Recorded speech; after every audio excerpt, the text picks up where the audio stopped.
Grade A Beefcake Series, the complete box set. Written by Vanessa Vale, narrated by Kylie Stewart. Sirloin of Beef, Grade A Beefcake Series, Book 1. Written by Vanessa Vale, narrated by Kylie Stewart. Prologue. Duke.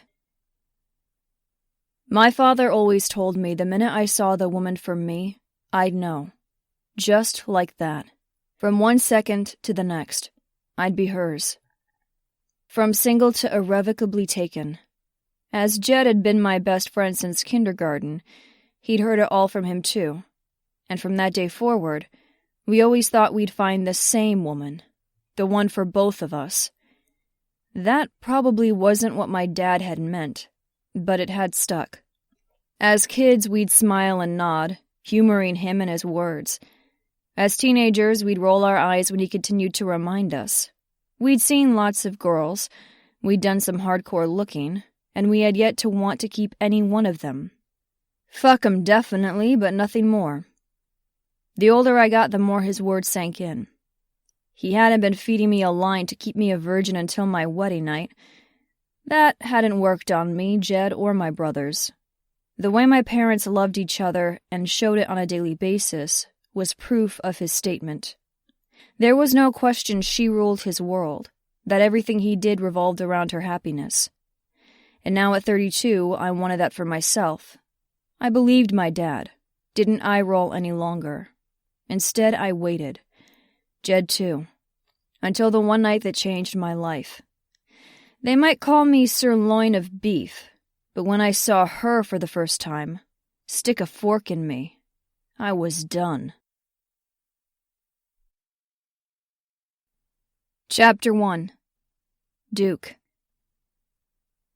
The last thing I wanted to see after a long day on a construction site was a guy in nothing but a fucking banana hammock swinging his hips, getting his junk to swing around in a circle. "What the fuck is going on here?" I asked, grabbing hold of Jed's shoulder and spinning him around. I'd come in through the back door of Cassidy's and found him behind the bar. Obviously, I'd missed the sign out front about male strippers. Since he owned the place, this was a serious surprise. My best friend didn't go for this any more than I did. Hadn't told me a thing about it. Jed grinned when he saw me, handing a margarita with salt to a woman. "Ladies' night!" He yelled above the screaming women and shouts of, "Take it off!" He flipped the lids off of 2 beer bottles and set them on the glossy wood bar in front of a lady and swapped them for a $10 bill. There were 2 bartenders working hard at refilling drinks, and they gave me a brief wave of hello. Jed was busy helping. I'd been here for ladies' night before, but it had never been like this. "What's the deal with the dudes?" I yelled back, closing my eyes and shaking my head as the dancer turned around, bent up the waist and showed his bare ass. Except for the little strap of yellow Speedo fabric that rode up his crack, I could see it all, and so could all the ladies in the audience, much to their delight. I, on the other hand, now had to bleach my eyes. Jesus. I muttered, looking away. The bass of the music was set high, and I could feel the reverberations through the floor. I had no problem with strippers, but I liked seeing ample tits and a plump pussy after a little show. Not this. Julia thought it would be good for business. She and her marketing skills at work. Based on the number of women packed into the bar and restaurant area, my sister had thought right. Probably every woman over the age of 21 in a 30-mile radius of Rains was here. Based on the way they were waving dollar bills, I doubted the fire department could pry them out the door. Speaking of the fire department, the music changed and a new dancer came onto the small stage in costume fire gear. I wondered what was going to stay on besides the plastic red hat on his head. Fortunately, the guy was no one I knew. Again, bleach. Grabbing a bar rag, Chris wiped his hands and tossed it down. "Why did Julia text me to show up?" I asked. "I don't need to see this." I pointed in the general direction of the striptease. With one hand holding the crown of my cowboy hat against my thigh, I rubbed a hand over my eyes with the other. After dealing with a mind-changing client and a late roofer, I just wanted an ice-cold soda and a hot shower. Running my own construction and remodeling business was supposed to be less stressful than riding on the back of a bull. That was a total lie. "You're not here for the men, but for the women," Julia said from behind me. I turned on my booted heel at the sound of her voice. She angled her head to the side so I could kiss her cheek like I usually did. But instead, I put my palm to her forehead and gave her a gentle push. Being a foot shorter than me and 100 pounds lighter, it was easy to mess with her. The dork. "Women. Since when do I need help with women?" I asked, leaning back against the bar so I faced her. Not the guy with only a fireman's hat covering his fireman's hat. Shit. Julia rolled her eyes. While the youngest of the four of us, she'd taken it on herself as a mission to see all of her brothers married. All three of us, even when she herself was still single. But a male review was an interesting twist. She grabbed my left hand, held it up. "Since there's no ring on here." Glancing over her shoulder, she looked to Jed. "And none on his finger either. I thought I'd bring the ladies to you." "Why am I here and not Tucker or Gus? They're just as single as me." I grumbled, moving out of the way for one of the bartenders to grab something from a mini fridge behind me. "Because your brothers were smart enough to find out about ladies' night before they got here." Tucker said, and I quote, "No fucking way." Sounded like Tucker, although he always went for the wild ones and liked to tame them with his friend. He'd think this was like shooting fish in a barrel to find a woman, at least for a romp in the hay, or a quick fuck in the bathroom.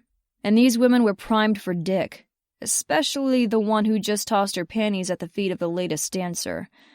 They were more eager than the buckle bunnies following the rodeo circuit, and I knew those ladies well, and their panties too. And Gus? Said he had a date. You believe him. I didn't. Gus didn't date. He fucked, and not alone. To say the Duke boys liked to share was an understatement. Each of us planned to claim a woman with others. Me, I was going to find a woman with Jed.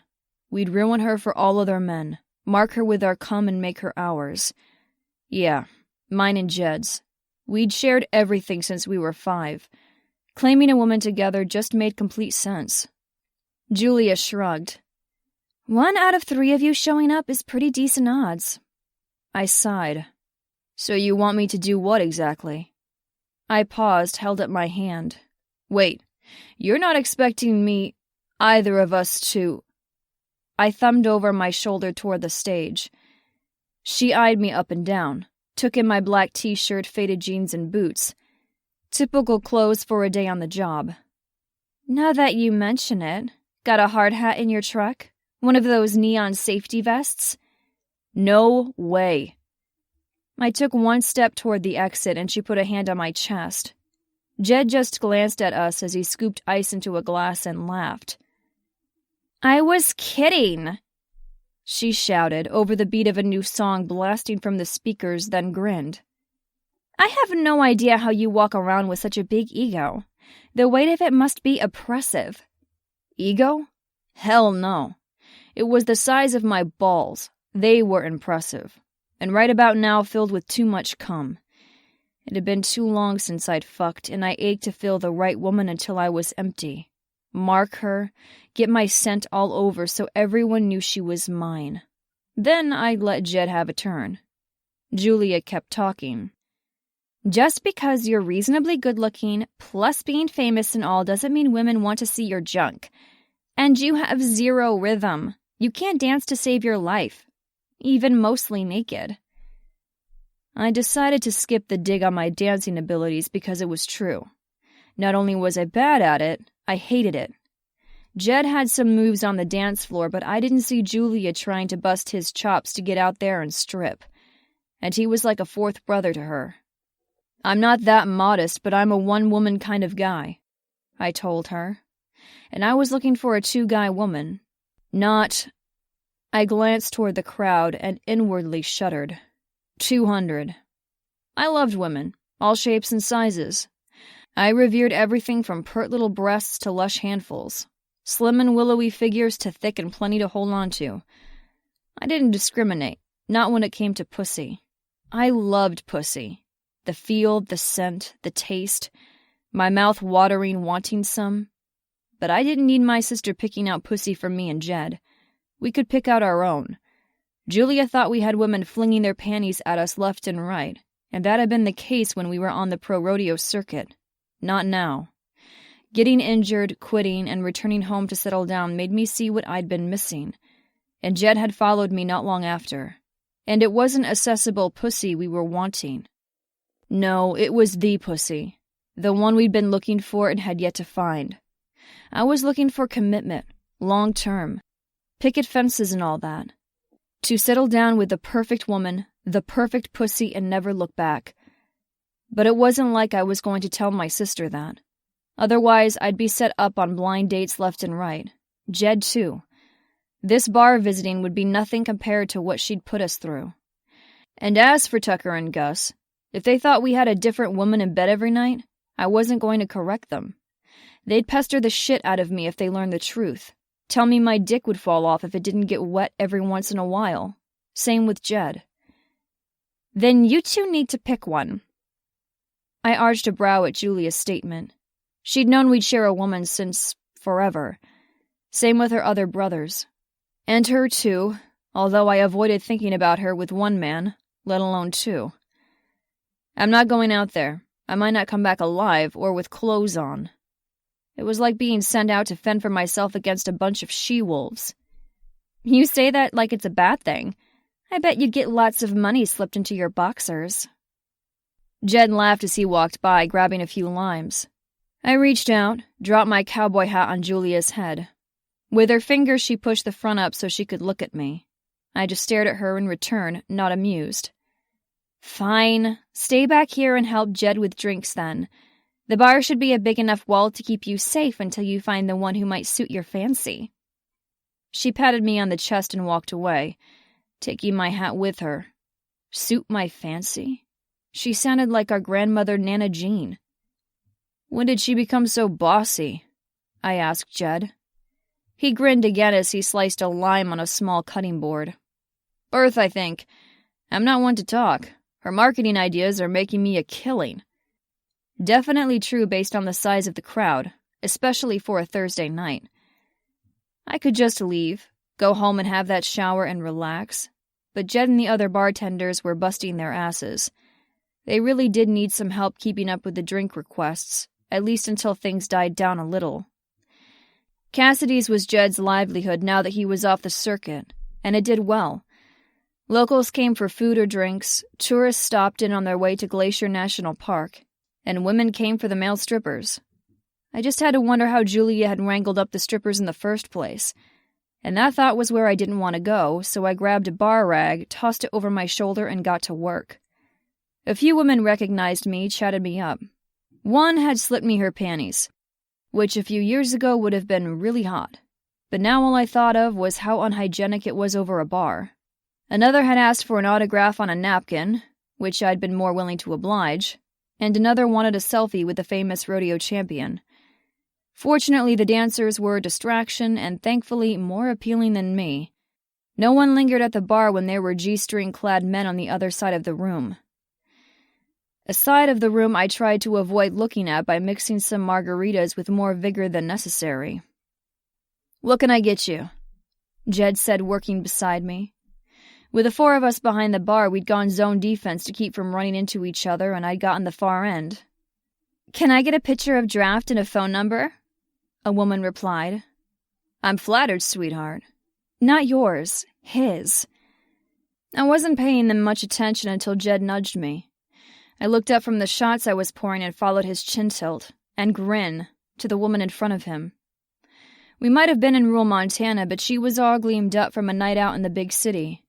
Big blue eyes, bright red lips, blonde hair that curled wild and long over her shoulders.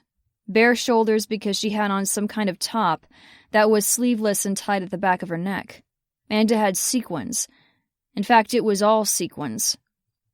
It reminded me of a Las Vegas casino sign. I couldn't see her lower half hidden by the bar, but I'd seen enough. She was pretty in a flashy, obvious sort of way, but wasn't for me.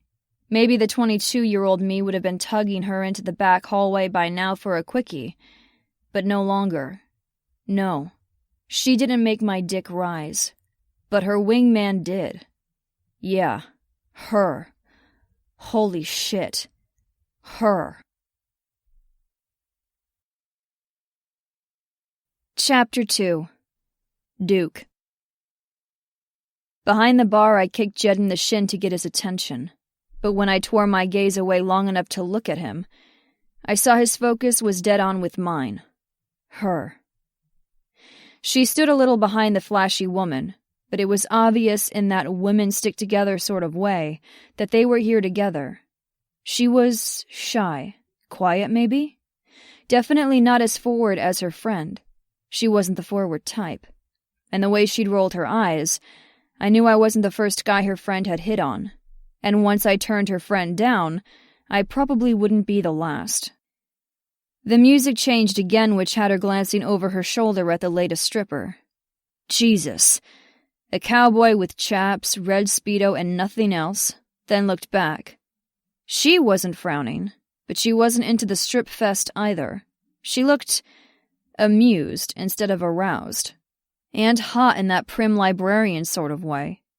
Because while others were out for a wild girls' night in various stages of barely dressed, from short skirts and skimpy tank tops to slutty dresses and stilettos, including her friend's sequins, she had on a crisp white blouse and jean skirt, cute as fuck cowboy boots.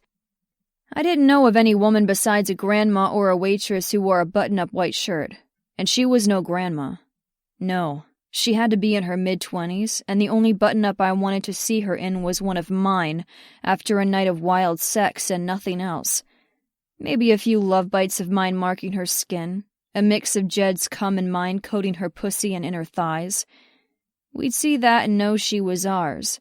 She'd feel it slip from her, a constant reminder that her pussy belonged to us. Fuck. I was hard as a fence post, and that was just thinking about her shirt. Her dark hair was parted down the middle and pulled back into a bun. A bun. But she was gorgeous, and having her hair styled so simply only showed that off.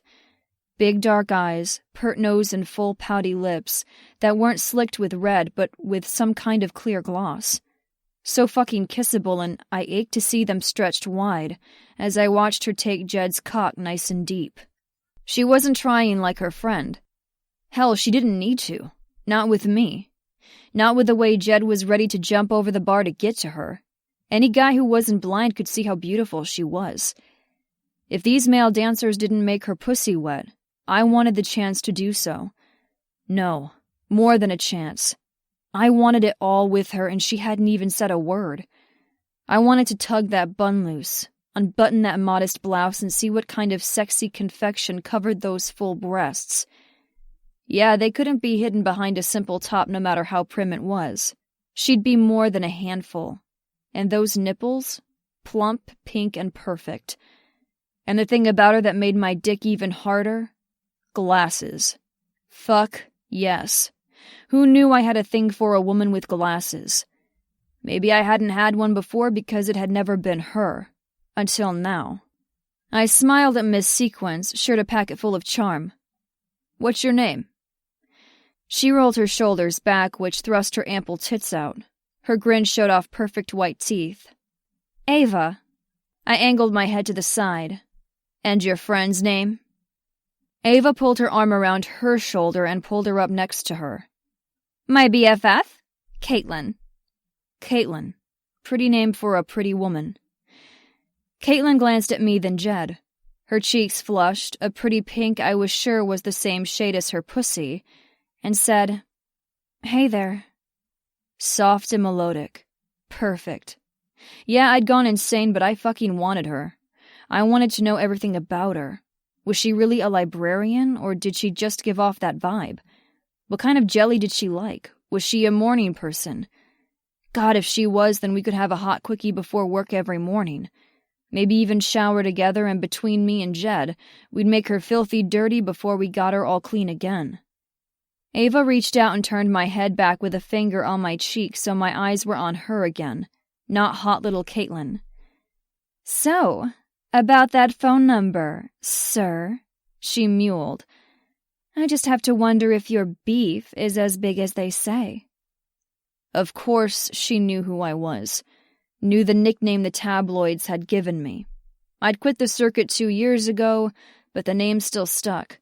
As for Ava, she wanted the famous pro-rodeo champion, not the real me. Yeah, she wanted sirloin of beef, not Landon Duke. And I wasn't interested. I was interested in Caitlin, who shyly looked at me and Jed, but did nothing more. Maybe it was because she didn't want to get in Ava's way with me. But that flush at Ava's mention of my beef, oh, she'd be the one to see it. The only one. And the way she studied me and looked away held hope. Because she was interested, yet was keeping the field open for her friend. The way her gaze flicked to Jed's, she was interested in him too. Just probably never thought about both of us claiming her. I just had to get Ava out of the way first. "Okay, you two," Caitlin said, leaning her head into her friend for a second. "Don't have too much fun." She glanced between me and Ava. "Get me another water, okay? I'm going to run to the restroom while you... whatever."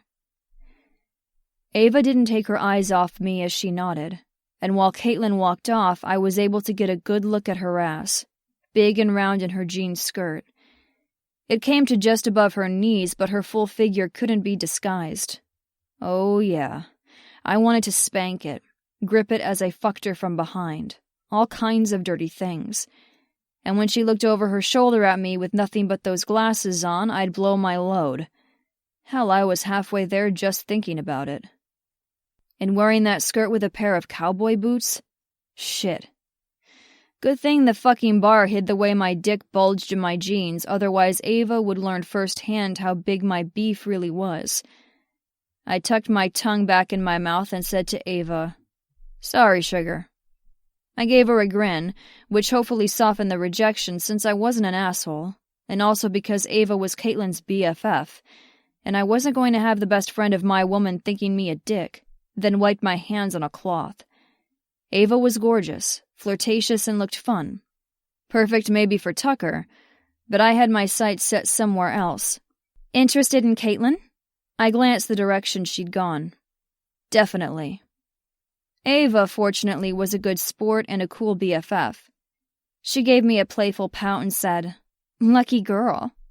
Jed placed the pitcher of beer she'd originally asked for in front of her. I topped off a glass with ice water for Caitlin and set it down again, giving Ava a wink. When she turned and blended into the crowd, Jed faced me. "Did you see her, Caitlin?" He murmured, leaning in so we weren't overheard.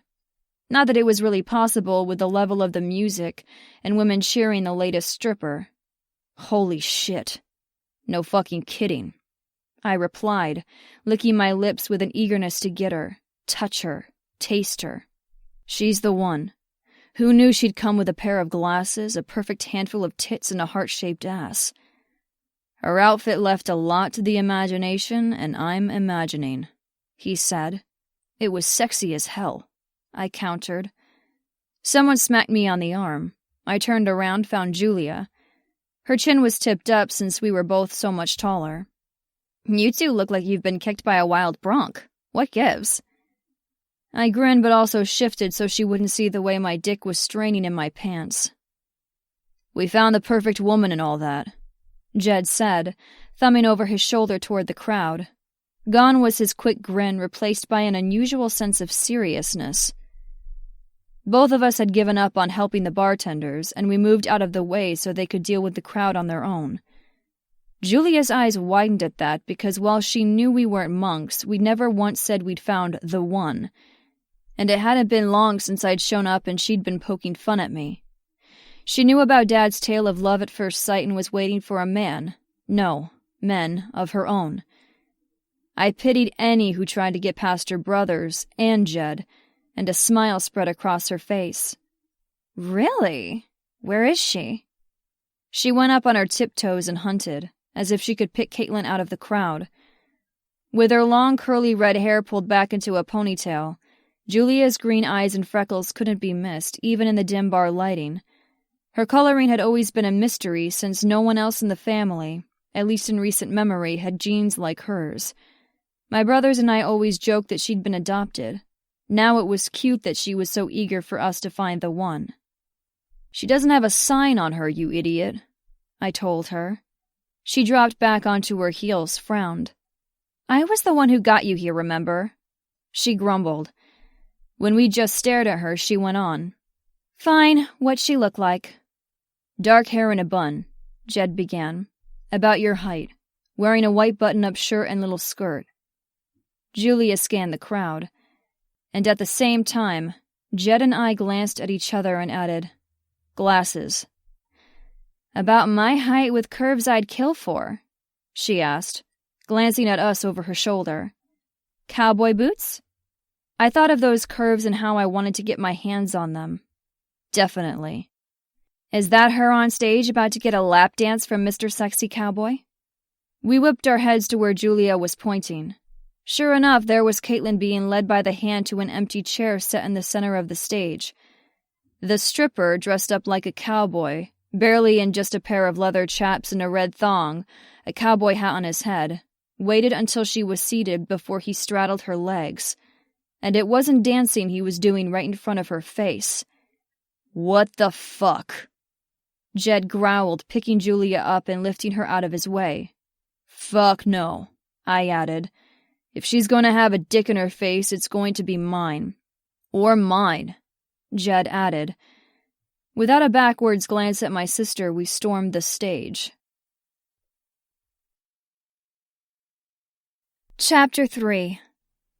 Caitlin. What had I gotten myself into? I was too stunned to be totally panicked. It wasn't every day a stripper grabbed your hand and pulled you out of the audience. Me. There were well over 100 women in the audience, much more eager to see the guy in chaps strut his stuff, even stuffing some dollar bills into the tiny little thong he wore. That little scrap of spandex did nothing to hide his junk. It was all but swinging about as he tugged me along, like how a freaking elephant trunk dangled. Gah! I glanced back at Ava and she was grinning and clapping, excited for me. I'd been too quick in the bathroom, and the water I'd been drinking didn't help loosen me up and lower my inhibitions like the liquor the others around me were putting down. I'd been working so much. Ava had all but threatened to come to my house and drag me out tonight. So I decided to skip going home altogether after work. Otherwise, she'd be right. I'd be in my PJs and vegging on the couch. She'd wanted me to get back out there after the flop that had been Roger, 6 weeks ago. It wasn't as if I'd been heartbroken over the guy. He turned out to be a creep who didn't seem to like to take no for an answer. Still. As for Ava and my current situation on stage, I hadn't realized getting back out there meant a lap dance. It wasn't as if I'd been chosen from the audience for The Price is Right or something. Nope. Definitely not, because the stripper had settled me into a chair that faced sideways to the audience. He moved in close. Real close, so he was straddling me. The way we were positioned, everyone in the audience got a clear view of both of us in profile. And I got a clear view of his... Sure, he was well-muscled. I couldn't miss his 8-pack abs slicked with baby oil. There wasn't an ounce of fat on him, but there wasn't a bit of hair either except on his head. He was hot and his smile could tug down the panties of most women, but he wasn't rugged. Manly. A take-charge and dominant kind of guy. If I'd said no to being pulled to the stage, he wouldn't have pursued me, but would easily have found another willing woman from the audience. Why I hadn't done just that, I had no idea. This was all show, and he was pure 100% man candy. Unfortunately, he wasn't lighting my fire in any way. I'd get publicly up close and personal with this guy, and I'd get Ava off my back at least for a few days. But I wouldn't be thinking of him tonight when I made myself come, all alone in my bed. I wished Ava had been pulled up here because she'd be all over this. No, she'd be all over him, her hand sliding over his slick skin, tucking bills into the edge of his G-string or the leather chaps. I looked up, saw him wink at me as he began to expertly move to the beat of the music, his hips gyrating and his barely covered, barely controlled dick began whipping around. Ugh! I couldn't push him away and get up. I wasn't a prude. I was into men and certainly put my vibrator to good use with some steamy fantasies. But this wasn't the guy, or guys, I wanted to see up close and way too personal. He wasn't the guy whose junk I wanted to see, to fuck. Surprisingly, my mind went right to the two men behind the bar earlier. The big, big men. I wouldn't mind seeing them this close, this personal, or even more personal. I had to guess they didn't manscape and each of their dicks would be bigger than the strippers, and they know just what to do with them. And it wasn't spinning them in circles. Yeah, if they were up here, I'd settle back and totally get into it. I clenched my thighs together at the thought of both of them. Yep, not a prude. All of a sudden, the bright stage lights were blocked and Mr. Stripper and I were cast in shadow. I couldn't see who had climbed on the stage because they were silhouetted, but they were big. Mr. Stripper stepped back, the others shifted to the side, and all at once I could see who it was. My heart leapt into my throat, and it was possible I had drool on my chin. The ladies were practically screaming with excitement at the spontaneous appearance of the men from behind the bar. Two big, real cowboys had just joined the strip show. The two I'd just been wishing for were up here. What the hell? These two were hot. So fucking hot my panties were totally ruined just looking up at them.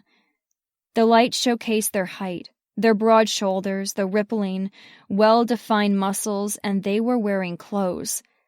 Their forearms were corded with muscle, and thank the dear Lord sprinkled with dark hair. And the bulges in their jeans? Big, thick, and blatant beneath the snug fabric. The bigger guy, the one Ava had hit on, his bulge aimed up toward his belt, the others tucked down his inner thigh. How did they function with those things in their pants? And out, wow. I could only imagine, and it wasn't in a G-string nor being spun about. I glanced up at them and they had their eyes on me. They'd been watching me stare at their cocks. Oh my God. I had no doubt everyone in the building could see me flushing with mortification. I ran my sweaty palms down my jean skirt. Mr. Stripper slapped the bigger man, a.k.a. Mr. Big, on the shoulder, gave him a smile as if he knew him. They spoke briefly, but I couldn't hear a word of it over the ladies and the music.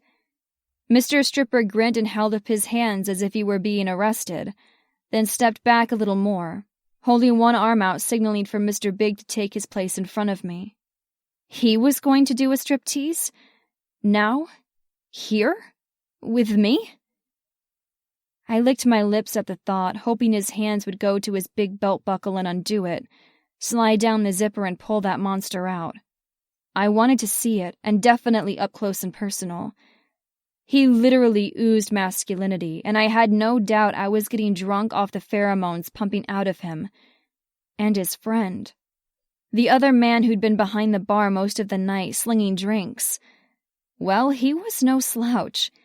Leaner but thickly muscled, he had a relaxed demeanor, a sexy swagger. Bartender had blonde hair, pale eyes, and a square jaw that looked etched from marble.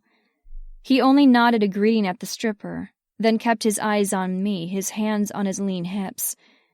It was as if he was taking in every single detail, with X-ray vision, from my cowboy boots to my pulled-back hair, and every single inch in between. The two of them, they were the rugged alpha males, real cowboys. They were nothing like other men, making the stripper look average. I should have gotten up, run off, but my brain was stalled on the guys from the bar being here. In front of me. I just sat and ogled, and they were looking at me right back, as if they were predators and I was their prey.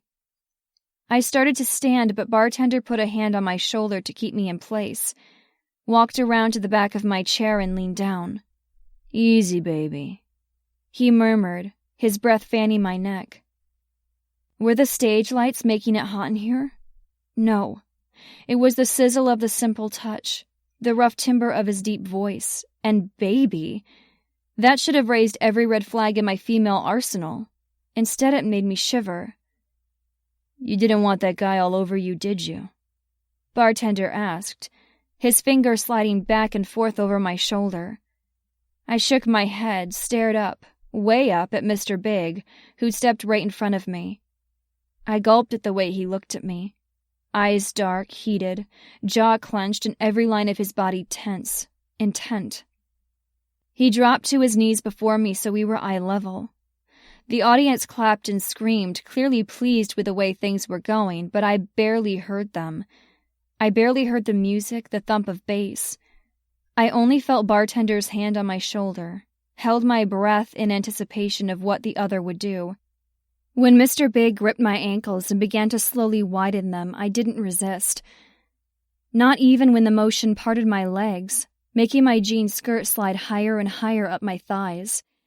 And when his fingers stretched to curl around the front legs of the chair, pinning my lower legs to them, my gaze flicked to his. His eyes met mine, held. It was as if he were waiting for me to say no, to tell him to stop. He was silently asking for permission. I couldn't deny him because several reasons, but the one that was most important was I didn't want to. I mean, his hands were big and remarkably gentle, and yet I knew he could beat someone unconscious if he really wanted. But it wouldn't be me. No, I could sense he had plans for me, and they involved me being wide awake. You want 2 real men to take care of you? To give you what you need? Bartender asked. I tilted my head, glanced at him over my shoulder. I didn't have to look far, for he was right there. I saw the sandy-colored whiskers on his strong jaw, his full lips. I could smell him. Soap and mint and leather and grade-A mail. Grade-A beefcake. My mind was a little muddled, overwhelmed. I glanced out at the audience to look for Ava, to see if she thought this was as insane as I did, but couldn't see her for the stage lights. I squinted, only able to see a blob of women. I could hear them, knew they were hooting and shouting, "You go, girl!" and "Eat that pussy!" The entire bar was watching and could see everything. Mr. Big's fingers gently squeezed and brought me back to the moment, to them. Did I want 2 real men to take care of me and give me what I needed? Yeah. Duh. I nodded. And that was what they'd been waiting for, because Bartender put his hands on the back of the chair and tipped it back, then a little more until I was at a 45-degree angle. I gasped at the feeling of falling backwards, but he'd only angled me enough so that... Oh my God. Angled so that I was tilted up and Mr. Big could see right up my skirt. With my legs spread, he could easily see my panties. His eyes dropped there. There. My pussy clenched, and I was instantly thankful I had on pretty underwear. The crowd went wild watching. 2 men who'd been serving drinks were doing very naughty things with a woman from the audience. Me. Since I was sideways to them, the audience couldn't see anything but knew exactly what was going on. Could watch every expression on Mr. Big's face as he looked at my panty-covered pussy. "Tell me, Angel," he said. His voice was deep and rough. "Is that damp spot on your panties because of us?" I flushed, realizing he was right. I was wet. Wet enough that the gusset of my lacy panties was clinging to me. I could only imagine that the skimpy fabric barely covered my swollen lower lips, that the lace-trimmed thin silk was probably transparent now. I bit my lip, nodded. This was so hot. The hottest thing that had ever happened to me, and he was only staring at my panty-covered pussy. I could only imagine what he'd do if he actually touched it, or licked it, or put that big dick of his in it, nice and deep. I clenched, wondering how it would even fit. "Good girl," Bartender said into my ear. "Getting all wet for us. Getting all wet for our hard cocks. And we are hard, baby. Just for you." I flushed hot from head to toe, close to coming from just this very erotic bit of foreplay. They hadn't kissed me, hadn't touched me in any way other than their hands on my shoulders and ankles. Mr. Big leaned in, his face now right between my parted thighs, inches from my pussy. He inhaled, nostrils flaring, eyes widening because I knew he could pick up my scent. I was wet enough for it. He grinned. "Oh yeah, that pussy's sweet." His hand slid up my lower legs to my knees. Thankfully, I'd shaved in the shower this morning and pushed them a little wider. He was so much bigger than me, including his hands, that his fingertips practically brushed the lacy edge of my panties. My skirt didn't hide anything from him. He could see almost all of my needy pussy, clearly outlined by my clinging little panties. Even I could see that as I looked down. I knew I should be stunned, scared, perhaps, by their blatant boldness. But I wasn't scared. Nervous, yes, because nothing like this had ever happened to me. Ever. But strangely, I felt safe. As if they knew what I wanted, knew how far to push me. They somehow knew I needed to be held down, to give over to them. They knew exactly what I wanted. No, what I needed. They knew I was horny and eager for it. The song ended, probably pre-programmed for when the Cowboy strippers act was to finish. Another stripper came out onto the stage but remained off to the side watching. He winked at me just like the other stripper had. It seemed I was the latest act. "I don't share," Mr. Big said, bringing my gaze back to his as his fingertips brushed my panties then.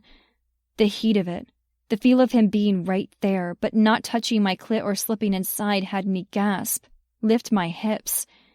I was close to coming and I wanted more. "Except with me," bartender added. "What I want to do to you doesn't involve an audience." A finger tapped my clit once and I was lost.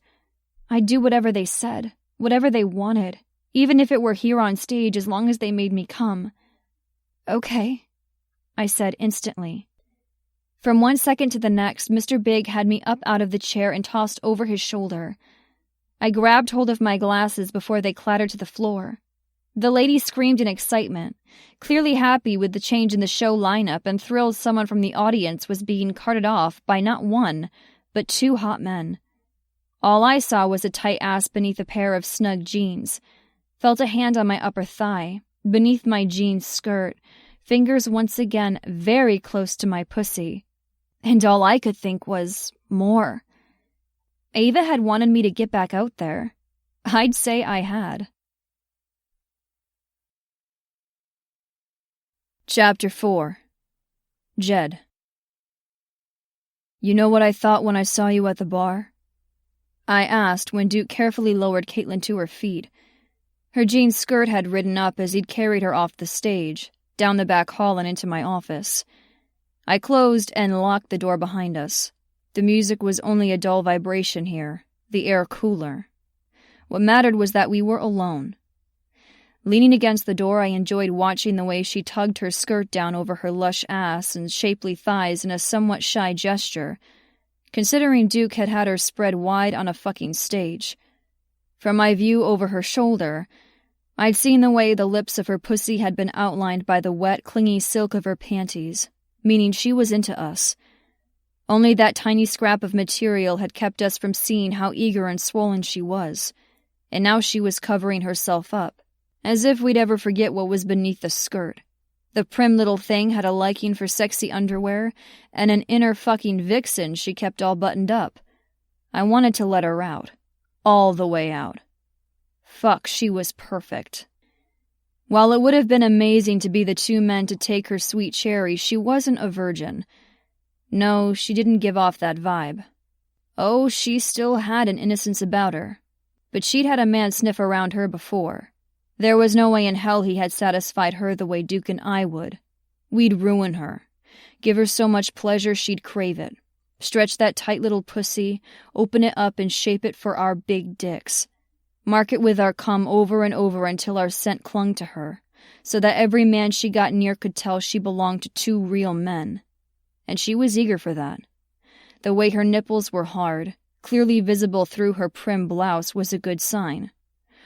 Also the way she looked when she'd said okay right before Duke had carried her off the stage. I was content to leave the other women to the strippers. I had the one I wanted. "What did you think?" she asked, licking her lips and glancing between us. "That you belonged to us." "I thought you were a stripper," she replied, glancing at Duke. He pointed to himself. "Me?" She shrugged, blushed hotly. "Ava knows your name, and you got up on stage." Duke grinned. "Angel, I'm not a stripper, but I'll happily take my clothes off for you." "Me too." I watched as she pushed her glasses back up her nose, flushed some more. Shit, that motion had me almost coming in my pants. Prim and proper, and we were slowly getting her all dirty. A long tendril of dark hair had come loose from her bun, and I moved over to her and tucked it back behind her ear. We wouldn't finish getting her filthy until she came, screaming our names. Not once, not twice, but enough times for her to know her body was now ruled by two big, hard cowboys. And our dicks. I had to keep mine in my jeans until it was time for her to take me for a ride, like the hottest cowgirl in the world. Otherwise, I wouldn't get my come up inside her. It'd be all over that creamy skin. Oh, it'd still mark her, but not how I wanted. Duke might be the famous one on a wild bronc, but that didn't mean he was the only one who could take on a wild thing.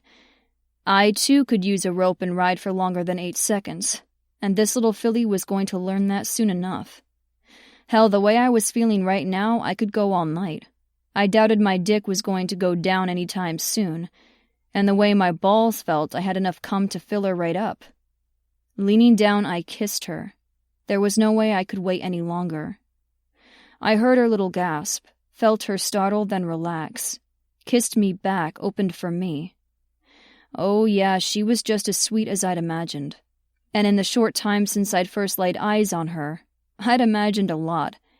Her between me and Duke, turning her around so I could bend her over my desk and fuck her.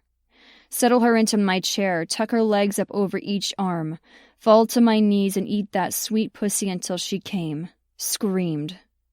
I'd get my fingers into that tight, needy little hole, find her hot button and make her squirm, then squirt, lap it all up. Finally, I lifted my head. "Us?" she asked, blinking up at me. The one word broke me from my thoughts.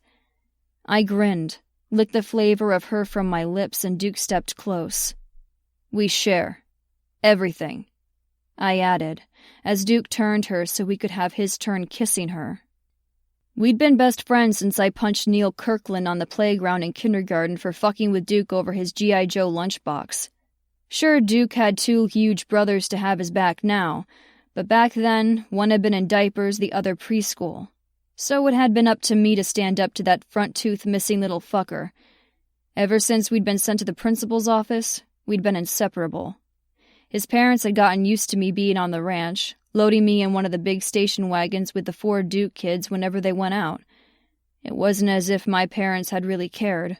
Hell, Mr. and Mrs. Duke were more my mom and dad than my real ones ever were. So when Duke, very few people ever called him by his first name, Landon, and I decided we'd share a girl in 7th grade, that hadn't gone over well.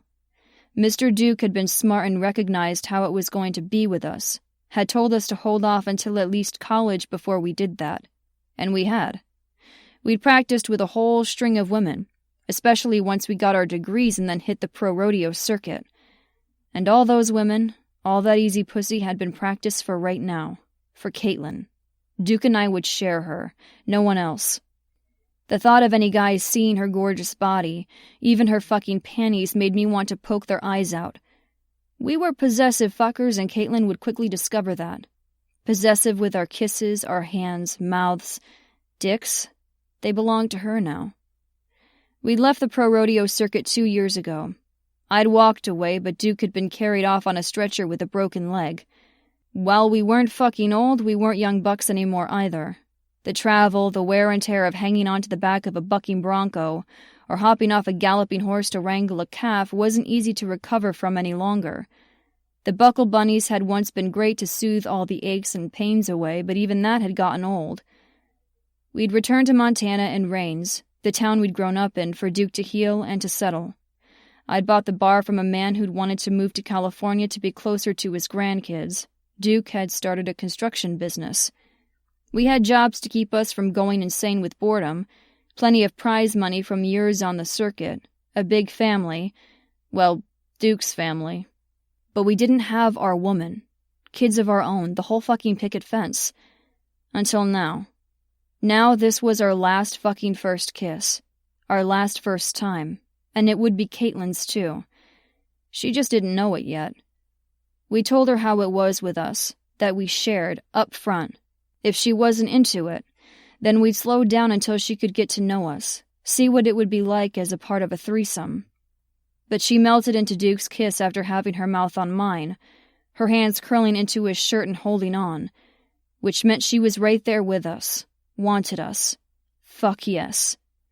I took the opportunity to run my hands over her, learn her curves, how soft her skin was, especially on her thighs, as I worked that skirt right back up over her ass. Caitlin. This was insane. Completely, totally insane. Mr. Big lifted his mouth from mine long enough to say, I want to know what makes you hot. What makes me hot? It's not a guy in a pair of neon nut huggers, I murmured. He stepped closer, really close. I backed into bartender and I felt not only his hand cupping my bottom, but a very big bulge against my hip. Mr. Big's heated gaze ran over every inch of me, and all I could do was swallow and hope I didn't self-combust. I'd never done anything like this before with one guy, let alone two. Nut huggers. If the underwear fits, I replied, not really following the conversation, because his hand came up slowly. I assumed so I wouldn't bolt, and stroked over my hair. Then his fingers slid down my neck to the collar of my blouse, setting off chills on the way. I want to know what would happen if I undid one of these buttons. I held my breath and remained still. Clearly the whole nut conversation was at an end. He took my lack of a response as a yes, which it was, and flicked one button from the little hole. Yep, I was going to let him. A simple button on my blouse was nothing when he had his hands on the insides of my thighs, his mouth almost on my pussy. They hadn't stormed the stage for any woman. They'd done so for me. God, how hot was that? While he'd hastily tossed me over his shoulder and carried me off, they were going slow now, starting back at first base with kisses. I didn't feel threatened or scared. The opposite, actually. The fact that they were taking their time made me want them more, as if they were building it up. The foreplay alone was going to make me come. If I wanted to say no, I had no doubt he'd step back and bartender would open the office door. Let me go. But I didn't want that. I wanted to feel pretty, feel attractive, special, desired. The way Mr. Big's fingertips had barely touched the edge of my panties, but now slid almost innocently over my collarbone, was ridiculously erotic. I didn't like being flashy, and I didn't like people looking at me. I was average. 5'5", brown hair, brown eyes. I thought my mouth was too big for my face. While I had plenty in the cleavage department, I also had a big ass. An ass that, no matter how many diets or exercise programs, wouldn't get any smaller. Much to the dismay of the guy I'd last dated, Roger. I also couldn't fix the fact that I wore glasses. Yet I would have let the two of them do anything they wanted out on that stage. It was like they'd done something to me, flipped a slut switch or something. I want to know what color your nipples are, Mr. Big murmured. If they're sensitive, if I can make you come from just playing with them alone, sucking on them. I whimpered as he undid another button. He leaned down, spoke softly into my ear. His breath fanned my neck. I breathed in his male scent. Dark male. Real. I want to know what your hair looks like down, spread out over my pillow. A hand slid down my back, cupped my butt. I gasped because it wasn't Mr. Big's hand, but bartender's. And this ass, bartender said. Fuck, it's perfect. I gave a funny little laugh then because I thought he was lying. But when he pressed into me, I felt how hard he was against my side. I hadn't realized my eyes had fallen closed, but I opened them, looked up at him, both of them. He was watching me with a small smile on his lips and desire written all over his face. I want to know what you sound like when you come. Make those glasses fog up. Yes. What else could I say? It wasn't going to be no. Chapter 5. Caitlin. Hell no. I wanted them to kiss me and touch me and make my glasses fog. And Mr. Big did the kissing. My eyes fell closed. The kiss was gentle at first. Then his tongue slipped in. I wasn't going to keep him out and found mine. He tasted like mint. When he finally lifted his head, started kissing along my jaw, I felt his whiskers. The slight abrasion was a tactile reminder of his maleness. So was his huge length pressing into me. I whimpered again and I clenched my pussy, feeling empty. I all but melted. Mr. Big's hand slipped into my open blouse and cupped my breast.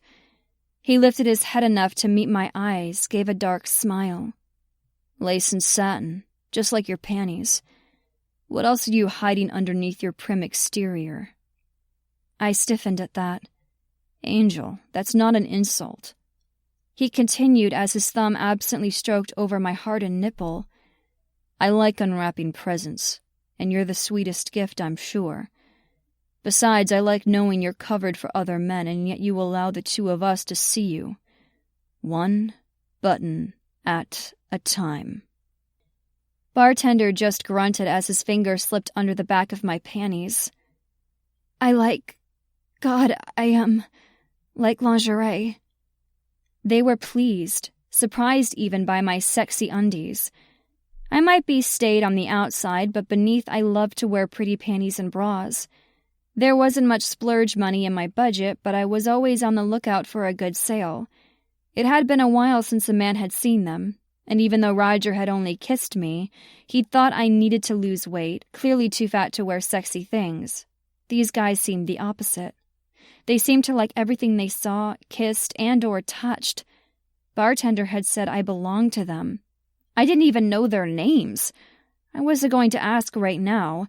Not with one man's hand on my breast, the other's on my bottom. I wasn't going to distract them at their task at pleasuring me. Nope. I wanted every dang bit of what they were doing. I'd get their names later. I was safe with them. I could feel it. They dragged me off somewhere private, but not completely alone. There were about 200 people just past the door, and Ava knew where I was. I had no doubt she'd be checking in with the waitstaff or the other bartenders. Besides, everyone had seen them carry me off. Mr. Big's thumb slid back and forth over my nipple, and it tightened further. I like it, too. Fuck too much. His free hand cupped my pussy, easily accessible since bartender had tugged my skirt up above my waist. The panties match the bra, don't they? When his fingers brushed over me, I gasped. Yes? I could have been answering his question or telling him he was doing A-okay. God, I was close to coming. I was standing between two men, strangers with their hands on me. Both had their hands on me, and I was letting them. Not just letting them, I wanted it. Please, I begged. My hips shifted involuntarily back and forth, not sure if I wanted more of the hand touching me from the front or from the back. I was trying to get them to work me more, harder, faster. Mr. Big took the hint and a finger slid along the lacy edge of my panties, then beneath. Fuck, you're soaked. All this is for us. I nodded as they both took hold of the skimpy fabric and slid it down over my hips and let it fall about the tops of my cowboy boots. Bartender hissed out a breath.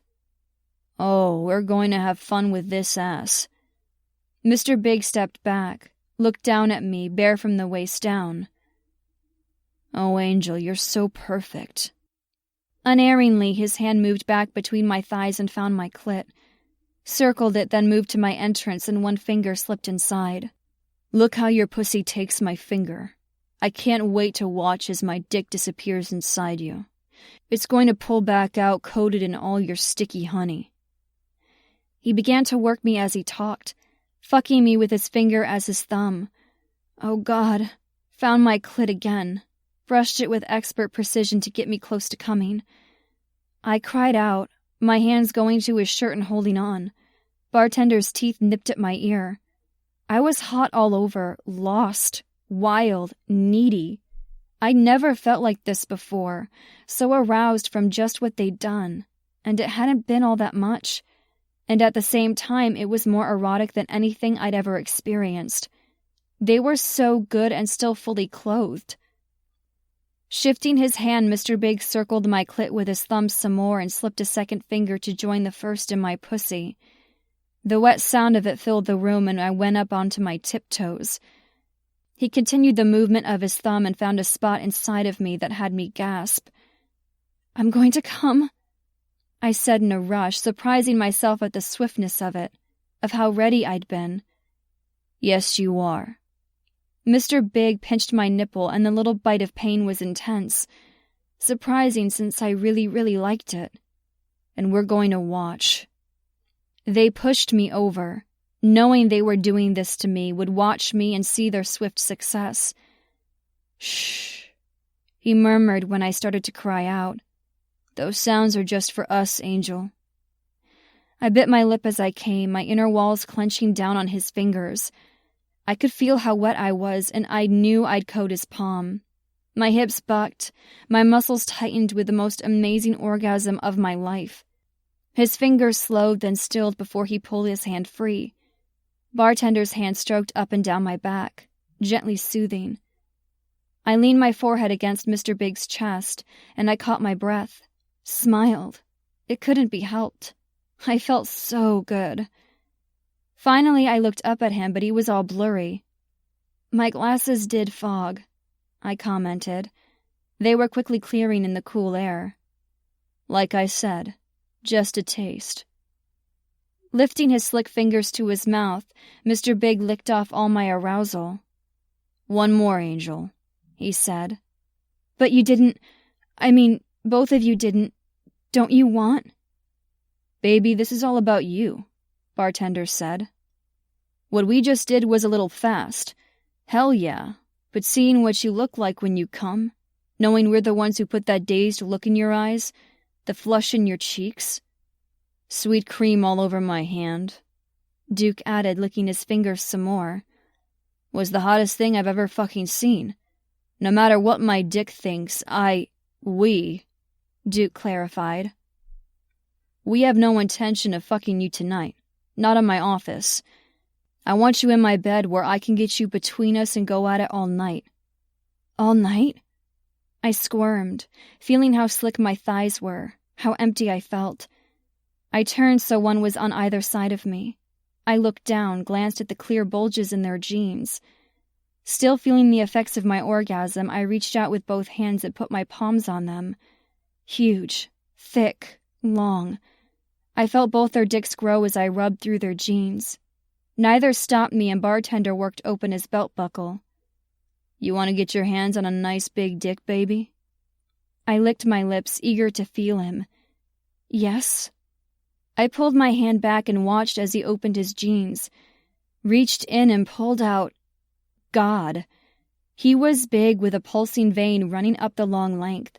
The crown was flared and a drop of pre-cum beaded the tip. He held the base in a tight grip, but still, inches upon inches thrust out toward me above it. "You can get your hands on us, get marked with our cum, but we're not claiming that pussy until we get you in a bed," Mr. Big said. I like that idea, but I like the idea of making them come too. To see them lose their tight control and know I'd had that power over them. As I stared at Bartender, Mr. Big pulled himself free of his jeans as well. I looked left then right at both of them. They were even bigger than I'd thought based on the bulges in their jeans. No wonder Bartender's had gone down in the inside of his thigh. It had to be 10 inches long. And Mr. Big? His name worked for his dick, too. My pussy clenched, knowing if I took either of them, they'd have to stretch me wide to fit. They were both stroking their lengths in tight fists, Mr. Big's leaking pre-cum like a faucet. I licked my lips, wondering what it tasted like. Shit. I want that little tongue to lick off all my cum, but not tonight, Angel. Take me in hand, get me off. That's it. Tighter. He instructed me what to do, how to hold him as I slid my hand up and down. My fingers didn't close around him. He was that thick. Hot and smooth, but so hard as I stroked him. Don't forget about me, baby. You need to take care of both your men. I reached out, took him in hand, stroked him too. I had 2 dicks. Me. 2. Holy shit. Mr. Big cupped my breast again as bartender slipped his hand over my pussy from behind. A thick finger slipped into me, fucked me in a similar motion as to what I was doing with my hands on their dicks. It didn't take long, their hips thrusting into my motions as they groaned, spurted their cum in long arcs toward me. Mr. Biggs landed on my thighs, the top of my mound, and I felt the hot pulse of bartender's cum as it coated my bottom in stripes. It was dirty, filthy dirty, but I didn't care because I rode bartender's finger to a second orgasm. By the time I recovered from it, sheer bliss, I wasn't sure if my legs actually worked. We were all breathing hard and my skin was damp with sweat and cum. The scent of cum filled the room. I laughed, let go of a dick, still hard even though it had just shot a huge load, and pushed my foggy glasses back up my nose. How are you going to fit those back in your pants? I asked. Bartender grunted. It's not going to go down until it's had that pussy. I clenched my inner walls at the thought of that thing fitting inside of me, ×2. My lust-filled haze was lifting a little. I can't believe you got me so worked up I never found out your names. You're not the only one worked up. Mr. Big replied, his gaze on my skirt, which, crap, was still around my waist, and my panties were around my ankles. Leaning down, I reached for them. Hand them up here, Angel. I glanced up and he held his hand out. Lifting one foot then the other, I carefully worked them over my boots and handed him my dainty panties. Bartender slowly worked my skirt back in place. Their cum smeared into my skin, and I knew I'd smell like them until I took a shower. At least now we know that pussy's uncovered for us. All warmed up, wet and ready for our dicks. Mark 2. Okay, but I want to know who's gotten me all sexed up. God, I was a total hussy for doing all that and just thinking of them as Mr. Big and Bartender. Bartender grinned, and I fell in love with him just a little bit. Sexed up? Oh, baby, we're going to do so much more than get you sexed up. I'm Jed Cassidy. He leaned down and kissed me. When he was done, Mr. Big put a finger on my chin so I'd look up at him. And I'm Landon Duke, but everyone calls me Duke, though you can call me whatever you want when you come for us again. I stilled. My heart stuttered, my breath caught. Landon Duke? Oh my God. This was Landon Duke? Every bit of pleasure disappeared as adrenaline burst through my system, as panic set in. Landon Duke? Out of all the men in Rains, I had to draw the eye of a Duke? I knew everything about the Dukes. There were 3 boys, although clearly they were men now. Landon, Tucker, and Gus. Thankfully, Jed wasn't one of them. I knew the Duke boys had a sister, Julia. I knew about all of the entire family, especially the parents. Rains had over 10,000 people, not huge by any means, but big enough that I thought I could move back and avoid them all. Oh my God. Perhaps he saw the look on my face or felt the way I went all rigid, but he stepped back. Jed, too. What? He asked, a frown creasing his forehead. What's the matter? I have to go. I rushed out, fumbling with the door, not meeting their eyes. What? Wait. I didn't stick around to talk, rushing down the hall and into the throng of women. I needed my purse, my keys, so I could get the hell out of this bar. I glanced over my shoulder once, saw them at the edge of the room searching for me. Fortunately, I didn't stand out like they did. I scrunched my shoulders, kept my head down as I worked my way through the women who were, thankfully, all standing and cheering a stripper on stage. I grabbed my purse from where I'd left it, glad Ava's attention wasn't turned my way. I snuck out and made it to the parking lot and dashed to my car. My breath was ragged, but this time from panic and adrenaline, not from pleasure. "Caitlin, wait!" Landon Duke called as the two of them rushed toward my car. I struggled to get the key in the lock, for once wishing for a fancy new car that had a simple button remote. "What's the matter? Wait and we'll talk." Talk? God, that's what I should have done before I let them in my panties. I scrambled into the driver's seat, slammed the door closed behind me, then fumbled as I jammed the keys into the ignition. Come on. I moaned to the car. It was an old beater, but it was mine. It got me where I wanted to go, and while I knew it was on its last legs, it was all I had. It started, and I sighed in relief. Landon Duke stood beside the car, but he put his hands on the hood, looking at me through the front windshield, confusion on his face. Jed was right beside him. "Wait, what happened? Why are you running off like this?" He shouted so I could hear him through the closed window. I barely glanced at either of them as I put the car in gear and floored it, making them jump back so I didn't run them over. I pulled out of the lot, practically taking the turn onto the street on two wheels. The further I got from Landon Duke didn't help, didn't lessen the pain, the guilt. Nothing would. I hadn't driven drunk and hit Landon's parents. My father had, although it was because of me he'd done so. I hadn't driven off, leaving them to tend to their injuries on their own until some other car came by and helped. I hadn't gone to prison for the crime. My father had, since it had been his third offense, and a hit and run at that. 15 years later, my father was dead and buried, yet I was still paying the price of his sins. Of mine. I'd called and asked him to pick me up from a sleepover at a friend's house instead of walking the 2 miles. It had been early, rainy and cold, and I hadn't wanted to walk. And because of it, my father, still drunk from an all-night bender, had gotten in his car and almost killed Mr. and Mrs. Duke on the way. And I'd just let Landon Duke, probably one of the 3 men in the whole world who had reason to hate me, get me off. And he had my panties. Chapter 6. Caitlin.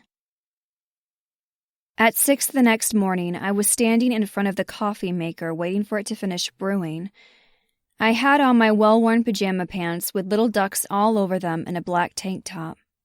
My hair was down, tangled and snarled after tossing and turning all night. Everything was a little blurry because I didn't have on my glasses, but I didn't need them to get my caffeine fix. The dark scent was helping me perk up, but it wasn't making me feel any better. I was an idiot. A banging my head against the wall idiot. That's what I'd been telling myself ever since I peeled out of Cassidy's the night before. A complete and total idiot. Or I had the worst luck ever, which was definitely true, so both. What more could go wrong? My life was one set of disasters after another. Nothing was ever simple. If Ave had been pulled up on stage by a stripper, then gotten tossed over a different guy's shoulder and gotten fingered by not just him but his friend too, she'd be waking up between the 2 men right now. Perhaps picking out china patterns and children's names. But no. The men who'd said I belonged to them, who'd given me 2 of the best orgasms of my life, weren't just any men. No. It was Landon Duke and his friend. Hell, best friend if they shared women. Landon Duke. I whispered at the coffee maker. It gurgled back in reply. There were only 2 other men in town who could have made me feel just as bad. Landon's brothers. Well, or Roger, but that was something else entirely. A blind date gone really bad. Like creepy stalker bad. I didn't go to the community center to swim anymore, since he worked out there almost every day. I didn't go to the diner where he liked the apple pie. Not that I had extra cash for a splurge like eating out.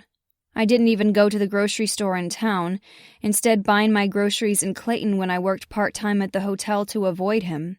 He gave me the creeps and I wanted to steer clear. Unlike Landon, at least before now, Roger had been easy to avoid since I knew what he looked like, although that didn't prevent him from seeking me out. But the Dukes were avoidable, or at least I thought so, because I didn't know what they looked like. They'd been strangers to me. I still didn't know what Tucker and Gus Duke looked like, or Julia, their sister, or the parents, although I remembered them somewhat from the trial. Still, it had been a long time. I could pass them on the street and not know it. I may have several times the past 6 months I'd been back in town. I'd been 10 when everything happened, and I'd moved away. 15 years had passed. The Duke kids were older than me, so it wasn't as if I'd even known them. Until the trial. Then I'd seen all of them, but in 15 years we'd all changed. And Landon Duke for the better. Doing my math, he was 32 now and handsome.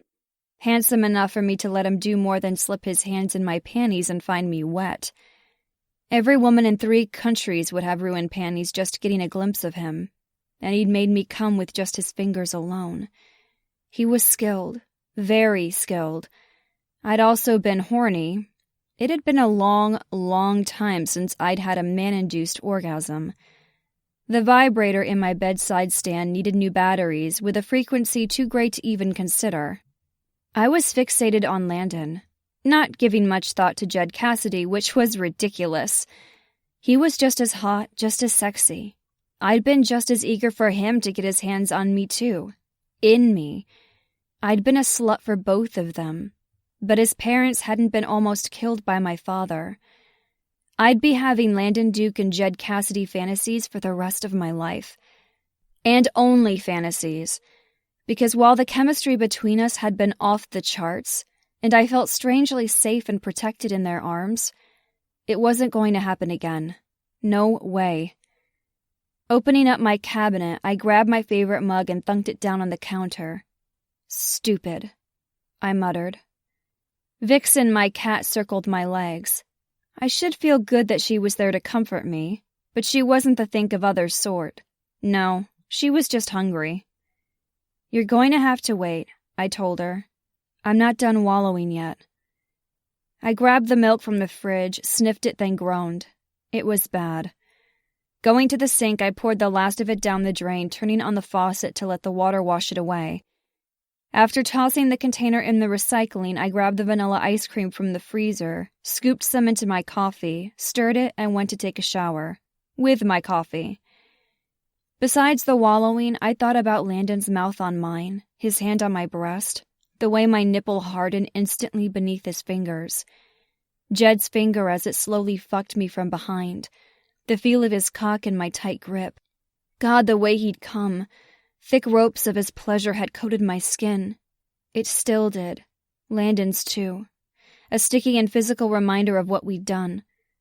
Both of them had discovered that I'd been embarrassingly wet for them, and that had all been from verbal foreplay. I'd probably pumped up their male egos by how quickly I'd come for them, not once but twice. It had been good. Really good. God, I'd been so blissed out there for a minute, I'd have let them bend me over the desk and fuck me. Even now, mortified, it was a steamy thought. With one of Landon's big hands on my back, holding me pressed against the hard surface, my ass lifted as he pushed up my skirt and lowered my panties just enough so one of them could stick his dick, definitely a big slab of beef, in me. Fucking me hard, deep. Maybe he'd even grab hold of my bun and pull my head back, hold me right where he wanted me. And when he was done, the other would have his turn. I'd seen their cocks, felt them, stroked them, watched cum shoot from them in powerful arcs. I wanted them deep inside me. God, to be manhandled in a very good, very delicious and naughty way had me squirming now. I had a feeling both Landon and Jed would be possessive, dominant lovers. Yet with all that size, all that intensity they exuded, they had been remarkably gentle, protective, eager to make me theirs, a dichotomy I couldn't fixate on, couldn't do anything more than think about. And that's all it, the strange, powerful thing between us, could ever be. A thought. Those I could have since they didn't cost anything. They were free. Mine. Secret. And as for what Landon Duke looked like, that was no longer a secret I could steer clear. Hide behind an end cap at the grocery store, and never go into Cassidy's again to see Jed. After gulping half the mug of coffee in one go, I turned the shower on and waited for the water to warm up. With the hot water heater being small and old, I took a Navy shower, as my aunt had called it, and was always in and out in record time, even with washing my long hair. While I hadn't been the one to drive drunk and hit his parents, injuring them so they were both in the hospital for over a month before finally recovering enough to recuperate at home, I knew none of the Dukes would want anything to do with me. They no doubt hated my dad, but Don Leary was dead. They should hate me too, just by being his daughter, by being the reason he'd gotten in the car in the first place. And now I was back in Rains and Landon knew it. I was sure he'd tell the rest of the Dukes. They'd all surely know about me soon enough. I was the reminder. What my father had done. God, I felt sick thinking about it now. It had taken me years to realize normal fathers weren't like him. The other kids' dads were sober all the time and didn't drink away the food budget. Their dad didn't forget to pick them up from school because he was sleeping one off. With Aunt Clara in California, I'd had a stable home, food on the table, hugs. Knew what it was supposed to be like, but it hadn't been easy. She was a school teacher and her salary covered the basics, but not much else. I'd worked in high school, too busy to help pay the bills for dating or prom. I'd received some scholarship money for college, but I'd still had to work full-time as I went, meaning it took me 6 years to finish instead of 4. I stepped into the tub, slid the curtain closed, let the hot water wash away the sleep. There was no use thinking a shower could wash away the guilt. The embarrassment of what I'd done the night before was simply too great. No wonder Ava had recognized him when we'd gone to the bar. Landon Duke wasn't Mr. Big, a stripper. I scrubbed myself with soap using more vigor than needed. Duke? A stripper? Ha! He was a champion rodeo rider dubbed Sirloin of Beef by the media, not only because he was a gorgeous hunk of man-meat, but also because the Duke family ran the largest cattle ranch in northwest Montana. And because his last name was Duke and, like nobility, he was called Sir. I knew all of this, yet I hadn't followed him, hadn't kept up with what he looked like. It had been too painful to even look at him, at any of them online. I just knew they were out there, living their lives, hating my father, hating me. It had been painful enough to live with the guilt. I didn't need to see them or their lives on social media. I spun about, got my hair wet as I grabbed the shampoo. I'd been back in town 6 months and hadn't seen him. I could avoid him for the rest of my life. It was doable. Work kept me busy enough. Like today, I'd meet with the contractor for an estimate on fixing the leaking roof. Then I'd go to work where, unless he planned on checking into the hotel where I manned the registration desk, he wasn't going to show up. While Landon Duke and his friend had given me the best orgasms of my life, he hadn't known who I was. Neither had. Hadn't known I was Caitlin Leary any more than I'd realized he was a Duke. I could only imagine what he would think of me when he learned the truth. No. I knew. He'd hate me. I had no doubt. And since he and Jed were close enough to share a woman, he'd feel the exact same way. Chapter 7. Duke. I pulled my truck up in front of the house, turned off the ignition. Glancing out the window, I took in the small arts and crafts 2-story. When my assistant gave me the address of a potential new job, a remodel starting with a new roof, I noticed the street name. I knew Palmer Road, but hadn't realized it was this house. Fuck, I murmured. Wearily, I wiped my hand over my face, grabbed my clipboard from the passenger seat. I'd barely slept thinking of Caitlin, of the way she'd been so responsive, so soft and perfect between me and Jed. It had been incredible watching her go from eager yet tentative to wild and passionate. Besides biting her lip to keep from crying out too loudly, she'd been uninhibited, giving herself to us completely, beautifully, and that had been in Jed's office. I got hard sitting in my fucking truck, thinking of how she'd have been if we'd have gotten her somewhere a little more private, like in my bed, Jed's, or hers. Whichever one had been the closest. The scent of her pussy had clung to my fingers, held my whole hand, which had only made my balls ache to be deep inside of her, to have her beneath me. Eventually having one of us in her pussy, the other in her ass, so she was between us. Instead of that perfect fantasy, when I'd gotten home, I'd only had my hand to ease my need, blowing my load solo instead of in that snug channel.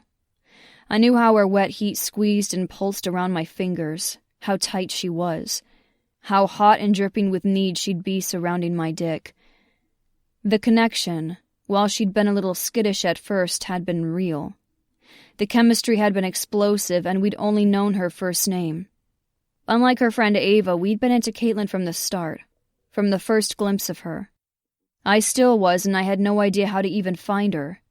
Jed and I had been fucking stumped as to why she'd bolted, what we'd done. How were we going to track her down because what we'd shared wasn't enough? Not by a long shot. Jed had gone back to bartending and I'd gone home. Nothing else to do at midnight to find her.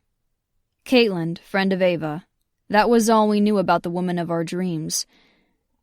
That and the weight of her lush tits, the feel of her slick pussy lips, the tight clench of her inner muscles as she came, the sound she made when she did so. I shifted, willing my dick to go down, but I had a feeling it wasn't going to until I found Caitlin and had her in my bed for a few hours. Days, even. And that wasn't even counting the times I'd claim her with Jed, or when she'd be alone with him and I'd hear her scream with pleasure from down the hall. She'd been right there with us, eager for it, eager for more. Then, like a switch had been flipped, freaked out. I wanted to see her again, to talk to her, find the fuck out why she bolted like a scared rabbit. Caitlin. Nothing else. Julia would be so proud. Jed and I had found a woman we were interested in and we'd scared the shit out of her. Blown it somehow. As for Tucker and Gus, if they found out how she'd gone cold after we'd gotten her off, they'd mess with us about how we'd lost it with the ladies. Rains was small. We'd find her. If she was from Rains. The crowd that had come to the all-male review had been big enough for several counties. Shit. No. We'd fucking find her. And when we did, we weren't letting her get away that easily again, because we wanted more than just to use our fingers on her. We wanted our dicks deep in her, of course, but we wanted a date, dinner and a movie. Learning more about her than how she pushed her glasses up when she was nervous and the sound she made when she was about to come. Shit. I didn't need to meet a potential client with a hard-on. I groaned, tried to think of castrating bulls to get my dick to go down. We'd find Caitlin and date the shit out of her. Until then, I had a business to run. As I walked up the concrete path, I took in the house that Don Leary had lived in when he was alive. Don Leary. Fuck. That name brought up so much shit. Being told 15 years ago at a football practice about the accident. My parents in the hospital for a month. The trial, the sentencing. Knowing the bastard who derailed our lives would get out of prison after 7 years. It didn't matter now. My parents were fine and Don Leary was dead.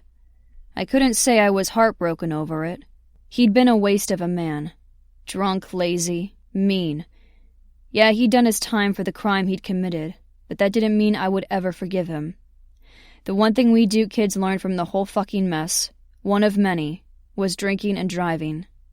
While Jed might own a bar, he nor any of us drank. Ever. Knowing Don fucking Leary wasn't going to answer the door had my grip loosening on the clipboard. It wasn't the new owner's fault what Leary had done. The job, though, fixing up this house, was going to stir up old shit. Shit I wasn't sure I wanted to deal with. I wasn't hurting for cash. Starting a business when I'd quit the rodeo circuit and moved back to Range wasn't because I needed to save for retirement. I had more money than I needed. But if I sat on my ass all day, I'd go insane.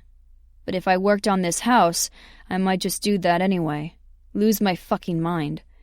I couldn't stand looking at this place or dredging up old shit as I worked, even when I had contractors to help. It would be a lot of work because this place was practically falling down on itself. I owed the owner the courtesy of at least telling him in person I wasn't able to take on the work. Refer a different company to get the work done. Don Leary was the asshole, not me. As I knocked on the door, I took notice of the rotting boards on the porch, the peeling paint, the sagging windows. If fixed up, the house would be really great. I knew for a fact Don Leary had had no money, and the way he'd taken care of his house proved that. Or he drank it all away. The door swung open with a rusty creak, and there she was. I grinned and everything felt right in the world. "Caitlin, fuck, are you okay? You scared the shit out of us last night." I stepped close and cupped her jaw, tilted her head up so she looked at me. Her eyes were wide behind her glasses, mouth open.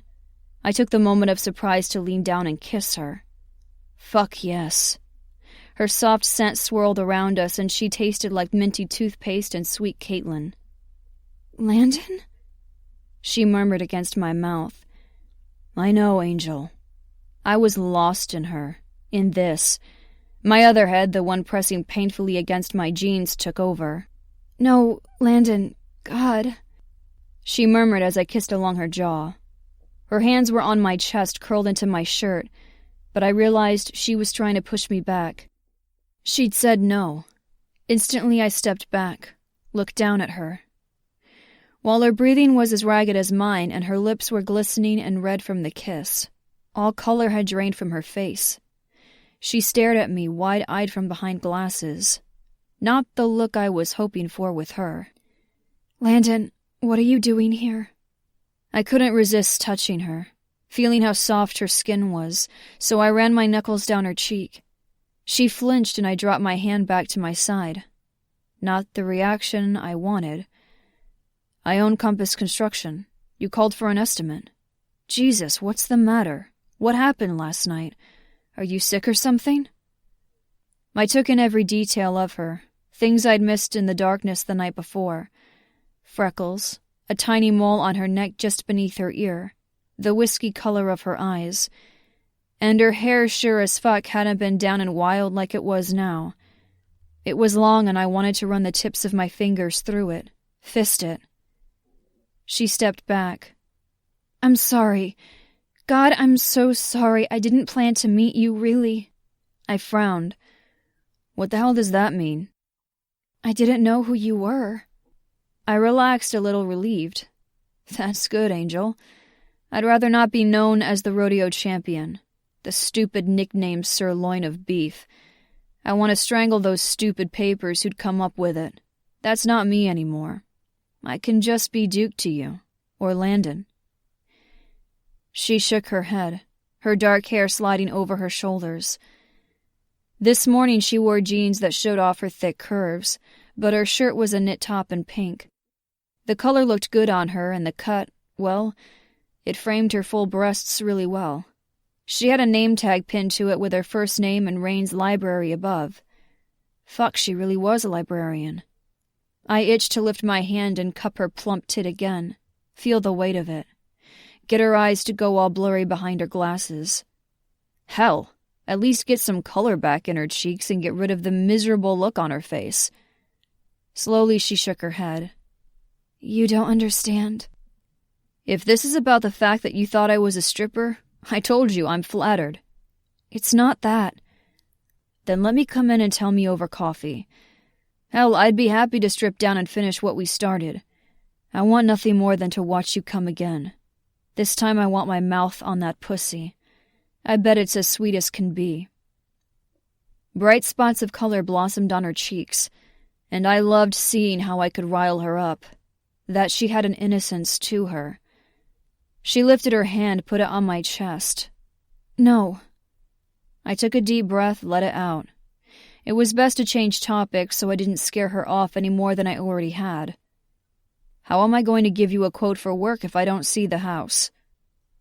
Sighing, she pushed her glasses up. "Yep, nervous." "I can't afford much, but roof work is first. Not the whole thing, though. Only the section over the family room is leaking and needs to be redone right away. I wanted a quote for just that. I'll do other stuff when I have the funds." "You're upset because you're on a budget?" Her eyes flared and she rolled her shoulders back, tipped up her chin. "No, I'm used to being on a budget, living frugally." I sighed. "Angel, tell me what it is. I admit we took things a little too fast last night. Maybe skip the get-to-know-you stage, but we can change that. Tonight, dinner. I'll tell Jed and we'll pick you up at 6. We'll be perfect gentlemen." I held my fingers up in a Boy Scout salute. I have to work. Okay, tomorrow. I have to work. I was starting to get a little frustrated. She had to give me something. Toss me a bone at least. Rejection was one thing, and she could have told us she wasn't interested at any time the night before. But she hadn't. She'd been into it. And by the kiss we'd just shared, she was still into me. I knew it. I'd seen it. Felt it. Until something made her stop. Again. Every day? I asked. Yes, I work every day. I glanced down at her name tag. Caitlin the librarian, and that was hot as hell. I hadn't been to the town library since I was in 11th grade and had to write a book report on Hamlet. It seemed I'd been missing out. I wanted to strip off that prim exterior and get to the soft, wet places. The library's not open every day. I have a second job. She sighed, flicked her gaze up to mine. It's not just that. Then what? I'll apologize for both me and Jed if we were too forward. Not gentlemanly enough. But you were right there with us. I licked my lips, getting more of her taste. Still are. She laughed, but she didn't sound amused. Closing her eyes, she took a deep breath, then another. You're going to hate me. I stilled, glancing down at her left hand, but didn't see a ring. Are you married? We didn't fool around with a claimed woman. Never had, never would. Behind her glasses, her eyes widened. What? No, I'm not married. Worse. She bit her lip. Well, you'll think it's worse. What the fuck was worse than fingering a married woman? No way. There's no chance I could. I'm Caitlin Leary. That cut off my words, my breath, stilled my heart. I stared at her, then stared some more, trying to remember her from 15 years earlier. She was Caitlin Leary. Holy fuck, I murmured. My hands clenched into fists, and everything I felt from that time surged right back to the surface. This was Don Leary's daughter. You're right, I hate you. The words were easy, and they slipped from my lips because right then all I felt was hatred. She flinched as if I'd hit her with my fists instead of my words. I might be losing my shit, but I'd never raise my hand to a woman. I understand, she replied, her voice calm as if she were resigned. Last night I didn't mean to. I wouldn't have, if I'd known. Your drunk father hit my parents and drove off, leaving them to suffer.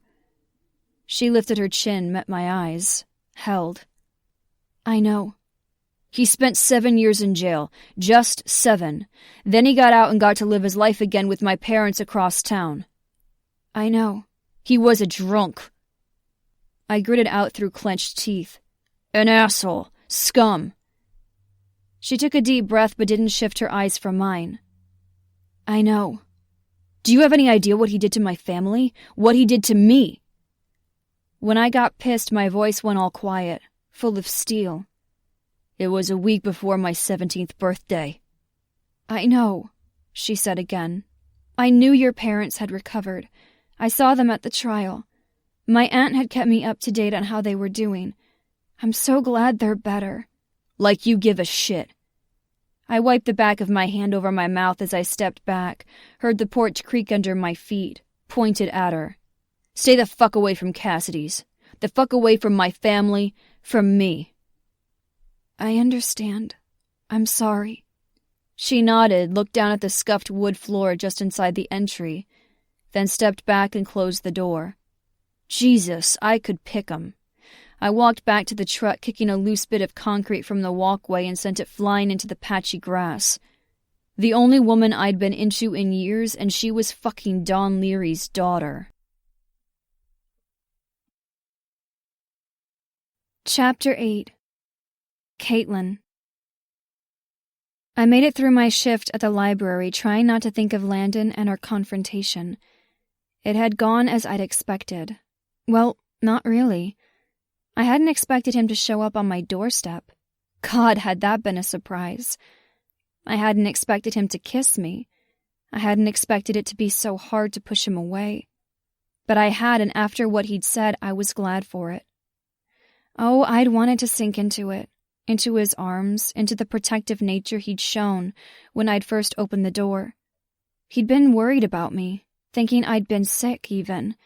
He'd wanted me. He'd wanted more with me, and with a crazy desperation that made my heart ache even more. But that had been before the truth. Before he knew it was all my fault his parents had been hurt so badly, that the Duke family had been almost destroyed, and that made the rest of it even worse. He hated me. I'd known he would, and I'd expected it. Even so, it hurt. A lot. It brought it all back up again. Every little thing I remembered and felt from when I was 10. It had been 15 years, and yet it was still so fresh. I tried for years to tamp it down, to block it off like a brick wall around the mess that had been my childhood. But with one dark look, one kiss, one orgasm, Landon had taken a wrecking ball to it. Add Jed and his finger-induced orgasm to the mix doubled the destruction. Hotman squared. And now the wound was open again, bleeding, hurting. But it was mine to deal with, mine to carry. Ava had texted twice and left messages, but I'd ignored them, not prepared to talk about it. Sure, I'd had a little cry before I left the house, but I'd had to suck it up and get to work.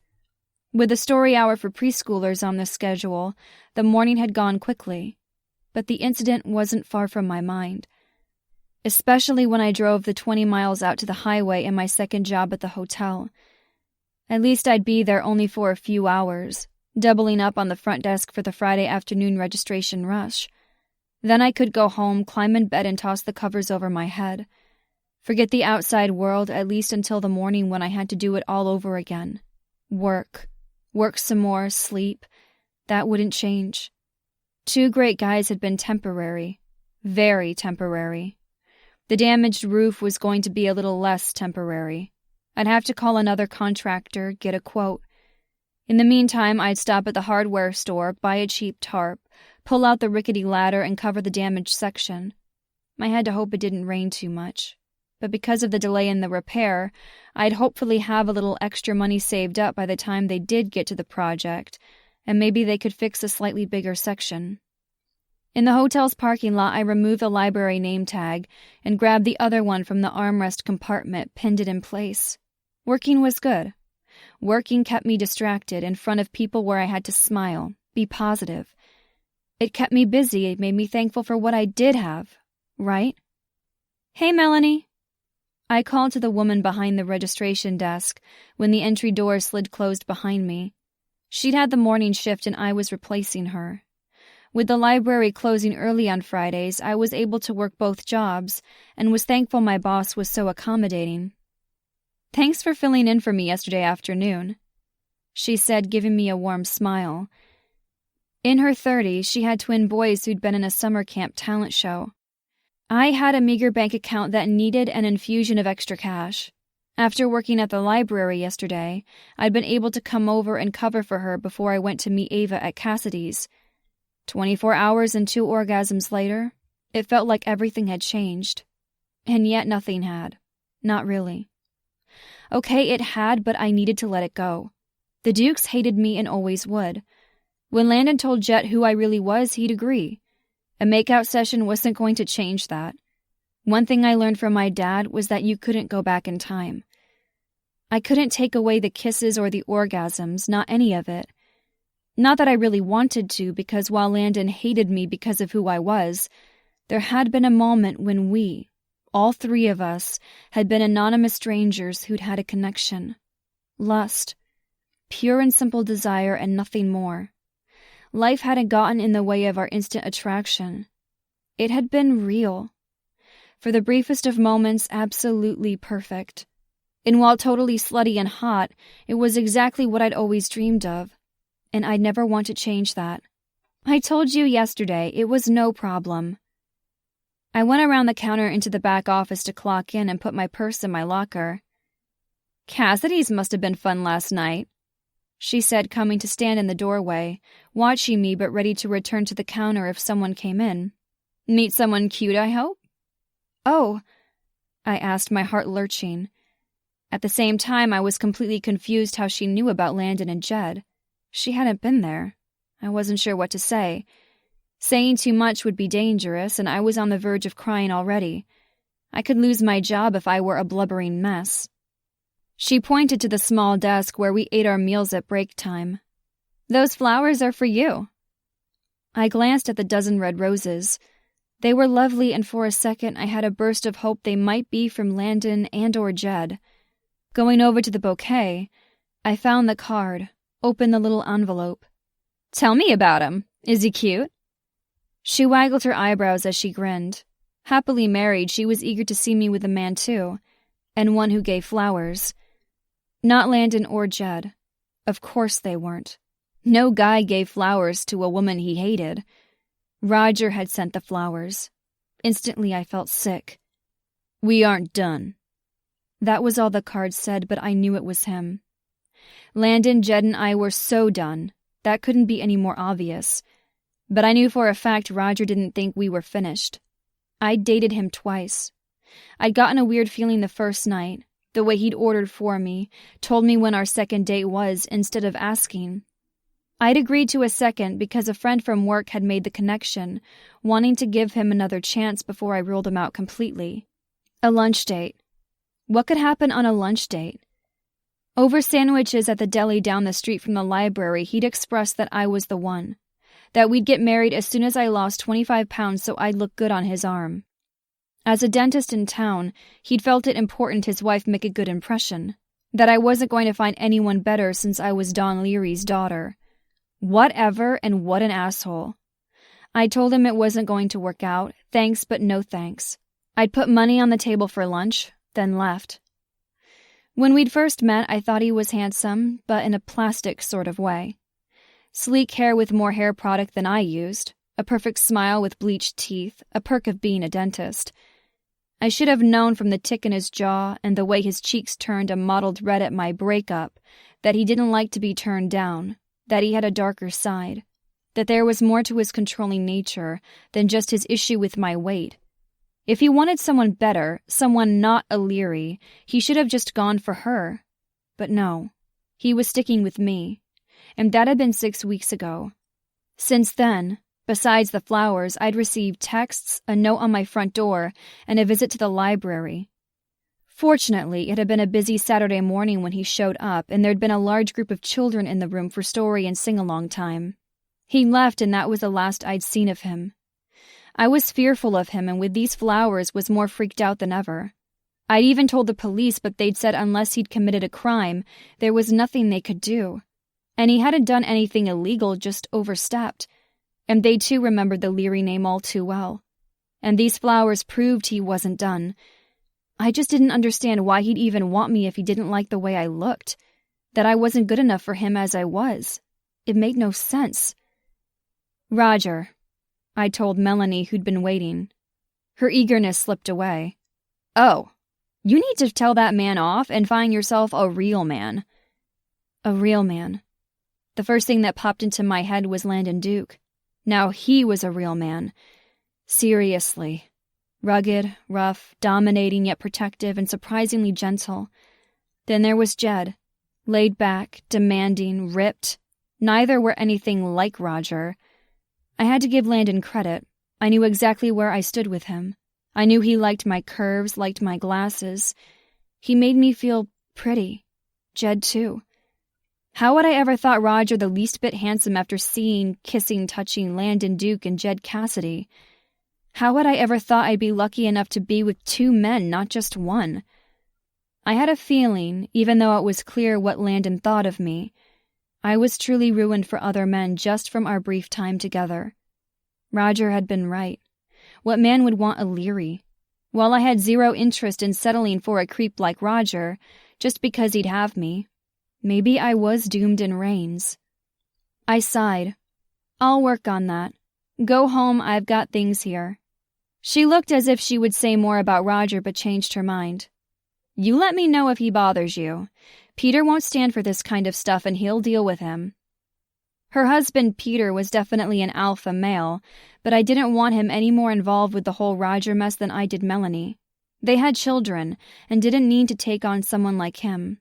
Roger knew where I lived. I didn't need him to know where they did. I will. Thanks, I told her. Stephanie's with maintenance in the pool area. Something's up with the hot tub. She'll be back out to help soon, she said as she headed out with a wave. She left and I was alone behind the registration desk, at least until Stephanie returned. I was glad she had the full swing shift, and I was only on until 7 as the registration extra. Standing in the lobby, I felt exposed and vulnerable, even as some guests walked by, probably on their way to an early dinner. I smiled as they passed and began to organize the incoming reservation sheets. It only made my shaking hands even more noticeable. Now I'd have to pick up some new locks with heavy deadbolts along with the tarp roof. Roger knew where I worked, where I lived. I could move. Well, no, I couldn't. I couldn't afford anything else in Rains. My house, no matter how dilapidated it was mine free and clear. I only had to pay the taxes each year, but that was it. It was enough. With student loans, my budget was tight just to pay the heat in the winter plus my other expenses. Changing my cell number because of Roger was a complete waste of money. The house had been deeded to me by my mother when she died when I was 8. My dad and I had remained on until he'd been arrested for the hit and run, and I went to live with Aunt Clara in California. The house had sat empty while he'd been in jail, and he'd only lived in it another 2 years after he'd got out. He'd done nothing in upkeep, either drinking the money needed for it or not being able to have anything done since he couldn't get hired and make a living. Now with the house in rough shape, the land was the only thing that had any real value. But it was mine, and I'd slowly get the house fixed up. I wanted to, for once, get ahead, to ultimately not work 2 jobs, to just be content with a simple life. No stalkers, no haters, 1 job, a little money in savings, a roof that didn't leak, free time. It was a simple dream. I just had to wonder if Roger was going to ruin that. He could walk into the hotel at any time and there was nothing I could do. This was a public place. If he did something, it would be his word against mine, and I was a Leary. As Landon had made it very clear earlier, everyone in Rains hated a Leary. Chapter 9. Duke. What the hell are you doing here? I stopped short at the sight of my brother on my couch. Obviously, I hadn't heard him come in while I was in the shower. What crawled up your ass and died? Tucker asked when I stomped into the kitchen, grabbing a soda from the fridge, slammed the door shut and downed half the drink in one icy long pull. This is my house. Why are you here? I leaned a hip against the counter to face the great room and stared at him. He was lounging on my couch watching a ball game. His feet were up on my coffee table and an open bag of chips rested beside them. Your turn to host Friday dinner. I closed my eyes, then ran my hand over my face. This morning after I walked away from the clusterfuck that was Caitlin Leary, I drove straight to the new build on the south side of town and pounded nails all day. Jed shut the bar down at 4 a.m., which meant he slept all day. I wasn't going to wake him to tell him about the fucking grenade I'd fallen on this morning. I'd let him hope just a little longer. He'd bought the bar and building that housed it on Main Street last year. It had an apartment on the 2nd floor where he crashed, but my house, this house, was where we intended to settle down with our woman. We both thought we'd found her last night, that Caitlin would be the one to turn this place into a home. But no. Fuck. I took another swallow of the soda. Mindless framing work should have helped with my anger and frustration levels, but it had done shit. The men on site had given me a wide berth and I'd had plenty of time to think. And in the 6 hours I'd been there, I'd figured nothing out. Nothing. Because while I was so mad at Caitlin, I still wanted her. It was a desperate, frantic need to go back to her house and toss her over my shoulder and carry her to the nearest horizontal surface, lay her down on it and fuck her until I forgot her father had almost killed my parents. Get a taste of that sweet pussy, and not from licking my fingers. No, I wanted to go right to the source. Get that sticky sweet taste all over my mouth and chin. Get her scent on me, on my dick. I adjusted myself in my jeans, thankful T couldn't see because of the breakfast bar. I was used to confrontation. I'd had it plenty when I was in the rodeo circuit, and not just with the bulls. From shitty contractors to my fucking brothers, arguments and petty bickering happened all the time. But never with a woman, and never like this. I'd had just a taste of what it would be like with her, and I wanted more. Not the fucking confrontation, but the night before in Jed's office. My dick got harder just thinking about how responsive she'd been, remembering the way she'd all but ridden our fingers. The tiny slip of a woman had me in fucking knots, even making me forget the usual Friday get-together with my family. Shit, dinner, I replied, tossing the empty bottle into the recycling container. After I finished at the site, I'd come home and cleaned up. Now I had a brother on my couch and the rest of my family on their way. And Jed. Fuck. I'd have to tell Jed about Caitlin, too. We're ordering pizza. Whatever. I used the back of my hand to wipe my mouth. Like I said, why are you here? You have your own house to watch the game. When my parents decided to retire from ranch life, they'd bought a small place in town, not too far from me, and Tucker had taken over the business and settled into the big house as his own, the one we'd all grown up in. He glanced my way, studied me for a second. Julia said you did a caveman routine last night. Tossed a woman over your shoulder and carried her off. With Jed. I expected you to have a little spring in your step after finally getting laid, not be ornery like a fucking bear. And I don't mean a bear that's actually fucking. I gave him the finger since he hadn't answered my question. It was normal for my brothers to just show up at my house and settle on my sofa, even when I wasn't at home. I didn't care. But today, fuck. Didn't work out?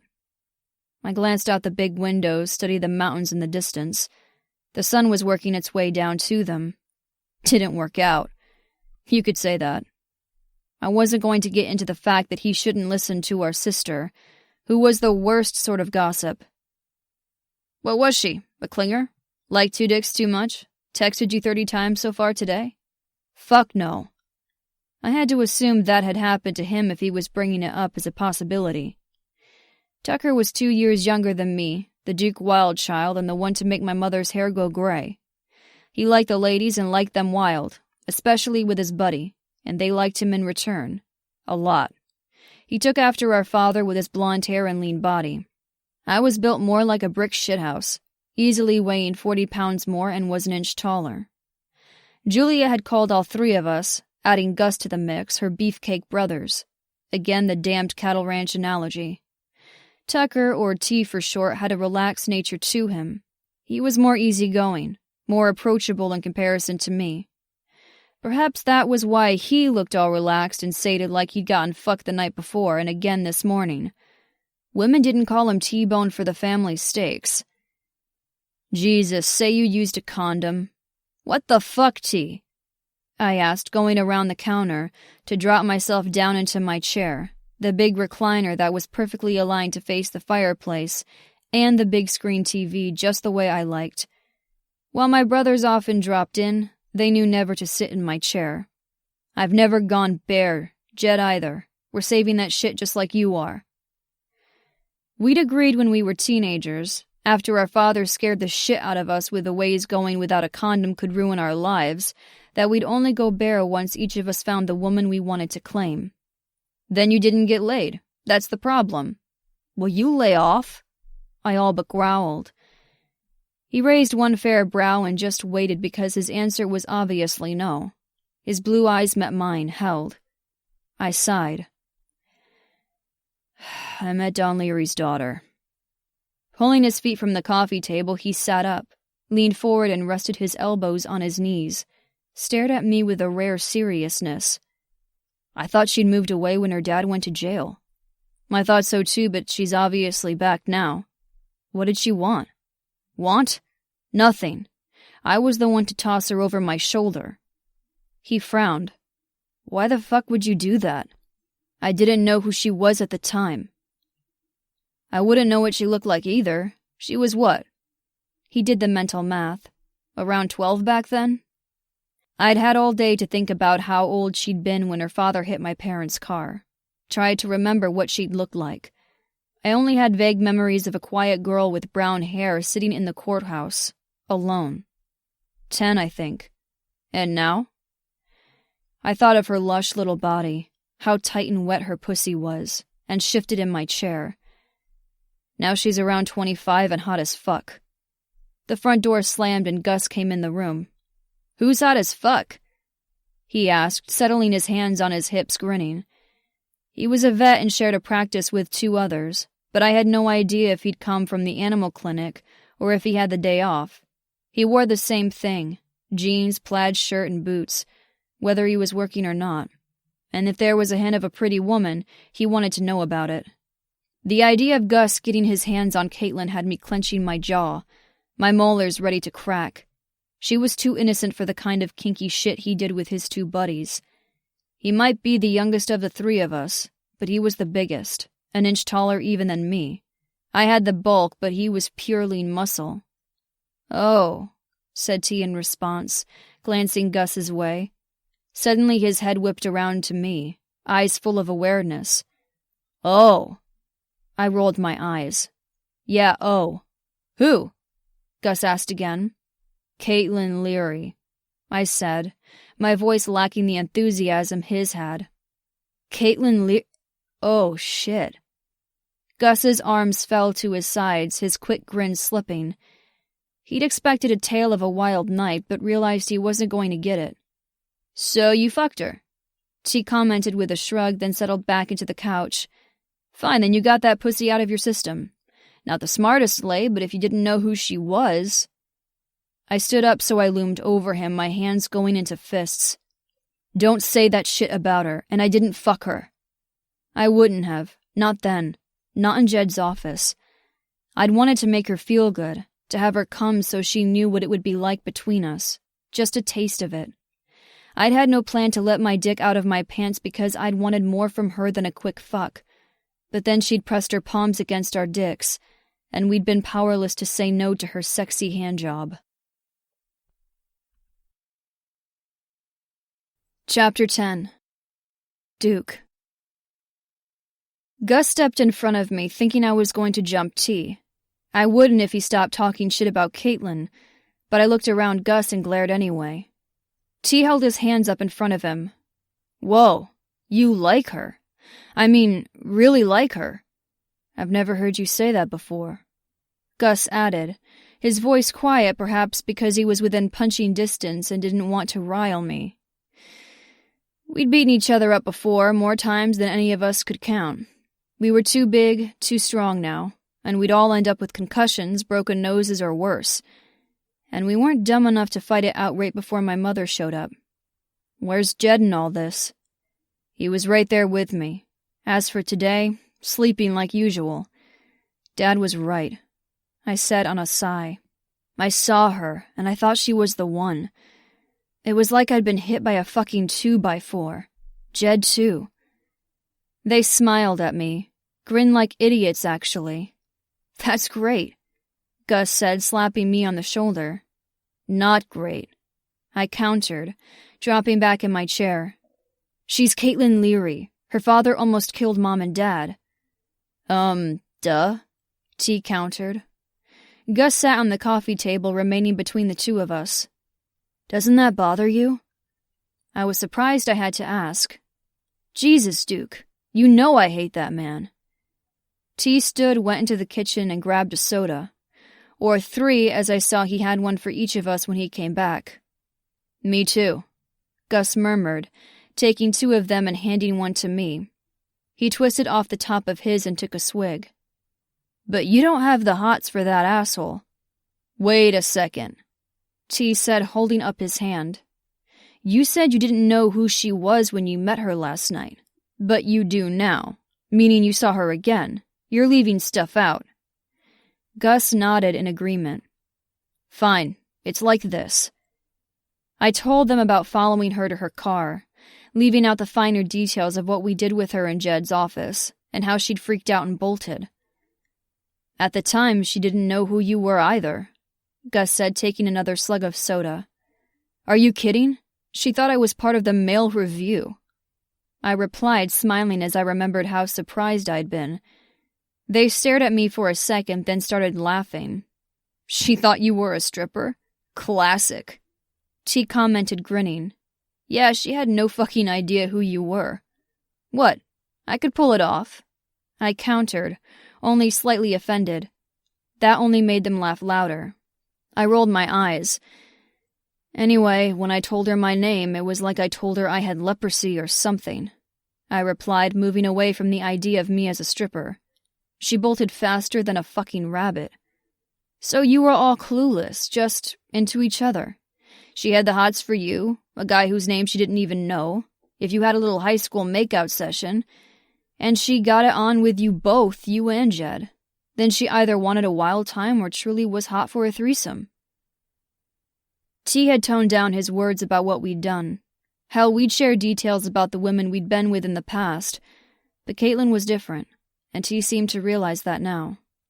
While I'd been horny as fuck as a teenager, I'd never gotten to third base like that in high school. Back then, I'd have ensured I got off, not her.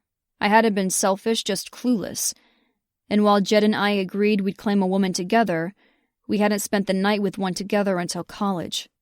I thought of Caitlin, the way her eyes had gone all out of focus behind her glasses at our kiss, the way she'd said, "Okay," on an excited little breath right before I slipped my finger inside of her tight heat and found her wet and hot for me.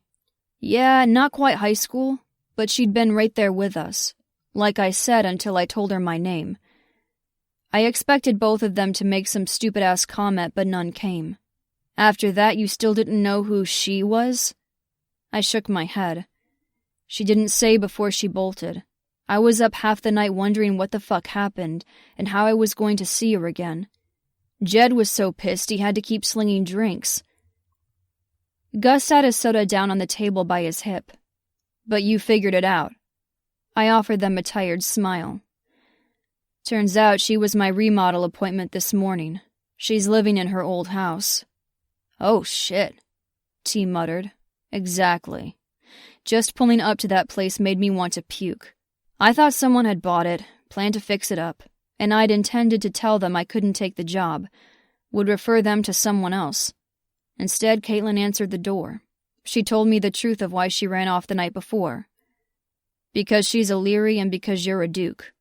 I nodded. Yes. You're telling me she ran scared because she realized who you were, and that you'd, what, hate her or something stupid like that? Gus asked, speaking slowly as if I were an idiot. My heart thumped once, then stalled. I stood, went over to the big window, my back to my brother's. My property lined a field, the tall grasses green and waving in the setting sun. I rubbed the back of my neck, winced at what Gus was insinuating. What was obvious now. I was an idiot. Oh, shit. Oh, shit, what? Gus asked, his voice sounding grim, like I drank the last soda and was afraid to tell. That is exactly what she thought, I said. I confirmed it for her this morning by listing everything her father had done, telling her how she'd fucked up my 17th birthday, and ended with telling her. I snapped my mouth closed, remembering the words I'd used. I'd actually said, I hate you. Your 17th birthday? Are you fucking shitting me? Jesus, she was 10 years old. Gus snapped. Did she slap you? She should have. T added, shaking his head as if he were disappointed in me. He had reason to be. I was disappointed in myself. I remembered how she'd met my eyes, took in every single one of the mean words I'd said. She hadn't flinched, hadn't looked away. I ran my hand over my head. No, she didn't defend herself, tell me off or anything. She just agreed with me. I replied, staring out the window, processing. After a minute, I turned and faced them, put my hands on my hips. I was a dick, I admit it. What's the worst of all is that she actually thinks I should hate her. All of us should, for what her father did. She's willing to live with that. She'd never have gotten near me at the bar if she'd known who I was. Hell, I bet she wouldn't have even gone to ladies' night if she knew Jed owned Cassidy's. You're an asshole, you know that? T asked. Yeah, I was. I think I just blew my chance with her. And that thought made me want to puke and punch my fist through a wall. And Jed's. You think? Gus added, shaking his head. I put my hands on my hips, thinking of what she'd done after I stomped off, only thinking of myself. Was she okay? I'd hurt her, I was sure, even if she hadn't shown it. Fuck, she was brave. Caring, concerned. I still barely knew anything about her, but I knew enough. She was perfect. Fucking perfect, and I'd stomped all over her with my dirty fucking work boots. For the first time all day, I had my head on straight. Knew what I had to do. Grovel. I've got to fix this. It wasn't her fault her father was a fuck-up. Shit, she was 10. I've got to go. Call Jed. He'll want to be there so you don't fuck up again, T said. I cut right past both Gus and T, grabbed my keys off the table beside it, and opened the front door. My parents were coming up onto the porch, which forced me to stop. I was beyond restless to get to Caitlin, to make things right, but I couldn't ignore them. Where are you rushing off to? My mother asked, tilting her head to the side so I could kiss her cheek. The top of her head didn't come up to my shoulder. Where she was petite, my father was tall. He'd shrunk a little, but still had the tall, proud bearing of a Montana cowboy. It was my mother who had the grit. She might be gray-haired, but not only was she a member of the city council, but she had a keen intelligence that shouldn't be underestimated. My father gave me a hello pat on the shoulder. Forgot the dessert? He asked on a laugh. I have to go fix something. I dashed toward my truck in the driveway, not wasting any time to explain. I pulled out my cell to call Jed, to tell him what I'd done and get him over to Caitlin's house too, pronto. Will you be back for dinner? My mother called. I glanced over my shoulder. T and Gus stood with my parents on the porch. I hope not. Chapter 11. Caitlin. I heard a vehicle pull up and the engine turn off.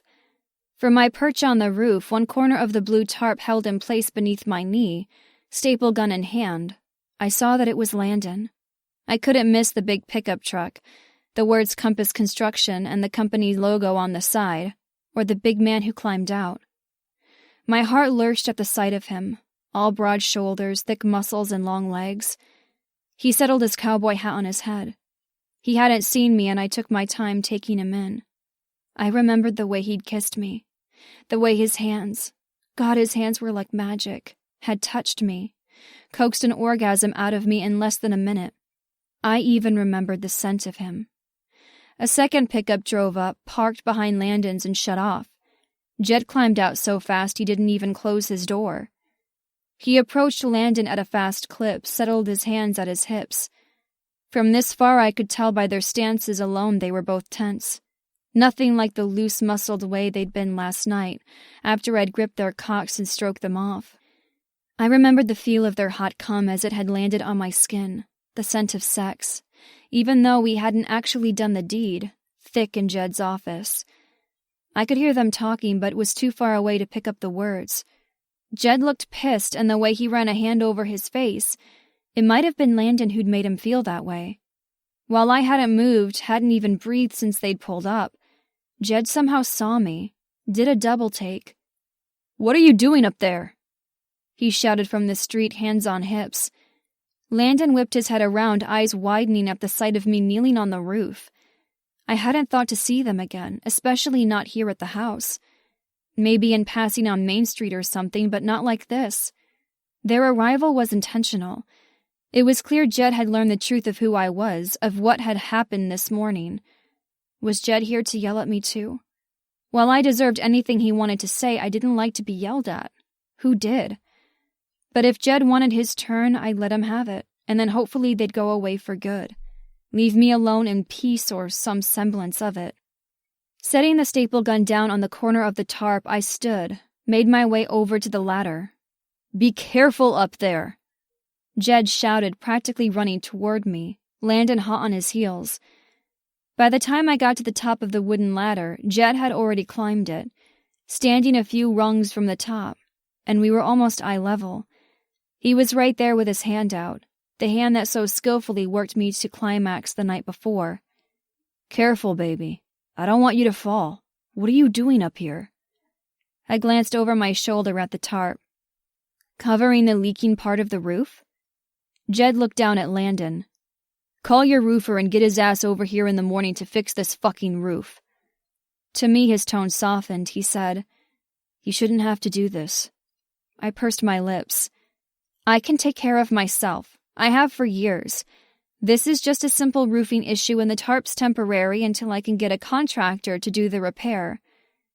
Jed's eyes narrowed and his jaw clenched. "You shouldn't have to, baby. If Landon hadn't been a fucking idiot this morning, you wouldn't be up here." His gaze raked over the roof, no doubt seeing the tarp and some of the loose or missing shingles in other areas, but didn't say more. "All finished?" I looked back at my patch job. "I have one corner to go with the staple gun." He climbed up onto the roof, and I remembered how tall he was, as I only came up to his shoulder. "Stay right here. Don't move." With long legs, he went over to the tarp, took hold of the staple gun, and got the remaining corner tacked down. In less than a minute, he was back at my side.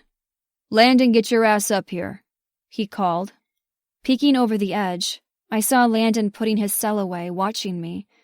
He climbed halfway up the ladder, his dark eyes never leaving mine. "All right, baby. Time to climb down. Landon will be below you on the ladder. I'll be above. You'll be safe." Jed was being ridiculously overprotective. We were only about 10 feet off the ground, and I'd used this ladder many times before. While I didn't want to fall off, there was grass to soften the landing if I did. But I didn't argue. The look on his face and Landon's told me they were going to be stubborn. Without saying anything, I worked my way down until I stood on the ground before Landon. Jed hopped down, skipping the last few rungs, effectively trapping me between them. Nervous, unsure of what to say, I offered a simple, "Thank you." They were close, real close. If I lifted my hand, I could set it on Landon's chest, or lower and cup him just like I had the night before. And if I took a half step backward, I'd be against Jed's hard chest and hard dick. "Roofers will be here at 7 tomorrow, Landon said. "The whole thing will be finished in a day." "On a Saturday?" I shook my head. "No way. That's not necessary. Well, I can't pay for the whole thing, especially at a weekend rate. You need to cancel or tell them to patch the section just under the tarp." I grabbed the staple gun out of Jed's hand and went toward the shed at the side of the house where the tools were kept. They were following, their footsteps heavy even in the grass. "No," Landon said. I stopped, spun on my heel. "No? You can hate me, that's fine." I glanced at Jed, pointed. "You can too, I'll deal. I'll stay out of your way. Skip Cassidy's, wherever else you like to go. Hell, I'm already getting my groceries in Clayton. But you can't come to my house and boss me around. You can't have it both ways." I was mad now, and that was so much better than sad. It helped to keep my tears away because I so didn't want to cry in front of these two. I wouldn't let them see how much I was hurting. Realizing I didn't give a crap about putting the stupid staple gun away, I skipped the shed, just turned and went toward the front of the house. It would be so much easier to avoid them if I shut the door in their faces.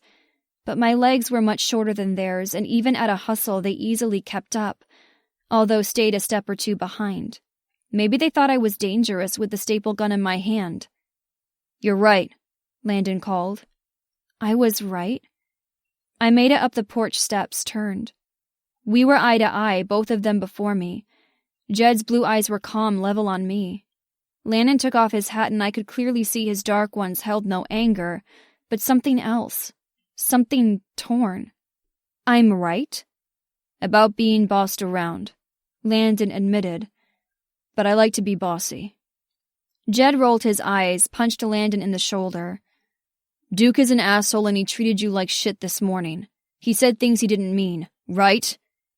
Jed looked to Landon. "I don't hate you," Landon said, his eyes on me, not Jed.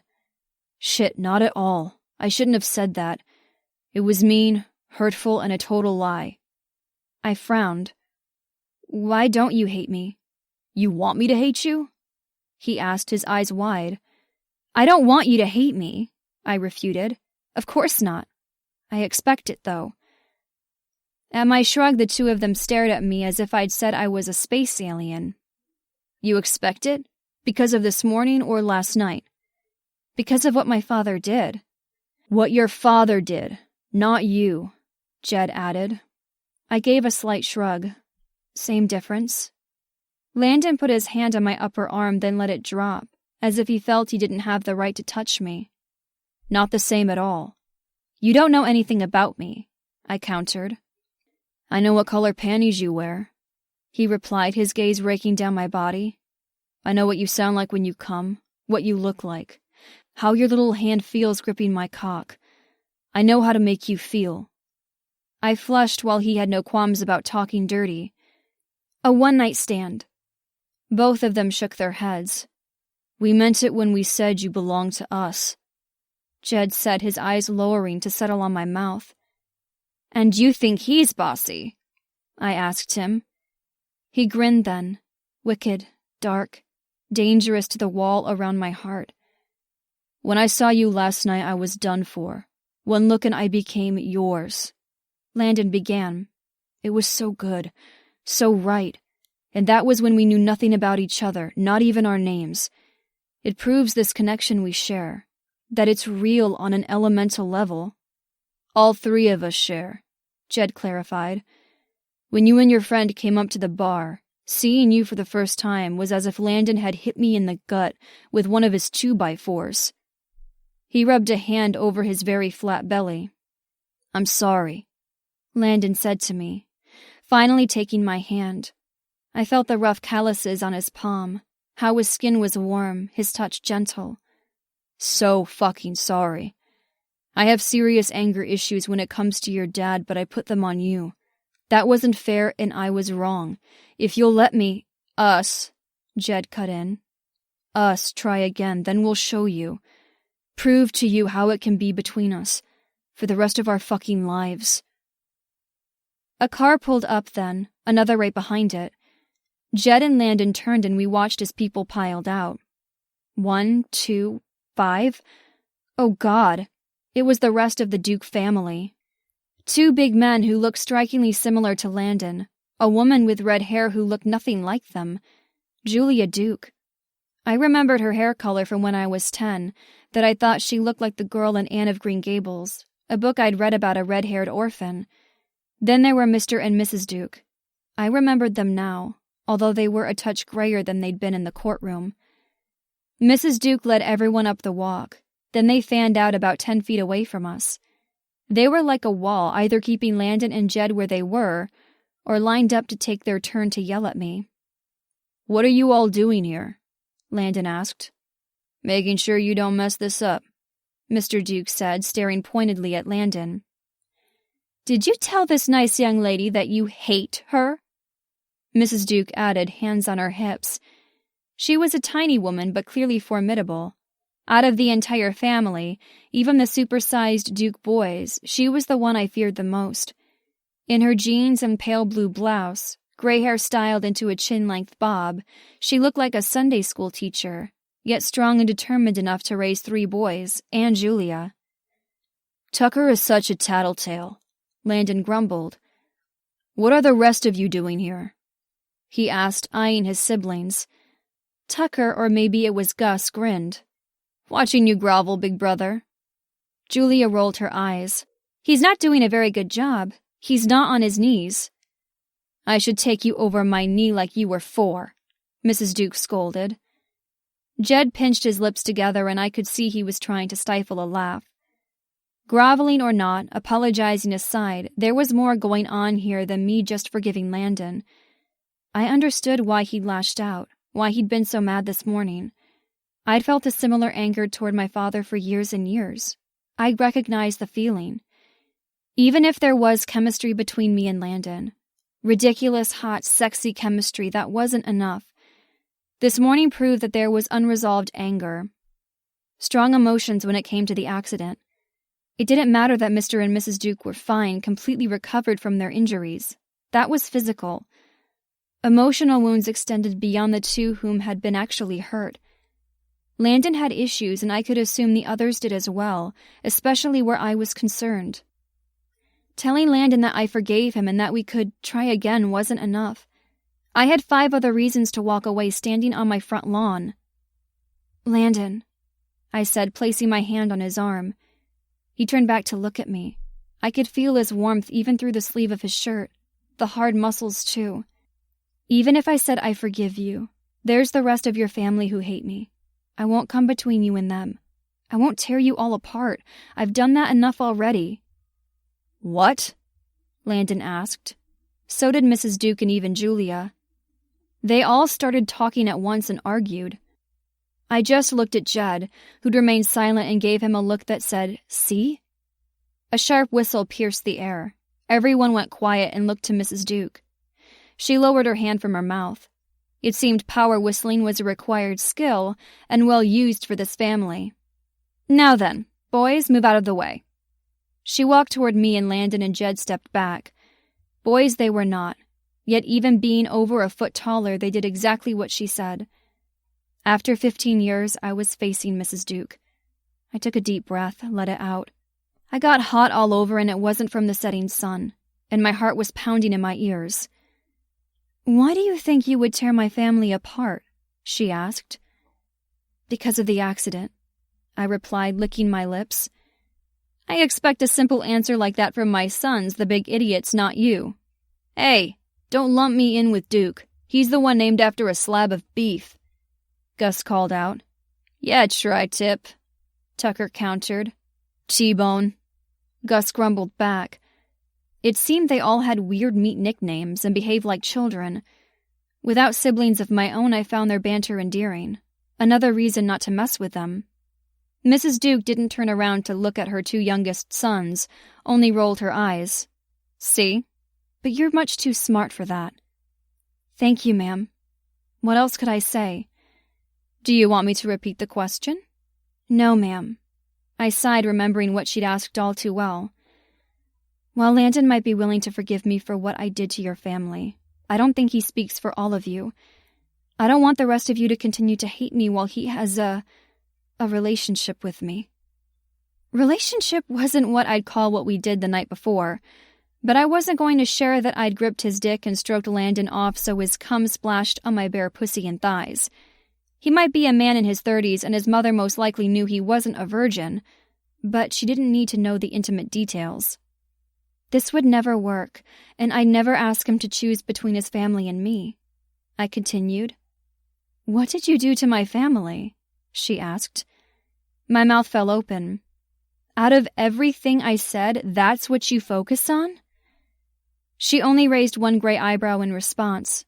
I hadn't grown up with a mother, but I was sure that looked worked on getting her kids to do whatever she wanted. "What did I do to your family?" I repeated. I licked my lips, took a breath. While I'd been prepared to admit my sins, the words were still hard to get out. "It was my fault you were hurt." Now she just looked confused. "Yours? How? Did you drink a fifth of vodka?" "No." "Did you drive down the county road when you were 10 years old and hit our car?" Her questions weren't a surprise. Direct, just like her. They still hurt, the reliving of it, especially with the woman who'd been so injured. "No." Mr. Duke came up, stood beside his wife, and put his hand on her shoulder. He was similarly sized to all of his sons. She settled hers on top of his, a sign of decades of love. The simple sign of affection, of reassurance, made my heart skip a beat. I could have killed that. Them. "Then why was it your fault?" he asked. Now I felt like I was being cross-examined. My nerves were like butterflies in my belly, frantic to get out. My father had known the truth of my involvement, Aunt Clara too, but once I moved to California to live with her, we didn't talk about all what had happened. We just moved on. I hadn't ever said it aloud to anyone, just lived with it for all these years.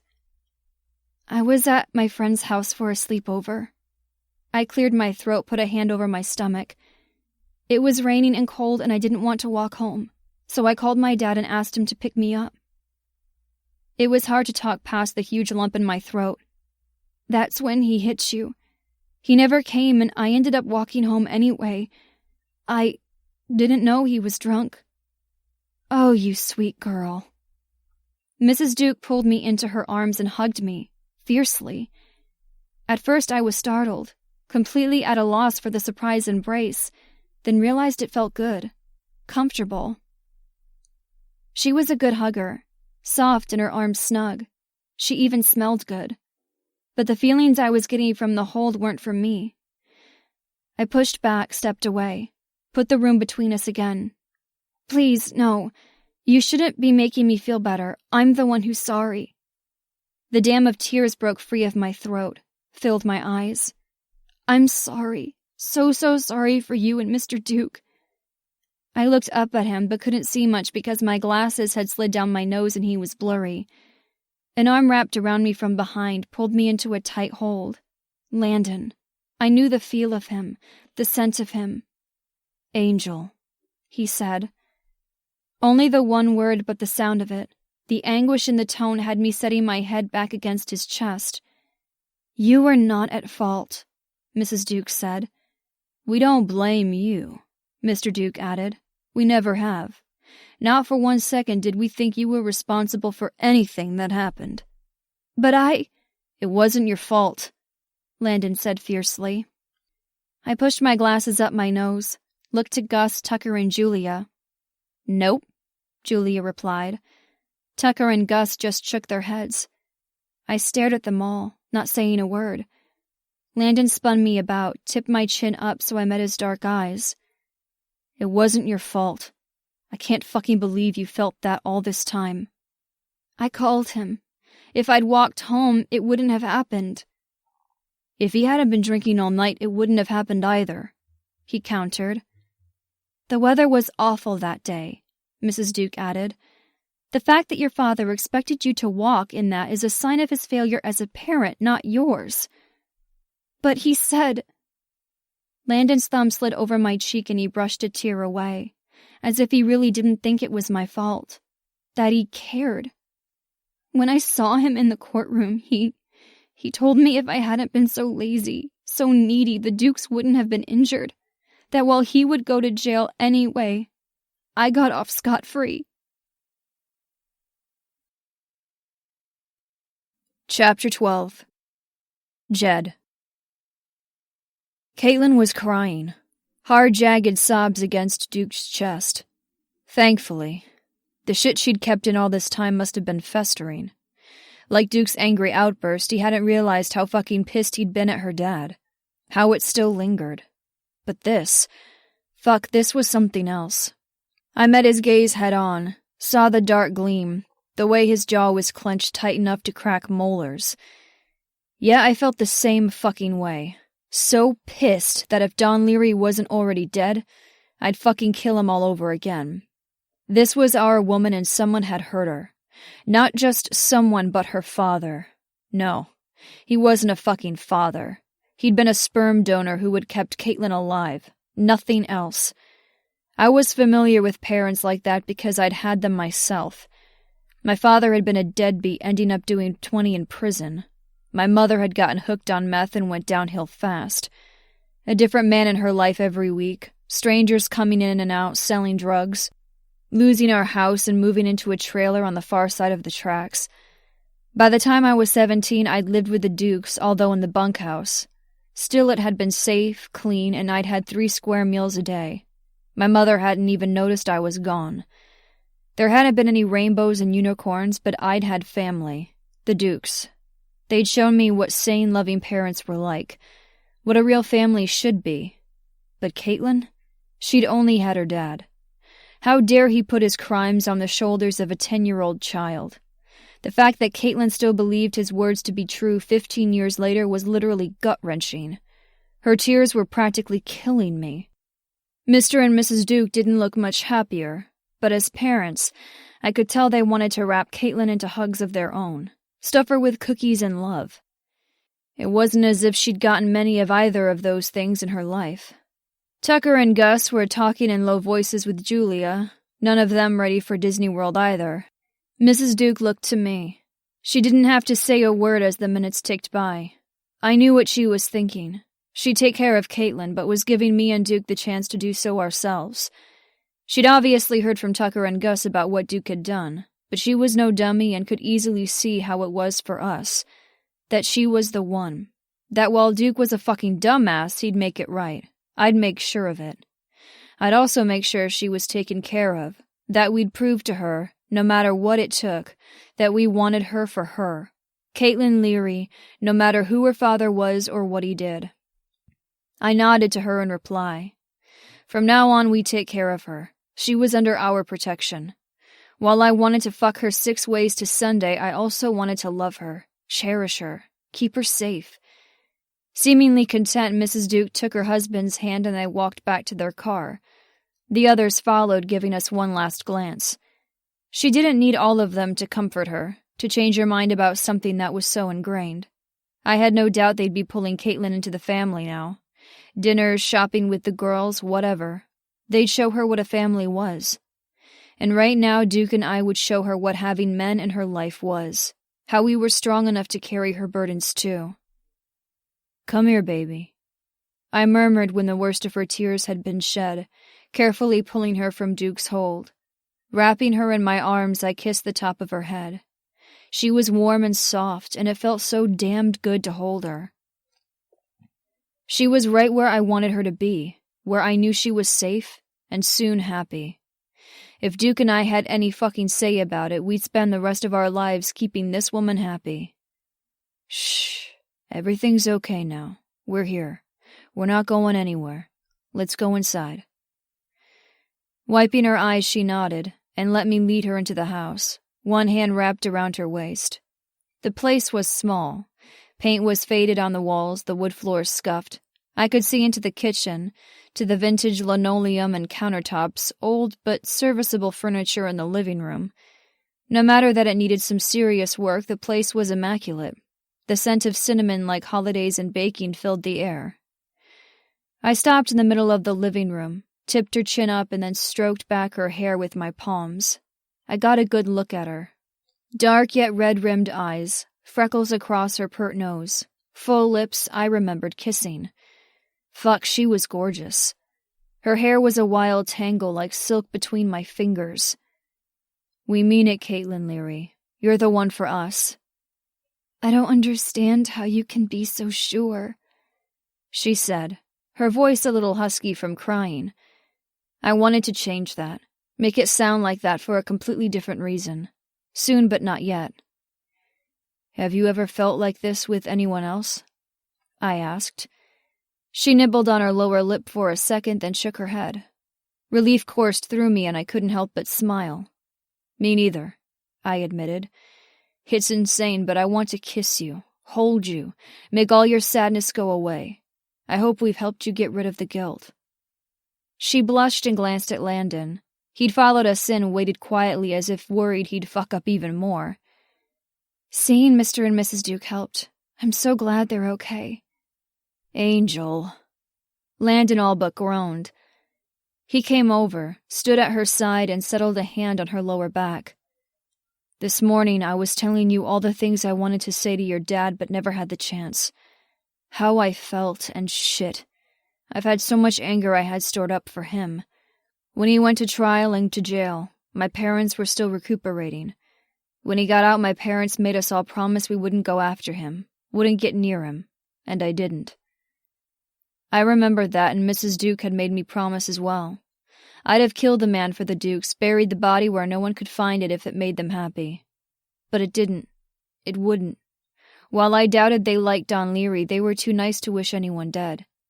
Hearing what he'd done to Caitlin, no doubt, had changed their minds on that. "Caitlin." Landon walked over to me, dropped to his knees and wrapped his arms around the backs of my thighs. Surprised, my hands went to his shoulders and I cried out his name. I glanced down at his upturned face. He wasn't going to let me fall. My cry was over, all the emotions having bled out. At some point, the rest of the Dukes left. I doubted I was done with it all, with them. But the roller coaster ride ended for now. The family actually seemed to like me. Well, they'd made it very clear they didn't hate me. As for Landon and Jed, they seemed to like me a lot. And the way Landon's hand roved, not sexually, but as if he needed the contact, to feel that I was right in front of him was proof. Besides, it was feeling comforting, reassuring, cherishing. His touch left a heated path that made my nipples harden and my pussy go damp, My body couldn't help but respond to him. It was as if it knew him, knew he was safe, that this was right. I'm so sorry, Angel. Forgive me, please. I nodded immediately. I do. I understand. His shoulders relaxed beneath my palms, the muscles going from tense to just hard. And you understand you were innocent in all this? I shrugged, slid my thumb back and forth over the line of his neck. I believe your family, so I'm working on it. I will work on it, but I feel better. Good. Jed added, coming to stand beside me, right beside me. You don't have to be on your knees to apologize, I said to Landon. You did, several times already, in front of your family even. Tucker said I was supposed to growl, and Julia added that I had to be on my knees to do it. That got a laugh out of me. This man, grovel? For the first time in forever, I felt good, light, like a huge weight had been lifted, like I was wanted. The way the two were looking at me, desired too. We were alone together, this time knowing the truth, knowing everything. I lifted my hand to his hair, sifted my fingers through the thick strands. This is a little crazy, you know that, right? I asked, looking between the two of them. What? Jed asked. Us. What's crazy is the way I feel about you. Landon added, and Jed nodded his agreement. My heart skipped a beat, but this time it wasn't due to sadness. It was because I was filled with hope. Something I hadn't really felt in a while. Not even an hour ago, I'd been resigned to hide from all the Dukes. That the steamy, heavy petting session with Landon and Jed had been a one-time thing. That they hated me. And now, overwhelmed, I replied, I know. We've barely even met, but it feels like forever. I put my hands up to my cheeks, felt the way they heated. This is happening really fast. It's scary. His hand stilled. Too fast? Do we scare you? I shook my head, eager to find out where his hands went next. Mine went to the nape of his neck, and my fingers slid through his short hair. So soft. God, no. I'm scared of the feelings. Both of them grinned. Baby, we can make you feel all kinds of things. Oh, yes, they could. I remembered. No, my pussy remembered all too well. I thought maybe we'd go on a date or two before I met your parents. I grumbled, lifting my hand to my hair, which was long down my back and sadly in a wild tangle. I was fixing the roof, not ready to meet the entire Duke family. Landon grinned and his entire face changed. Went from hard to, dare I say, soft? Tender, perhaps? Eager? It looked as if he had hope, too. That's what you thought we should do after a date or two? Meet my parents? Not be between us in bed? Jed asked. Getting our big dicks into that sweet pussy of yours? Working our way into that snug little ass? Stretching you open, molding it just right for us and us alone? I blushed. He was such a dirty talker. I remembered what we'd done the night before, and I hadn't even known their names then. Why was I being so concerned now? My inner slut had come out last night. It wasn't time for her to go back into hiding now. I didn't want her to. I wanted these men. Both of them. I wanted to see where this crazy attraction took us. My pussy clenched, eager to feel Landon's fingers once again working every one of my hot buttons. Then Jed would have his turn, double the pleasure. Yes. You know, there are other things I can do on my knees besides grovel, Landon commented. His dark eyes were full of heat now, and it was definitely panty-melting. Oh? I replied on a breathless whisper. My inner walls clenched in anticipation. His hand slid up and expertly undid the clasp at the center of my back before moving to my front, pushing up the hem of my t-shirt and the cups of my bra at the same time. The fabric bunched beneath my neck. Fuck yes. Jed growled, coming up behind me, his hands immediately going to my breasts.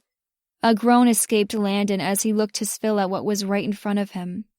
The way Jed's hands cupped and played with me, tugged my nipples, made me instantly needy and eager. I wasn't small, a full D, perhaps a little too much for being so short, but the way he watched made me think twice. So beautiful. My hand slid up into Landon's hair as my head fell back to rest against Jed's shoulder, my eyes closed. Sensitive? Jed asked, his breath fanning my ear. Mm-hmm. I wasn't sure if I was answering for the way he was playing with my nipples or for how good it felt for him to lick the whirl of my ear. Landon's hands worked the buttons of my jeans, slid down the zipper and tugged them over my hips. Your breasts are perfect, baby. A handful, heavy and soft. And these nipples, so pink, so responsive.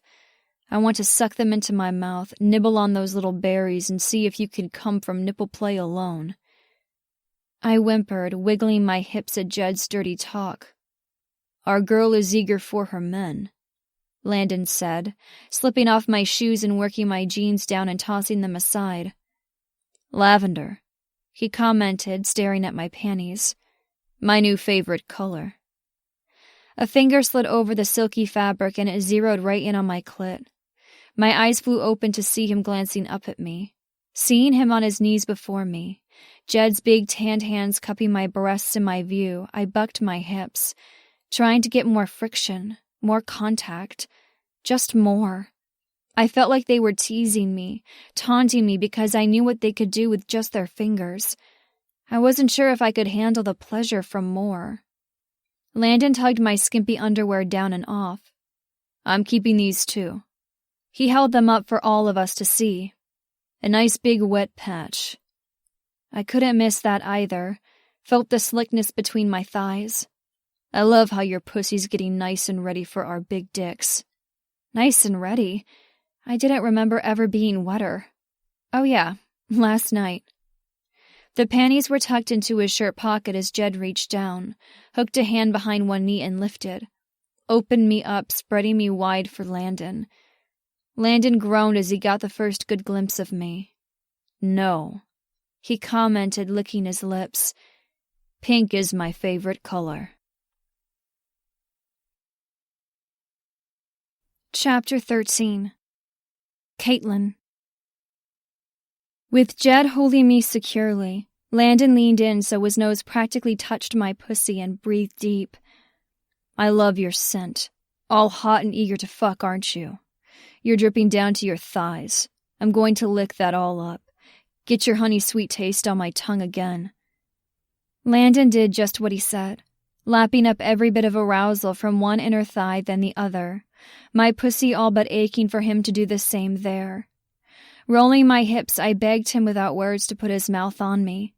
He looked up, eyes dark and heated, mouth slick and glistening with my juices, and said, Your pussy's spread wide for me. You're all flush and swollen, soaked.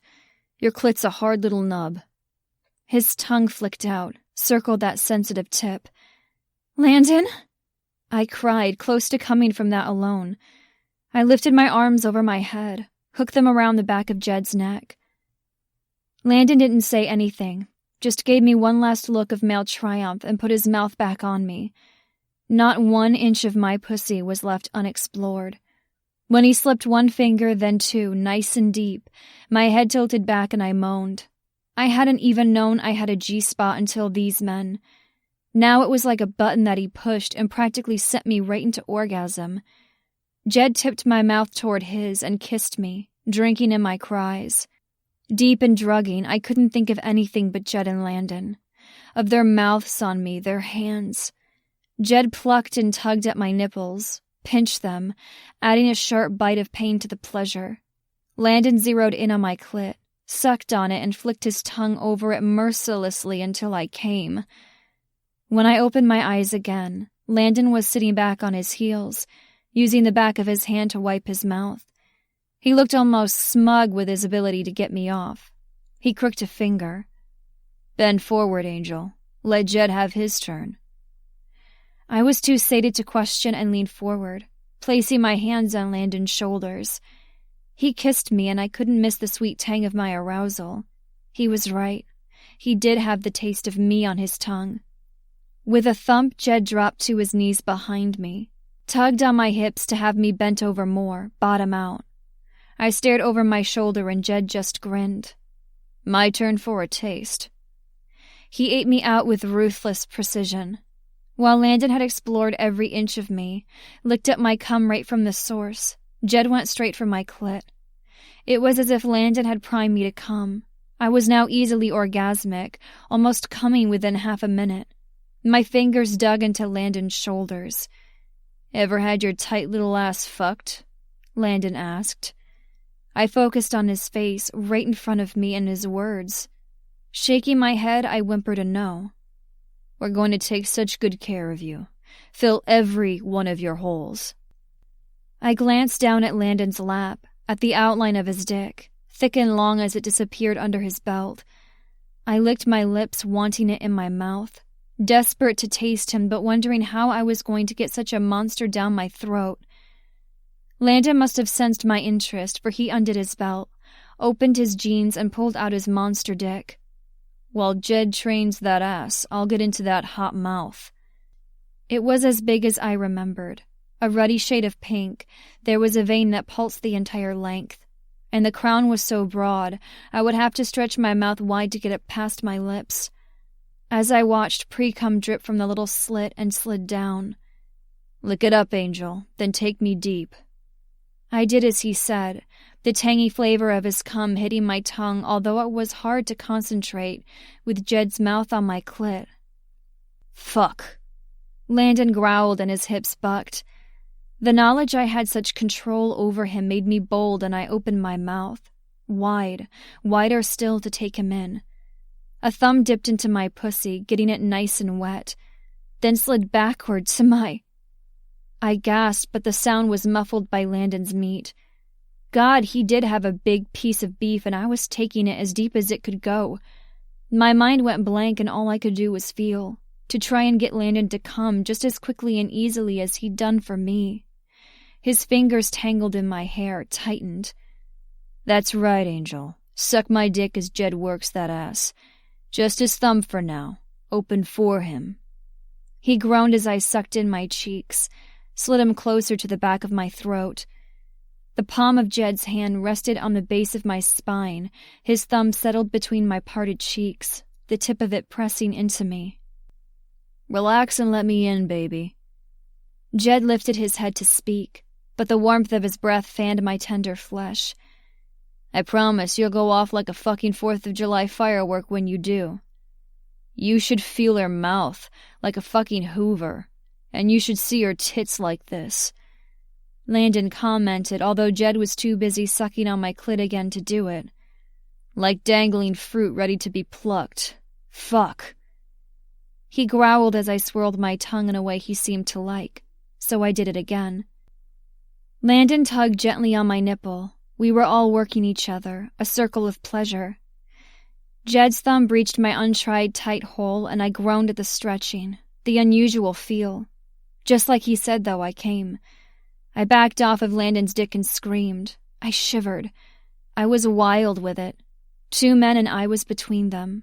Pretty much naked with a man's face between my legs, a finger in my virgin ass. The other man had my cum all over his face as he played with my breasts, his dick slick with my saliva, a flow of pre-cum sliding down the length. I never imagined, never expected, never wanted it to stop. My legs gave out and Jed retreated. For a split second I felt empty, but Landon pulled me into his arms as I straddled him, his hard dick between us. Held me close, snug and safe in his arms with Jed right behind me, stroking my back, my bottom. "Time to get naked and see what we can really do," Jed said. I was all for that. I'd come twice and they still had their clothes on. Well, except for Landon's dick, which was all but pulsing against my belly. I could feel the steady stream of pre-cum as it coated my skin. My pussy clenched with anticipation of having all of it, either in my mouth or pussy, not like the night before when it had landed on my skin. Having Jed play with my ass had been a surprise, a dark, naughty surprise, but I loved it. God, I'd never come so hard before. But I wasn't sure if I was ready to fit one of their cocks in there. Yet. That's right. My balls are full of cum for you, and the way you were sucking me, I'm close to blowing. 2 dicks, Angel. They're both for... Landon's eyes glanced to the side as if something caught his attention. Who the fuck is that? I whipped my head around, saw a dark figure at the window turn and start to run away. Jed was up into the window faster than I imagined possible for someone his size. His hands went to the window frame as he looked out. Then he pushed off and ran out the back door. Oh my God, someone was watching. Duke. Every protective instinct flared to life. I had my dick, hard as a rock, and my balls aching to be emptied, back in my jeans. Caitlin dressed and out of her house within a minute, safely tucked in my truck. The idea of her having a fucking peeping Tom had me seeing red. Knowing Jed was after him was the only thing keeping me from hunting the bastard down myself. I'd almost lost her because of my stupidity, and the fact that she'd forgiven me was proof she was the perfect woman, kind and understanding. When I fell to my knees before her, Tucker had been right. I'd had to grovel. Not just for her sake, but for mine. She humbled me, made me realize how precious she was, how the thing that was between the 3 of us was special, worth saving, worth groveling for. I had a feeling I'd be on my knees with her often, apologizing since I was a dumbass, but also because I wanted to worship her. We'd just shown her how with her between her men. We'd take her everywhere, and we had a lifetime to do it.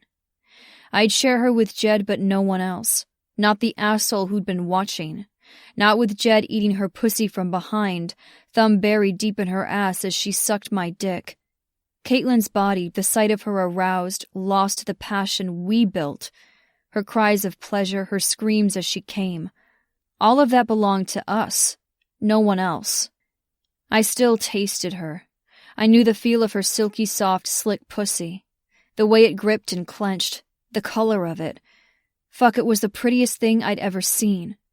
And Jed had been lucky enough to be the first to get into that virgin ass, to carefully open her up to just his thumb. Soon she'd take our cocks, one in her ass, the other her pussy. Make her ours officially. Fill her with our cum in both holes, and there would be no mistake, no denying the truth of whom she belonged to. Oh, we'd get it all official, a marriage license from the courthouse, but that was a formality. We'd already made her ours, and I had a feeling she was just starting to understand that. Jed opened the passenger door, climbed in, and Caitlin scooted into the middle between us, right where she belonged, her thighs bumping ours. He was breathing hard, his face flushed. Well? I asked. He cupped Caitlin's cheek. Are you okay? He asked. She nodded, and he kissed her, quick and fierce. I chased him for 2 blocks. Jed looked to me. About 6 feet 180, dark hair, had on jeans and a light-colored hoodie, got in a silver 4-door and peeled out. Caitlin stiffened beside me. Oh, God. What? I asked. It's Roger Bierstadt. Bierstadt? Didn't he go to school with the fucker? Jed asked. I grunted. I didn't remember the details behind my brother's dislike of the guy, but it didn't matter now. Only the fact that at 30 he was a fucking lurker, a creep who'd been standing outside Caitlin's window, where she was usually alone. Why do you think it's him? I'd go after Bierstadt, lasso his ass, and fucking hog-tie him, but I wasn't going to do it to the wrong man. Caitlin glanced at her lap. Her fingers fidgeted. We dated. I knew she'd had a past, had men in it. She was gorgeous and 25. Of course she'd had men. But her saying the words made them real. Now I really wanted to go after Bierstadt for getting his hands on our girl. Not like this. It wasn't like us. And we're not even dating. God, I don't even know what to call us, she commented. No, we weren't dating. We skipped dating and jumped to exclusive in 24 hours. The fact that there was a man fucking lurking at her window also meant we jumped to living together. There was no way in hell she'd be spending one more night alone without her men to protect her. The scent of her pussy filled the cabin of my truck. It was on both our faces, our fingers. Jed glanced at me over her head, but we stayed silent. We went out on 2 dates back in July. The first one was pretty bad. No connection. But since it was a blind date set up by a woman from the library, I felt I had to try again. So date 2.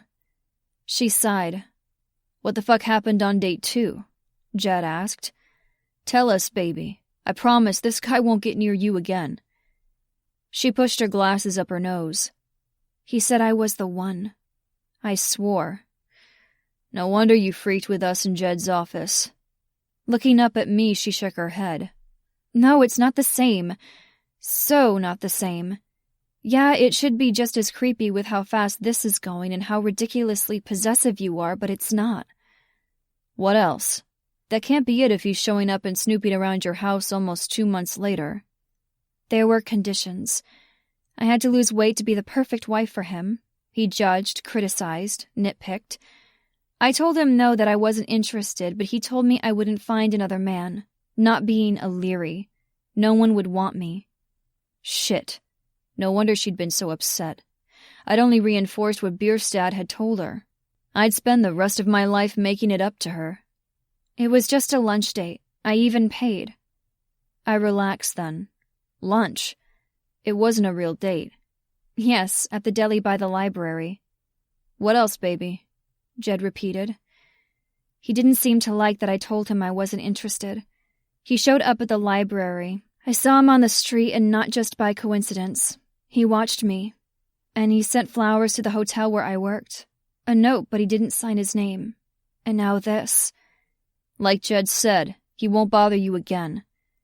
I turned on the truck, pulled away from the curb. Where are we going? She asked. My house, I replied. Our house, Jed clarified, picking up Caitlin's hands and kissing the knuckles. The house we're going to share starting tonight. I used the hands-free controls on my steering wheel and dialed Tucker. What's the matter, sirloin of beef? It hasn't even been an hour. Can't get it up? Need pointers? Jed grinned at Tucker's comments that came through the truck's dashboard. Caitlin flushed prettily. I took her hand, placed it on my dick, letting her know I was hard for her, that I always would be. Behind those sexy fucking glasses, her eyes widened. I doubted she was all that surprised after the way we spurted cum like fountains from her handjob the night before. Even after that, I had a huge load in my balls just for her. And instead of sinking into her sweet pussy, we had to deal with Bierstadt. You can talk about my dick all you want, but not now. Caitlin has a stalker and we need your help. Name it, T said, his voice hard, cold. No more playful banter. No one fucked with a duke, and since I made it very clear Caitlin was mine, she was under our protection too. Find out where Roger Bierstadt lives. Fuck, Bierstadt. Hang on, let me look him up. No one spoke as T did a search. It took about 20 seconds, but it felt like forever. My fingers gripped the steering wheel, eager to track the fucker down. I had no doubt the guy would run home to hide. Probably thought he was invincible. He might be able to screw around with Caitlin, fuck with her head. Hell, to tell her she had to lose weight. But he wouldn't be able to play mind games with us. He'd be lucky to be alive when we were done with him. 2417 Grassmere. I'll meet you there. He disconnected. You need to turn around. Grassmere's the other way, Caitlin said. I'm taking you home first. You'll stay there while we go after Bierstadt. She shook her head. No way, I'm going with you. Absolutely not, Jed countered. We don't want you hurt. 3 big men, as if there was any chance Roger would get near me. 3. No doubt T is calling in Gus, too. One more reason why I'll be fine. I glanced to Jed, who didn't look happy. If you take me to your house, Tucker will get there first and he'll have first dibs at the guy. I hardened my jaw at the thought of anyone touching Bierstadt before me and Jed.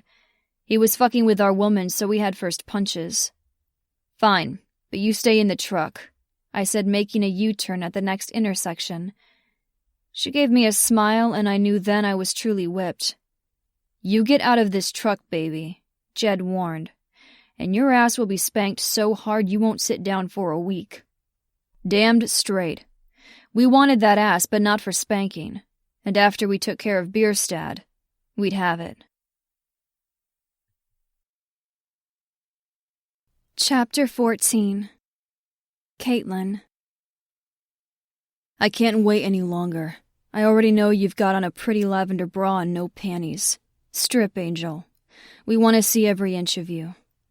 Landon's voice was rough, his actions barely restrained as he flipped the bolt on their front door. Adrenaline was coursing through both of them after their confrontation with Roger. They'd reassured me that he'd never bother me again, and I believed them. But now, all that restless energy could be put to better use. Nothing finally stood in the way of them taking me to bed. We were in their house. Jed had said he usually crashed in the small apartment above his bar, but he really lived here, and we were alone. The way they'd been acting, all territorial and protective, I'd expected an all-out brawl on Roger's front lawn. Anger had practically poured off of Landon and Jed in waves as we'd ridden across town to Roger's house. I'd wanted to punch the guy in the nose myself, feeling so violated. It was one thing to stalk me for over a month, another to actually watch me as I rode their faces, one after the other. It had been dirty, naughty, and totally wild, but it had only seemed tawdry knowing that Roger had been watching. I had no doubt I'd do all kinds of wicked things with Jed and Landon, and I didn't feel the least bit embarrassed about any of it. I wasn't ashamed. They were showing me a side to my sexuality I'd never known existed. I was so much more passionate, more orgasmic than I'd ever imagined. We'd been first to arrive at Roger's house, a tidy 2-story brick house with a silver sedan in the driveway. But before either of them had made their way to the front door, Tucker and Gus pulled up. 2 more trucks as well, 4 more big guys climbing out, settling their cowboy hats on their heads as they joined the others. In the group I only knew the Duke brothers, all big Montana cowboys. Nonetheless, one I didn't know came to lean against the hood of Landon's truck. He tipped his hat to me as a greeting, then watched the house. It had been obvious he'd be my babysitter.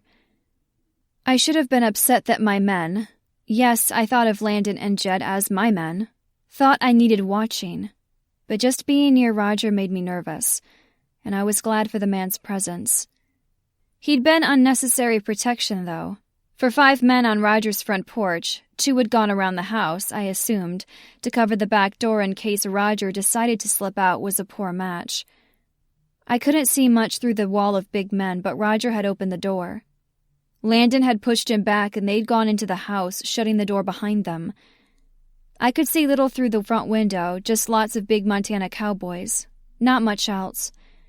I should have felt sorry for Roger with those odds, but he'd watched me with Landon and Jed. It hadn't been simple kissing he'd witnessed.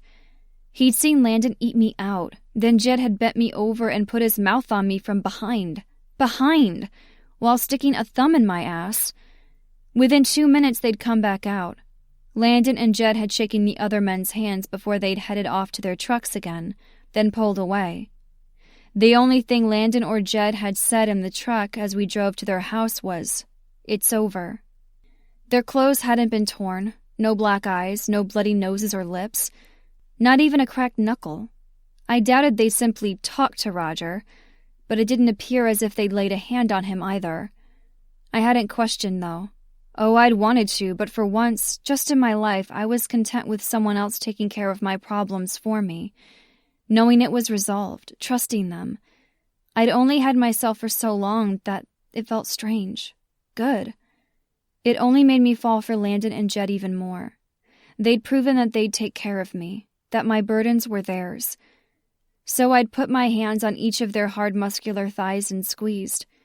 When they took my hands and placed them over their dicks, I felt how thick and hard they were and knew that Landon must be aching from being sucked off and not finishing, then shoved back in his jeans. I knew what would be happening next, and I'd been right. We were in their house. The door was locked. Jed closed the blinds. We were truly alone and no one would be watching. I took off my clothes, let them fall to the wood floor at my feet. I had no modesty with them, not after earlier. They'd seen all of me up close and personal.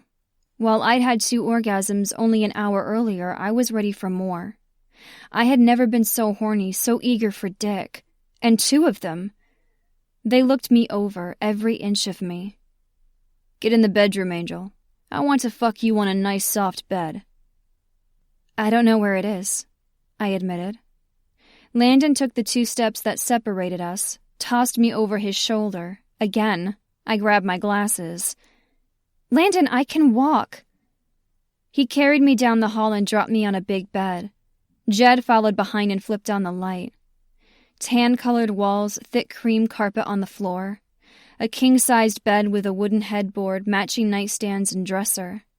A big window faced the backyard, lush with old trees. Jed went over to it and tugged the blinds closed there as well.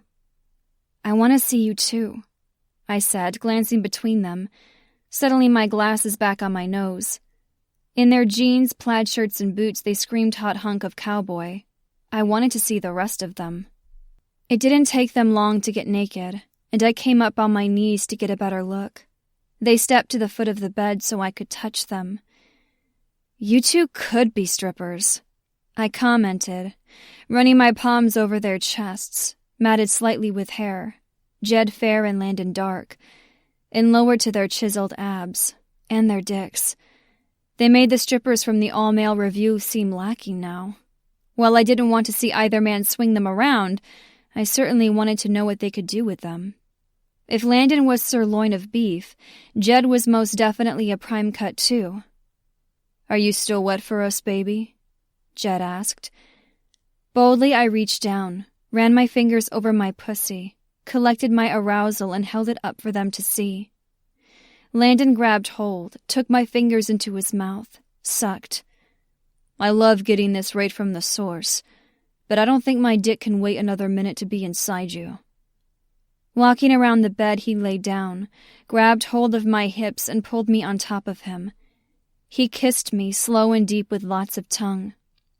I could feel the bed dip as Jed moved, hooked a hand about my waist, and lifted me onto my hands and knees, slid his fingers over my pussy. She's soaked and ready, he said. Landon broke the kiss, stared at me with those dark, fathomable eyes. Are you on birth control? Landon asked. I nodded, my hair sliding over my shoulder. IUD. I've always gloved up, always used a condom, every time. Landon said. Me too. Never fucked without one, Jed added. We've been saving going bareback for the one. For you. Landon lifted his head, kissed me quick. Angel, we want to go bare with you. To take you with nothing between us, ever. Feel your pussy against my dick, fill you with my cum, not a condom. But it's your call. I fucked up. Really fucked up, and we'll wait so you can trust me. Trust both of us. I loved him then, right in that moment. He was giving me the option to protect myself from him, to not give myself fully to him until I was ready. All because of how he'd hurt me earlier. I was ready. I wanted him, nothing between us, just like they'd said. I did trust him, both of them, in this, in keeping me safe in so many ways. I didn't say anything, only shifted my hips, lowered myself down until the broad head of his dick slid over my slick folds, notched, and settled right at my entrance. There was no waiting. Everything had built to this moment, to the way I settled down onto him 1 inch at a time. He was big, huge. My pussy lips parted, my inner wall stretched as he went in. Thankfully, I was ridiculously wet, and it eased his way. But I had to pull back, then push down a few times before I could fit all of him, before I was seated directly on his thighs. Oh, shit. Her pussy just swallowed you right up, Jed said. He'd been watching, and that was ridiculously hot. I don't want anything between us, I said, reaching out and cupping Jed's jaw as I rocked my hips. Fuck, you feel so good. Landon growled. His hands gripped my waist, and he lifted me up, dropped me back down. I gasped. It did feel good. Better than good. Amazing. Every inch of you. Hot and slick, practically milking the cum from my balls. Ride me, Angel. Take your cowboy for a ride. The ride's going to be wild, but I promise you'll stay on for longer than 8 seconds. I met his gaze, then glanced at Jed. He was watching me closely, but reached out, stroked a finger down the swell of my breast, thumbed the nipple. Shit. She just squeezed the shit out of my dick. Move, Angel, or I'll make a fool of myself and come right now. I laughed, feeling incredible. Happy, horny, hopeful, loved. Settling my hands on Landon's chest, I lifted and lowered, circled my hips, and pretty much fucked myself with his big dick. My clit rubbed against him, and I was quickly lost to the feeling. My eyes closed, and I went with it, riding him harder and faster, chasing my orgasm. I knew my breasts were bouncing, knew the wet sounds of our fucking, of my pussy filled the room, that I was moaning, unable to keep it in. Jed leaned in. Want me to play with your ass, baby? You're sensitive there. You'll come again for me, won't you? His hand slid down my back, his thumb again finding the tight ring of my ass. He didn't push in like he did earlier, just applied the lightest of pressure as I rode Landon's cock. I had no idea there were so many nerve endings there, that it would feel so good. I got really wet and my nipples went hard as I came. Shit! Landon growled, lifting his hips as he pushed me down on him, holding himself deep. I could actually feel the hot pulses of his cum as it filled me, as it overflowed and made a wet mess where we were joined. Ah, Angel, fuck. Landon's jaw was clenched tight, his cheeks flushed as he recovered. My turn, Jed said, lifting me up and off of Landon, flipping me so I was on my back. Grab hold of your knees, pull them back. More, yes, like that. Fuck, look at Landon's cum all over you. Jed stroked his dick as he spoke, as he watched me open myself up for him. Putting a hand by my head, he settled himself between my thighs and in one slow stroke slid all the way in. Jed? I cried. My inner walls clenched and squeezed, adjusting to him now. Landon shifted, took hold of my knee for me and opened me up even further. You're ours, baby. No going back. Fuck, you feel so good bareback. The way your cunt is so fucking slippery with Landon's cum. That pussy's both of ours. Jed was a dirty talker, and he did so as he fucked me. While Landon had let me control the ride, Jed was the opposite. He was working me, using me to his pleasure. But he was skilled in that he was rubbing my clit with each hard thrust, pushing me to the brink right away. I was primed for him. I had a feeling I always would be. I was so orgasmic with them. Coming would never be a problem, not like it had been for guys in the past. What other guys? All I could see, feel, taste, smell was Landon and Jed. I didn't want it any other way. Jed leaned down, sucked one nipple into his mouth. When he gently bit down, I came. Through the roar in my ears, I heard Landon say, Our girl likes it a little rough. I think she's going to love having her ass fucked.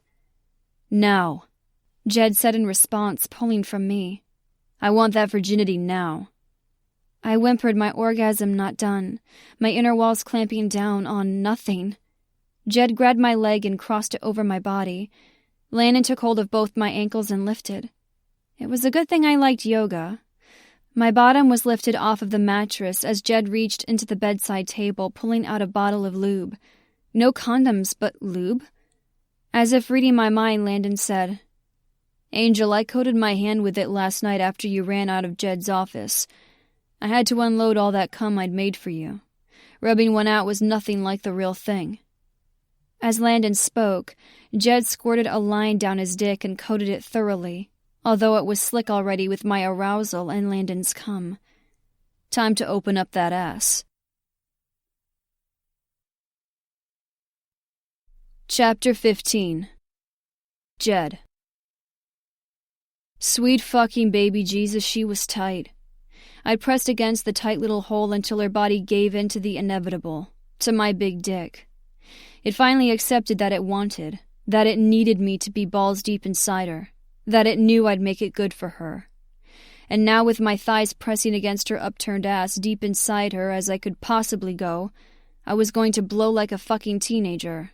She was too good, too hot, too tight, too fucking perfect to last.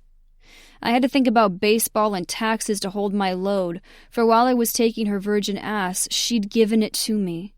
This was a gift, a fucking perfect gift, and I wouldn't screw it up. Reaching between us, I found her clit, watched her face as she breathed through the pressure of having her ass opened up for the first time. And I wasn't small. No, I was sure she felt as if she'd been impaled by a lead pipe. But she'd come. I might be in her asshole, but I wasn't one. "Time to come, baby," I said. Sweat dripped down my forehead, and I grinned down at her. Behind those sexy glasses were dark eyes, blurry with lust, with the need to come again. "You took me so beautifully." Glancing down, I looked at where we were joined, how she was stretched open for me, how I fit so perfect. And then her pussy, which was empty. Soon Duke would be in there at the same time, claiming our girl together. For now she'd come all over my dick. I'd fill her virgin hole with my cum, mark her there so she was claimed everywhere. I found her clit, played with it, watched her as I pulled back, slid in, began to fuck her slowly and carefully until she started to shift her hips, until a flush crept down her neck to her pert tits, until they were bouncing every time I thrust deep. "Come for Jet, Angel. Squeeze that dick," Duke told her. She reached out, gripped his dick in her hand, stroked it, as if she wanted both of us at the same time. And while he probably hadn't meant it was his dick she was supposed to squeeze, I doubted he'd minded. And the way her body was all but milking me, we both got in on it. "Is your pussy empty?" he asked, sliding a hand down her belly and between her thighs. I moved my hand away and watched as he slipped 2 fingers into her pussy. I felt them through the thin wall that separated us, and by the way Caitlin practically screamed Duke's name, he was hitting her clit too. "I'm coming," she wailed, her chin tipping up, eyes falling closed as her body tensed, and she literally milked the cum from my balls. I couldn't hold off a second longer, unloading what felt like gallons of it deep into her ass.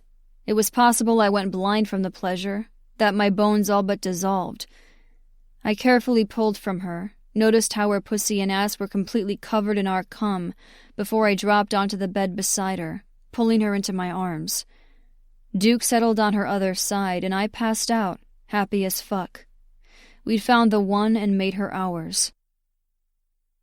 "Caitlin, are you sure about this?" I asked, my hand tightly squeezing Landon's as we walked into Cassidy's. It had been a week since the incident on my front lawn with the Dukes. I hadn't seen them since. Hell, I hadn't seen anyone except people at work. Landon and Jed had completely taken up all my time. All of it. Landon stopped, tugged me out of the way of the others in the bar and looked down at me. "Of course. What's the matter?" "What are they going to think?" Landon grinned. "That your men are crazy about you and only let you wear clothes long enough to be at work." I flushed. They still had the ability to do that to me, even after all the things we'd done together. Things that had to be illegal in 13 states. It didn't matter. Nothing mattered but the way Landon and Jed made me feel, in bed and especially out. "We can skip the last part," I grumbled. He grinned, gave me a quick kiss. "Julia's waving us over." Landon led me through the tables to where the Dukes were sitting. They'd pulled 2 together to accommodate everyone. Mr. and Mrs. Duke, Tucker, Gus, and Julia were all there, and based on the drinks and plates of appetizers in front of them, they'd been here a while. Landon pointed to the bar where Jed was working. He gave me his usual easy grin before helping a customer once again. Landon went to his mother first, kissed her cheek, then continued around the table. I felt awkward hugging them, still unsure of how to behave with them, when Mr. Duke stood and wrapped his arms around my shoulders. He smiled and squeezed me. "I like seeing Landon this happy, and knowing you're the cause of it makes me like you even more.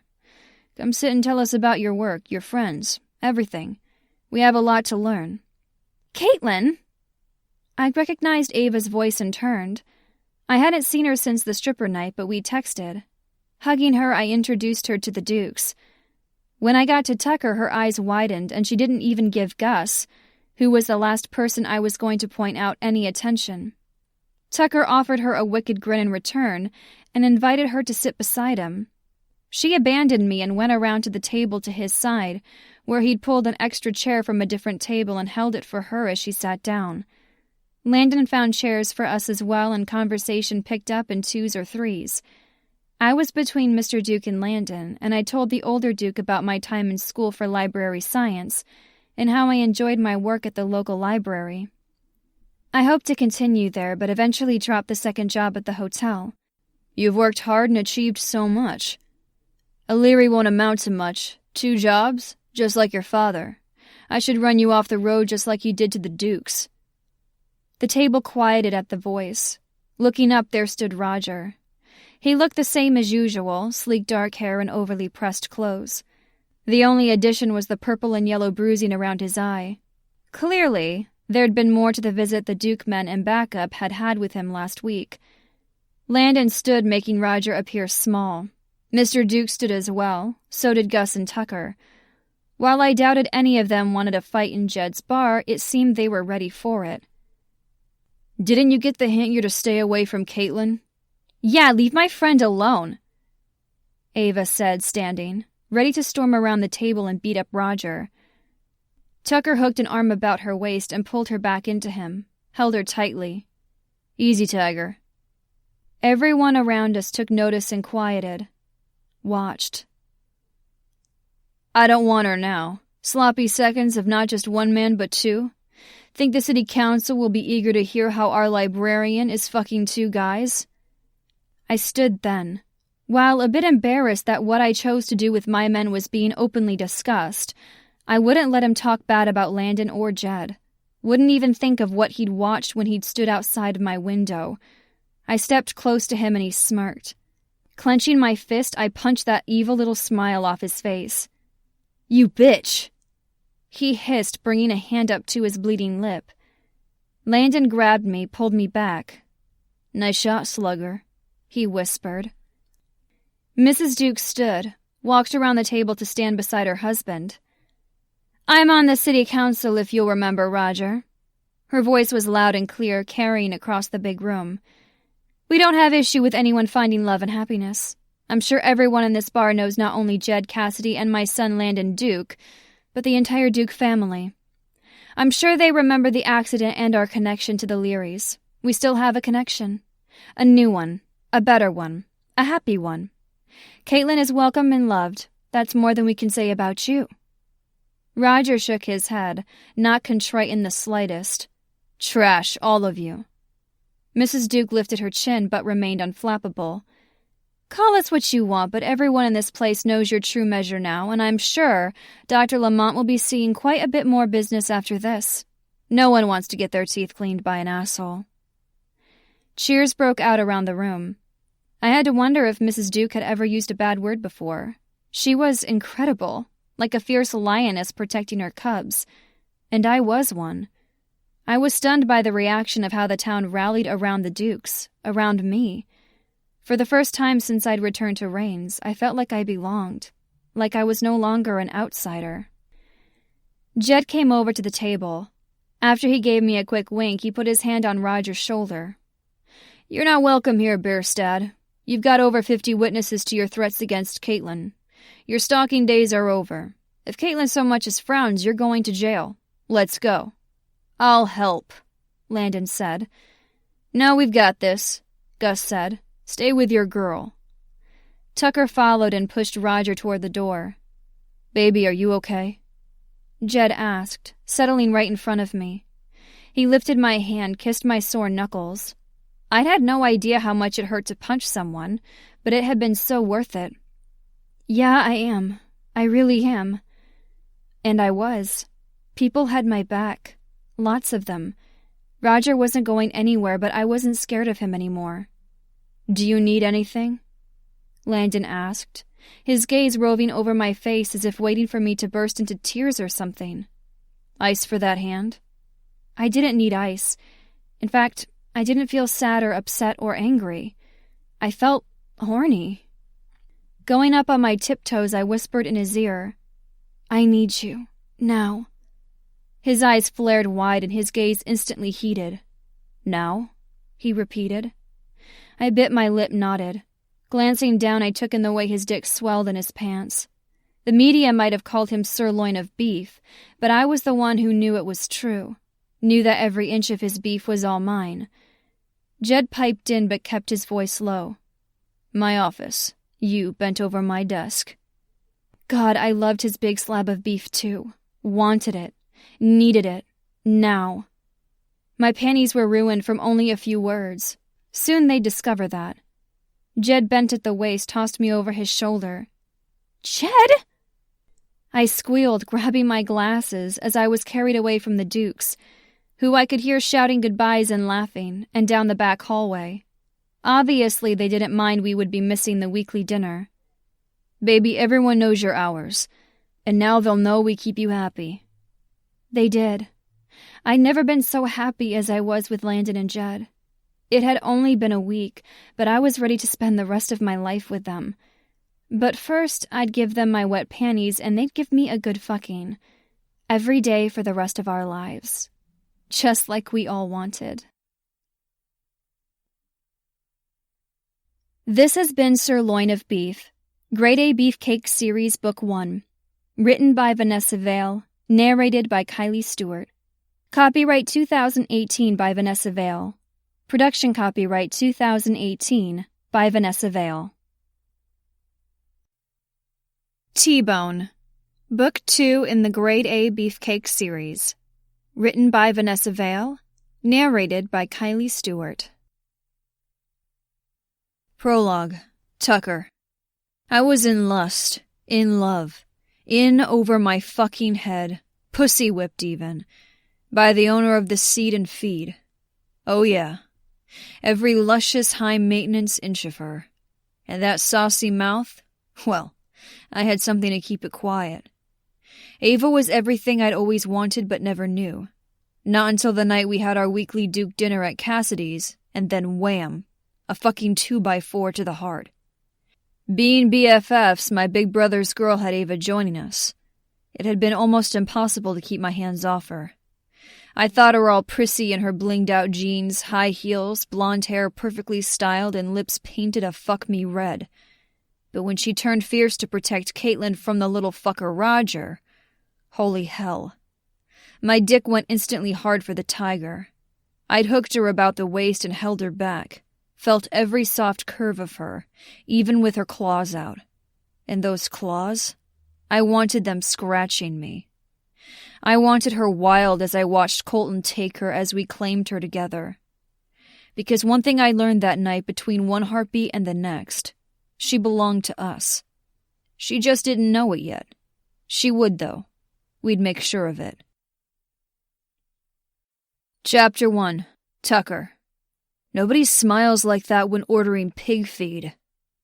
I grumbled, elbowing Colton in the ribs.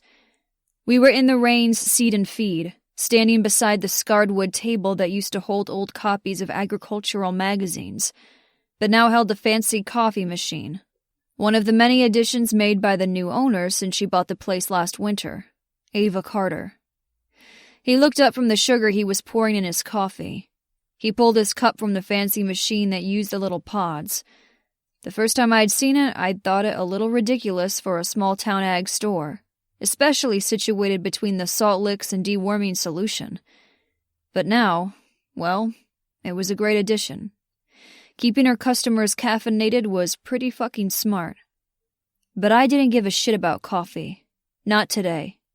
I had all my attention on the fucker who was leaning his hip against the checkout counter and flirting with Ava. Our Ava. I knew that guy's look.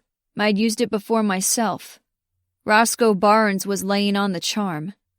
The cowboy reached across the counter and put his hand on top of hers as she filled out one of the delivery forms. Colton stood straighter, put his to-go cup down, all but forgotten. That right there's a way a man can lose some fingers. Ava pulled her hand away, shifted so she was out of reach, but continued with her paperwork, and didn't punch Roscoe in the nose. Yeah. Too bad cutting them off is against the law, I replied. I'm sure the sheriff will agree that breaking them is fine when he's touching our woman. Colton offered a small growl in response. Yeah, no one touched our girl. No one but us. And we hadn't even done all that much with Ava Carter.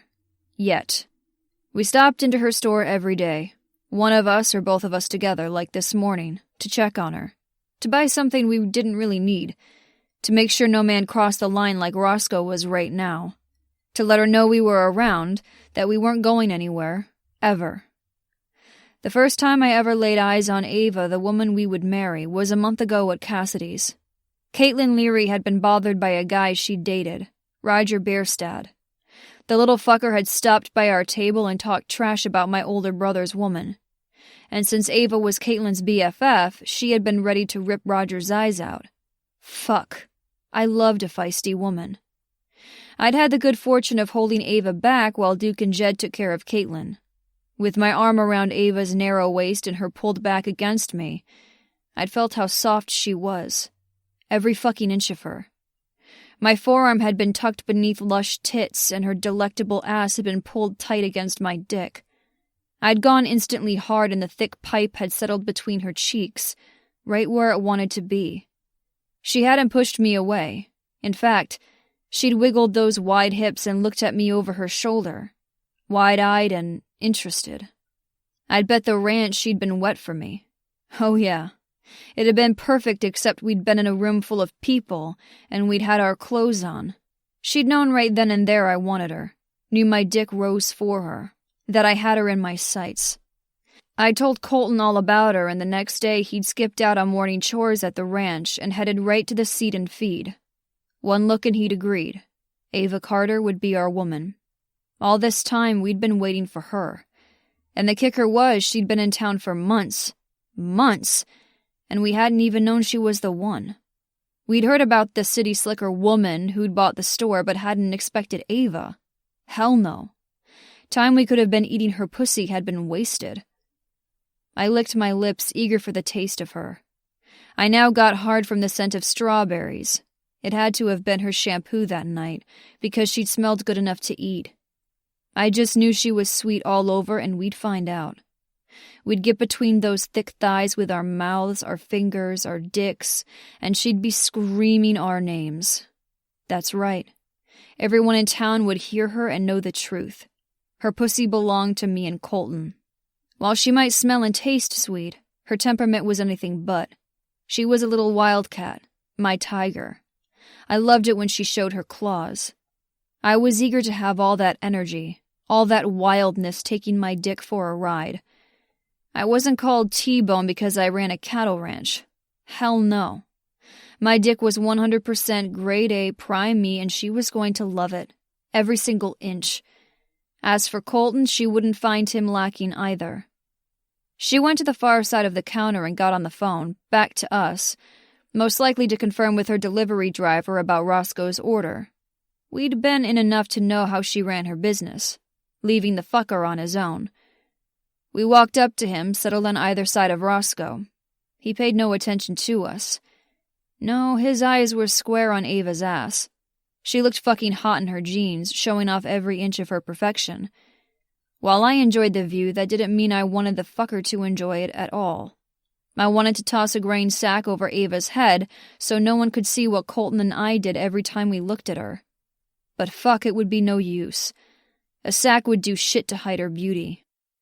I'd like to plow her like the fall harvest. Roscoe murmured, winking at me and grinning at Colton. Yeah, we were 3 good old boys. Bud's talking tale. At least, that was what he thought. You won't disrespect her in that way, Colton said. His voice was low, but it was laced with steel. The smile slipped from the bastard's face, but he kept at it.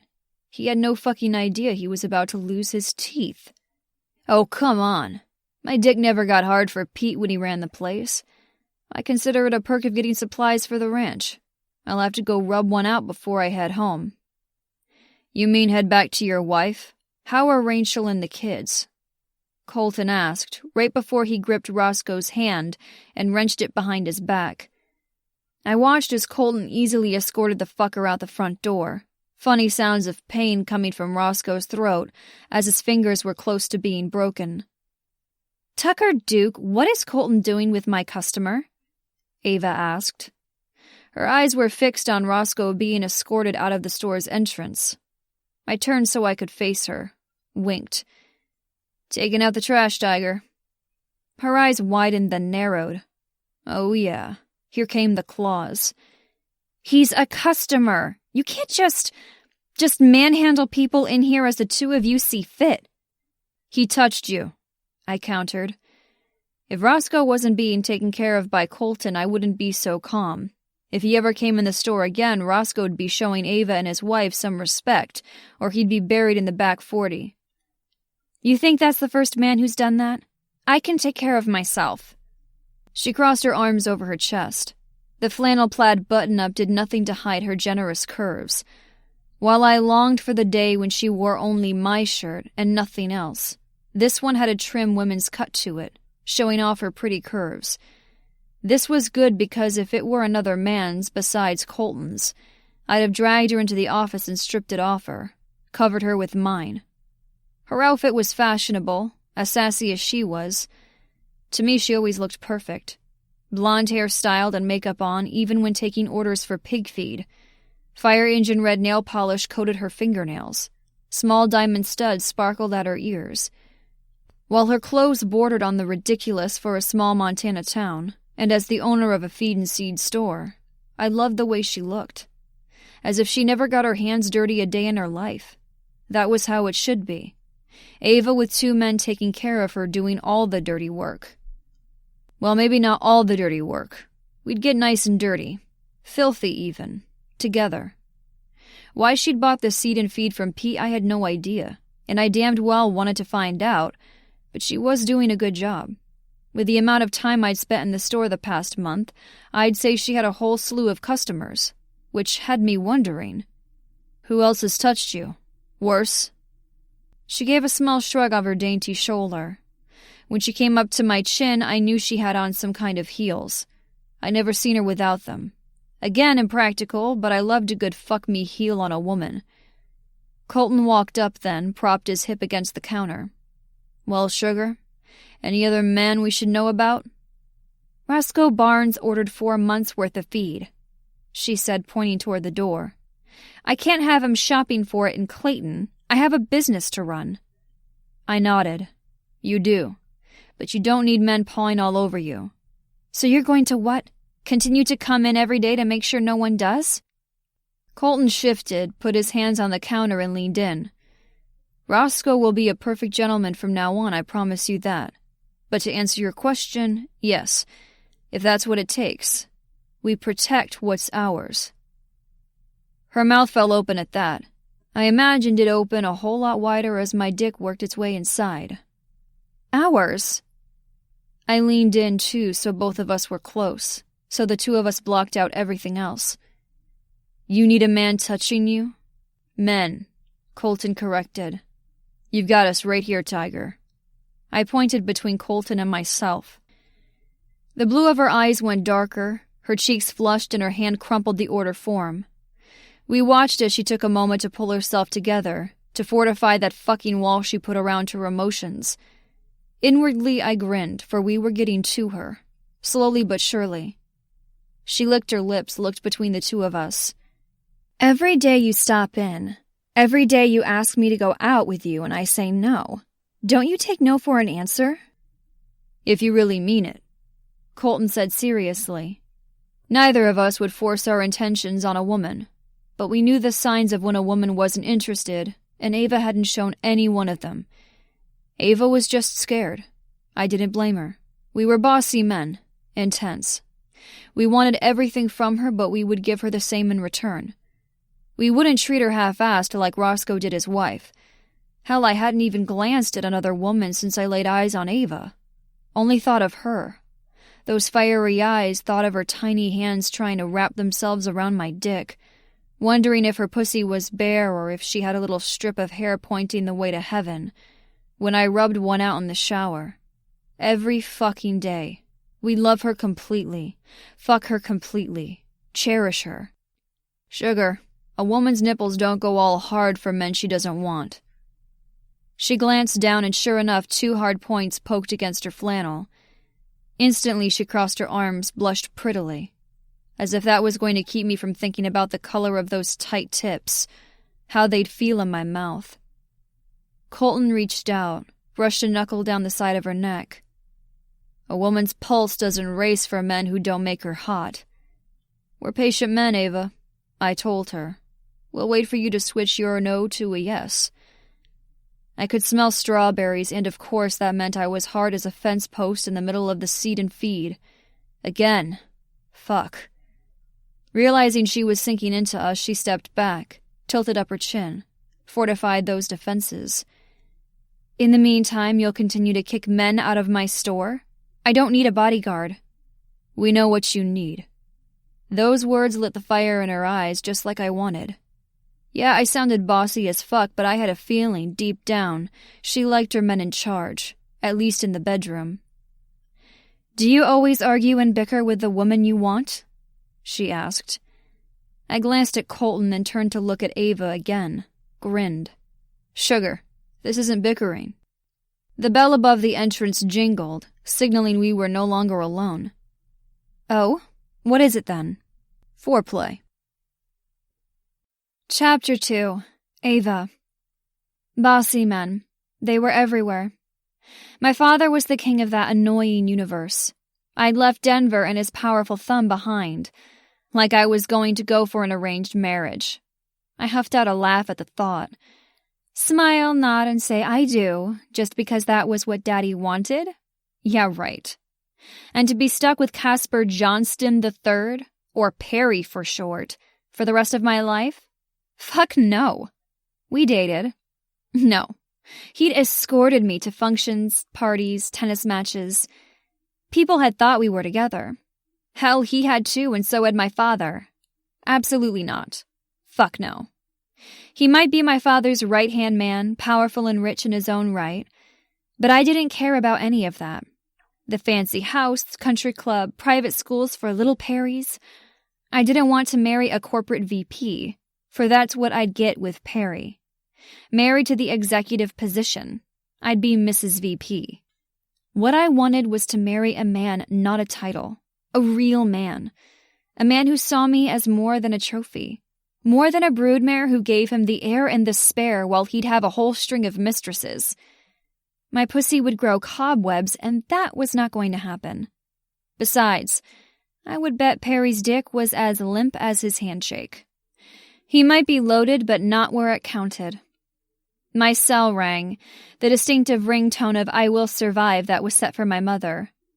Completely apt since I felt like all I'd done was survive until I walked away. My mother, though, she'd never walk. She was so under my father's sway I actually felt sorry for her. She had the means to divorce him, but she wouldn't. It only made me feel sorry for her. And that was why I pulled over to the side of the road and answered the call. Hi, Mother. Ava Lee, your father has been trying to reach you for days. Weeks, even. Yes, I know. I rubbed my eyes with my free hand. He'd taken to call or text lately. Daily. I guessed he was pissed even after all these months since I moved away. He hadn't caught on that I wasn't interested in Perry.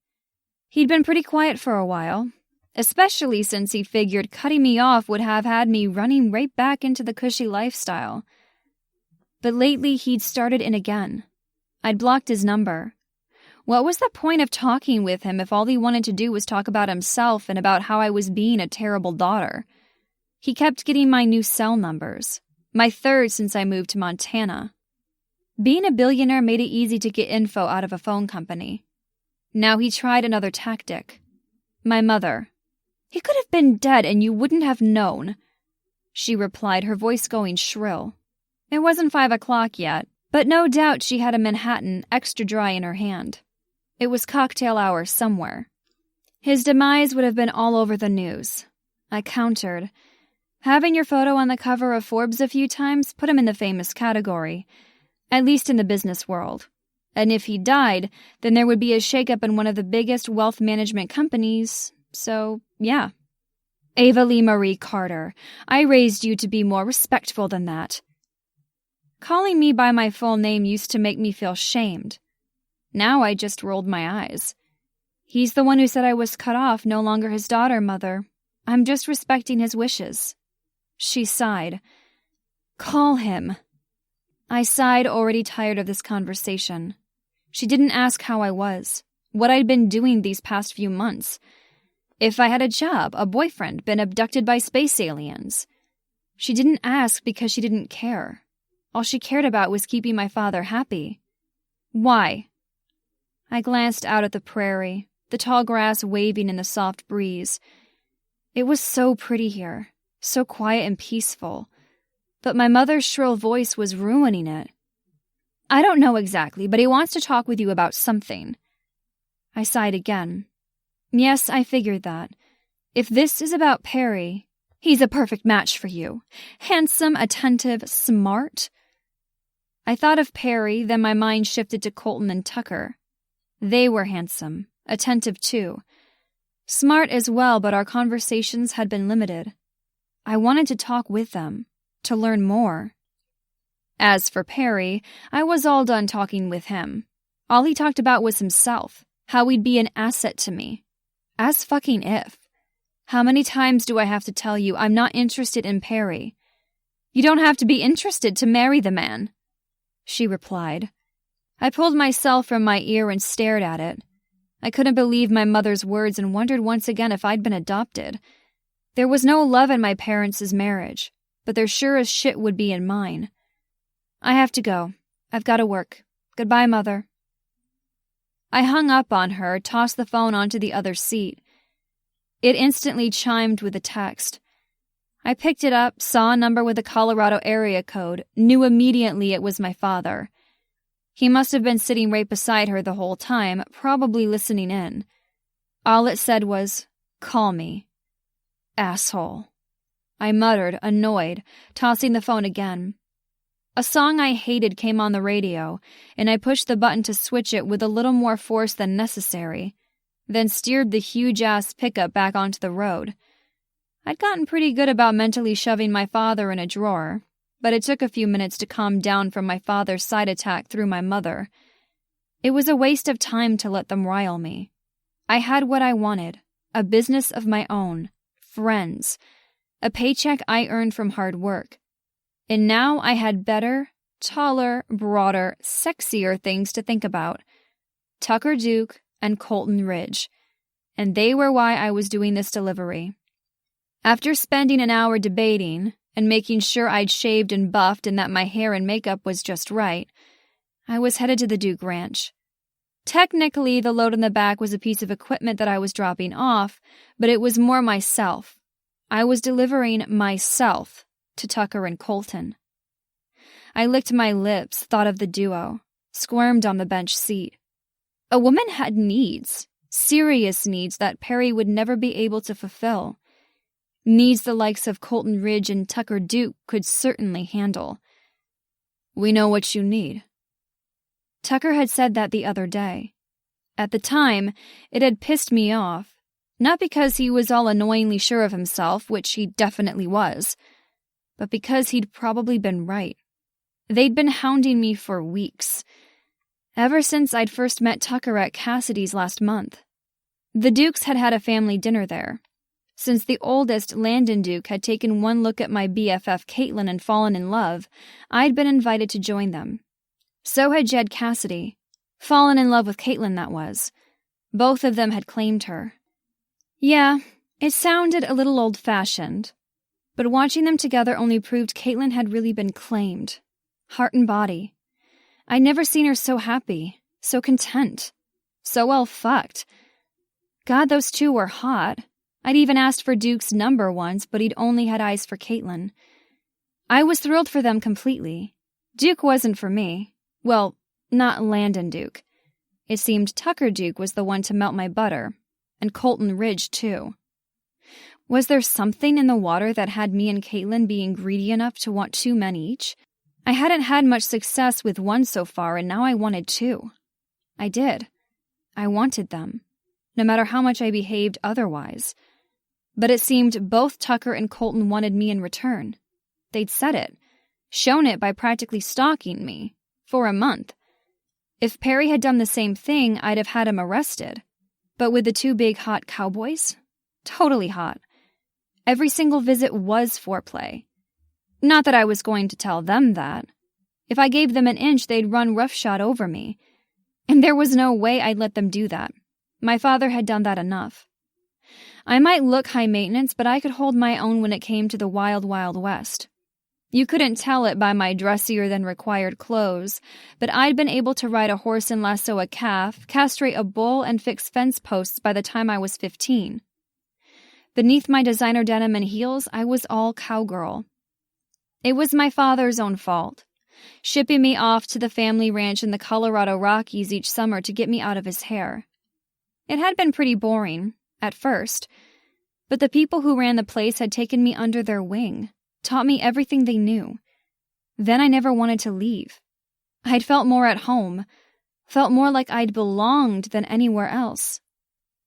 If people had preconceived notions about me, then that was their problem, not mine. As for Tucker and Colton, it was like they had ESP when it came to me. Even though we hadn't even kissed, they somehow knew I'd like it. Fucking a little wild. Sometimes needed it rough. Needed to be told what to do. I wanted a bossy lover, or two. Which went completely against everything I'd fought against all my life. Bossy men. It was a circle jerk I didn't want to be a part of. Perry and my dad pissed me off trying to get me to be a pawn in their little world, pestering me like wild billy goats wanting some attention. Just driving in the middle of nowhere, Montana, and I got all riled up. When I'd been in Denver, it had made me crazy. Crazy enough to walk away from it all. From my dad's pettiness, from the money, the fancy parties. Everything. To buy an agricultural store, the Rains seed and feed, and settle into the small house beside it. Insane? Yes, but it had been easy. Limp Dick did nothing for me, and I'd wanted to be as far from him as possible. Far from the life I'd been forced into like cattle in a chute. Sure, I might have had an MBA, but the only good it would have done for me popping out a few mini Perrys was figuring out the best deal on mustard at the grocery store. Now I had my own business and I was working it, making it mine. It felt good to literally get my hands dirty. And those preconceived notions? Even in Rains there were a bunch. A woman like me shouldn't be getting her manicure all messed up with running a seed and feed. What did I know about barbed wire fencing and salt licks for horses? They could all just kiss my ass. And the funny thing was, Tucker and Colton wanted to. And that was just plain hot. I'd spent the past weeks thinking of them, lying in bed at night and fantasizing, imagining what it would be like with two men. God, there would be hands everywhere. Double the mouths, double the dicks. I was wet all the time, and the fact two bossy, cocky cowboys made me this way only riled me up even more. I was cranky with them because I was horny. Spreading my thighs and making myself come to visions of two cocky grins wasn't enough. I shouldn't be that way, and I was mad at them about it. It was all their fault. I growled, frustrated, all but strangled the truck's steering wheel in a tight grip. I had a set of girl blue balls, and I'd quickly learned my vibrator wasn't going to make it go away. And this was why I was making the delivery today. I texted with Caitlin earlier. She'd been at work and couldn't talk on the phone, especially about this in the small library, and gotten some girl help on my problem. Yeah, two hot cowboys wanting me was a terrible problem. But I'd walked away from a life with alpha males. Did I really want to take on two new ones? The fact that the answer was yes made me go insane. We were both fairly new to town and had become quick friends because of that alone. She was shy and reserved, a book nerd who hid behind her glasses. She was working on her issues caused by her dad. With 2 jobs, she'd been working herself weary, until Jed and Duke. I was the complete opposite, wilder and high maintenance, but had issues with my own father, although there was no comparison between hers being a drunk felon who'd almost killed Mr. and Mrs. Duke, and mine wanting me to marry his second-in-command. Varying personalities aside, we were both into a Duke boy, and a second. While she certainly hadn't been living vicariously through me, more like the other way around, I'd kept her up to date on how Tucker and/or Colton kept coming into the store and how I felt about that. Me. They drive me crazy. Caitlin. Good crazy? Me. They're bossy and too hot for their own good. They remind me of my father. Caitlin. They do no such thing. Me. Okay, they don't, but they tell me what to do. Grr. Caitlin. Are you talking about my men? Because it sure sounds like them. Smiley face emoji. Me. Tucker and Colton. Caitlin. It's simple. Jump them. You know they want you. Tucker can't stop talking about you. Me. That's reassuring, but I can't just drag them into the back of the store when they stop by tomorrow and go at it while other men are at the counter waiting for their grain order to be filled. Caitlin. Go to them. Me. No way. Not brave enough for that. Caitlin. Have an excuse to go to the ranch. Deliver something. They order hay or feed or whatever from the store, right? Me. Every time they're in, I swear they have enough alfalfa pellets for the next 2 years. Caitlin. See? They're into you. Me. Most women get flowers when a guy's interested. They buy alfalfa pellets. Caitlin. Smiley face emoji. They tell you they want you, don't they? Me. Daily. Heavy on the innuendo. Caitlin. The Duke boys' dicks are named after cuts of meat. Duke doesn't disappoint. I'm sure T-bone will be quite a mouthful. Me. Oh my God. Caitlin. And Colton? God, he smolders. Me. Fine. I'll deliver something to the ranch. Then what? Show up in just a trench coat and heels? Tell them I want to tame them like 2 wild mustangs? Ask to see their beef? Caitlin. Just say yes. Just say yes. Tucker had said the same thing. That's what they were waiting for, would continue to stalk and wait for me to say. And that was why I was here, closing the store early so I could make a delivery myself. Caitlin had her men. It was time for me to admit what I wanted and go after mine. Driving past the iron archway to the Duke Ranch, I took in Tucker's world. Through Caitlin, I knew he was the sibling who'd taken over the family's cattle ranch when Mr. and Mrs. Duke retired.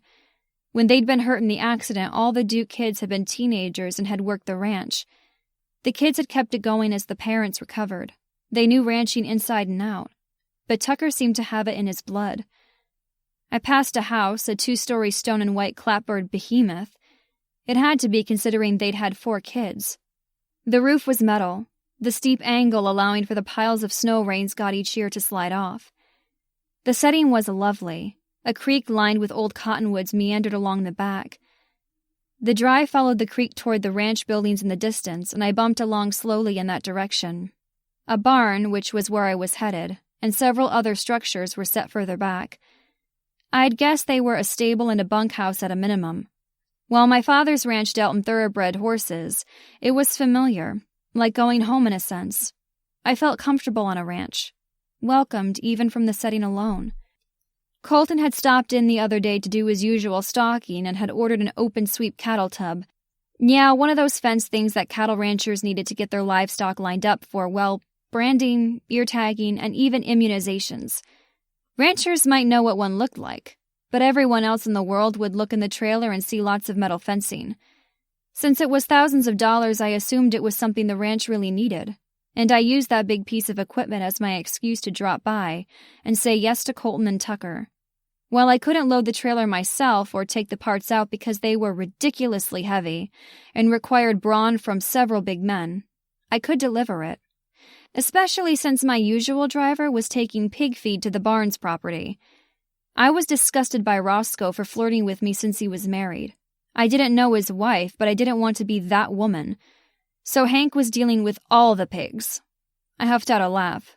Yeah, Roscoe fit right in with his livestock. I parked the truck near the stable and hopped out, looked around. Ma'am, can I help you? I spun around at the voice. A curious cowboy. He took off his hat, held it by the crown, and pressed it against his jean-clad thigh. Offered a smile I knew could tug down the panties of a lot of ladies. He was large, brawny in a snug t-shirt, jeans and sturdy boots. But he didn't hold a candle to his boss, or Colton, who just also might be his boss since he was foreman here. I felt an odd disappointment because it wasn't Tucker or Colton. Colton I knew was somewhere about and lived in the bunkhouse. That little gem I'd gotten from Caitlin, my inside source to all things Duke. Sure, I'd taken extra time with my makeup before I drove from out of town. No other delivery driver probably had the hots for a customer, but they were getting to me. I was interested, eager even to see Tucker and Colton. Realizing the guy was waiting for me to answer, I pasted on a smile. "I'm Ava from the Seed and Feed, and I've brought your cattle tub." I thumbed over my shoulder to my payload. "Well, Ava from the Seed and Feed, I'm Ryan. I'd be happy to get some of the others to offload that for you." "Thank you." He took a step closer, settled his hat back on his head. "And anything else you might need, just ask. I'm at your service. Anything. Ryan." I startled at the bark, and Ryan spun on his heel. I had no idea how I missed Colton approaching, but I had. So had Ryan. "Boss," Ryan said, the smile gone from his face. "Go find some others to help get that equipment off the trailer," Colton said, tucking his thumbs in his front pockets, his gaze squarely on me. It only drew my eye to his well-worn jeans and how they molded, everything. God, from 15 feet I couldn't miss the outline of his dick. And it wasn't just a little bulge either. No, it was as if he'd stuck a pipe in his pants. The way it curved up to his left hand made me lick my lips. Was that why only his thumb was in his pocket, because his dick was in the way? I glanced up, and the corner of his mouth tipped up. I'd been caught. I blushed, but I wouldn't be embarrassed for my appreciation of the male form. He was admiring me in the same way. His dark gaze roved down my body as if he had Superman's X-ray vision and could see through my clothes. And the equally appreciative look in his eye proved he liked what he saw. As for me, the whole tall, dark, and handsome thing was doing it for me. It had ever since he came into the store that first time. His hair curled beneath the brim of his hat, touched the back collar of his snap shirt. The snap shirt that wasn't supposed to be sexy, but was snug-fitting because his shoulders were just too broad, his muscles too thick. Speaking of thick, I could barely tear my eyes away from the front of his pants, although I shifted a few inches to look at the big-ass, shiny belt buckle that indicated he had won some kind of competition. Rodeo, roping, something. Something that made my pussy get wet and my nipples, I was sure, poke against my top. When I looked at his face again, yep, he'd noticed. Ryan glanced at me and then Colton, tipped his hat without saying a word, and walked off. Once Ryan was around the side of the building, Colton approached. "Can't say my dick's ever gotten hard for a delivery driver before." Chapter 3. Ava. When he stood before me, he adjusted himself as if he was in pain. I had to guess it might be. That was a lot of meat to fit inside a pair of jeans. "I'm sure your dick gets hard for anything in a skirt," I countered. He watched me as he stepped impossibly closer, said nothing. His hand came up and he tucked my hair back behind my ear. A gentle touch, as if he'd wanted to know what my hair felt like. As if I were a skittish chimera and he didn't want to scare me off. Oh shit. He could be gentle with those big, strong hands. A big, rugged cowboy who knew how to be gentle? My panties were ruined by that alone. "Haven't you figured it out by now, sugar? You rule my dick. It's yours. You just have to stop fighting this pull between us and say yes." Oh, the yes again. I glanced away, cleared my throat. "Where's Tucker? I thought you two came as a pair." It wasn't exactly true. They'd come into the store on their own a number of times. I just thought of them as a duo. As... gulp. Mine. "When it comes to you, you definitely get both of us. But it doesn't always have to be together. You and me. We can have some fun all on our own." He wasn't talking about going to a movie or horseback riding. I could have Tucker and Colton together, a threesome, but also have sex with them individually? Did Caitlin do that with Duke and Jed? I knew they'd had sex, lots of it, but I never really thought about how the guys shared her. I didn't know the rules, what Tucker and Colton expected. Colton was quiet as he watched me closely, smiled. "Come on, Tucker's in the ring with some of the others, practicing." "Practicing?" I asked as he took my hand. His hold was warm, gentle. Yes, that again. My entire hand fitting in his calloused palm. With his height and long legs, he slowed his pace to match mine. We walked around the building, and there was Tucker with a few other men. One was on a 4-wheel ATV pulling a fake steer. It was a metal look-alike on wheels that was pulled around to simulate a real animal running to practice for steer roping competitions. Tucker was on a horse swinging and tossing a lasso which hooked the metal animal's neck. The ATV came to a stop. "I didn't know he competed," I said, putting my forearms on the top of the split-rail fence and watching as Tucker swung down from the saddle and landed on his feet in the dirt, tugging on the rope. If he were competing, he'd still have to hook the animal's head and tip him over for the clock to stop. I'd never competed personally. I wasn't the least bit strong enough to wrangle a steer to the ground, but that hadn't stopped me from learning how to lasso an animal. Colton stood beside me, propped one dusty boot on the lower rail of the fence. The position made his jeans go taut on his thigh. "He'll compete now and again for the fun of it," he said, "but not like Duke or even Jed. They were champion steer ropers, bull riding too. There's a competition in Missoula in a few weeks. Some of the men are competing in a few events. Tucker's just having some fun." "What about you? Do you compete?" I asked him. He turned his head, glanced at me. "Nah, those guys are all crazy. I like staying on my horse, so I did barrel racing." Tucker caught sight of us and led his horse over. "Ava," Tucker murmured, coming to stand right in front of me, the fence separating us. He stroked a hand over my hair, studied my face, his gaze settling on my lips. He seemed surprised, yet pleased to see me. I liked this look of him, a true cowboy. With him just climbing off a horse, hat on, dusty boots, whiskered jaw. "She delivered the cattle chute." Colton explained my presence. "Thanks for that. Welcome to my ranch." I glanced around, although I couldn't see too much with him right in front of me, Colton on one side. It's lovely. It really was. Besides the pretty setting in the valley, it appeared well run.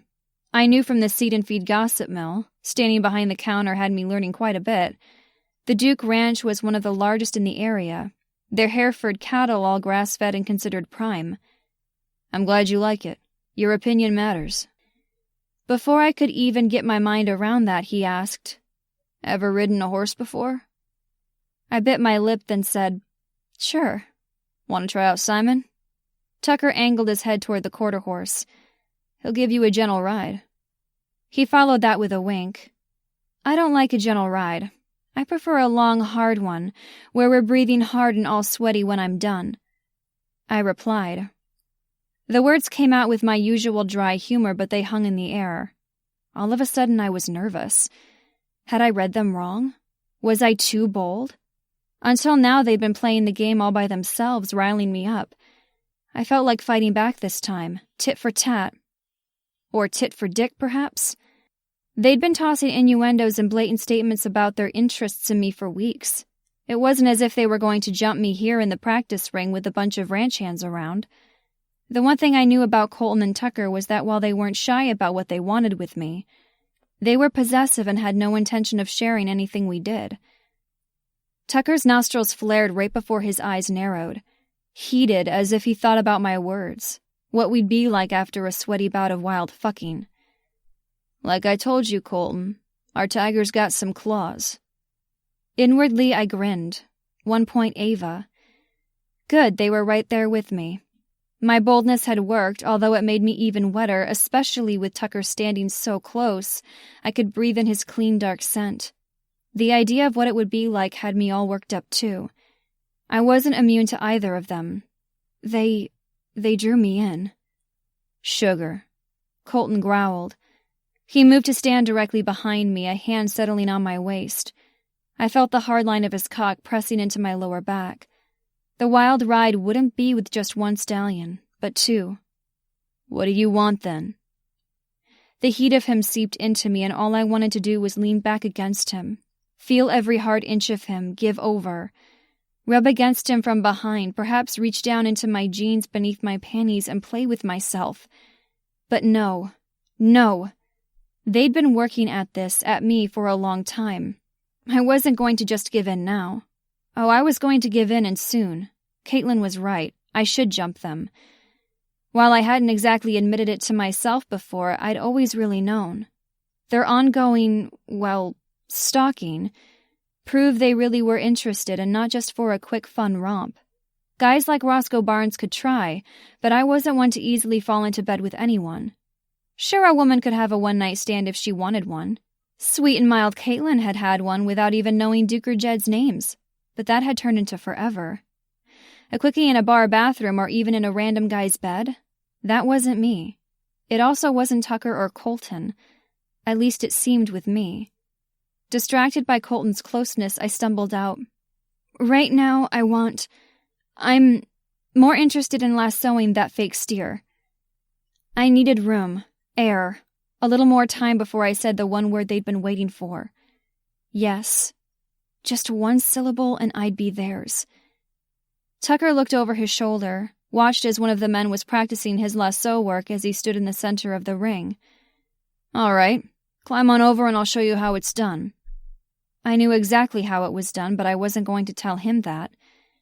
Colton helped me climb the fence. Tucker gripped my waist and lifted me over the top, then settled me on my feet in the dirt ring, directly in front of him. I flicked my gaze back at Colton. Don't worry about me, sugar. I like to watch. He winked. Tucker dropped the reins of the horse, then led me toward the center of the ring. Another guy had just lassoed the fake steer and was now removing the loop from the horns. Tucker whistled and someone brought over a rope, lasso loop ready. The guy tipped his hat and mammed me before moving back to the fence. Tucker handed me the rope, then stood behind me, wrapped his arms around my waist, showing me how to hold it properly, how to circle it over my head, then had me snap and release it. Yeah, having him hold me, murmur in my ear. This alone was worth keeping my skills a secret, even for just another minute or two. Since we didn't toss it very hard, the rope fell well short of the fake steer. But Tucker was a good teacher, and I didn't mind being pressed against him. Not one little bit. And nothing about him was little. Now I'll step back, let you try it on your own. Try it with the steer not moving first. Once you get the hang of that, we can have Ken pull it around the ring. The guy on the ATV tipped his hat in response, waiting, watching. I glanced up at Tucker. He looked serious, not joking. He wasn't poking fun at me, wasn't trying to get the girl to look like a fool, but earnest in his help. He wanted me to succeed at this. It took a little of my woman's pride out of my motivation to lasso the metal animal, but not much. I walked a few feet closer, settled my right hand, gripped where I wanted, kept my left hand on the rope but loose. The rope felt familiar in my hold, although it had been a while since I'd done this last. I spun the rope overhead as I walked slowly toward the steer, then solidified my stance, whipped my wrist, let the lasso fly. With ease it arced through the air and landed right over the steer's head. Clapping came from the men around the ring. Tucker came up to me, leaned in so his breath fanned my ear, one hand on my waist. Why do I have a feeling you've done this before? I shivered, although it wasn't the least bit chilly out. I met his blue eyes, which were filled not only with heat but amusement. I shrugged in reply, gave him a small smile. Lifting his chin, he got one of the hands to undo the loop from the steer, and I pulled it back, coiling the rope as I went. Where did you say you were from again? He asked as I did that. Denver. I didn't look at him, just kept at my task until I held it all in a grip. Huh. Should I get the steer moving this time? Clearly he couldn't tell if I was a ringer or just had beginner luck. Sure. He whistled once, circled his finger, and Ken started up the ATV and slowly circled the ring. Tucker moved so he stood behind me, out of the way. I walked around in a wide circle, followed the path of the fake steer. I got my rope set right, began to swing, then flicked. When it caught again on the head, Tucker laughed. Ken stopped the ATV, cut the engine. Denver. He asked again, cocking his head to the side and studying me from the top of my head to my heeled boots. I didn't realize there were a lot of steers that needed wrangling in a big city like that. Denver, I confirmed. There aren't.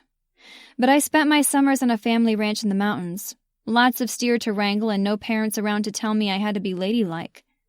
Color me impressed, he replied. He was smiling, shaking his head slightly, as if I'd surprised him and made him horny all at once. His response surprised me. I wasn't a little woman to escort to parties and show off. The one time I told my father about how I learned to lasso, he'd only humored me and said girls shouldn't do stuff like that. As for Perry, if he were my husband, I wouldn't see a cow again unless it was cooked well done and on a plate with a sprig of parsley. On top of that, not too many men liked being showed up by a woman, especially if he were the boss in front of his men. Tucker didn't seem upset at all. In fact, he seemed to take pride in my unusual talent. That it proved we belonged together even more than ever. That I belonged here. "I assume you can do that from the back of a horse?" he said. The lasso had been undone from the steer and I drew the length of rope back again, looping it in my grip as I went. I felt good, relieved, reassured. I could be me. Makeup and manicures, but manure too. You assume correctly. Simon's at your disposal anytime you want to come and ride. I shook my head, handed him the coiled rope. Not today. I don't ride a horse in heels. He laughed again. Of course you don't. He tucked a hand into the pocket of his jeans, approached. He searched my face, then tucked my hair back behind my ear just as Colton had.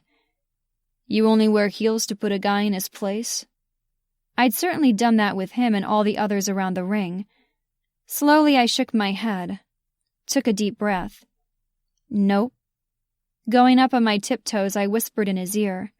Standing in the middle of the ring, no one was close enough to overhear, but still. I like to wear heels when I fuck. One eyebrow went up and he grinned, but this time when he looked at me, it was all heat. Why is that? I can press those sharp points into a guy's ass and steer him where I want him to go. I'm not a head of cattle to be lassoed, he countered. Lifting my hand, I cupped his neck. This close I could see his eyes were more green than blue, and that his whiskers, while pale, only added to his rugged appeal. I wanted to feel that scruff against the inside of my thighs. No more waiting. He'd been right when all our bickering had been foreplay. God, I was so ready. Are you sure about that? I heard your nickname's T-Bone. Tiger. I didn't get that name from my steaks. Want me to show you? This was the moment. I'd been working up to this ever since I pulled up, but he and Colton had started this weeks before. I wanted him. Them. Yes. In that instant, Tucker changed. His gaze was pure heat, pure intent. He took my hand and led me toward Colton, who was still at the rail. Colton could no doubt see things had shifted from fun and games, that Tucker's intention was to get me the hell out of here, for he stood to his full height and reached for me when Tucker lifted me up and over the fence as if I weighed no more than a feather. Instead of putting me down, Colton tossed me over his shoulder, strode away from the ring. I could see Tucker's lower legs, knew he was following. Sugar, you're not the only one who knows their way around a rope, Colton said, wrapping his arm around the backs of my thighs, not slowing. Time for you to be the one all tied up. Chapter 4. Colton. A month. 4 weeks. 28 fucking days we'd waited to make Ava ours. 28 days where I'd thought of her as I used my hand to get off. I'd wake up with my dick as hard as a fence post and couldn't do anything until I took care of it. Thinking of her positioned on all fours on my bed, gripping her hips and pounding into her, as I stared at a pink handprint on her ass from a spanking. One leg tossed over my shoulder as I had her up against her office door, kneeling before her and eating her out. The sweet suction of her mouth as she tried to take all of me. The spank-bank list was long, and I hadn't even touched her yet. Every time I saw her at the store, I'd get hard. Roscoe Barnes had said he'd have to pull over and rub one out before he got home after being around Ava. He wasn't the only one. I hadn't told the cheating bastard that as I'd escorted him to his truck that one day he disrespected her. Earlier that week, I'd had to pull over after coming in and seeing her bent over one of the nail bins refilling it. I'd parked on the shoulder of the road halfway back to the ranch and rubbed one out because I had a serious fucking thing about her ass. And then there was her scent. Fucking strawberries. And her skin was like cream, pale and perfect. She was a sexy thing in a tight little package, all feminine and practically prissy. High heels and sparkles on her clothes, makeup and jewelry. Half of my interest was to see her mussed up, her lipstick smeared from sucking my dick, her hair a wild tangle on my pillow after a sweaty night of fucking, little love bites on her skin proving where I'd been, definitely some handprints on her ass. That had all been eager fantasy, a dream, until right this fucking second. But I just carried her through the back door of the main house, Tucker hot on our heels. The screen door slapped shut. It was now a reality. We had her right where we wanted. I carefully lowered her to her feet in the big kitchen, kept a steady hand on her until she got her balance back. So, little cowgirl, we can take this as fast or slow as you want, but my dick's getting better acquainted with that pussy of yours. She laughed, and it made my balls draw up. I don't want slow. Hell, I've been wet for a month. After undoing my belt buckle, I opened my jeans, pushed them down my hips a little so I could reach into my boxers and pull out my dick. It curved up toward my navel, bobbed toward her. Holy shit, she said, staring. I gripped the base, stroked myself from root to tip, let a bead of pre-cum slip down onto my finger, grinned as she continued to stare. Yeah, I wanted her to be amazed, because that meant she'd never seen a monster like mine before. How can you walk around with that? She asked, wide-eyed. Yeah, I was big. Tucker might have a nickname for his enormous dick, but I wasn't going to disappoint, Ava, that was for sure. With you around? Hell, even just thinking about you, it's not that easy. How does it all fit in your pants? We'd been teasing and sharing innuendos for weeks. Now she wasn't kidding, not when I was stroking my entire length. It goes down my thigh. Otherwise it might stick out above my belt. It was a burden I'd had to deal with, but now it would be all worth it. Every inch would be used to pleasure Ava, and the way she licked her lips, probably not even realizing it, she wanted it all. The guys you've been with in the past had little dicks, sugar. I'm a grower and a shower. You haven't gotten what you needed. Your pussy's been neglected. I wasn't shy, not for Ava. I had zero modesty standing in the kitchen with my dick hanging out. Wait till you get a glimpse of T-Bone. I angled my head toward Tucker. He worked his pants open, pulled his own dick out as Ava watched. In other circumstances, it would be weird seeing my friend's dick. But it wasn't for me. It was for Ava. Every single inch of his and mine. She rubbed her thighs together, as if the sight of us, of what we were going to give her, was too much for her to take. A whimper escaped her lips. She lifted a hand and curled her fingers. Gimme, gimme. Oh, we'll give it to you, Tucker commented as he let her look her fill. Don't you worry that pretty little head of yours. A bead of pre-cum seeped from my slit and I caught it on my finger. Stepping toward her, I coated her lower lip. Taste how much I want you. That's the only bit you'll get in that mouth. Today. It's all going in your pussy. Her pink tongue flicked out, licked the drop off as she pulled the chair out from the long farmer's table, grabbed a fistful of my shirt, a few snaps coming undone, spun me about and pushed me down into it. I could have resisted, but why? I was loving this eager spirit of dominance. If my girl wanted to climb on my lap and go for a ride on my dick, that was fine with me. She stood between my parted legs and fiddled with the front of her jeans. Fuck, I loved to see her so eager. I reached out and stilled her hands. Her pale eyes met mine. Let me do that. Tucker put the coiled rope on the kitchen table. We'd tie her up, but not this first time because I wanted to feel her hands on me. And moved behind her, took hold of the bottom of her shirt, lifted it. I want you naked, Tiger. I want to see you take Colton deep, every inch. She raised her arms, let him work it over her head. His hands moved to cup her lace and satin-covered breasts as he leaned down, kissed along the slope of her shoulder, slid the bra strap down with his teeth. I want to watch these tits bounce as you come all over him. His hands moved to the clasp at her back. She stilled as we bared her. I worked her jeans over her hips, hooked my fingers into her panties and slid both down her thighs. The only reason I was ignoring those plump nipples right in front of my face was because I was getting to her pussy, getting it bare.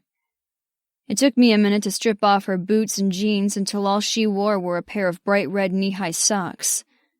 "Oh, fuck," I whispered. "Look at you." While my dick was pulsing, dripping pre-cum like a faucet, I ignored it and looked my fill. Took in every soft, curvy inch of her. Her nipples hardened into tight points. The color of them was the same as her lips, a soft rose. Her breasts were full, teardrop-shaped, and when Tucker reached around and cupped her from behind again, this time skin on skin, I was almost jealous. Almost. But if his hands were full playing with her tits and seeing how sensitive her nipples were, then her pussy was all mine. Running a fingertip up one thigh, across her lower belly and down the other, I took in the heaven in between. She wasn't bare like some women, but she was waxed, so a little thatch of pale hair crowned her pussy. Her inner lips were plump and swollen and wet, opening her slit. I couldn't miss her clit, all hard and exposed for me. I knew I could flick that protective hood back and she'd be sensitive. I could see almost all of her as she stood before me, but looking wasn't enough. Oh, fuck no. I wanted to touch, taste, and get inside.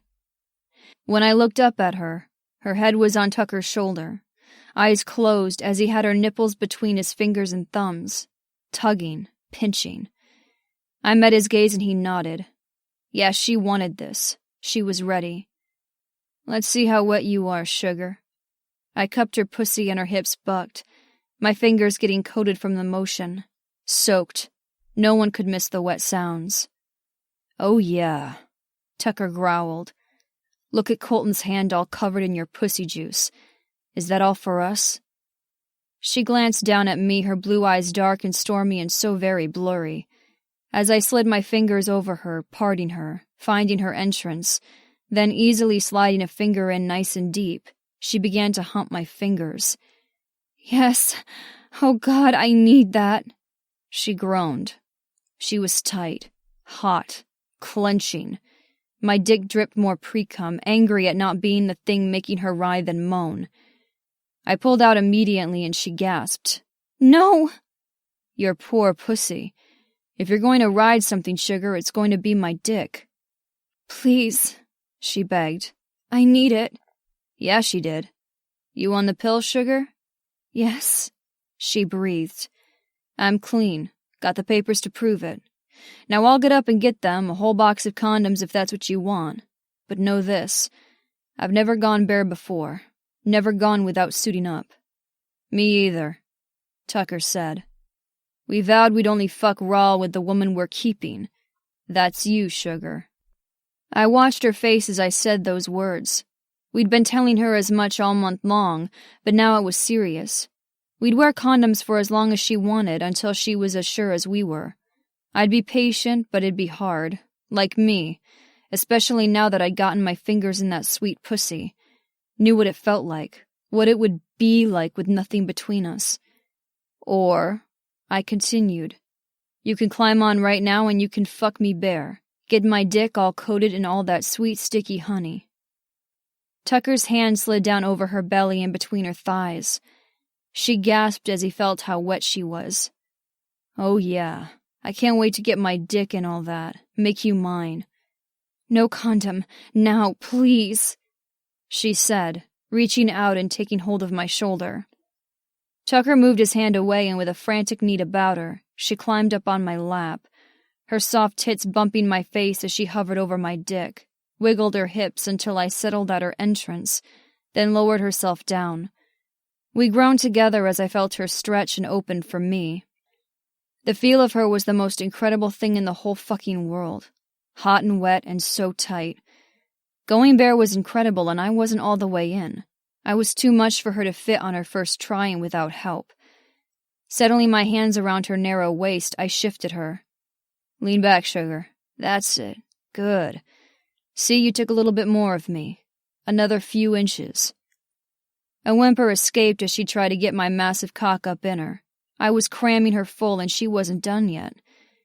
Leaning forward, I took her nipple in my mouth, sucked, then carefully bit down. Her pussy instantly flooded, and she slid down another inch. "That's a good girl, working your way onto Colton's dick." Tucker said, sliding a hand over her hair down her bare back. I can see your pussy swallowing him up. With her hands on my shoulder, she met my eyes, lifted up a bit. Oh, fuck, his dick is coated. You need this, don't you, Tiger? She dropped her weight, fucked herself on me. Colton? She cried, her eyes flaring wide as she finally sat right on my jean-clad thighs. Ride me, I growled, dying a sweet death as she didn't move, only pulsed and squeezed my dick, adjusting. For a moment or two I watched as she was lost to it, to the feel of me invading her, to the pleasure of it. But then her eyes cleared, met mine, and the corner of her mouth tipped up. I have you at my mercy, she said. I huffed out a laugh. Sugar, haven't you realized? I've been at your mercy since I first laid eyes on you. She started to move then, up, down, circling her hips. I did nothing but watch her as she found how she liked to move, what felt good, what made her cream some more. Her tits bounced and I wanted to lean in and suck on one again, but I didn't want to mess with her fucking. She was working it now, riding me hard. Up, slam, down. Up, take me deep. So deep I bottomed out. Colton, I can't, it's... I squeezed her waist gently. What's the matter? It's not enough, she panted. I can help with that, Tucker added, all but forgotten behind her. He reached around, put his thumb right by her mouth. Suck. She took the tip and I watched as her cheeks hollowed. He pulled it free and I saw it was wet. His hand slid down her back and I knew the second he pressed that wet thumb to her ass. Tucker! Her inner walls clamped down on me like a vice. Ever had anything in here before? He asked, leaning in and nibbling her neck. She shook her head, her long hair cascading down her back. You will, he promised. I could see the instant her mind shut down and her body took over. She wasn't frantic now, but gave over to the pleasure of my dick in her, of having Tucker circle her virgin ass and awaken those nerves. A flush crept down her neck and over her tits, her brow glistening with sweat. I wasn't immune either, barely hanging on, barely keeping the cum in my balls until she came. I was a gentleman in all things, even dirty fucking. She was close, I could see it. I could feel it in the way her pussy began to squeeze and got even wetter. Tucker sensed it too, for he pressed his thumb into her ass. Her eyes flew open. Oh! She breathed, and then her eyes went foggy. Oh! She screamed, coming all over me. With Tucker breaching her back entrance, she was tight. The way her pussy milked me, all but begging my balls to give it up, I couldn't hold back. I gripped her waist and angled my hips up into her, held her as my cum rocketed into her, flooded her. The feeling was indescribable. Hot, like the sweetest hit of a drug. Wet, dripping wet, clenching like a vice, delirious. All the blood was gone from my head and my dick was in charge. Rut, fuck, fill, claim, mark, brand with cum. Holy shit! That was all I could get out when I caught my breath. She slumped on me, all sweaty and sated, and I felt Tucker's thumb slipping from her. I stroked her hair back. Sugar, Tucker needs you. That's right, Tiger. I'm desperate for that pussy. She glanced over her shoulder at him, and I helped her up and off of me. My dick was coated and so were my balls, and when she got her sock-covered feet beneath her, we watched as thick drops of cum slipped from her and hit the wood floor. Shit, that was one of the hottest things I'd ever seen. It meant I'd taken her bare, marked her, crammed her so full of my cum that it wouldn't all stay in her. She didn't just smell like strawberries anymore. She smelled like me, like fucking, and soon like Tucker too. Wherever she went, men would know she was taken. If that wasn't enough, she'd have a just-fucked look on her face, one we'd ensure was always there. She'd never want for anything and never orgasms, never our cum. The way I was still hard, I'd never run out. Oh, fuck, Tucker growled. My turn. 2 men, 2 dicks, Tiger. Chapter 5. Ava. It was possible my bones had dissolved, even though I was standing. My thighs were worn out from the workout. God, I'd take riding Colton's dick over going to the gym any day. I couldn't help the smile on my face. What an orgasm.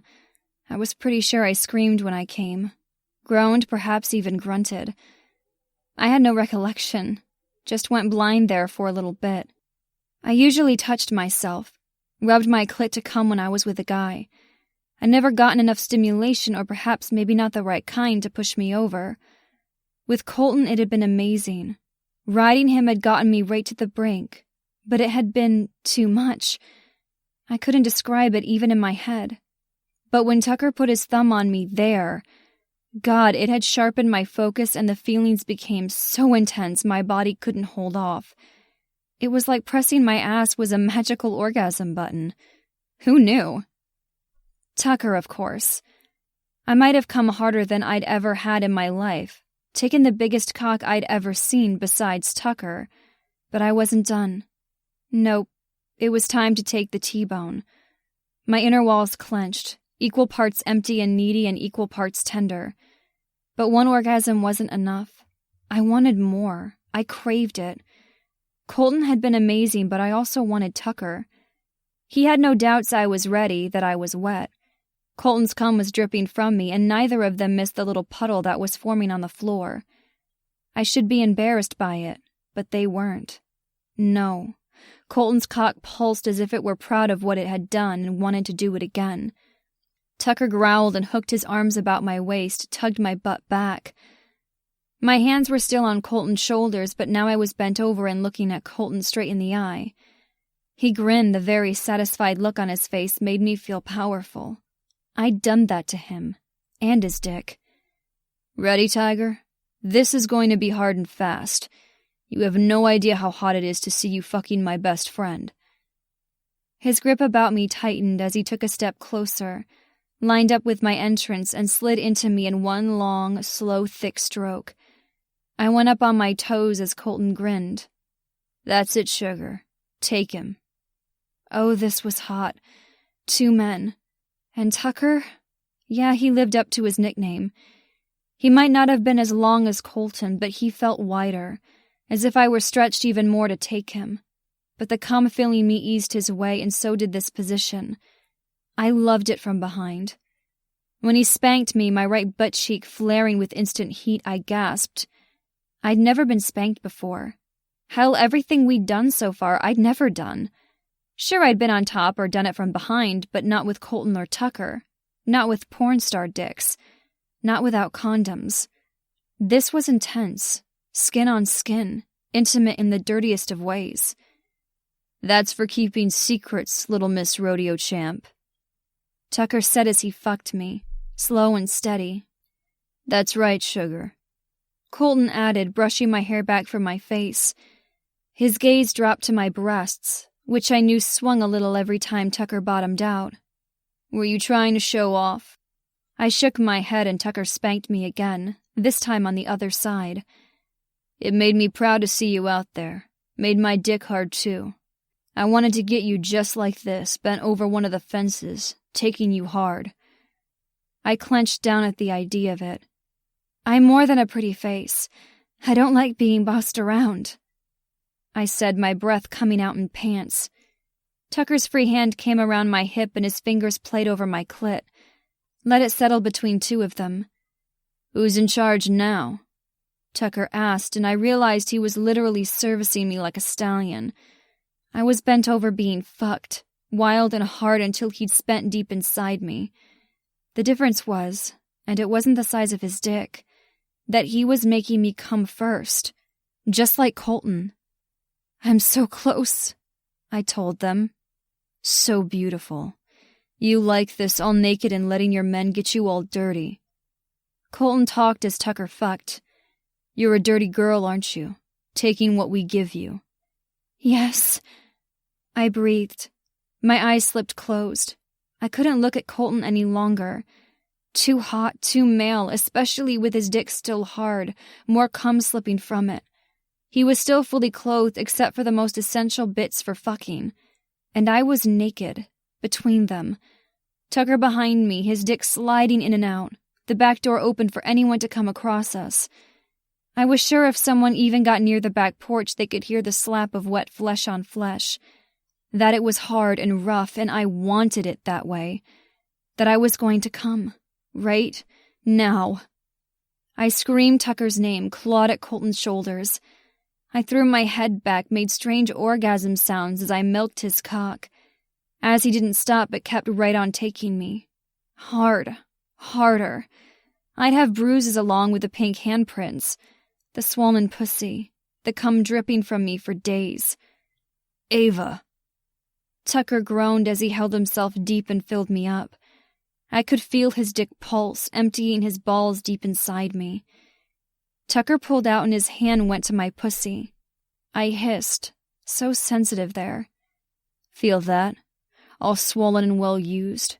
All that cum. Ours. Colton leaned forward, kissed me.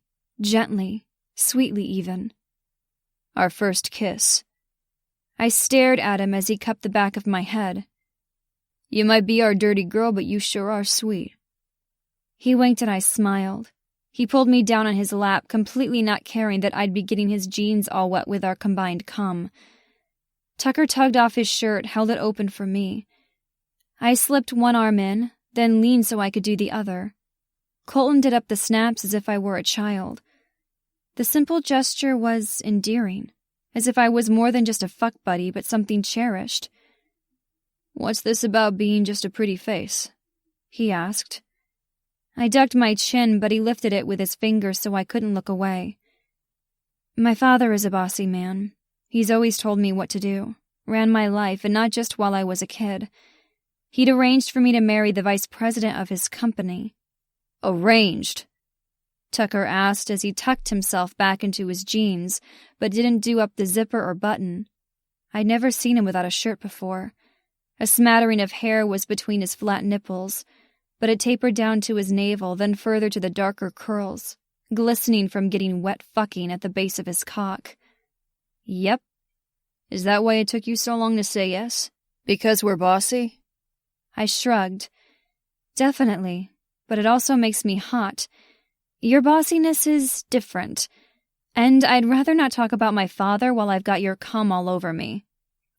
Tucker grinned and Colton stood with me wrapped in his arms.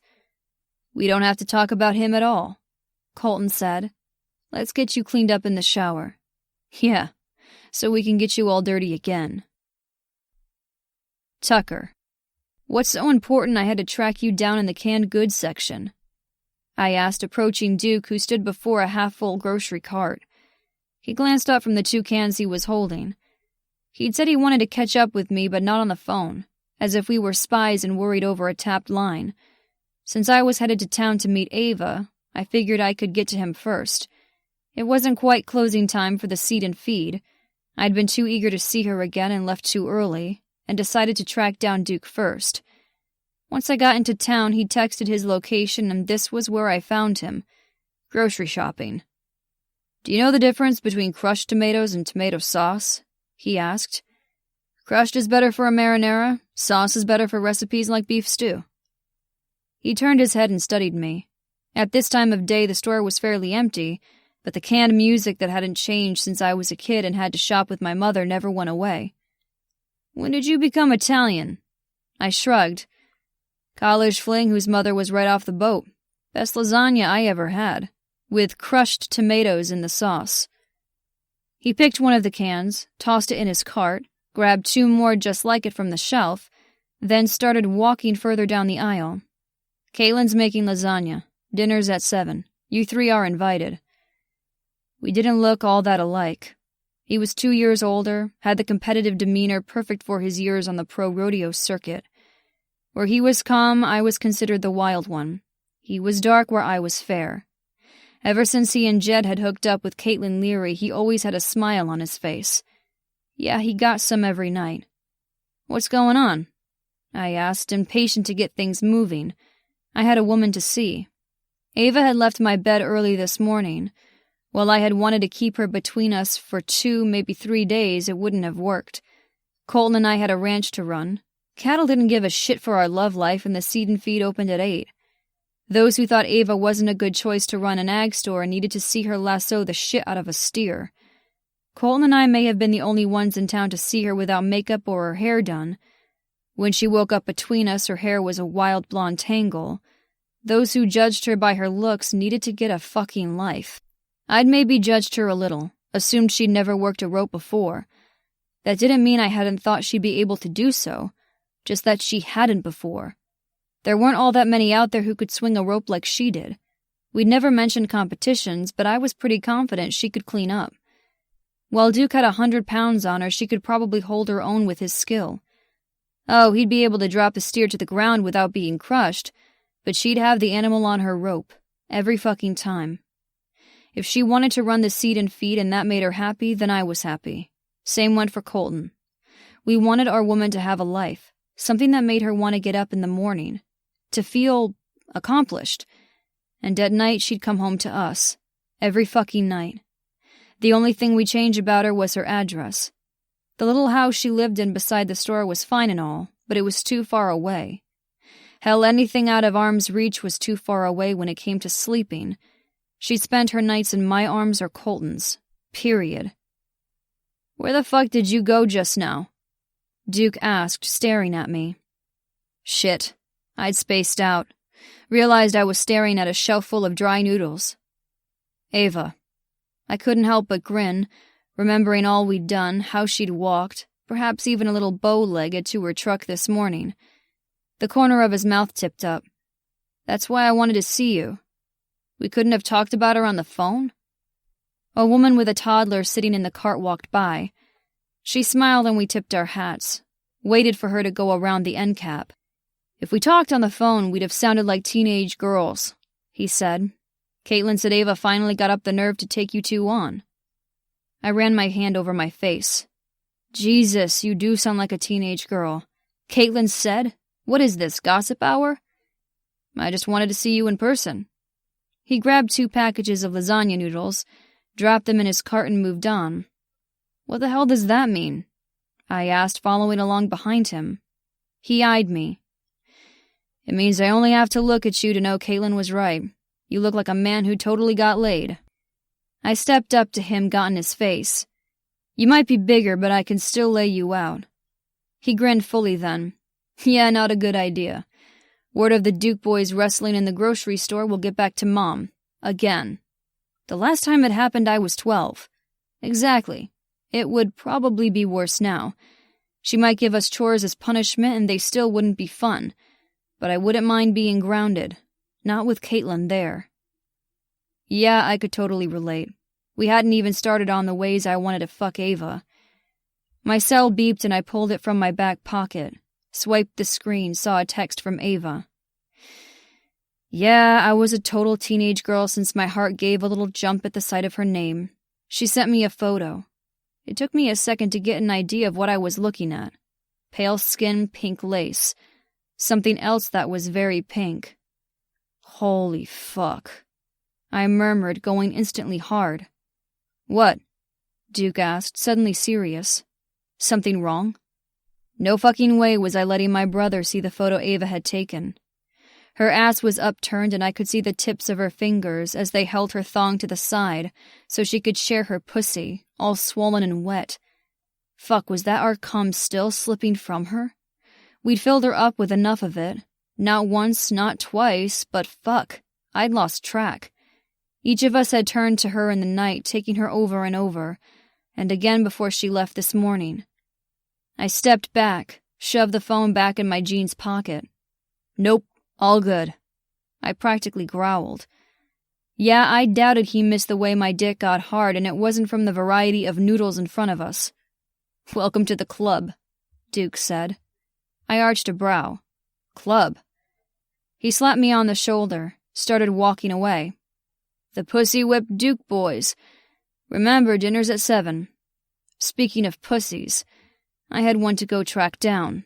And spank. Chapter 6. Tucker. Yes, Mr. Sims, this brand of bird feed does have black sunflower seeds. I heard her voice as I entered. She looked up from her spot behind the counter at the sound of the bell over the door. She flushed and cleared her throat and flipped over the bag that was between them on the counter. Good. She was flustered. Well, so the fuck was I. There was no sign that she'd been a good girl and taken 2 dicks all night long. Her hair was pulled back into a sleek ponytail, only showing off her pretty face. I couldn't miss the red lipstick from across the room, which made me think of how those lips looked stretched as she tried to get the head of my dick past. The bright color matched the top she was wearing beneath the jean jacket. I couldn't see her lower half behind the counter, but because of the porn pics she'd sent, I knew she had on a skirt and beneath a pink thong. Not for long. It's pretty small and hard to read, she continued. The ingredients say 12% black sunflower seeds. I went over to the coffee station, started a cup. I wasn't all that thirsty, but I needed something to do with my hands so I didn't go around the counter, pull up her skirt and spank her ass for sending me something so revealing. It was one thing to see it in person, another to have it in some kind of technology cloud where it could be used against her. Although it wasn't as if anyone knew it was Ava's pussy specifically, but I couldn't miss seeing the little mole I was very familiar with on her left butt cheek. Try this small bag, and if the birds don't like it, bring it back and I'll trade it out. On me. I knew Mr. Sims. He was on the city council with my mother, used to work for the railroad but had retired at least a decade ago. He'd once brought us train whistles for Christmas. While we loved them, carried them around and made train noises for weeks, I had a feeling my mother hadn't enjoyed them quite as much as the 4 of us. Ava finished the transaction and Mr. Sims walked by. I offered my hellos and to carry the bag of seed to his car for him, but he declined. The bag was small, perhaps 10 pounds, so I didn't insist. She made small talk as she rang up another transaction for the man who'd patiently waited for Mr. Sims to wrap up his birdseed debate. He paid cash, so it was quick. He gave me a nod of greeting on the way by, but I didn't give him much mind. My attention was squarely on Ava. When the bell above the entrance jingled, I knew we were alone. Thankfully and finally. I didn't think my dick could wait for Ava to tend to any more customers. She remained behind the counter, and the way she was biting her lower lip, she showed me a side of herself I'd rarely seen. She wasn't sure, probably wondering if she'd done the right thing by sending me the photo. Oh, hell yes, she'd done the right thing. She trusted me enough to do something so naughty. I hadn't even thought to check if it had been sent to Colton as well, but I'd guess yes. Tiger, I said as I approached. I didn't stop on the customer side of the counter, but went around, so I stood right next to her, cupped the back of her neck and kissed her. Yeah, that was what I'd been craving. Her mouth on mine, her taste on my tongue. Just her. That was my brain and my heart talking. My dick, well, he was in charge now. When I finally lifted my head, her lipstick was a little smudged and her cheeks were all rosy. Yeah, that was a start.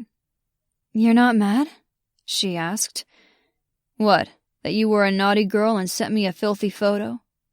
I took in every inch of her. Her red top wasn't a top as I'd thought, but a dress that stopped just above the knee. Instead of heels today, she wore a pair of black cowboy boots. Hell no. And that was the truth. She trusted us enough to even consider taking and sending a photo like that. She might not have realized that when she'd done so, but it was obvious to me. I doubted she sent pics to just anyone. The fact that she had an inner slut who wanted me and Colton to know how dirty she really liked to be, well, that was hot as fuck. If that was what she liked, to tell her men without words that she needed our dicks, and that photo screamed how horny she was, then I was going to give it to her. Every kinky thing. I caught the bottom of her dress and lifted it to her waist so her ass was exposed. There was that pink thong I'd seen on my phone display. My hand came down on her right cheek in a stinging swat. She gasped, went up on her tiptoes and gave me a narrowed-eyed stare. What was that for? That's for sending it to me while I was in the grocery store. That's not my fault. With my free hand, I tipped up her chin. She might protest, but I had no doubt she just got wetter. Were you the one who lifted up her flirty-as-fuck dress, tugged her tiny scrap of panties to the side and took a photo of her well-fucked pussy? She blushed, her eyes lowering. She might be ballsy as can be, but she was also submissive, at least to me and Colton. I had no intention of telling her about that, for my little tiger would deny it and try to claw my eyes out. Yes? I spanked her again, a second pink handprint instantly forming on her pale skin. What was that one for? I dropped to my knees but held her dress up still. I was directly behind her and she was facing the counter out into the store. For wearing panties. My fingers hooked in the tiny strip of elastic that was at her waist and tugged the pink confection down her legs, careful to work it over her boots. I could see the darker spot on the gusset, could feel how wet they were. My dick pressed uncomfortably against my jeans. There'd be a zipper mark in it for sure. I tucked that scrap of lace into my shirt pocket. Ava glanced over her shoulder at me. I want nothing in my way if I want to lift up this dress, bend you over, and fuck you. You wouldn't, she replied. She glanced to the entrance, then back. We were behind the counter, which was high enough to block me, or what I was doing, completely from anyone coming in. I hadn't heard the bell, so we were still alone. That didn't mean someone wouldn't walk through the door at any time. I grinned wickedly. I would. Fuck yes, I would. But only if Ava were into the possibility of being caught. If that didn't make her hot, then no fucking way would I share my girl with anyone but Colton. It was time to see how far I could push her in this, how wet I could make her. There was no question she was still full of our cum. We'd given her too much overnight for it to not slip from her and remind her all day who owned that tight, hot, perfect hole. I gave her another playful swat. Hard enough to leave a little sting, but gentle enough to know I was only playing. Now keep an eye on that entrance while I play. She stiffened. Play? I pulled out the plug I'd gotten after I left Duke at the grocery store. While Rains wasn't a metropolis, it did have a small adult store. I held it up for her to see.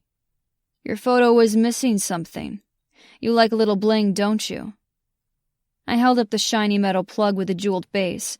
The hot pink gem sparkled in the sunlight that came through the windows. She stared at the plug with a mixture of excitement and apprehension. Be a good girl and put your foot up here.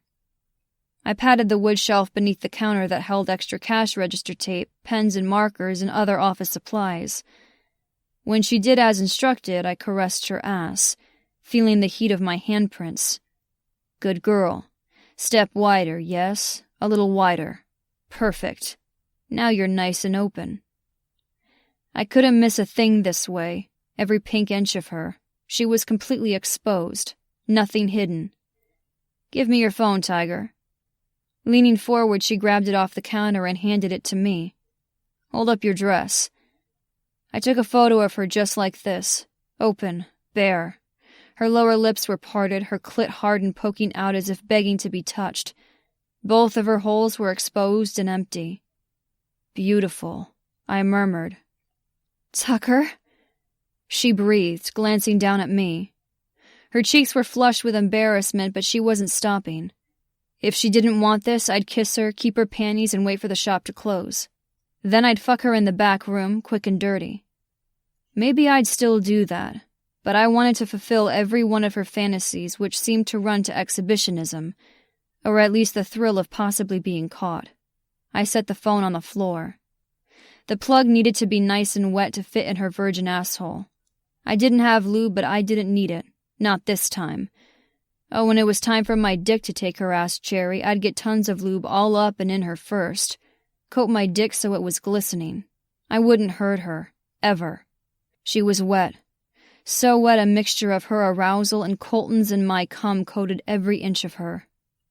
Gripping the jeweled base, I ran the plug through her wetness, pushed the ball end into her pussy, then out, fucking her with it. When her hips started to rock, I stopped. She whimpered. You don't want that little plug in your pussy. You want my dick, don't you, Tiger? My monster cock, Colton's. Yes, she breathed. But Tucker, someone could come in. You're right, but don't worry. They won't see me back here playing with what's mine.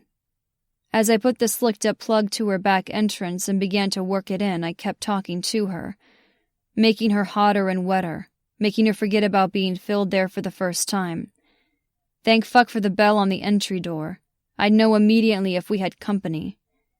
They won't know you're not wearing any panties, that you're filthy with your men's cum, that you've got a bright pink gem making your virgin ass all pretty. Tucker, she moaned. Yeah, she was totally getting off on this. She might be a little tiger who liked to make it clear she liked to be in charge, but now? Hell no. My sweet Ava was the perfect picture of submissiveness. Shh. When it was seated, I looked at the plug. Not too big, just right to break her open. To get her used to being filled, because once she was prepared, we'd take her there. One of us in her pussy, the other in her ass. Double fucking her. Now, let's just get another photo with your new jewelry to send to Colton.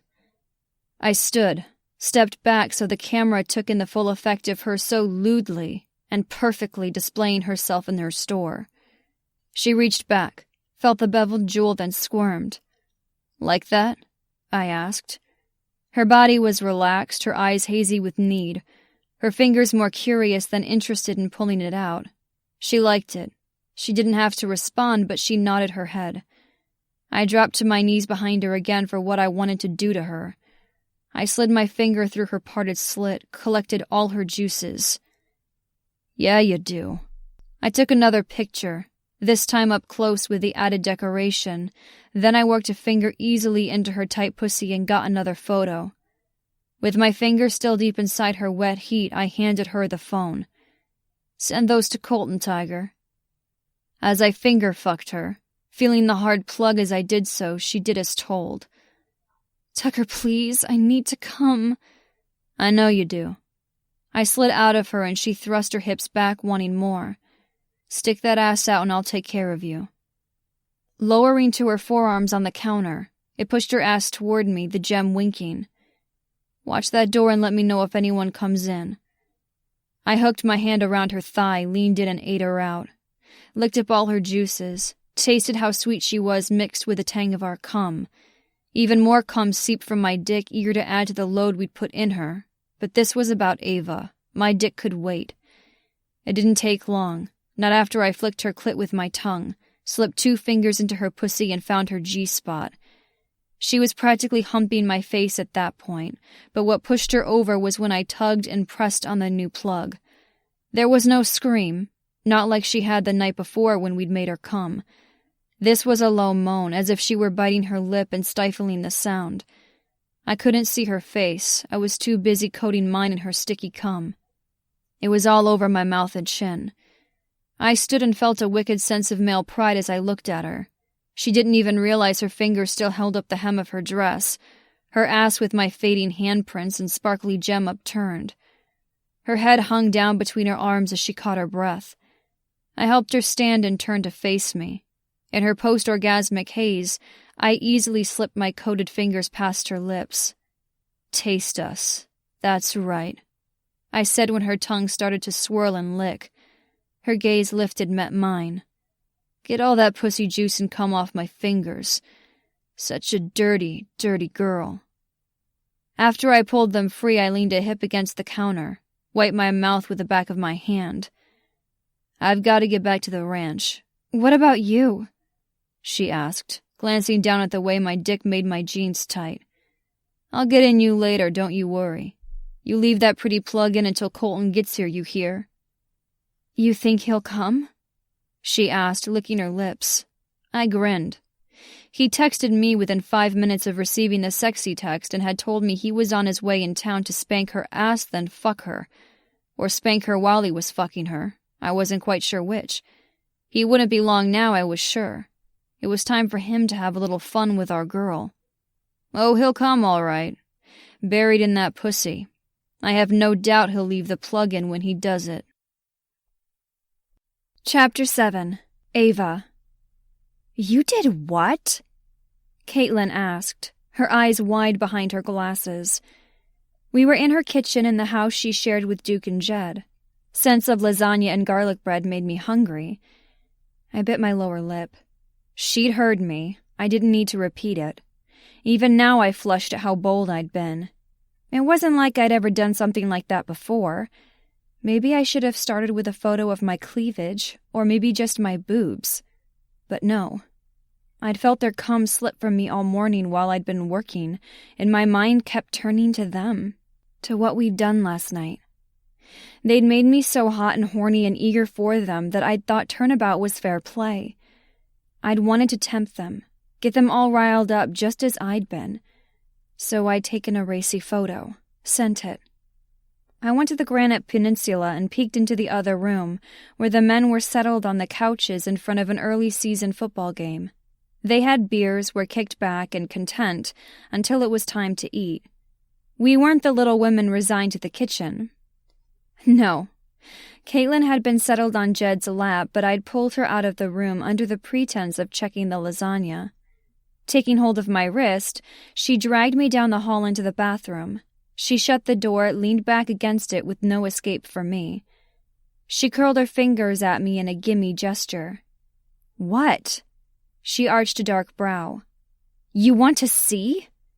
I flushed hotly. No way! It's a picture of my downstairs. She wilted, pouted. Oh yeah, no, I guess I don't want to see it. But God, Ava, that's... wow. I bet the guys found it hot. I grinned. Caitlin didn't need to know everything. I had no intention of telling her what Tucker had done to me. My bottom clenched around the plug, which was still seated there. I'd barely been able to think about work after Tucker had left. I'd never had such a daring, wild sexual encounter before. I'd fiddled a pencil and played with paper clips, daydreaming, reliving, imagining what he'd think of next. And that was all before Colton had burst through the door, his dick like a thick pipe down his thigh. He'd put out the closed sign, locked the door, and dragged me into the back room because he'd seen the picture I'd initially sent, then the ones Tucker had taken. He'd fucked me, just as Tucker said he would, from behind so he could see the jeweled plug as he did so. They did, and I have a feeling they're not done with me. I don't think I could get up enough nerve to do what you did.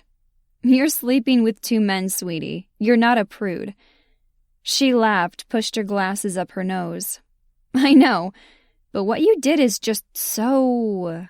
slutty, I whispered. I needed a girlfriend's perspective on what was going on with Colton and Tucker, and she was the one who wouldn't judge for being with 2 men, who'd understand the best, who probably knew what it was like to walk around most of the day without any panties and a plug in her bottom. She shook her dark hair, which hung long down her back. She'd used to wear it in a sleek, tight bun, but it seemed her men liked it undone, and so she kept it that way to please them. I found it sweet. No, not slutty. Doing hot and sexy things between consenting adults, whether it's 2 or 3, is not slutty. If that's what you 3 like, then go for it. The stuff I do with Jed and Duke proves I'm not a prude. I grinned, having a pretty good idea of what they get up to. You go, girl. We fist bumped. I was going to say wild, she added. Yeah, that's me, the wild one. I grumbled. My cell rang and I pulled it from my pocket, glanced at the screen, then groaned. Who is it? My dad, I'm sure. I swiped the screen to ignore the call. I've blocked his cell, so he's resorting to other numbers. This is the right area code, so I'm guessing his office. I better go get the lasagna from the oven before it dries out. I followed her back down the hall. He's still calling you? She asked, glancing at me over her shoulder. Who's still calling you? Colton asked, frowning at me as I came in the kitchen. Duke had oven mitts on his hands and was pulling the tray of lasagna from the oven. Jed was cutting garlic bread on a cutting board. Tucker was walking around the table laying out silverware. All of them stopped, even Duke with the hot tray in his hands. No one. I countered, grabbing the bowl full of salad and carrying it to the dining table. If an old boyfriend is still calling, I want to know about it. He needs to know you're taken. Colton replied. Off the market, Tucker added. Hell, one look at you and he'll know you've got men in your life that know how to take care of you. I flushed hotly. Was it obvious I had a jeweled plug in my bottom? Did I look that well fucked? I felt it, sure, but it wasn't like I wanted to advertise the fact that I was having hot, kinky sex. It's not an old boyfriend, I replied. They were jealous, and that felt strangely good. Who then? I sighed, not really wishing to chat about my dad. My father. Both men relaxed, the tense lines of their bodies disappearing. Tiger, isn't that a good thing? Duke carried the lasagna to the table, set it on a trivet. Time to eat while it's hot, he called. We took our places and my father was forgotten, for all of 2 minutes. My mind had been on the press of the plug as I sat on a hard chair, but Colton... What's up with your father, sugar?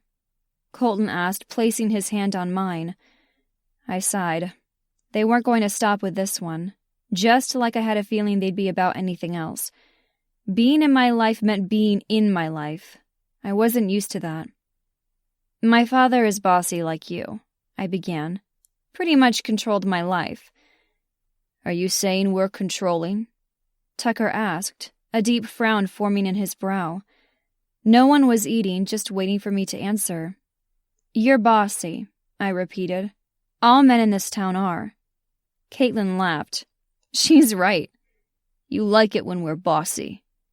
Jed replied, taking Caitlin's hand and kissing the backs of her knuckles. Tucker and Colton waited quietly for my answer. You're bossy, but I like it, at least most of the time. I thought of them in bed and out, how they took me as they wanted, even pinning me down sometimes. They knew I liked it that way, where I could let go and give in to whatever they'd do to me. And I succumbed easily because all they wanted from me was pleasure. Colton grinned. And when you don't like it, you make it very known. Yeah, your little tiger claws come out, Tucker added. And there's a difference between bossy and controlling. My father doesn't think of anyone but himself. My mother's a doormat to him and assumed I'd turn out just like her. Like I said, controlling.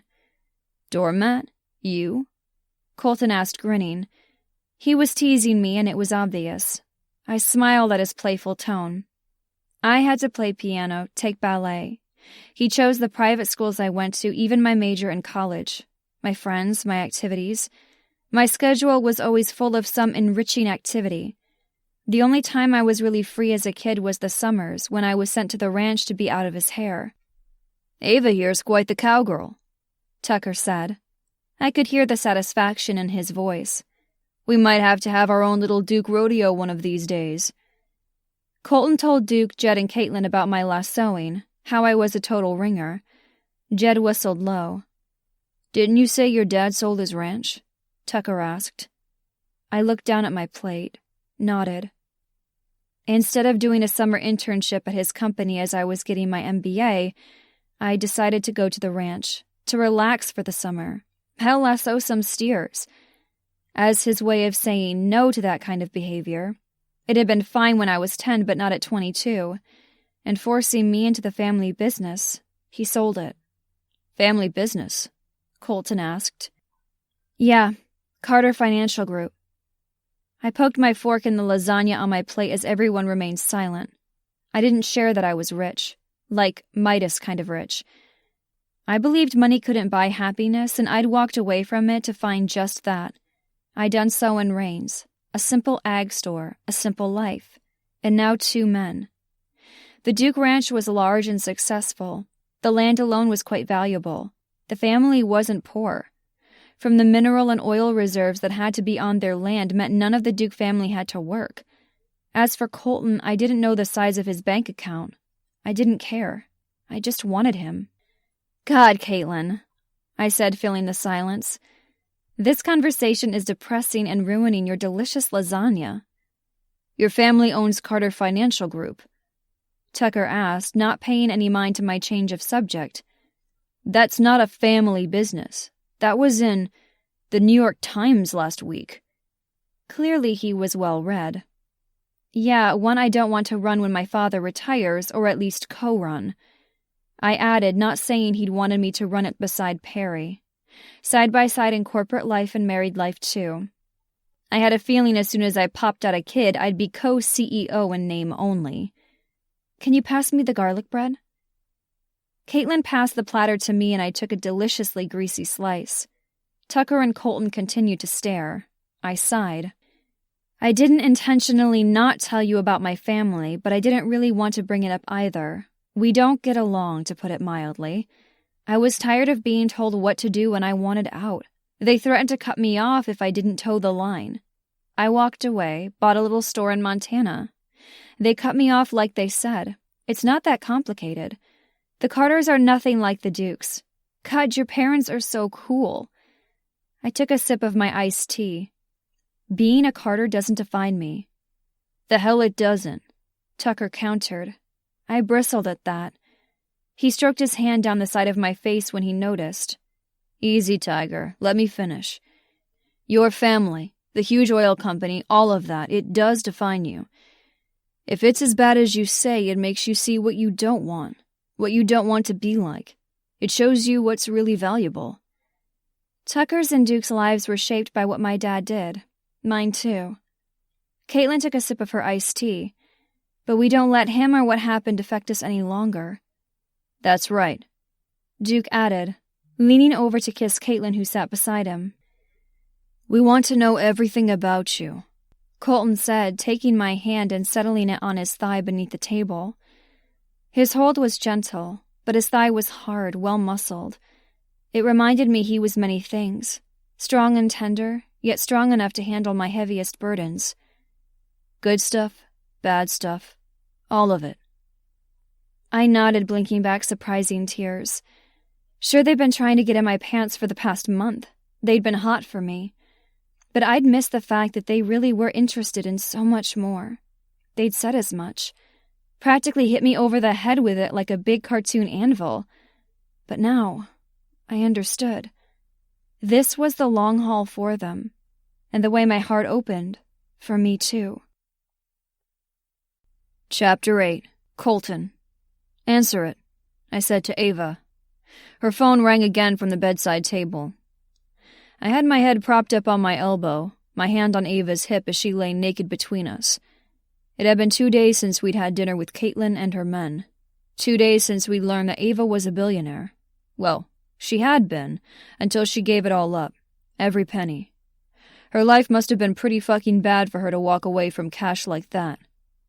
I hadn't been born in a Norman Rockwell family like the Dukes. There was no question Mr. and Mrs. Duke loved their kids. They'd do anything for them, and the 4 Duke kids in return. They'd all pitched in to keep the ranch running when Mr. and Mrs. Duke had been in that bad accident. When Tucker came home from college, he'd taken over the place and his parents retired. They had dinner together every week, included me, Jed, and now even Caitlin and Ava as part of the family. I'd grown up just fine. A roof over my head, food on the table. I hadn't been neglected, but I never remembered any I love yous either. No hugs, just life. My dad worked at the factory outside of Billings, my mom at a diner by the highway. They'd had the same jobs for 20 years. I saw them several times a year, but I stayed in a hotel. My room a few years ago led out to a border for extra money. I hadn't been poor, but I couldn't have bought an airplane either.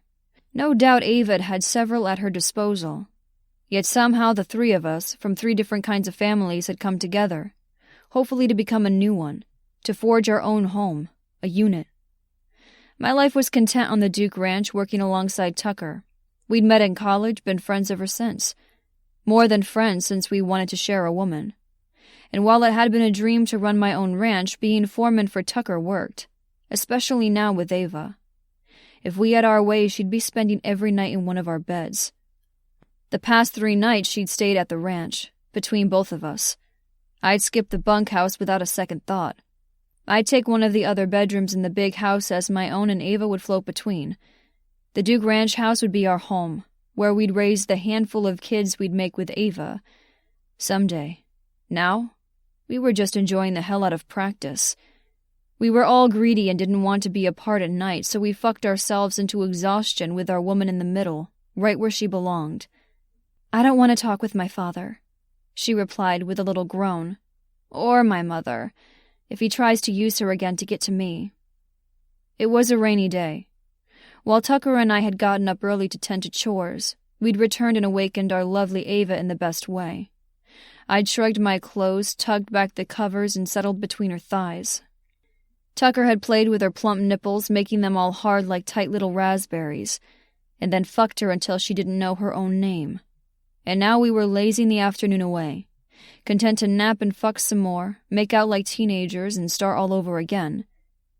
"He won't stop until you do," Tucker added, grabbing her cell and handing it to her. She stared at it as it vibrated in her hand. Frowning, she sat up, propped herself up with pillows, and tugged the sheet up over her nakedness. "Hello?"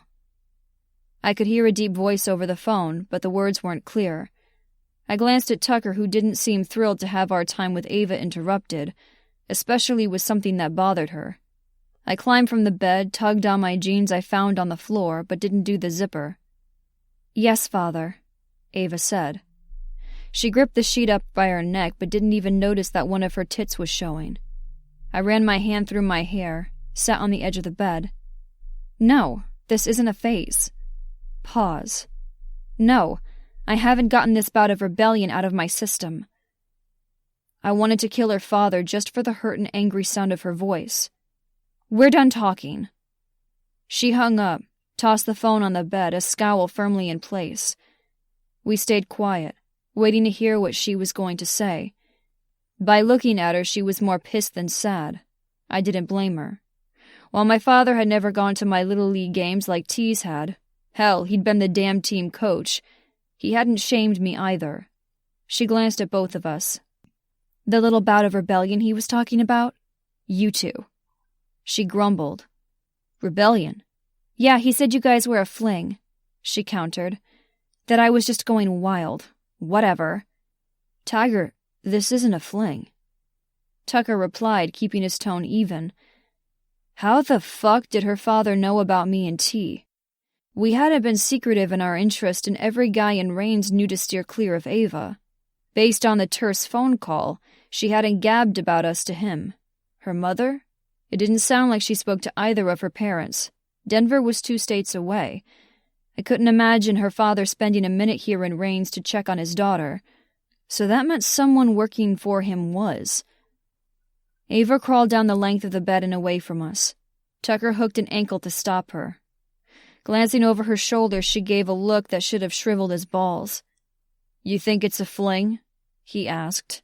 "I didn't say that," she countered. "I didn't say anything. My dad did all the talking." She tugged her leg and Tucker let her go. She climbed off the bed and grabbed Tucker's t-shirt from the floor, slipped it over her head. It was big on her, hanging down past mid-thigh, the neck hole almost falling off her shoulder. She looked rumpled and sexy and mad as hell. "You know, he was quiet for months. No calls, nothing, just as he'd said. And since my mother does whatever he says, nothing from her either. Completely cut off. He probably thought I'd run out of money, debate whether I should live in a cardboard box and go hungry or return to the fold, tail between my legs. But no." She crossed her arms over her chest, thrusting her tits up, her hard nipples clearly outlined through the cotton. "The one thing he did do, I'll give him credit, was make me smart. The best schools paid off. Hell, he groomed me to work as a CFG. Carter Financial Group. Running a feed and seed? Cake. I love it. And while I might have a mortgage on it, I'm not living in a fucking cardboard box." "He should be proud of you," I told her. I was. She got out from under oppressive parents, did what she wanted, her way. She laughed. "Yeah, right. He only started calling again when you began sniffing around." She pointed between the two of us as if we were the enemy. I glanced at T. Yeah, he was thinking the same fucking thing. Someone was watching our girl. "We weren't sniffing around," I countered. "Marking your territory, whatever." She tossed her hands up in the air. "Look at your thighs, Tiger. You're marked all right. Our cum's slipping from that pussy of yours." Her eyes narrowed even while she blushed. We talked once again about condoms, but we'd already gone bare and there was no going back. No fucking way. Fuck, it was so much better. Taking her bare, skin on skin, was what T and I had been waiting for. What we'd agreed we'd only do with the one. And Ava was the fucking one. She might be itching for a fight, but she knew she belonged to us. Well, it certainly proves how wild I've been, doesn't it? She was riled and pissed and wanted an outlet. We were it, but this wasn't how it worked. She was supposed to talk about how she felt, how we could help her, not take out all her aggression with her dad on us. Oh, there was no doubt we could take whatever she wanted to dish out, but that wouldn't get us anywhere. We needed her past this prissy stage and talking about what really was bothering her. Who'd been in her corner before us? Caitlin, sure. But I doubted Ava would call her up and bare all her feelings about her dad to her, especially after what Caitlin's dad had done, what he'd been like. Ava needed a therapist, or two men who would be there for her to listen, unlike her fucking dad. I took hold of her wrist, tugged her toward me, sat down on the edge of the bed and pulled her over my lap all within 2 seconds. Her head was by the floor on one side, her toes touching the carpet on the other, and over my lap, her upturned bare ass. The t-shirt had ridden up with all the movement and she was ready for her spanking. "Colton!" she cried, wiggling and trying to get away. "What the fuck are you doing?" "Giving you the outlet you need." I spanked her once. Not too hard, but she'd feel the sting. "Outlet? This isn't an outlet. You can't just spank me. I haven't done anything wrong. And even then, you can't spank me." I spanked her again. "Oh yeah? You're pissed with your dad and taking it out on us. That's not fair and you know it. We're here for you, waiting to listen to the real problem." "The real problem is bossy, controlling men in my life," she shouted, kicking her legs up. I pinned them down with one of mine. Oh yeah, her ass was getting heated. I began spanking her without stopping. One side then the other, never getting the same place twice. "Tucker, make him stop," she tried next. T came around, sat beside her and stroked the back of her head. "Colton knows what you need." "A spanking?" she asked, even as I did just that, spanked her again. "Like he said, an outlet," he replied. "Just give over. Let it go. Give your problems to us. Enough keeping shit to yourself."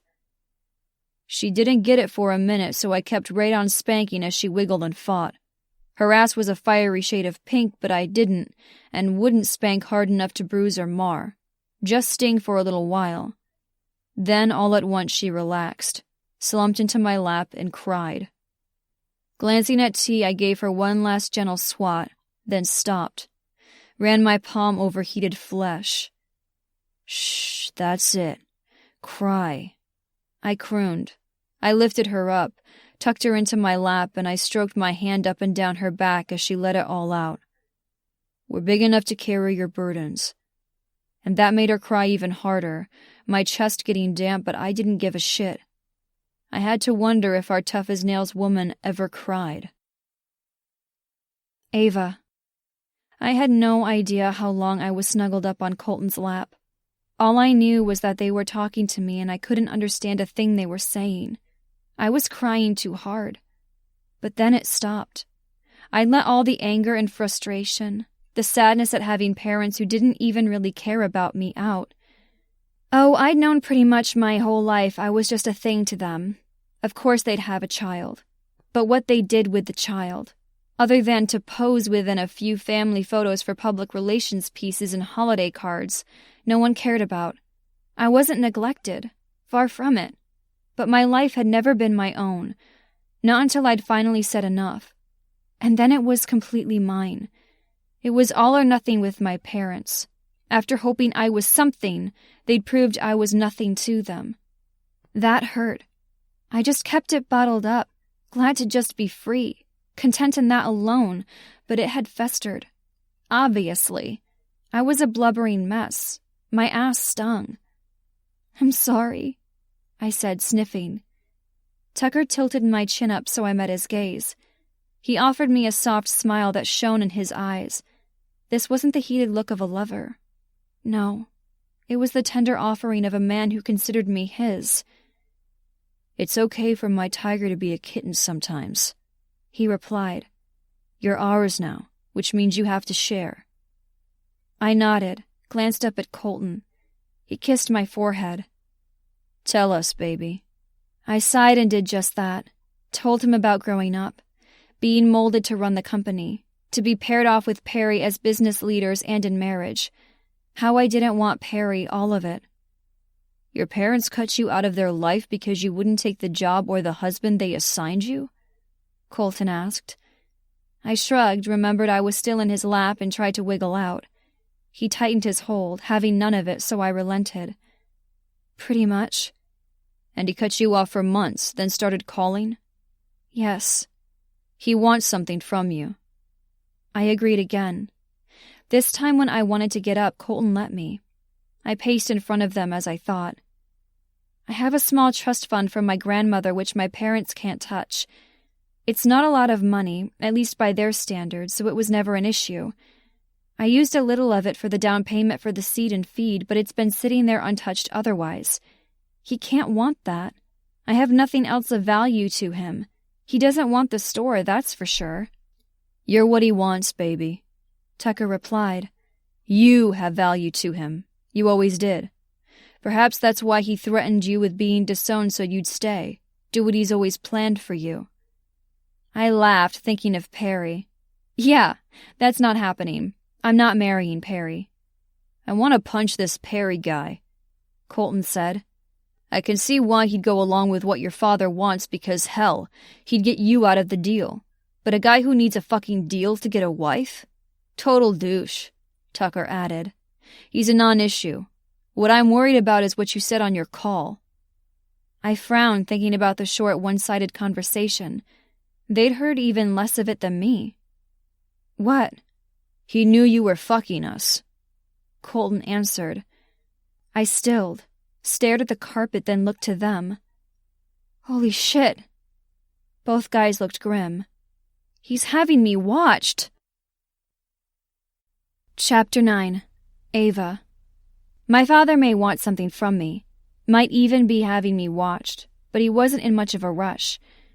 Over the next week, I lived life as usual. I never saw anyone watching me with binoculars. No one approached. I ran the store just like I did every day, now with the familiar appearance of Colton or Tucker to check on me. It usually involved some kind of hanky-panky, except for one day when there was a steady stream of customers and Colton hadn't been able to get near me. He made up for it that night, dragging me into his room and tying my hands to his headboard with the lasso rope from my initial visit. I had no idea I could come so many times, but Colton had been voracious and I hadn't been able to do a thing. I had been completely at his mercy, at least until he called Tucker into the room and left me with him. Then I'd been at Tucker's whim. He'd asked me, "Who's lassoed now?" And I'd loved every minute of it. And the life-as-usual part? If it now involved wearing dresses with no panties beneath with my cowboy boots, then it was usual. And if it also involved a jeweled butt plug that one of them inserted before I went to work, since I was so high maintenance, they'd ensure the color of the gem matched my outfit, then life was definitely usual. And if this was my life, then I loved it. I loved them. I just hadn't said it yet. Neither had they, but it showed in everything they did for me. Their protectiveness, their fierce possessiveness, their very naughty desires. I hadn't seen someone watching me, not before we figured out my dad had paid eyes and reins, because I'd been too focused on Colton and Tucker. While they weren't happy with someone sharing what we were doing with my dad, they didn't care either. Our relationship wasn't a secret. Mr. and Mrs. Duke were thrilled we were together. The town didn't seem to be bothered by our threesome. Caitlin had her 2 men and she was the librarian. Even so, Colton and Tucker refused to have me stay at my place alone. I'd be in one of their beds or I'd be spanked. That was what Colton threatened, and I'd gone along. Not because I knew what one of his spankings felt like, because I totally did. But it was no hardship for me to give in to this for them. What woman wouldn't want to be in her men's arms every night? My father still called. I still ignored him, and Colton and Tucker agreed.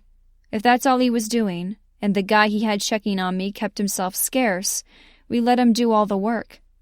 Until we were on the couch one night after dinner. The TV was on, tuned to a football game, but I had no idea who was playing. I was laying across both their laps, sucking Colton's cock. My dress was up around my waist as Tucker finger-fucked me and played with the plug in my ass. My cell rang from the kitchen, and I lifted my head from Colton's cock. "Baby, if your mouth's getting tired, then climb up here and take me for a ride," Colton said, his hand stroking over my hair, then slid so his thumb could swipe across my lower lip. "But my cum's getting in you in the next 2 minutes." "Sorry," I replied, licking my lips and the tip of his thumb. I heard the phone and thought of my dad. Tucker spanked my upturned butt. "Ow!" I cried, glancing over my shoulder at him. "My fingers are in your soaked pussy and Colton's cock's been down your throat, and you're thinking of your father?" He spanked me again. "I'm sorry!" I cried, but I wiggled because this time the spanking was making me hot. "Here's the deal, Tiger," Tucker said, his voice deep and full of intent as he slipped his fingers from me. "We're going to fuck you." Carefully, he pulled the plug from my bottom, circled his thumb over the relaxed, slick opening. "Here." I gasped, then got even wetter at the idea. They talked about it, how they would claim me everywhere, take that last virginity, someday take me together, one of them in my pussy, the other in my ass. But it had been all talk, really hot, dirty talk. They'd prepared me to take one of their huge dicks there, but I'd never asked when. It wasn't like what we'd been doing hadn't been hot and kinky enough. Just the idea of it made me eager. But now, God, would they even fit? "Yes," Colton said. "We've got to get you out of your pretty head. If that means fucking your gorgeous ass, then that's just what we'll do." Colton tugged me up, kissed me. When he pulled back, I met his dark eyes. "Then we're taking you to Denver. Get this shit with your dad all figured out. Once and for all. Get him out of your head, out of your life, if that's what you want," Tucker added. I glanced at both of them, nodded, then kissed Colton right back. I didn't think it was possible to, love them even more than I already did. "You don't have to go with me. I can deal with him on my own." "Of course you can. But why? You've got us, Tiger," Tucker said. "Besides, it's pretty hard for him to marry you off to this Perry fucker if you've got 2 other men already in line." My mouth fell open. "Already in line? You want to marry me?" I squeaked. Tucker swatted my butt again, although not very hard. Still it tingled. "What have we been telling you all along?" "That I belong to you," I replied easily. "That's right. And what does that mean?" Colton added. I looked to him. "That you're cavemen and you've dragged me by the hair back to your cave?" Tucker swatted my butt again. "Sassy tongue." "No, it means that you belong to us," Colton continued. "That we belong to you. We want you for keeps, and that means marriage." "But do I need to put my dick back in your mouth so you'll stop talking?" I gave him a withering look, but it only made him grin. "That death ray glare doesn't work when your lips are all swollen from giving me a BJ, and your ass has Tucker's pink handprints all over it." He did have a point. "We're fucking bareback, Tiger. You're the one. Just so we're clear, we're marrying you." "That's right," Colton added. "We'll get our rings on your fingers soon enough. But first Denver and dealing with the shit that's keeping your head off of what's important." He was right. Us was important. But I was still all bent out of shape about my family. I had to deal with that. Then Colton, Tucker, and I could make our own. It's too late to get a flight today, though. Tucker reached out and stroked my hair. "You're a Carter, Tiger. I'm sure one of your planes can pick us up." "Tucker." "In the meantime," I said, but Colton picked Ava up and carried her upstairs and into his bedroom. I didn't give a shit if it was his room or mine as long as there was a bed, and Ava on it. I grabbed the lube from my nightstand before joining them, and Colton already had her dress off and was undoing the back clasp of her black lace bra. As she stood before us naked, while we told her no panties, she'd completely gone with it. Colton tipped up her chin, kissed her. Sweetly, gently, which was completely opposite about how I wanted this to go down. I wanted it hard and wild, Sweaty and a whole lot nasty, but taking her ass for the first time wasn't the time for that. "You with us, Tiger? Where's your head right now?" I asked. Well, I didn't want her thinking of her father. Fuck no. I wanted her completely on board with what we were about to do. We'd make it good for her, but there was no way we'd even play with her ass if she wasn't into it. I wouldn't have even suggested it if she hadn't enjoyed what we'd done with her so far. She enjoyed ass play. No, not enjoyed. Fucking loved it. The plugs, slipping a finger into her as we fucked her, all of it. She'd come hard, so fucking hard I thought she'd crush my dick, when I took her from behind and slowly worked my thumb in and out of that back hole. She squirmed and began undoing the snaps on Colton's shirt. "Here, with you. I'm so hot, so wet already. I want this. I want you to take me there." Colton stilled her hands with his. "Tucker's going to take that cherry, baby. I'll warm you up with a pussy fuck first. We'll make it so good." She nodded, her hair spilling down her back, and I couldn't miss the way her nipples hardened to tight little berries. "You always do." Tossing the lube on the bed, I toed off my boots, stripped down. I could smell her on my fingers from earlier, knew how wet and ready she was. By the time Ava helped Colton with his clothes, I was behind her, sliding my hands over her soft skin. Like silk and pale, like cream. I reveled in the privilege of touching her, of having her between us, knowing she was ours, that she was about to submit to us in the most intimate of ways. Colton took her hand, pulled her into bed with him so she was sprawled on top.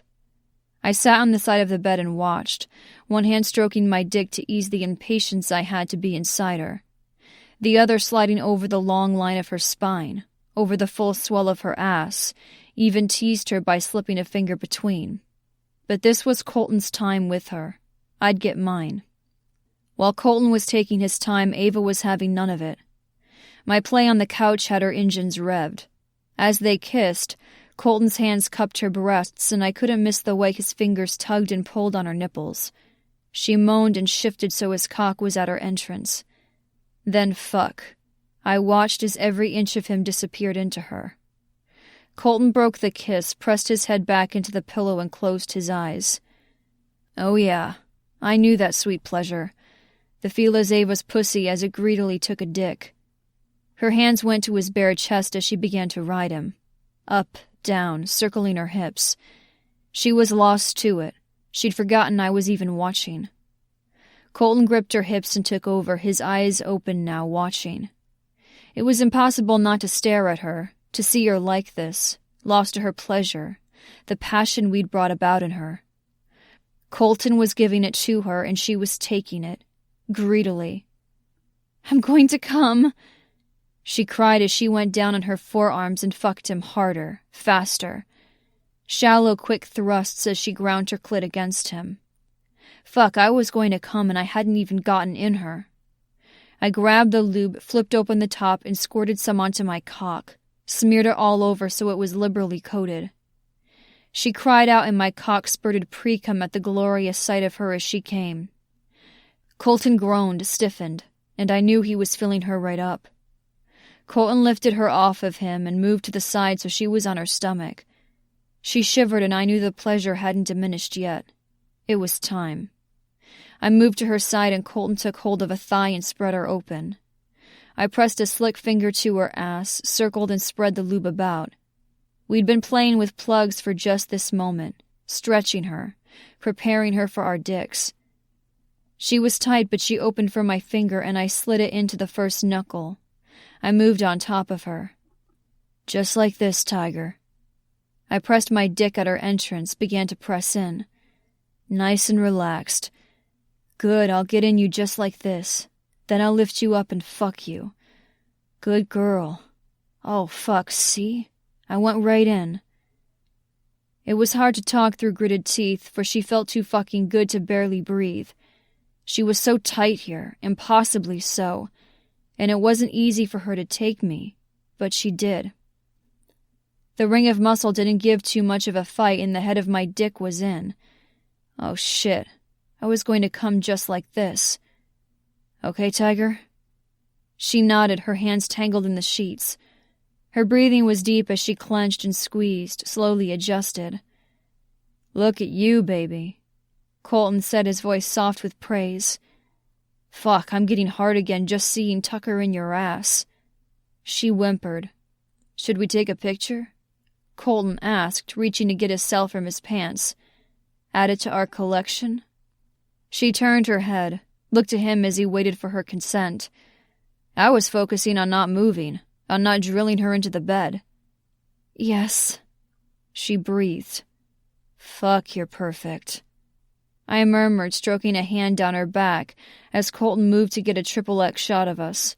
One of my dick claiming that dark cherry. We never had our faces in the sexy picture we took. We never do anything with the images except look at them together. Our own little pervy library. But to be safe, we ensured it was body parts only. The fact that this made our girl hot proved we were a perfect match. I didn't dare move in her yet, not until she was ready, but it was killing me. Sweat dripped from my forehead and my back teeth were being ground to dust. Hooking an arm about her waist, I pulled her up so her ass was elevated. Colton slipped a thick pillow beneath her hips, kept his hand there, and I knew the second he found her clit. She tightened around me and moaned. It had been less than a minute since she stopped coming from Colton's pussy fuck, and she had to be so sensitive. Say it, Ava. Say I can fuck your ass. I waited a second, maybe two. Please, Tucker, she moaned. Oh God, please fuck my ass. I need it. Now that I was in, this angle was better to work my way deeper. I did so slowly. Very slowly. I grabbed the lube, dribbled somewhere we were joined so we stayed slick. Moved in and back out so the flared crown caught, then went deeper until I pressed against her upturned ass. Tucker! She groaned, then wiggled her hips. Ready, Tiger? Yes! She cried, pushing off with her hand so she pressed against me. I saw Colton's arm moving, knew he was working her clit as I took her ass. She'd come this way. We'd make sure of it. Spilling a little more lube onto my length, I began to move even faster, going with what felt good, what made her cry out and beg for more. No, not good. Fucking spectacular. We moved in tandem, rocking, pressing, thrusting, until she was writhing, panting, sounds escaping her lips that were half groan, half moan. Now, baby, come again, I said, needing her with me when I filled her. Her back arched like the tiger she was, her hair flying over her shoulders as she cried out to the ceiling. My dick was no competition for the way she squeezed and pulsed around it. My balls drew up and emptied, spurting all my cum deep into her. Oh, fuck. I groaned, coming so hard I couldn't see. Colton helped her move off me, tucked her beneath the covers and got her a wet washcloth as I recovered. She blew the top of my fucking head off. Colton settled in on one side of her. I fell like a redwood onto my back, leaned in to kiss her forehead, then tossed my arm over my eyes. Holy shit. I'm going to want to see that photo, she murmured, eyes closed and tucking into Colton's side. When I'm conscious. Ava was getting the post-sex closeness she craved from Colton. I needed a shower before I wrapped her in my arms, the price I had to pay for such a decadent fuck. So I sighed and headed to the bathroom. You have 10 minutes, then we text your father for that fucking plane, Colton said. We can look at all the sexy photos when we're flying together. Maybe even take a few of us joining the Mile High Club. Chapter 10. Ava. We can just take this elevator back down and walk away, Tucker said. I stood between them as I watched the floor numbers rise. He has no hold on you, baby. He might be annoying as fuck, but you don't need to go in there and find out what's got his panties in such a fucking twist. I laughed. You two were the ones who wanted me to do this, to lance this pimple on my butt. Tucker turned to me, stroked his hand down my cheek. Tiger, I've seen that butt and there isn't a pimple on it. Shit. I'm getting hard thinking about your perfect ass. I rolled my eyes. Is it that or the fact I'm not wearing any panties?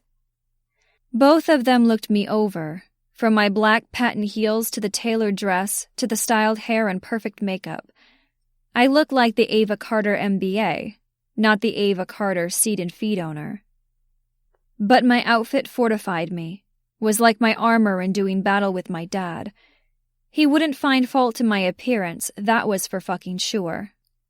The night before, I texted my dad and a plane had landed at Rains' small airport 3 hours later. The flight to Denver had taken less than 2 hours, and we'd spent the night in a posh hotel downtown. I'd refused to go to the house, instead meeting my father at his office. My father's domain was his office, not the big-ass mansion in the foothills, but whatever he wanted was business-related. There was no fucking way he'd been texting and calling just to tell me he was sorry. Colton growled. I should have put that pretty green plug in your ass before we left the suite. I'd drawn the line at that. Going commando was one thing when confronting my father. A jeweled butt plug was something else entirely. Besides, I was still a little sore. After yesterday, I think I need a bag of frozen peas instead of something else up there. I grumbled. Poor baby. Colton crooned, kissing the tip of my nose, probably so he didn't mess up my lipstick. Well, he wouldn't care if he messed up my lipstick, especially if it meant everyone knew I'd been kissed and kissed well. But it was thoughtful under the circumstances. We'll get you out of here and make it all better. The elevator dinged, indicating we'd made it to the top floor. I took a deep breath. Let's deal with my dad and you two can do anything you want. The doors opened and I moved to step out, but Tucker stopped me with a hand on my arm. Promise, Tiger? I saw the eagerness and heat there, 2 little boys and their toy, me. Thought of all the possibilities they could come up with. It would take forever to do them all. Forever. Sounded about right. I laughed and tugged them both out of the elevator. Promise. The playfulness of the moment was gone when I turned around and found Mrs. Rouser standing before us. She hadn't changed a bit since I'd seen her last, although she hadn't changed a bit since I was a little girl and I went to the office with my dad. She was in her 60s with salt and pepper hair parted down the middle and pulled back in a severe bun. Her blouse buttoned all the way up to her jowled neck, her straight skirt falling 2 inches below her knee. She wore stockings and serviceable pumps. I had nothing against her wardrobe, although it looked fairly uncomfortable, but it was her demeanor as if she had perpetual heartburn. Miss Carter. No greetings or well wishes. Nothing kind in offering. She spared Tucker and Colton a quick glance, but if she were bothered by their presence, or their full-on cowboy outfits of jeans, plaid snap shirts, and hats which they held in their hands, she didn't let on. The entire mail review from Cassidy's last month could have come out of the elevator with us, and she wouldn't have blinked. Hello, Mrs. Rouser. That color of tan is quite fetching on you. I commented. Your father is waiting, she said, pretty much ignoring my compliment. You know he doesn't stand for tardiness. She didn't wait for a reply, but turned and expected us to follow. It wasn't necessary for her to show me the way to my father's office, so I rolled my eyes at her back and said nothing. I had to pick my battles, and it would have to be the one with my dad. That woman has something up her ass, and it's not a jeweled plug. Tucker whispered in my ear as we followed behind. I snorted out a laugh which had Mrs. Rouser turning her head and glaring. I bit my lip to stifle any sign of amusement, but it was difficult. I'd never liked the woman. In fact, my father's dragon used to downright scare me. Until now. Now she was an assistant who had to deal with my father all day. I actually pitied her a bit, and she did have a stick up her ass. When we entered my father's corner office, he stood and came around the desk, but stopped short when he saw I wasn't alone. He was a big man, barrel-chested and 6 feet tall. He had the tanned complexion of someone who'd spent the winter in Florida or had a tanning bed in his house. His hair was going gray, but it was neatly styled, as it should be for $100 cut. His suit was crisp and gray with a matching tie. He looked exactly the same as the last time I saw him, when he said he'd cut me off if I left town. Ava. Father. Yeah, the Carters weren't a touchy-feely bunch. I hadn't realized how lonely and lacking my family had been until I met the Dukes. God, they were warm, friendly, inviting. Mrs. Duke had hugged me more since I'd met her than my mother in my entire life. The entire family was in each other's business and not like my father with mine. They bickered and bantered, teased and joked, but they were there for each other, had their backs. Obviously, Tucker got his hands on me much more intimately than the others in the family. Landon Duke patted me on the shoulder or forearm when he greeted me. A little bit of familiarity, but not too much since he was in love with my BFF. Gus Duke was a hugger. He gave bear hugs that squeezed the air right out of you.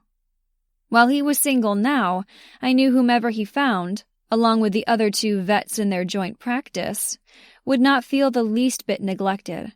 And Julia Duke, we'd gone to get pedicures twice already to a little place in town that allowed us to bring wine. Yeah, those were fun times. My father cleared his throat, bringing me back from my wanderings. I need to talk with you.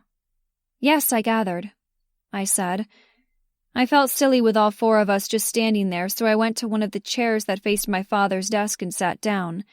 I was doing this on my terms, not his. I'm here. Please talk. He cleared his throat again and went to sit back in his leather desk chair. The wall of windows behind him offered a view of the other Denver skyscrapers with the Rocky Mountains in the distance. It was a beautiful view, but was nothing like the Montana prairie and purple mountains that surrounded Rains. The big city wasn't for me any longer. I felt stifled, crowded. You need to come back. I arched a brow, saw the clear blue eyes that matched mine stare me down. I need to? I was thinking perhaps you might have missed me and wanted me here. You made your bed, he replied, flicking a glance to Colton and Tucker who stood behind me. Obviously, my father knew I'd made my bed with both of them. And yet you still need me here in Denver. Why is that? I'm being blackmailed for insider trading. My mouth dropped open and I stared at him wide-eyed. That was the last thing I expected him to say. Insider trading happened all the time in the financial industry, where someone shared secrets about a stock or a company that allowed someone to buy or sell stocks to either make money or prevent a substantial loss. It was illegal and jail time was the consequence. My father was an asshole, but I'd never considered him to be shady. Have you done insider trading? His cheeks flushed and he folded his hands in front of him on his desk. I'm not answering that. Why? Because you don't want to implicate yourself in case this goes to trial and you have 3 people who can share your admission under oath, or because the idea is preposterous? He didn't comment, so I continued. What about the blackmail? The evidence being used to blackmail proves my involvement will be shared with the SEC if I don't comply. I was reeling with the fact that my father was guilty, but I had to push that aside for now. He hadn't wanted me to come here for my sympathy. And what do they want to keep it all a secret? My father looked me in the eye, held it. That was the look I remembered. Marry you. I stood, then laughed. My heart was beating wildly and the adrenaline made me shake. I felt a big hand on my shoulder. I looked up. Colton. He didn't look the least bit happy, but he said nothing. Perry, I said. It was so obvious. My father gave a slight nod, but it was enough. I laughed again. We dated a few times. He escorted me around town to various functions at your request. That's a long way from marriage. My father stood abruptly, clearly recognizing I wasn't going to give in and say, "Yes, Daddy," like I had when I was 8. His chair rolled back, bumped into the low bookshelf between the windows. Hundreds of thousands of dollars in education, and all you had to do was spread your legs to be useful. If I'd known Perry would find you to be one hell of a lay, I'd have sent you to public school. Tucker was around the desk before I could even blink. He had my father slammed against the wall with his hands gripping a suit jacket.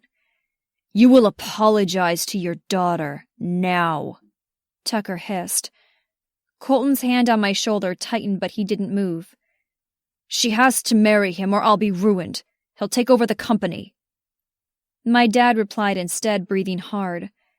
His collar was high, a vein bulged in his temple. I don't give a shit about you. Apologize or being ruined will be the least of your problems. Tucker was fierce, a little scary, and he was defending me. It was really exhilarating. This is quite a family reunion. I turned at the sound of the voice. A man had come in the room without our noticing, closed the door behind him. Tucker let go of my dad, who slumped down the wall before he got his feet beneath him, and walked toward the man, pointed at him. Tucker was tense, his entire body ready for a fight. You were at the seed and feed. My eyes widened in surprise as I studied the stranger. The man barely blinked at Tucker's aggressiveness, so he was definitely a lawyer. He wasn't surprised by the anger, nor by Tucker's presence. This guy was cool as a cucumber, while my father was sweating bullets. In his 30s, he had dark hair and wide-set eyes. In a navy suit, he looked like he could be any of my father's executives. But he did look familiar. The fact that Tucker recognized him as one of my customers had me really thankful they'd come into the store and stalked me all that time. You bought a salt lick and a pair of leather gloves. I replied finally. You look a lot different wearing jeans and a t-shirt. Good memory, he said, offering me a thin smile. How's your horse like the salt lick? He just offered me a thin smile at the sarcastic comment. He probably didn't even know which end of the horse was front. You've been watching me. Tucker's hands clenched in fists at his sides. While he glanced at my father, his focus was on Mystery Man. It was obvious who had all the power here, who could really hurt me. Clearly he wasn't sure who to deck first. With Colton's hand on my shoulder, he was probably ensuring I didn't punch the guy. After the way I'd wanted to go after Roger to protect Caitlin the first time I'd met Tucker, he couldn't be too careful. I turned to my dad. You had this guy what? Seeing if I'd fail? Share the details of my dating life? Oh, I don't work for your father. The man replied, voice confident. He looked completely unruffled, unlike my dad. But I kept him updated on your activities. I have to admit, you have more fire than I expected. 2 men in your bed. Not bad for a pawn for the big boys.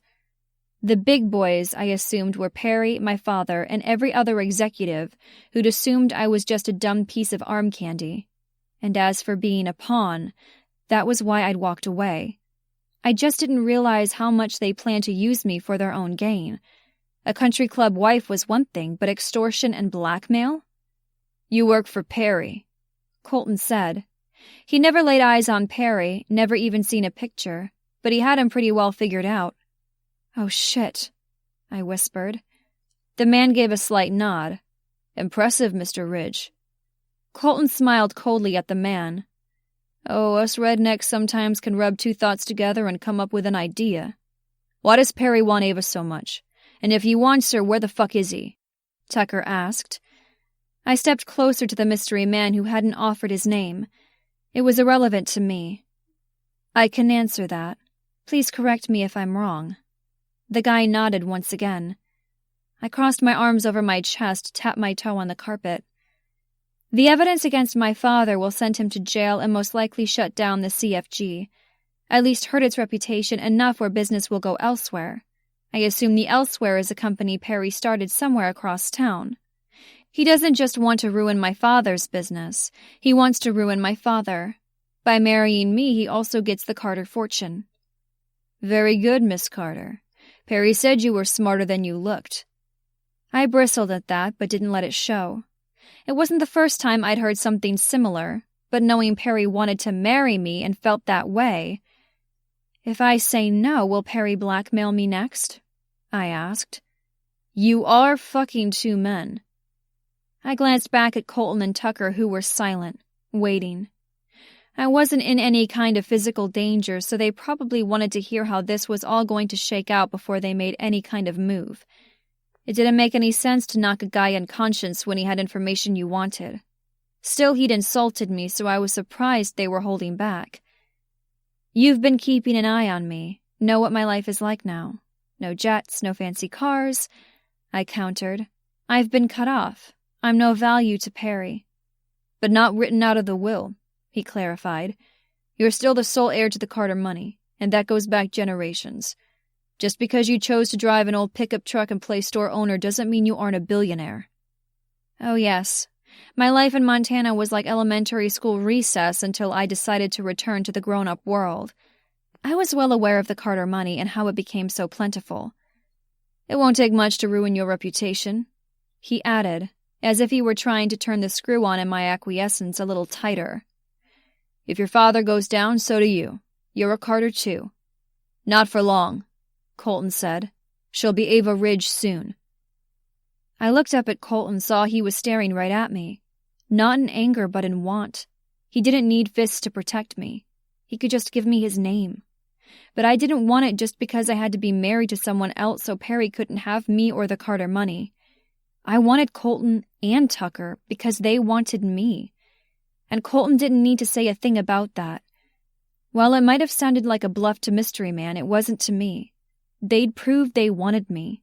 Really wanted me since they first saw me. It had annoyed me to no end at first. But now looking back, it was exactly what I needed. I didn't need a weak man. I didn't need a man who'd be controlling or want to change me. Colton and Tucker liked me, loved even, just the way I was. Manicured nails and lassoing steers at the same time. They didn't even know I was the heir to the Carter Empire until just recently. Colton wanted to marry me, Tucker too. They'd said as much before, and I believed him now. I took his hand, gripped it fiercely. Yes, I wanted to be Ava Ridge. Very much. A quick peek at Tucker and I could tell he liked that idea as well. I could only legally marry one man, and he didn't seem bothered it wasn't going to be him. I had to assume that since we did butt stuff the night before, with pictures to prove it, he wasn't too concerned about being left out. Tell Perry he can do whatever the hell he wants, except marry me. I'm going home. Colton pulled me in close, still holding my hand. Tucker came up behind me. Ava, please, my father shouted. I'll go to prison. I turned to him, narrowed my eyes. God, he was pitiful. I imagined his executive look being replaced by prison orange. Like you said, I made my bed, Father. You made yours. Chapter 11. Colton. I can't believe he kept trying to get in touch with Ava to save his own bacon, Caitlin said, all riled up. We were standing along the fence of the horse ring watching Gus Duke barrel race. When Mrs. Duke heard of Ava's skill with the lasso and the idea that had been tossed around of having a family mini rodeo competition, she'd run with it. Everyone was at the ranch for a picnic and a day of fun. A table with a checked cloth had been set out with food and drinks. The guys who worked the ranch were participating, along with Duke and Jed, who'd competed in the professional circuit for years. Gus, the youngest of the Duke boys, although not the smallest, just circled the third barrel. He wasn't a champion like his older brother, but he could hold his own. Julia was here as well, sitting atop her horse waiting her turn. Mrs. Duke was the timekeeper, standing to the right of us where the fence gate was open. She was ready to stop the timer once Gus circled all 3 barrels and his horse sprinted past through the opening. Tucker was with her, his forearms resting on the rail, one boot up. While he and his mother were chatting, he only had eyes for Ava. Our girl was with Mr. Duke by the sandwiches, who was using big hand gestures as he spoke with her, even while holding a bottle of squeezed mustard. He could have been speaking about anything, from wrangling a bear to the size of his last load of laundry. Whatever they were talking about, she was laughing. I smiled because she was smiling. A man who was a father to more than just his 4 kids. Long gone was her stuffy business suit, which she looked hot as hell in, and in its place were jeans and her cowboy boots. She had on one of Tucker's t-shirts with the bottom tied into a knot at her waist. Her hair was up in a ponytail and her makeup was just something shiny on her lips. While she lacked her usual high-maintenance polish, I'd never seen her so beautiful. It had been 2 days since we walked out of her father's office. At Ava's request, her father's crotchety personal assistant had been good for something. The plane had been ready and waiting for us to leave within the hour. We hadn't said a word once we left her father all desperate and pathetic, at the mercy of the asshole Perry's man. It wasn't until we were in the air and able to take off our seatbelts did Ava crawl into my lap. A private jet had nice big comfortable seats and cried. T had been in the seat across from us and looked a mix between relieved and pain that she was so upset. I'd just been content that she'd trusted us enough to let down the walls I knew she'd built for that conversation. Fuck, it had been a total cluster. I expected her dad to be an asshole, but to offer her up to an extortionist and a blackmailer to save his sorry ass? Well, shit. I ached for her, knowing the man who was supposed to love a daughter unconditionally, to protect her with his fucking life, was nothing but a complete and total sham. She'd known, walked away even, but perhaps held out hope he'd someday come around, to see she was worth being proud of. But no. That confrontation in his office had proved it, and so she'd cried for what was never going to happen, what would never be. She wanted a family, people who truly cared and loved her, valued her, honored her. T and I would give her that. But first we'd let her cry, let her mourn, for her last shreds of hope for anything with the Carters had surely died. We didn't say anything. I just stroked her back, kissed the top of her head until she fell asleep in my arms. She hadn't cried again, and we hadn't talked much about what had happened. But when she wasn't working, she'd hold herself up in Mr. Duke's old study with her laptop and cell phone. She'd said she was working on getting info about Perry. I wasn't sure what she was up to exactly, but we let her have her space. She was smart as fuck, and we weren't going to get in her way. She was a part of our life now, but we weren't experts in her past, in the fucked up ways of her family, of her family's business. Her father hadn't called or texted. Nothing from her mother either. There'd been no news of her father going to jail. No news at all, and so we waited. We'd been careful with her since. Gentle hugs, kisses, tender lovemaking. She'd slept with me when we got home from Denver, tea last night, but she'd been distracted. We hadn't wanted to let her out of our sight, so we kept her close. I stayed with her at the store the day before helping out, or at least trying to stay out of the way. Today being Sunday, the store was closed.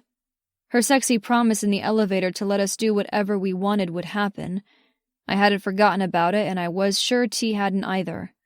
Sometime soon we'd get her between us, get her riled up so our tiger was back, but not yet. We had all the time in the world. I was thankful to Mrs. Duke for putting this fun day together so fast. She'd heard about what had happened and knew Ava needed something amusing, and also to show her that family wasn't who was blood, but who you chose. And Mrs. Duke, held the entire brood, had chosen Ava. She might take my name when we married someday, but she'd be a Duke too. To them she already was. I thought my dad had his picture in the dictionary beside the term asshole father, but it's possible Ava's dad might bump him from the spot. I glanced down at Caitlin beside me as she watched Julia circle the barrels. Her red hair was back in a long braid and she had a hat on her head. She knew what she was doing, had the skill and grace and oneness with her horse that was amazing to watch, but from what I'd been told, she'd never had the desire to compete past high school. Caitlin was standing on the lowest rail and I was still taller. The pint-sized librarian had a lot of spunk, especially since she'd shacked up with Duke and Jed. She'd walked around thinking the entire Duke family had always hated her because of what her father had done, but they'd set her all straight and she was letting go, just like Ava had to do with her dad. "You two are very strong," I replied finally. "Very brave." She shrugged as we watched Ryan, one of the ranch hands, start his turn. He made it around the first barrel really fast, but took the second too wide, and had to pull up in order for his horse not to veer into the water trough. He tipped forward, and for a second it seemed as if he'd fly over and land in it. Everyone laughed and clapped at the unusual finish. Ryan good-naturedly grinned as he tipped his hat as if to say, "Top that." Duke walked over, leading one of the gentler mares. "Your turn, Angel." Caitlin pushed her glasses up on her nose. "If I can stay out of the water trough, I'll call it a success."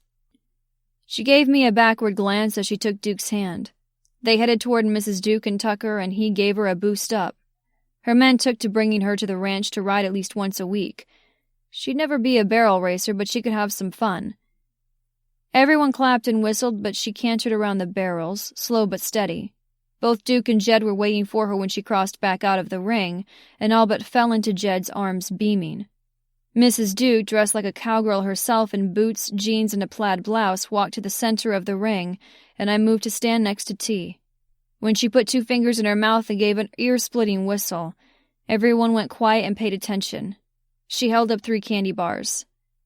The winners of the barrel racing are Jed for the fastest run.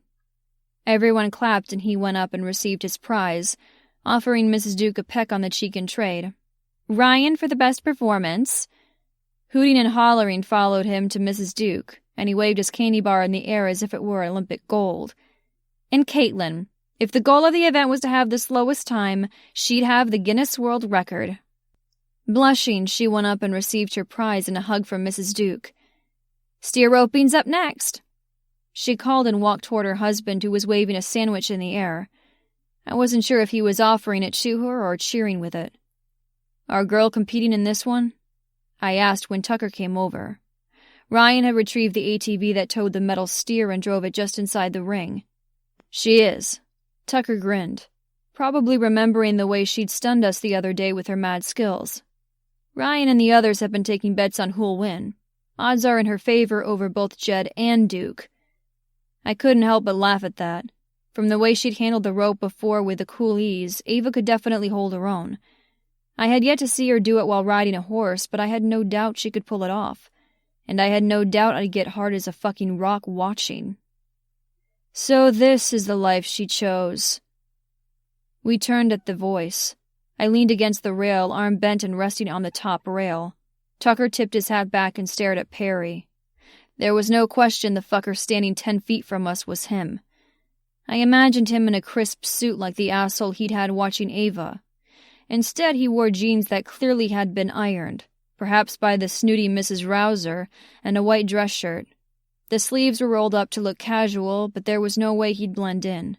He screamed rich fucker, especially with the slicked back hair, the bleached teeth shown by the fake smile. Even a stupid-ass gold pinky ring. The idea of Ava with him had my blood boiling, but I didn't let it show.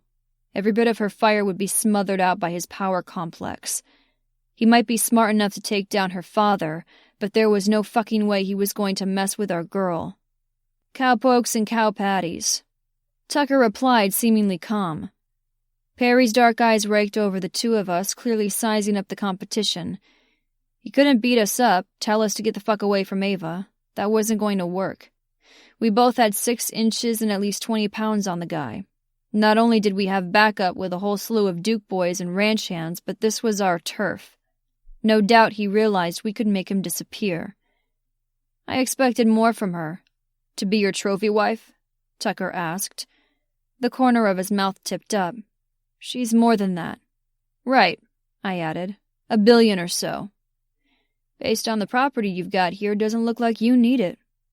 He glanced around, but while he probably knew the value of the land, he wasn't all that impressed. I imagined this was the first time he'd stepped off of concrete. Based on that fancy rental car, I'd say you don't need it either. I replied, tipping my head toward the luxury sedan parked by all the trucks and SUVs. I took a step closer. The difference is we don't need her cash. We want Ava. What are you doing here? Tucker asked. Kidnap Ava and get her before a judge? She was so compliant, so under her father's sway I expected it to be easy to get her to marry me. But she's changed. I felt pride at that, knowing what I did about our girl, that she was slowly finding herself, finding her place in the world, and I was thankful to have a spot in it. You underestimated her. It seems so. Ava came around the fence, a coiled rope in her right hand. She'd been ready for the steer roping when we'd all been interrupted. You're not here to wish me well, Perry. What do you want? Before he could reply, she continued.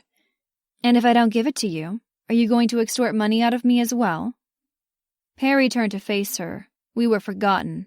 Bad move. Extortion? He asked. I hadn't extorted anyone.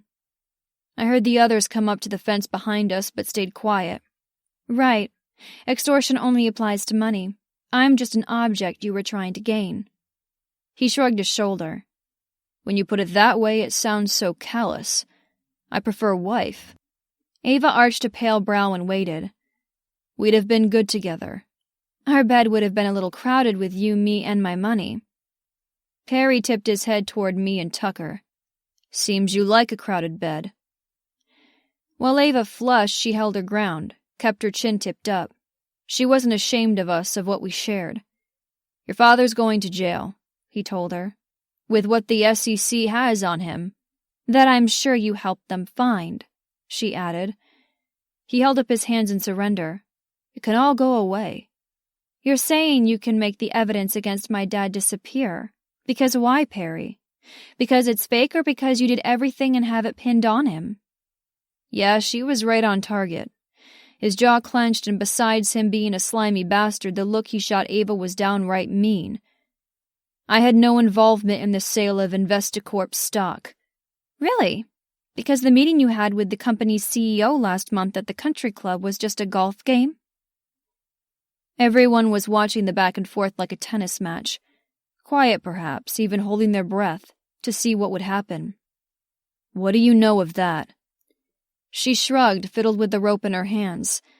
You have your sources, I have mine. Let's just say you're not the only one being watched. Ah, so she'd been a busy girl working her connections. That meeting was nothing. There's no proof of my connection to the early stock report. Who said anything about a stock report? She countered. His eyes narrowed. You won't be able to catch me. Your father's going to jail and the company's going under. Clients are moving elsewhere, as in my coffers. I won't go hungry. It just would have been so much better not seeing old man Carter in prison stripes, but his daughter in my bed too, rolling around naked with her billions. He shrugged as if to say, win some, lose some. Have fun with your rodeo fun and games. He turned and started to walk away. I was ready to go after the guy, clobber him, dig a fucking ditch and bury him, but Tucker held me back, a hand on my chest. Ava took a step forward, then another, slowly following him. She looked pissed and intent. She dropped the rope, reached down and took a hold with her free hand. With a perfect form, she gave the length a twirl, setting it in motion. With a silent flick, she tossed the rope, the lasso falling around Perry in a perfect arc. She pulled it so it went snug about his chest and arms when he stopped in surprise before he could turn about. What the fuck? He shouted, turned and glared, tried to work the rope off. I walked over to her. Here, let me help with this last part. I put my hands over hers and gave a hard tug. With a shit ton of fucking pleasure, I watched as Perry fell to the dirt with a thud, a cloud of dust kicking up. He wiggled about like a fish out of water. Oh yeah, that was fucking perfect. We dropped the rope to the ground and I wrapped her up in my hold. It felt good to hold her, to know she was safe. She'd taken care of Perry all by herself. I had no doubt she had enough, or would soon, dirt to get him into prison stripes as much as her father. T went over to Perry, tugged on the rope so he had some slack, lowered so his knee was pressed into his back and hog-tied him. Perry shouted and cursed the whole time, while our small audience clapped and cheered, whistled and hollered as if we were at a state competition. Dad, give the sheriff a call, T said, squatting beside Perry, who looked ridiculous, miserable and pissed-bent like a pretzel. Got ourselves a trespasser, and if Ava finds more to stick to this asshole, sorry ladies, then I'm sure the SEC will want a piece of him too. Fuck, it felt good to see that asshole have what was coming. Hog-tied. I took off my hat, ran my hand over my hair, settled it back in place. Out of all the people I'd ever wished to fucking hog-tie, it was Perry. I wasn't sure if any charges would stick, besides the trespassing on Duke property, but at this point I didn't give a shit. Ava had the closure she needed. The fucker wouldn't get off scot-free. She'd see justice done. At least legal justice. This, with Perry roped like the pig he was a different kind of justice. One we were all too happy to witness. Even if he went to trial, if we had to sit in the courtroom with him, he'd know what we'd done, how we'd humiliated him, how we'd do it again. Yeah, he wouldn't bother Ava again, that was for fucking sure. And he wouldn't underestimate her. I gave Ava's middle a reassuring squeeze as she just stared at Perry. She was calm as could be, thankfully. We'd get the details from her, but they didn't matter. If there was evidence against him, our girls would find it and hand it over to the authorities. I doubted it cleared her father from getting his hands dirty, but I never expected her to try and clear his name. At Tucker's direction, a few of the ranch hands went over to Perry, picked him up by the elbows and ankles and carried him off. He swore and shouted the whole time, and I was very thankful when he was finally out of earshot of the ladies. "You okay, sugar?" I asked. Ava looked up at me, nodded. "Oh yeah, that felt good. It was worth learning how to toss a rope just for that moment." "Fuck yes," Tucker added, coming over and giving her a quick kiss. "You're my girl." "Sorry, Jed and Duke," Mrs. Duke said, breaking up the seriousness with a little humor. "I'd say we have a new Duke steer roping champion in the family. Ava's earned her prize." Everyone cheered and clapped. Duke came over and ruffled Ava's hair good-naturedly. "Well done, sweetheart." Jed gave her a thumbs up, then tucked his hands into the front pockets of his jeans. One of the men beside him said something to him and he laughed. "While the candy bar is the perfect reward for the best lasso of the day," I said loudly, getting everyone to quiet down. My heart was beating frantically and my palms were sweaty. I'd never been so fucking nervous in my life. Or more sure. "Tucker and I have something else for Ava." I let her go, glanced at T, who nodded. Reaching into my pocket, I pulled out a velvet jewelry box. I heard a gasp, which I assumed came from Julia, when I dropped to one knee. My eyes met Ava's blue ones, which were clear and bright. We'd found it for her a few weeks ago when she was at the store, and we'd been waiting for the right time. Her mouth was slightly open and she had her arms bent, her hands tucked beneath her chin. I had her full attention, thank fuck, as I lifted the lid and showed her the ring. It wasn't big. While she was the fanciest female around, we knew she didn't want bling. Just a simple, wide platinum band with a square-cut diamond. "You might have won in steer roping, sugar, but you won our hearts the first time we saw you. I love you. Marry me."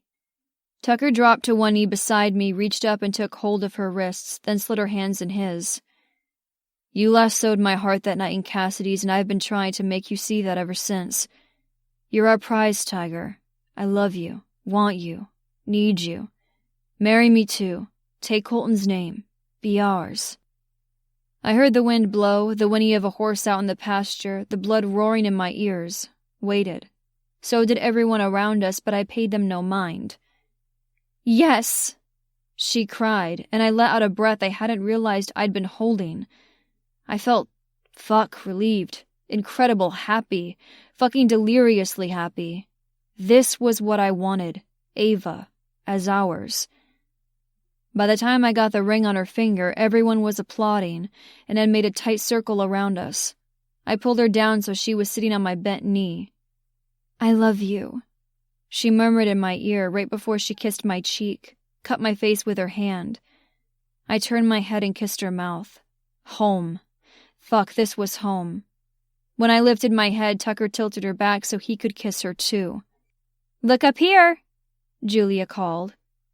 We turned and looked up at her holding her phone out. "Let's get your picture. You want to save this moment, don't you? For your personal collection?" I glanced at Tucker, then Ava, and we burst out laughing. Yeah, this would fit into our photo file perfectly. Chapter 12. Ava. Well, I'd wanted Tucker and Colton to drag me back to the house and have their wicked way with me. We'd had to stay with the family for the picnic.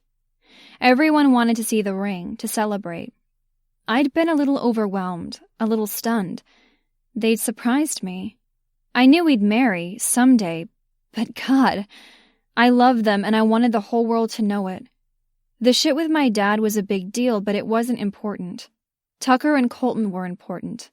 I wasn't going to put my life on hold because my dad would probably go to jail and the company might fold.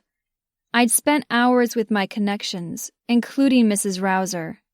Like Tucker had said, she'd always had a stick up her ass. But that didn't mean she wasn't a good person. And she knew everything about the business side of my dad's life.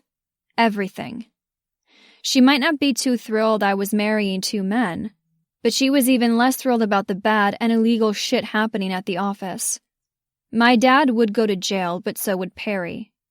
He'd underestimated me, and that was his ultimate downfall. I had information on him. Not a lot, but enough to give to the SEC to have them broadening their review of the insider trading.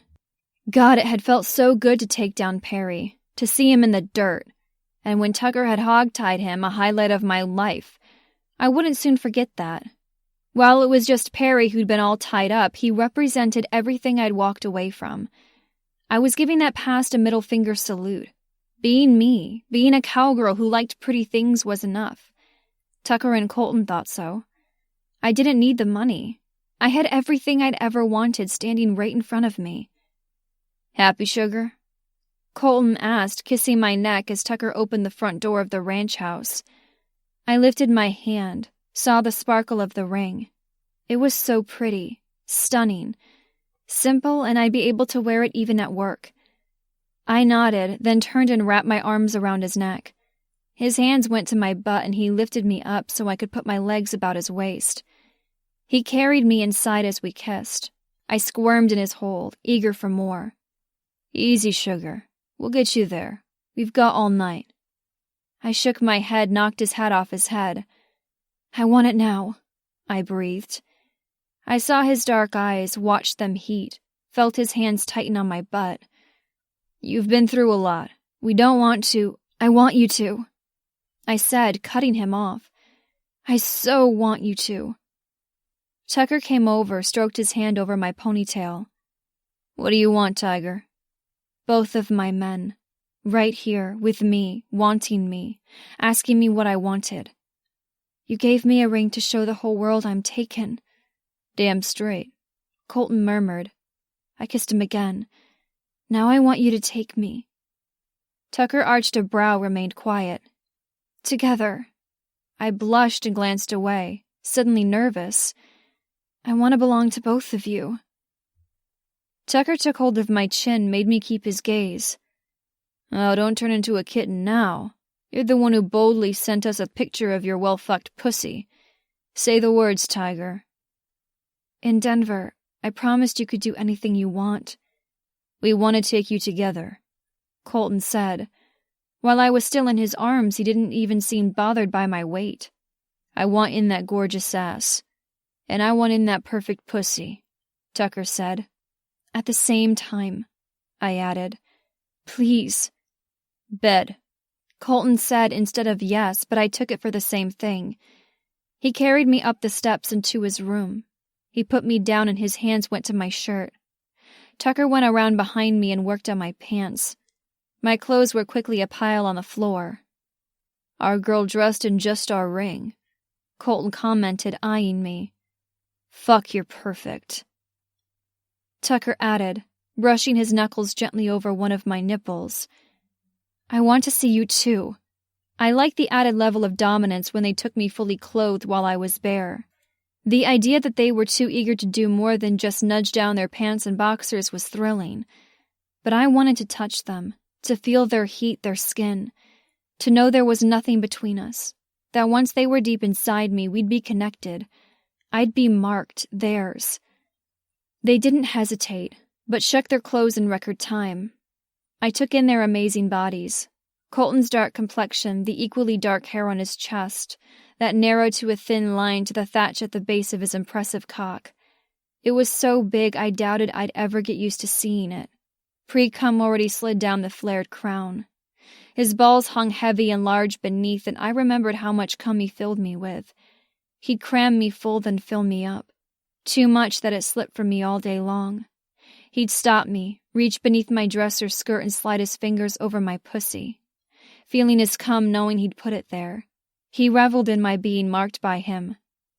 Tucker wasn't any less Neanderthal, loving that I got off on him photographing me, knowing he loved what he saw, that my body was so alluring to him that he had to capture it and look at the images later, to show them to me as foreplay. "What's that look, Tiger?" he asked as if reading my thoughts. "You like taking pictures of me. Maybe I want some of you." He gripped the base of his cock and my pussy clenched. He was all hard muscle. Ripped arms, wide shoulders, chiseled abs, thick thighs. And his cock. God, it could be used to make adult toys, and yet it was all mine. I got the real thing. Any way I wanted it. We'll give you anything you want. Do anything you want. Even share me? Tucker's hand stopped moving. The two of us aren't enough for you, Tiger? I laughed. You two are all I need, I countered. Colton reached down, pulled his cell from his jeans pocket, held it out. Here you go. I took a quick and close-up shot of Tucker's fist gripping his cock, the pre-cum dripping down and over his fingers. The way the two of them were practically dripping cum for me, I knew they were being patient, but that they wouldn't be for long. I fiddled with the phone settings, placed it on the dresser so it pointed at the bed. There. Colton commented as he moved to the bed, dropped down on it, reached out and tugged me down on top of him. I glanced toward the phone, pointed at it. See the red light? Oh shit, sugar. Are we making our own porn? I glanced down at him, bit my lip and nodded. I felt his cock pulse against my belly, a sticky spurt of pre-cum coating our skin. The bed dipped with Tucker's weight and I felt his kisses down the length of my spine, then on my butt. The idea of being able to watch us fucking your pussy and ass together for the first time is enough to make me cum. I'm going to be able to watch the look on your face when you take two dicks at once. That's right, Colton added, his eyes so dark as to be black. Let's get you all warmed up. Turn around and get that pussy up here. I want you sitting on my face. Tucker moved out of the way so I could shift about, straddling Colton's torso, then backing up. His hands went to my thighs and he helped me into place, then pulled me down. Oh my God. I moaned as he began to eat me out.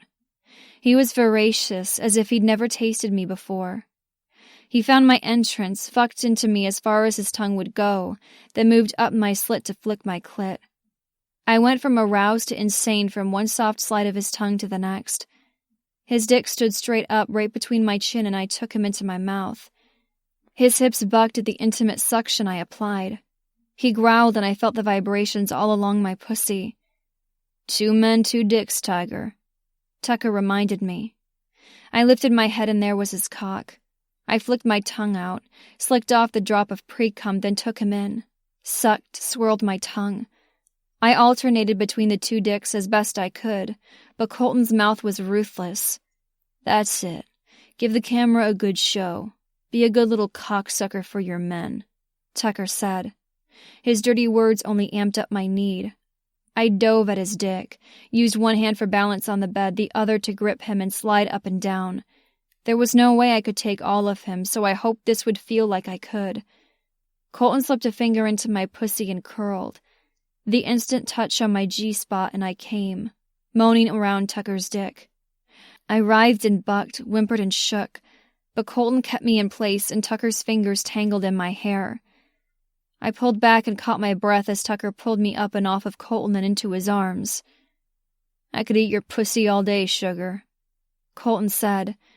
I looked over my shoulder and watched as he wiped his glistening mouth with the back of his hand. He grinned, clearly pleased with his abilities to make me come, with just the ruthless skill of his tongue. So sweet. Fuck, you're so wet. I straddled his lap and his dick was pressed between us. He kissed me, deep and long as I felt Colton moving about. Tucker cut my breast, played with my nipple, and then I was falling. He turned us so he fell on the bed with me still straddling him. Climb on, Tiger. Take my dick for a ride. Colton will get your ass ready and then we'll both get in you. I glanced over at Colton, who stood beside the bed with a bottle of lube in his hand. I hadn't even heard him open the lid or pour some onto his dick. It was slick as he stroked it. Grinning, he tipped his chin up. I like to watch, remember? Take Tucker's dick and make it disappear. Show me, and the camera. I flicked my gaze to the phone, knew it was recording all this, every dirty, naughty second. Then I gave all my attention to Tucker as I shifted so his cock was at my entrance. With my hands on his chest, I lowered myself down. I was so wet, so swollen and eager for his dick because of Colton's wide mouth. He opened me up so wide and I moaned. Every inch of him stretched me, stroked over the eager spots inside me. I was so sensitive from Colton that when my clit rubbed against Tucker's lower belly, I had to lift up and drop down. I wanted to come again, now. I was frantic for it because being filled and coming was so different than just Colton's mouth. Bigger, deeper, harder. I rocked and shifted, fucked myself and got lost in the feelings of it. Tucker's hands gripped my hips, helped me move. Colton moved behind me, his hand going to the base of my spine as a finger brushed over my back entrance. Instantly I clenched down, making Tucker groan. Colton dribbled lube over his finger and the furled ring. Carefully he pressed and worked it in. I was used to the invasion now and after the plugs. The electric feel of this kind of penetration was intense, especially so with Tucker in me. I gasped when Colton's finger slipped inside. It was so tight and I felt so full. It burned, but I was so hot, so eager for it to come, too, that I liked it. "More," I said, glancing at Colton over my shoulder. He was watching his finger, but he looked to me, studied me as if to ensure I really was ready. "Please," I added, then intentionally clenched. "Shit, Colton. Get in her before I blow." Tucker growled. Colton grinned, then moved into position. "Okay, sugar, lean forward. Like that, all the way on top of T. Good girl." I settled on Tucker and he kissed my brow. I breathed in his scent at the crook of his neck as I felt Colton's fingers slip free. He didn't wait, and the hard, wide head of his cock pressed against me. "Breathe now. Relax and let me in." I took a deep breath. I hadn't even realized I'd been holding it, and let it out. Tucker held himself still as he stroked my back, my sides as he kissed my face. I was lost in him, in them as Colton pressed forward, then back, slowly and carefully breaching me. All at once I felt the silent pop and the huge crown of his dick slipped in me. I moaned, panted, and my fingers gripped Tucker's shoulders. "Oh, God." I moaned, feeling them both in me for the first time. They were ridiculously big, huge feeling. Tight, intense, overwhelming. "Such a good girl, letting her men get in her." Tucker whispered in my ear. "You're so tight, Tiger. Ready for us to move? To get Colton in all the way?" I nodded against his shoulder. I felt a cool drizzle of more lube, and then Colton began to move. In, then back, then in again a little farther. Little sounds escaped my lips as I shifted my hips to help him. I felt his thighs pressing against my butt, and I knew he was in all the way. 2 dicks inside me. Colton and Tucker taking me, making me theirs. "You belong to us, Tiger." I lifted my chin, looked at Tucker, whose blue eyes were a stormy gray. Sweat beaded his temple and his skin was flushed. Tendons in his neck were taut. He was holding back, waiting, just like he always had, waiting until I was ready for them. "That ring," Colton began. "It shows the world you belong to us. But this, our dicks fucking you at the same time, proves we're forever. There's no going back now, sugar." I shook my head. "No going back. Please, I need more. Holding still is making me crazy." Tucker grinned. "You want your men to fuck you?" "Yes," I moaned. Colton pulled back until just the head of his dick was inside me, then thrust deep once again. Then Tucker moved, shifting his hips so he retreated. Somehow they got a rhythm going, alternating who was deep inside me. I couldn't move, couldn't even wiggle my hips. Being impaled on 2 monster cocks kept me from doing anything but feeling. "I'm going to come," I cried out, completely swamped with sensation. The plug had been fun. Being fucked with it in me had been dirty and wild, intense, and it had felt so good. But this was even more. All that length, all that big dick inside me pushed me over. I groaned as I came, the feeling like a hot rolling pleasure, my clit throbbing, my inner muscles squeezing and clenching, wanting more, wanting deeper, wanting everything. Our ragged breathing cut through the quiet of the room, the wet sounds of flesh hitting flesh, Tucker's growls, Colton's guttural groan of pleasure as he held himself deep and filled me up, Tucker following with a rush of hot cum in me, crammed so full it didn't take long for it to start to seep out, to make us a filthy, sweaty, sticky mess. But I wouldn't have it any other way. I loved it rough and wild. I loved them. I needed this, needed everything they would give me. And the bag of frozen peas. Later. Colton carefully pulled from me and climbed from the bed. He headed to the bathroom and I heard the water turn on. Tucker kissed me as he remained inside me, held me and stroked my back, the curve of my bottom. Colton returned, grabbed his phone and fiddled with it. With my head on Tucker's chest, I saw his grin, then the way he got hard again as he watched something on the screen. Shit, sugar. This is the hottest thing I've ever seen. He looked to me, saw me still sprawled on Tucker, the way I still had him inside me. Don't move. Like I had any bones left to do so. He moved behind me, and I knew he was getting another photo, this time of my legs spread wide, Tucker's cock in me, my bottom probably red and cum-coated. We're really kinky, aren't we? I asked, not caring, but wanted to see if they did. Tucker nudged my head up so my chin was on his chest and we were looking at each other. You want us to delete everything? Say the word and it's all gone. Is that what you want, sugar? Colton added, sitting on the edge of the bed. You're the one who sent the first picture, so I think this makes you hot. It does. It's totally pervy and it makes me feel attractive. That you want to see such naughty pictures of me, of us. It makes me feel wanted, like we share something together, intimate and secret. You're so gorgeous, like right now, Colton said. Like this, all fucked and relaxed. See how hard I am? Looking at those pictures is going to get you nothing but dick, sugar. All the time, Tucker added. Promise? I asked. Tucker grinned, lifted my hand and kissed the ring on my finger. Forever. Colton lifted me up, pulled me onto his lap, completely unconcerned that cum was getting all over him. Promise. And forever. You're ours. Every filthy, flirty, feisty inch of you. He tossed me over his shoulder and carried me into the bathroom for a shower. When I wiggled, he spanked my ass. Yeah, this was exactly what I wanted. Every filthy, feisty inch of them. Both of them. This has been T-Bone, Book 2 in the Grade A Beefcake series.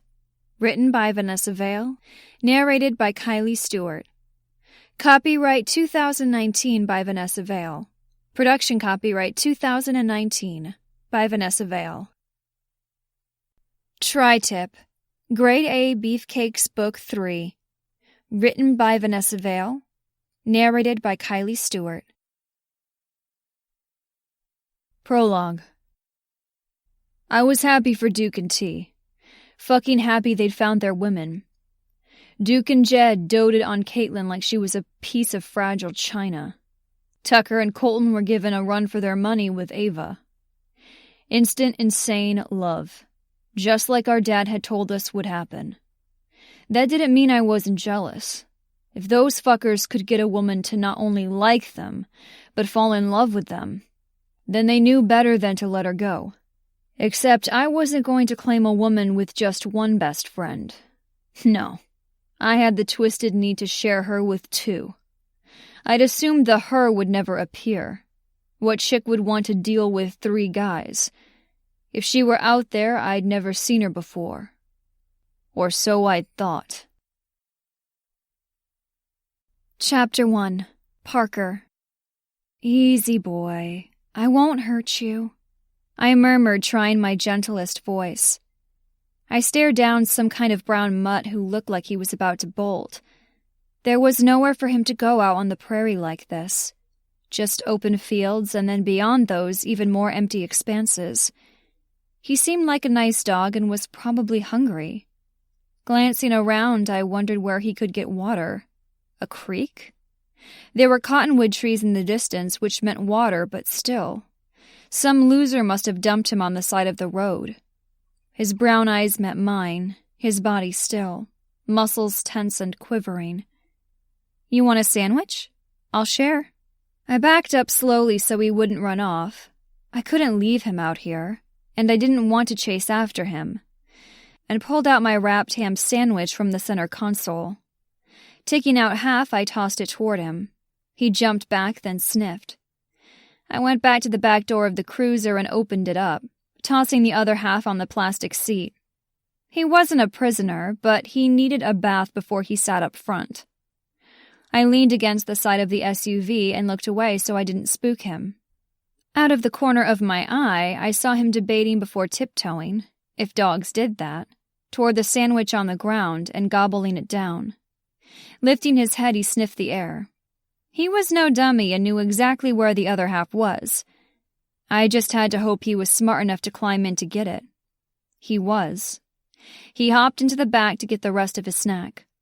I shut the door and went around to the driver's seat, settled behind the wheel. Pam, I'm out on County Road 7 and picked up a stray dog. Hungry. I think he should be seen by a vet. I said into my police radio. There's a place on 4th, 2 blocks off of Main. She replied, her voice tinny through the speaker. I glanced into the back where the dog was licking his lips, clearly having enjoyed the sandwich more than I would have. He sat his butt down on the seat and stared at me, cocked his head to the side. Part lab, part basset hound, part... What did I know about dogs other than this one was tan? I never had one growing up. He seemed content in his spot, as if he'd ridden in a car often enough and knew he was going somewhere, and that he wasn't alone. Yeah, I could relate, buddy. It felt good to be wanted, to have someone take care of you. And by that, I meant pressing me up against the door or bending me over the bed when I came home from work and making me forget about every single call or court appearance. I wanted him to help me get out of my bland uniform and get me naked, to take control so I could submit, let go, give over. God, yes. And by him, I meant 2 guys because one wasn't enough for me. I needed the extra helping of dominance, the constant potency my high-revving libido needed. I wasn't neglected, my vibrator saw to that. Or abandoned on the side of the road like the furry guy eyeing me. I was back in my hometown, had a new job. My mom was nearby and I had plenty of batteries for the well-used sex toy. There was nothing to complain about. But while I wasn't alone, I, make that my pussy, was definitely a little lonely. Dick would be nice. Double dick, preferably, because I had a lot to offer. I had a feeling I was too much for just one guy because I had a lot to offer. Mama called me big-boned. I considered myself more Amazon than anything. At just under 6 foot, I towered over most guys in town. And those big bones... Yeah, on top of them I had muscles and a fair amount of padding. Big boobs, big butt. Not too many men were interested in all that I came with. I had boyfriends. I was far from a virgin. But it had been a while. I was discriminate and was definitely picky when it came to who I got in my bed, or pressed me up against the wall. Then there was the fact that I was the sheriff of Rains County, and that came with a utility belt, a set of handcuffs, and a uniform shirt that had me looking more man than woman. I wasn't the soft, timid type. I wasn't dainty, petite. Most men wanted to wear the pants in a relationship, and my job didn't call for skirts. Jeans, boots, and the uniform shirt. Even a utility belt with more gadgets than Batman. I sighed. The job picked me, and here I was. Rains, Montana, in a sheriff's SUV with a stray dog. I doubted I'd find one man, let alone 2, at least while I had the job. I made a mental note to add more batteries to my shopping list. I was going to need them. 10-4, I replied, putting the radio away and starting back toward town. Every day on the job was different. Paperwork, time in court, traffic stops, hell, even a dog rescue. For being a small town, the job wasn't boring. So far, not too bad.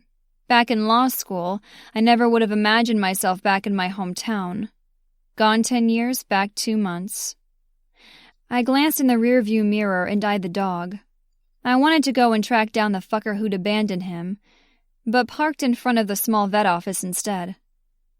I'm going inside for a leash, I told him as I glanced at him through the metal grate between the front and back. One ear pointed up as if he were listening carefully. No way am I chasing you all over town. I climbed out and went inside. A little bell above the door signaled my presence. There was no one at the counter, but a guy came down a long hallway. Not just any guy. Holy shit. Gus Duke. We dated, if 18-year-olds called it dating, right after high school graduation and most of that summer. First love, first everything. We'd been hot and heavy most of the time, especially when he'd popped my cherry in his pickup truck down a dusty side road late one night. I'd popped his too. It had been intense. The feelings, the desire we shared that one hot summer. God, I'd needed what Gus could give me. Loved every minute of it, of that steamy summer. But as I grew older, I realized what we'd done wasn't enough for me. I was different, had unusual sexual desires. It was almost as if I were wired differently. Vanilla wasn't for me. Thinking back, I had to wonder if we'd had more time together, we might have done more than fuck like rabbits. Hot, hard, and heavy. Come August, we'd both gone off to college and never looked back. Oh, I'd thought about him often enough. The sex especially. We'd been horny teenagers, interested in getting off and not the nuances of how to do that. It had taken years for me to understand it was better when it pushed all the right hot buttons. I had to wonder if Gus would know how to push mine, or if he'd want to. Especially when I realized, even staring at his gorgeousness now, he wouldn't be enough. At 18, he'd been cute, hot, sexy even. But now he looked amazing. He'd always been tall. That was one of the things I'd liked about him, making me feel almost short. But at 28, he'd filled out, added about 30 pounds of lean muscle that couldn't be missed in his snug jeans and the cut of his shirt. I'd seen him once since I'd been back. There had been an incident at the Duke Ranch, a trespasser, and they'd called it in. Gus's brother Tucker now ran things, but the whole family had been there for a picnic. I'd been on shift and shown up with a deputy who'd been ready to take the guy down if necessary. It hadn't been since the asshole. I could confirm he was one based on the filth he'd spewed the entire time he was in custody, had been trussed up like a Christmas goose when we arrived. So I'd done nothing more than give Gus a small wave of greeting, and he'd offered me a wink in return, before we took the guy away. I hadn't had a chance to look my fill. But now I could. And did. Dark hair, dark eyes that were eyeing me as closely as I was him. The beard was new. I doubted he'd had more than a few whiskers at 18. Close-cropped, even from across the lobby, I could see hints of red in it. He wore a flannel button-up and jeans, sturdy leather boots. All he was missing to complete his full cowboy look was a hat, but I knew he had one since he'd had it on when I saw him at the Duke Ranch. He didn't look like a veterinarian, but a calendar model for sexy cowboys of Montana. "Parker," he said, and nothing else. His deep voice crept into me and made my nipples hard.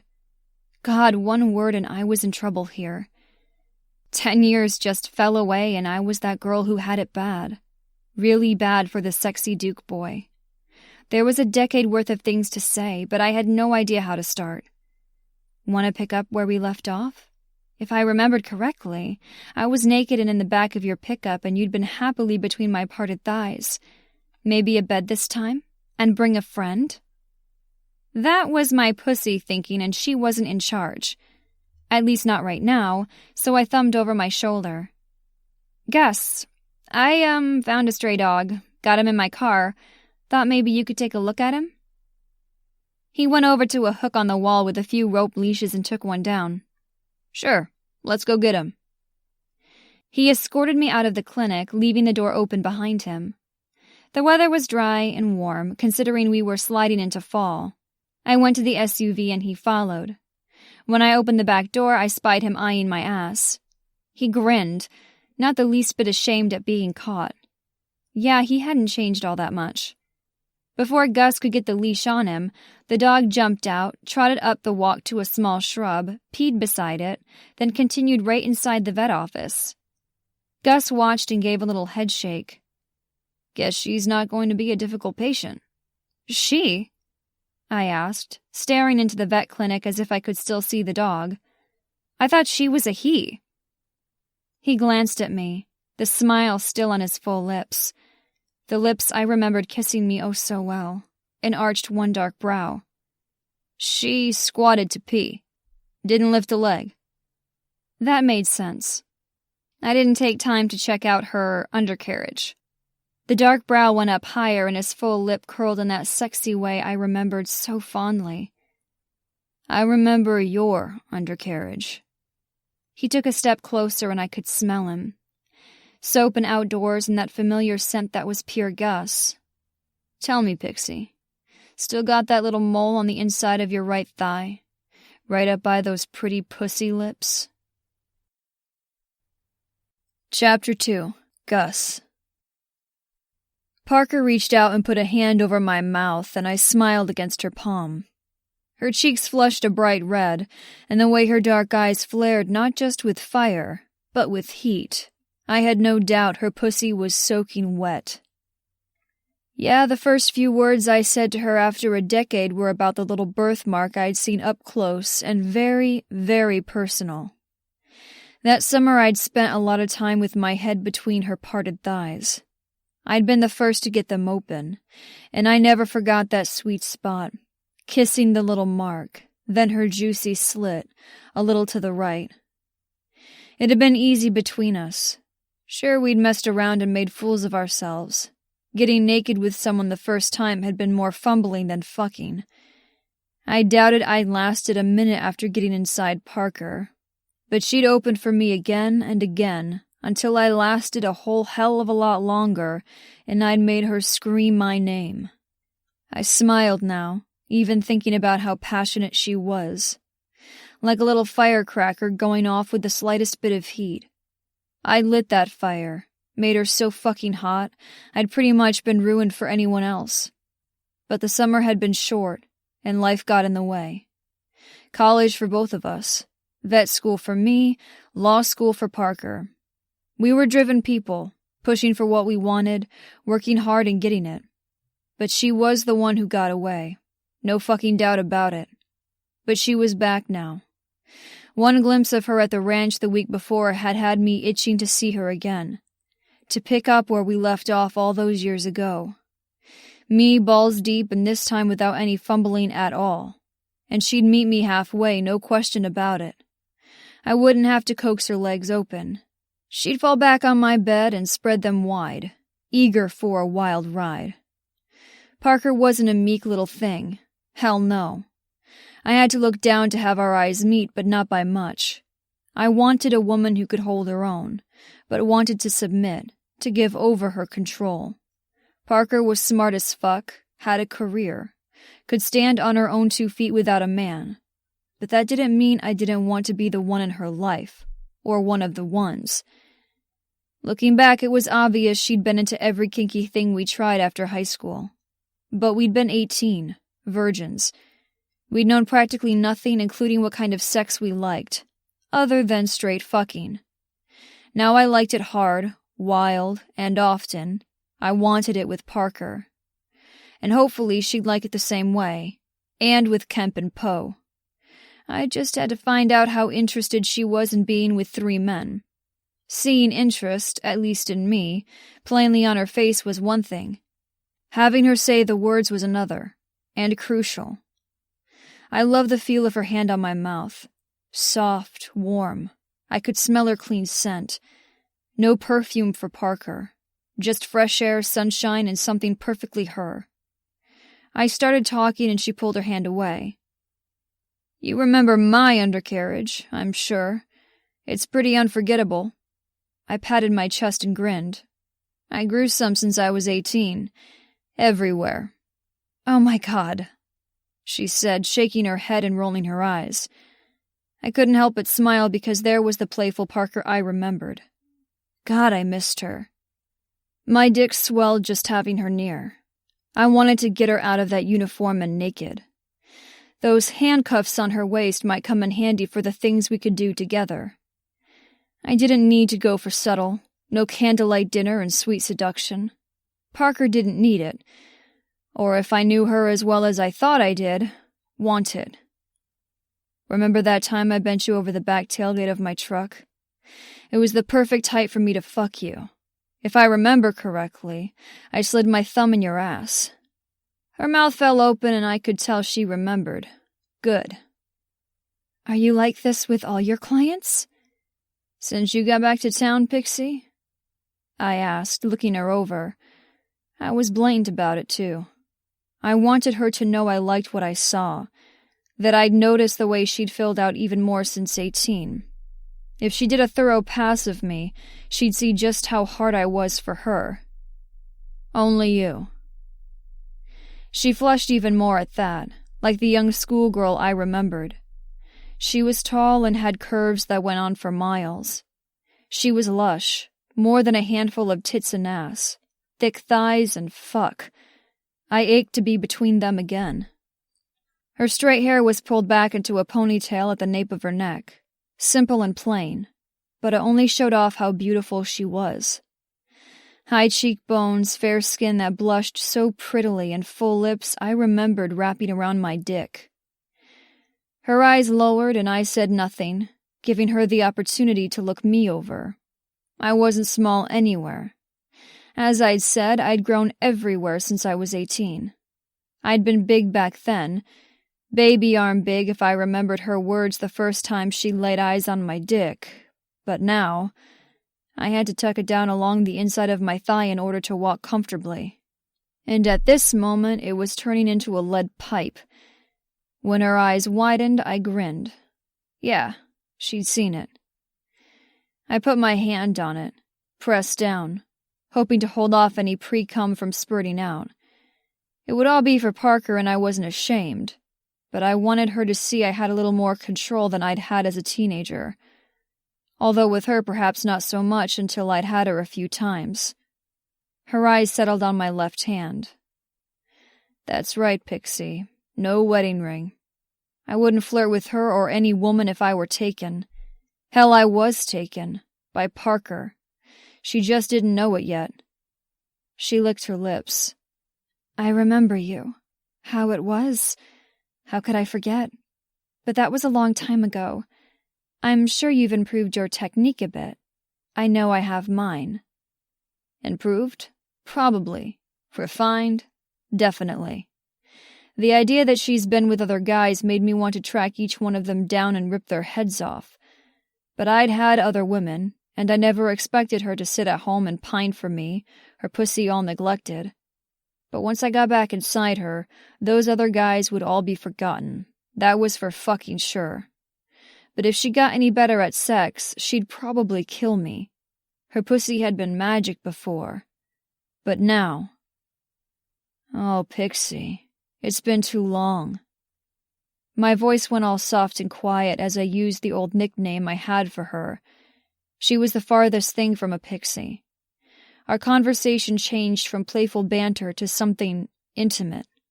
Something from so long ago, and yet it was as if a whole decade hadn't passed. There's a dog sitting on a chair in the waiting area. Holy shit. Who's that? Parker leaned in and whispered. I'd seen Kemp before, so I watched Parker. Took in her first impression of him. Yeah, I couldn't miss the interest there. Women practically tossed their panties at Kemp with his calm demeanor and good looks. He was single, didn't live with his mother, and as a vet, had a solid job. A total catch, but no one had snagged him yet. I was just hoping Parker would. I glanced his way, saw him scratching his head, clearly amused by the dog. He was as tall as me, but a little leaner. Where I was dark, he was fair with blonde curly hair. He wore his usual black t-shirt and jeans. None of us went for the short white vet coat. The sheriff dropped off our latest patient. I told him, but I looked back at Parker as I made introductions. Kemp, meet Parker Drew. The Parker Drew. He countered, then came down the walk. That's me, she replied, extending her hand to shake. Temporary sheriff. Hell yeah, I talked about Parker to Kemp and Poe. She was the one. I thought it after seeing her again at the ranch, and I was positive now. Just seeing her, all ball-busting and sweetness rolled into one gorgeous package, and I knew Kemp had to agree. I had a history with her so I could talk dirty to her without being slapped. No, Parker wasn't one to slap. She'd knee me in the balls and then make earrings out of them. From the interest in her eyes, I was safe from that. I could talk about her pussy, let her know my dick was hard for her. It wasn't going to scare her off. It hadn't yet. If Kemp did so, he'd come across as a total sleaze. But I couldn't miss his interest. Either you're into county politics and I'm infamous in my new job, or this guy's been blabbing, she said, pointing at me. I know since Sheriff O'Malley died, the city council voted to hire a temporary replacement. Since it's an elected position, they decided to have someone fill the spot until November when people can decide who gets the job. Either O'Malley's son Liam or Mark Bierstad. Or you. You're that replacement. That's right, she confirmed. But Gus did blab. He added with a wink. It's nice to meet the ex-girlfriend. The one who got away. Parker's mouth fell open and she stared at me with those big dark eyes. I could read her mind. The one who got away? I shrugged but didn't say anything. She hadn't dumped me. I hadn't broken up with her. We'd just run out of time. She'd headed to Vermont and I'd gone to Minnesota for college, both of us focused and driven when it came to school, and we'd grown apart, moved on, until now. Now we were going back and picking up where we left off. But this time hopefully with Kemp and Poe joining in on the fun. Tell me what's up with your dog. Kemp angled his head toward the building. It was clear Parker was glad he'd changed the topic. I'd come on strong, and Kemp, while not being forward at all, was a lot for a woman to take in. The way Parker couldn't help but look him over proved that. Oh, she's not mine. I found her out on County Road 7. I brought her in to make sure she's all right. He glanced behind him into the waiting area. I'd like to drop the fucker who dumped her out there and see how he does without any food, water, or shelter. He ran his hand over the back of his neck. She doesn't look too rough considering, so I'm guessing she hasn't been out there too long. He glanced at Parker, then me.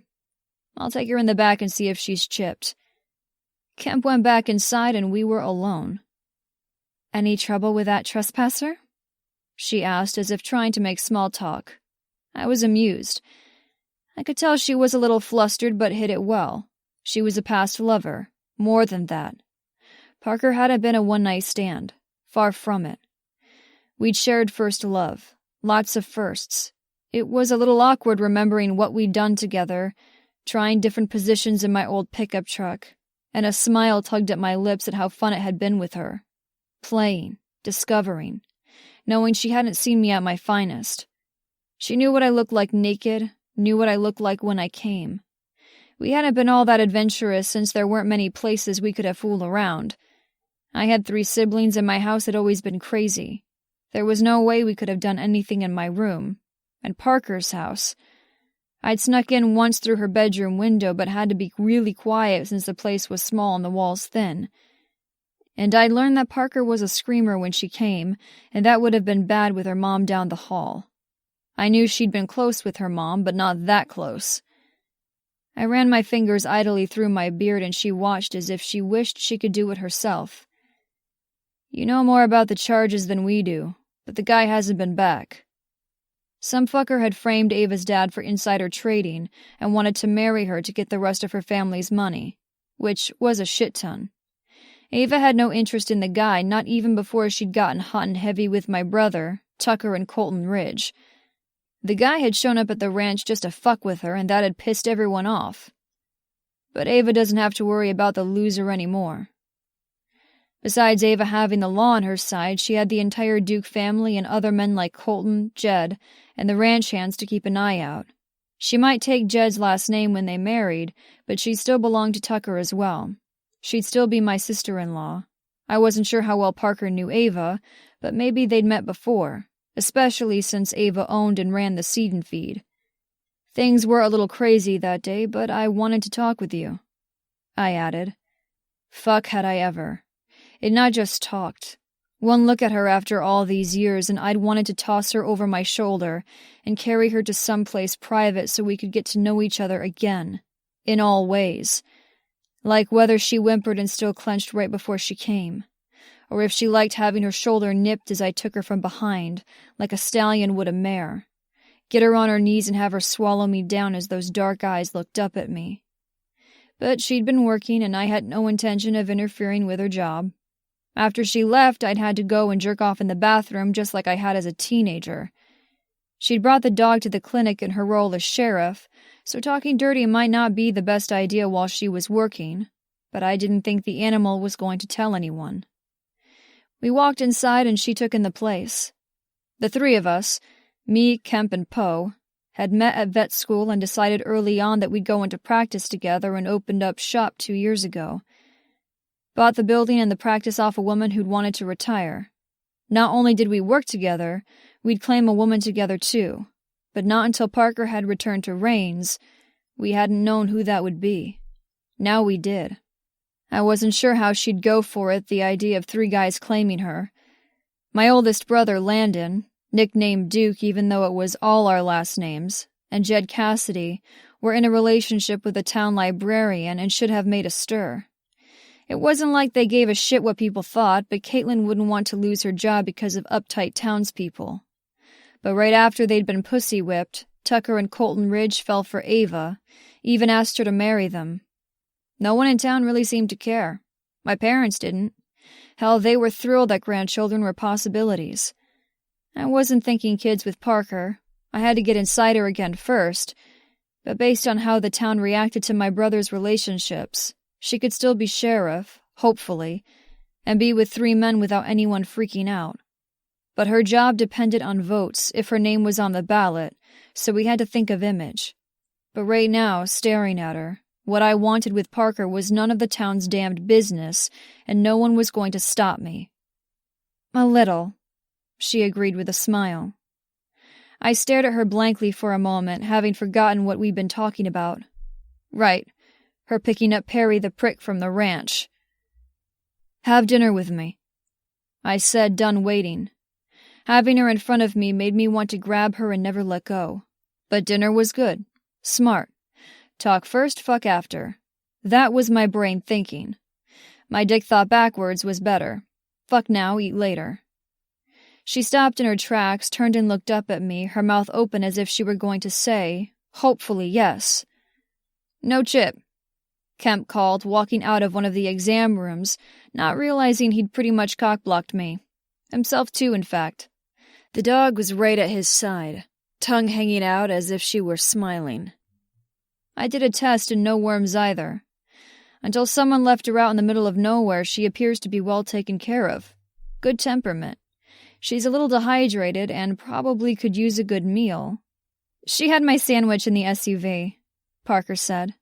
Kemp smiled. Oh, that smile had dropped lots of panties in the past. I had to hope it was at least making Parker's wet. You must be hungry then. Come eat with us, I offered. The vet tech is on her break and we're in the back room. She glanced down at the radio on her hip. Seeing as it was quiet, it wasn't as if she had to head out. I could eat. Thanks. This wasn't the dinner date I wanted, but it was immediate, and that was almost better since I wasn't ready for her to leave yet. And she got to meet Kemp and Poe. Kemp led us down the hallway, and I watched as Parker took the opportunity to ogle Kemp's ass. I should have been pissed she was checking out another guy, but I was fine with it. At least fine that it was Kemp. I hoped that Parker was as kinky as me, and seeing her interest in me and Kemp gave me hope. The dog trotted along beside Parker, happy as could be to hang out with her. Smart girl. We have a guest for lunch, Kemp said as he walked into the kitchen. Parker stopped just inside the doorway when she saw Poe, clearly not expecting a third guy. Poe stood and I watched as she tilted her head up to look him in the eye. He was the tallest of us all at 6'4". I heard her whisper under her breath, "Oh, shit."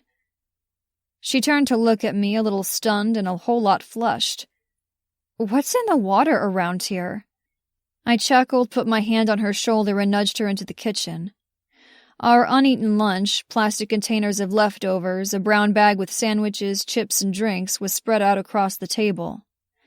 Poe wiped his big hands on his jeans. "Hey there," His voice was deep, which could easily be used to intimidate, but the smile he gave Parker hopefully made him a little less formidable. But Parker didn't spook easily, and she smiled back. I'm Poe, the third vet around here.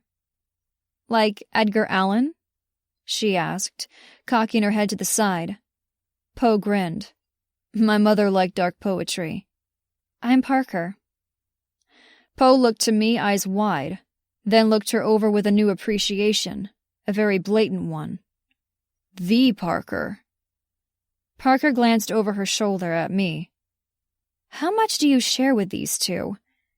When it comes to you, I'll share everything with Kemp and Poe. Chapter 3. Parker. Oh my God. I'll share everything with Kemp and Poe? Did that mean... did they... Oh shit. All three of them were staring at me. With the four of us together, the room felt small, like there was barely any oxygen. But it was the fact that they were too gorgeous for their own good that had me practically hyperventilating. My nipples hardened, and I wondered what it would be like to have them strip me bare and do whatever they wanted. Not just one alpha male with Gus, but there was no question Kemp and Poe would be just as intense. Powerful. My pussy clenched at the thought. 3 hot men all eyeing me as if I were the lunch instead of what was on the table. What exactly had Gus meant by those words? Gus moved around me, pulled out a chair, but ignored my wide-eyed stare. Sit. I did, and the guys pulled out their food and spread it out on the table so it was like a little buffet. Gus pointed. There's leftover lasagna, a turkey sandwich with avocado, something green that Poe brought, kale salad. He tugged the container away from Gus as if it weren't a bitter superfood but a sweet dessert.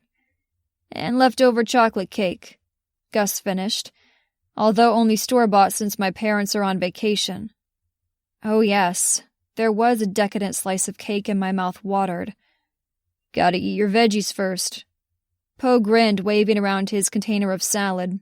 Makes you grow big and strong.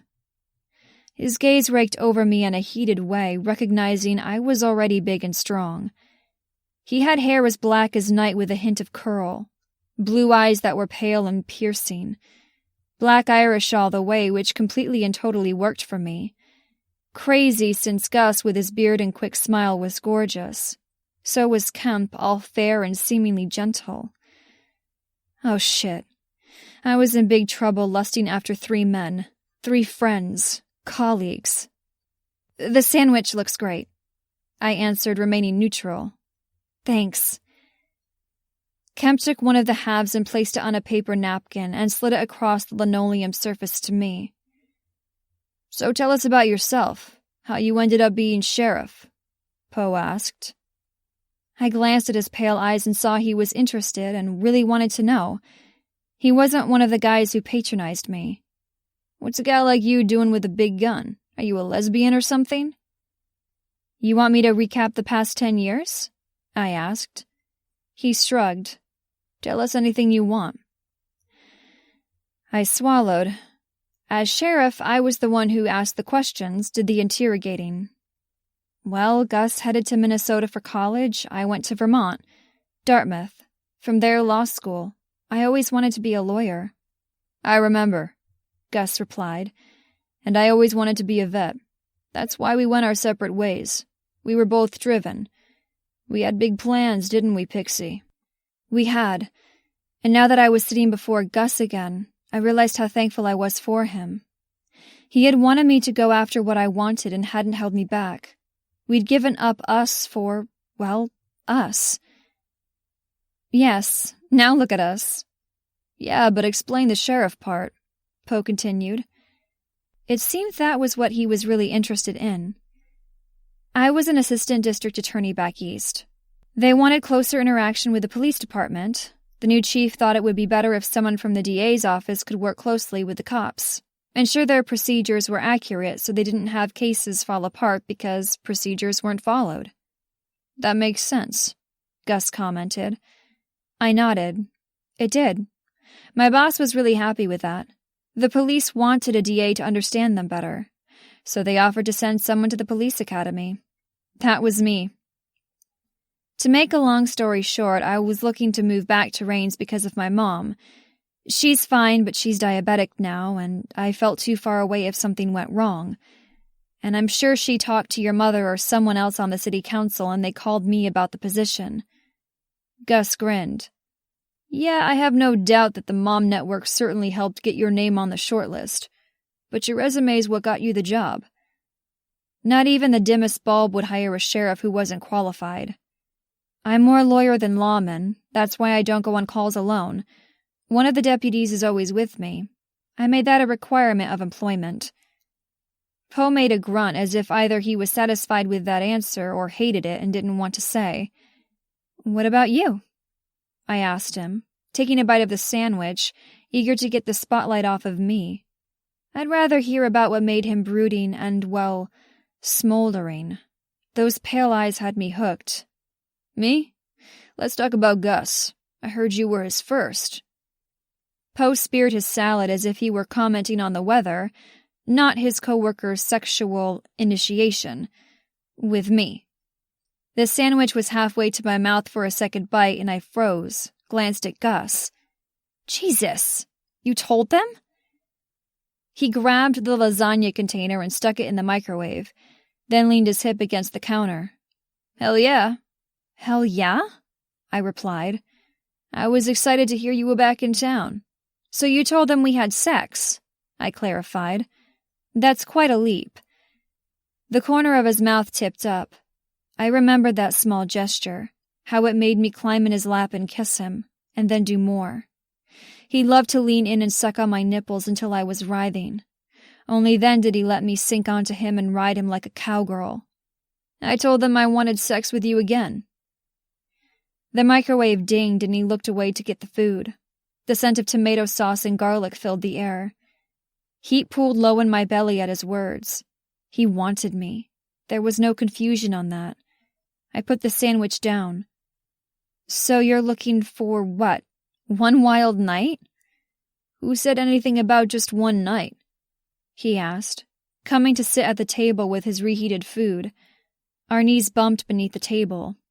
I stared at Gus, waited, tried to calm my racing heart because I was all for sex with him again. He glanced at me, grabbing a fork from the center of the table where there was a little utensil holder. I loved you, Pixie. I always have. No woman's ever come close to you or what we shared. I guess I've just been waiting. Holy shit. He loved me? You don't know anything about me, I countered. I felt ridiculously nervous and a little excited. It was a little weird to have this conversation in front of Kemp and Poe, but they seemed to be enjoying themselves as they watched. Poe eating his salad. Kemp just grinned. You just told us a bunch. Gus leaned in. I know more about you than most people. Would I ever stop blushing? Would I ever stop remembering what his lips had felt like on mine, and other places?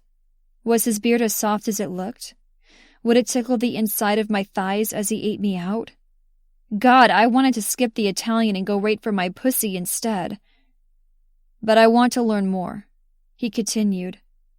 That's why I asked you to dinner. And after? I asked. He'd flirted. He talked about his undercarriage. Hadn't hidden how aroused he was. Sex was open for discussion even in front of Kemp and Poe. His eyes dropped to my mouth. After, I want to touch you again. Find all your sweet spots. Touch them. Lick them. Make you come. Fuck do I ever. I swallowed hard, thrilled I hadn't eaten much of the sandwich yet. My skin heated, and I knew I was blushing. It was good between us, he continued. But we barely had time to figure out what made us hot. You made me hot, I replied honestly, which made him smile. His gaze dropped to my mouth. If I'd said anything else, he'd know it was a lie. But you're right. I've learned some stuff about what I like. I'm not sure... If what? I'll be into it? He forked up a piece of lasagna, stuck it in his mouth. I glanced at Kemp and Poe, saw their quiet curiosity, heated and interested gazes. It probably wasn't very often they had this kind of conversation over lunch at the office. Well, yeah. He tipped his chin up, indicating I should eat. I picked up the half sandwich again, took another bite, chewed. I was thankful for the moment to organize my thoughts. What the hell was going on? In the space of a few minutes, I'd run into Gus again, ex-boyfriend and virginity claimer. I'd met his 2 vet colleagues who were smoking hot and seemed to know more about me than I ever imagined. And I was sitting here, in front of 2 other men, talking about what it would be like if Gus and I had sex again. It would definitely be hot and heavy, but I didn't know if it would be enough. I had no doubt he'd make me come every time. He had 10 years ago. Okay, not that first time because it had hurt like hell, but that missed orgasm had been his motivation to see me satisfied every time after that. And he'd gone after it with a boyish enthusiasm that I found endearing. Now there was no doubt he'd pleasure me not only with that same eagerness, but with skill that only came with experience. A wicked combination.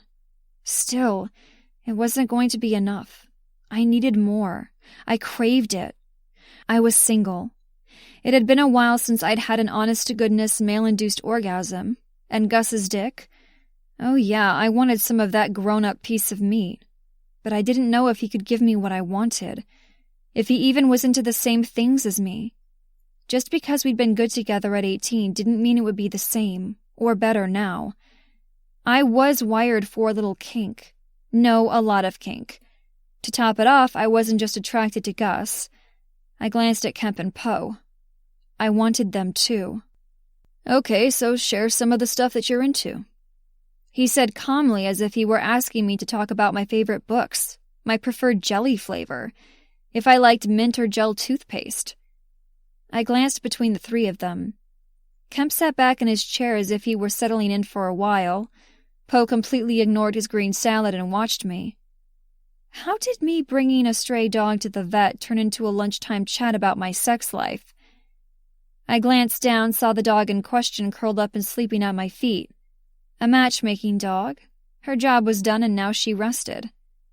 Because, sweetheart, Gus shares a lot of things, Poe said, setting his forearms on the table and leaning in, getting really close. If Gus can't do it for you, I can. He patted his broad chest and grinned. What a ruthless smile. He could use it like a weapon. Women tossed their panties at him for that look aimed at them. Me too, Kemp added. You've seen Gus's dick. It's the smallest in the room. You guys are assholes. Gus muttered, taking the ribbing good-naturedly. He had nothing to be ashamed about, that was for sure.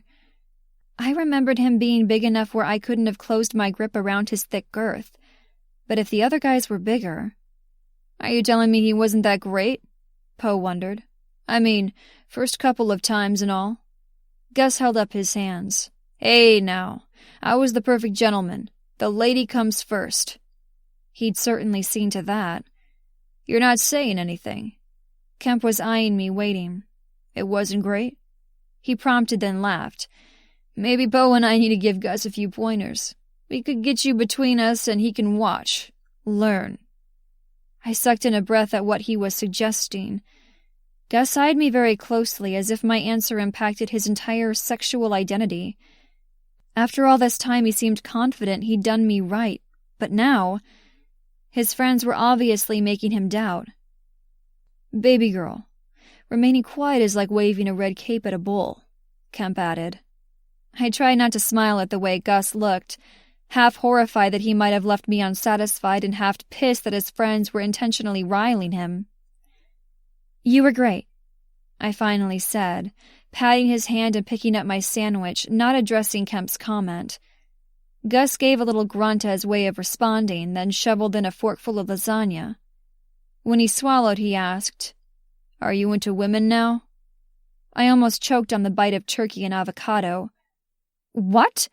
Where did that come from? You were great. Great, not spectacular or mind-blowing. If I can't please you, clearly you're into women instead. Gus replied, running his hand over his beard. Or you drove her away from dicks and now she likes to die for pussy. God, Poe was ruthless. I looked to Gus, laughed. No, that's not it. So you like dick, Gus countered. I cleared my throat and, of course, flushed hotly.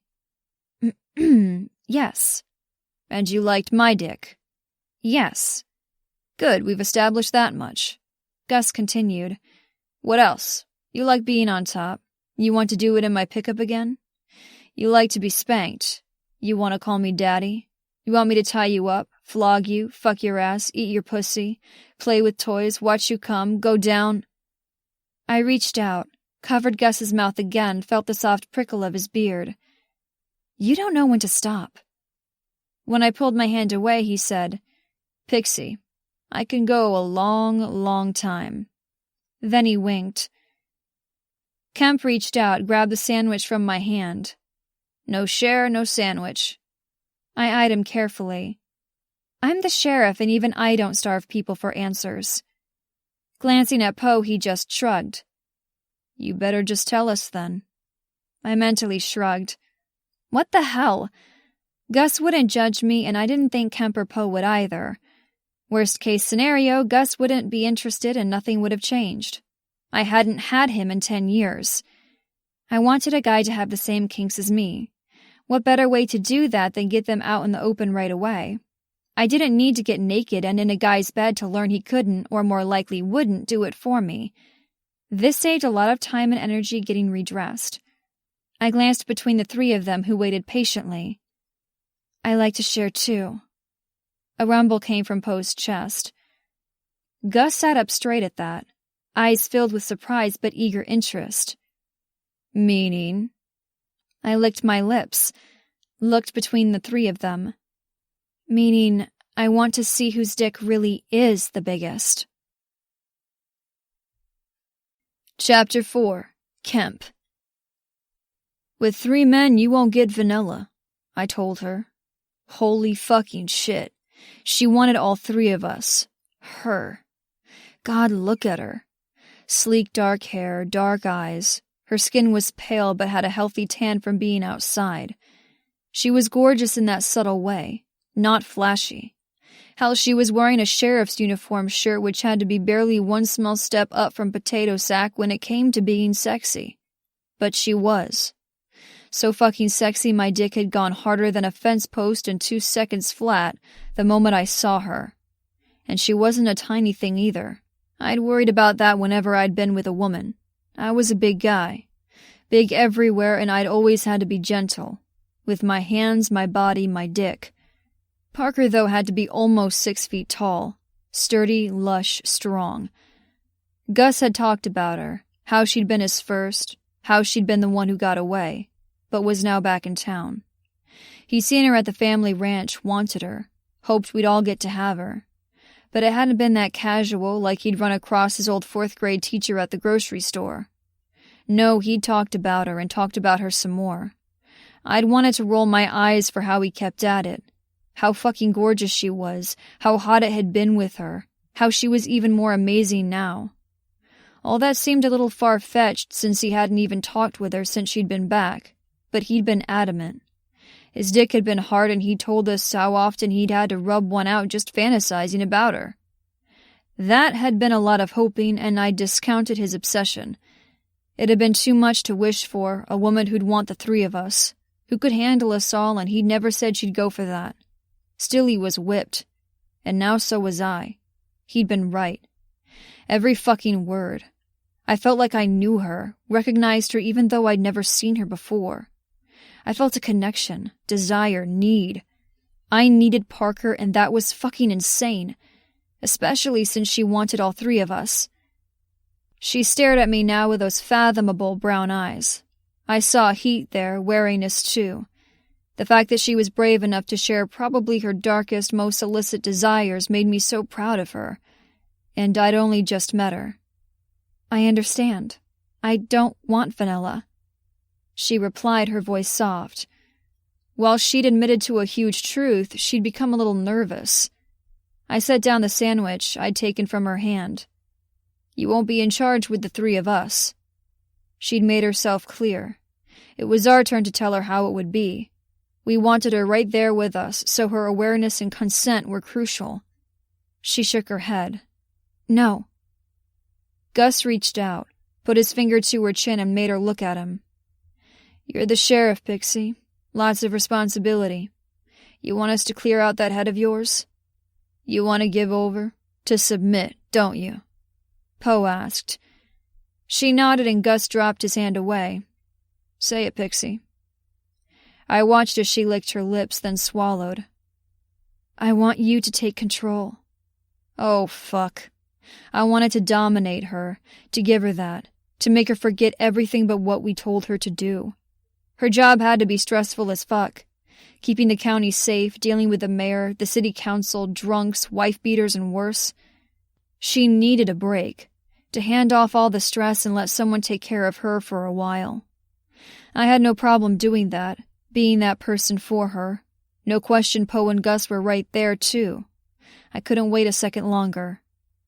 Go over to the counter and put your hands on it, I said. While my tone was deeper than it had been before, it wasn't harsh. It made her eyes widen and yet her pupils dilated because I sank into the role and she knew things had changed. Her cheeks turned a pretty shade of pink, which had me wondering how pink she'd be other places. Her pussy, her nipples, her crinkled little asshole. Now? She asked, a little surprised. Here? Now, Poe replied. He'd been quiet, watching, waiting, until now. Now he wanted to be just as involved, for her to know that we were all in on this, together. I practically held my breath as we watched. It was obvious she was thinking hard, real hard. It was one thing to say she wanted all of us, to have someone take charge, another to hand all that over. Slowly she pushed back her chair and stood. Fuck, she was gorgeous. Curvy, lush, big. She wouldn't break because of our large hands and our big dicks. She could handle us. How she wasn't claimed yet was beyond me. And yet she wasn't a virgin. Some idiot let her go, which was our gain. She walked over to the counter, set her hands on the flat surface just as I'd asked. Her back was to us, so she glanced over her shoulder. Wariness and heat. Her teeth sunk into her bottom lip. This is a little weird. I haven't seen Gus in years and I've just met you two. Poe pushed his chair back, turned it so we faced her, had a front row seat to a sexy show. There's not much difference between right now and tonight, I said. We'd wait, no problem. If she wasn't comfortable already, we'd give her all the time in the world. But she'd done exactly as I'd said. She wanted this even if her mind was struggling with it. I feel like one of you is going to frisk me or something. Only if you want us to, I replied. I'm working. And we will be soon too, Gus added. Trust us. Give over, Pixie. She took a deep breath, let it out, nodded. Fuck yes. All I want you to do right now is work your jeans down over your hips, stick that gorgeous ass out and show us your pussy, I told her. We'll sit right here and watch. Her mouth fell open, but she didn't look like she wanted to come across the room and slap me, or worse, use her taser on me. No, her cheeks flushed even darker and she bit her lip. Her mind was working, hard, but she was aroused, interested, willing. I thought you were going to show me which of you has the biggest dick. Later, Gus said. He did a little circle with his finger as a silent command to turn around. We waited. Gus had barely moved since she'd stood up, clearly a little stunned how things were going. He'd hoped she'd be into all three of us, but probably expected to have to woo her, court her even, coax her into the idea. There'd been no coaxing. Hell no. She might not have been so bold on her own, but that didn't mean she didn't want to have three men watch her. Since I told her what to do, commanded even, it had taken the pressure off her shoulders. I was making her show us her pussy, which made it okay for her. She was submitting to my words, doing as I wanted, which in turn got her exactly what she needed. She turned away once again, working the belt on her jeans and shimmied them down her legs so they settled mid-thigh. The creamy skin was just a small strip because her shirt tail fell over her ass. With her utility belt snug around her waist, loaded with her gun, taser, cuffs, and other things, She couldn't pull it up. Still, the fact that she'd done what I'd said made pre-cum drip from my dick. I shifted in my chair, trying to get comfortable.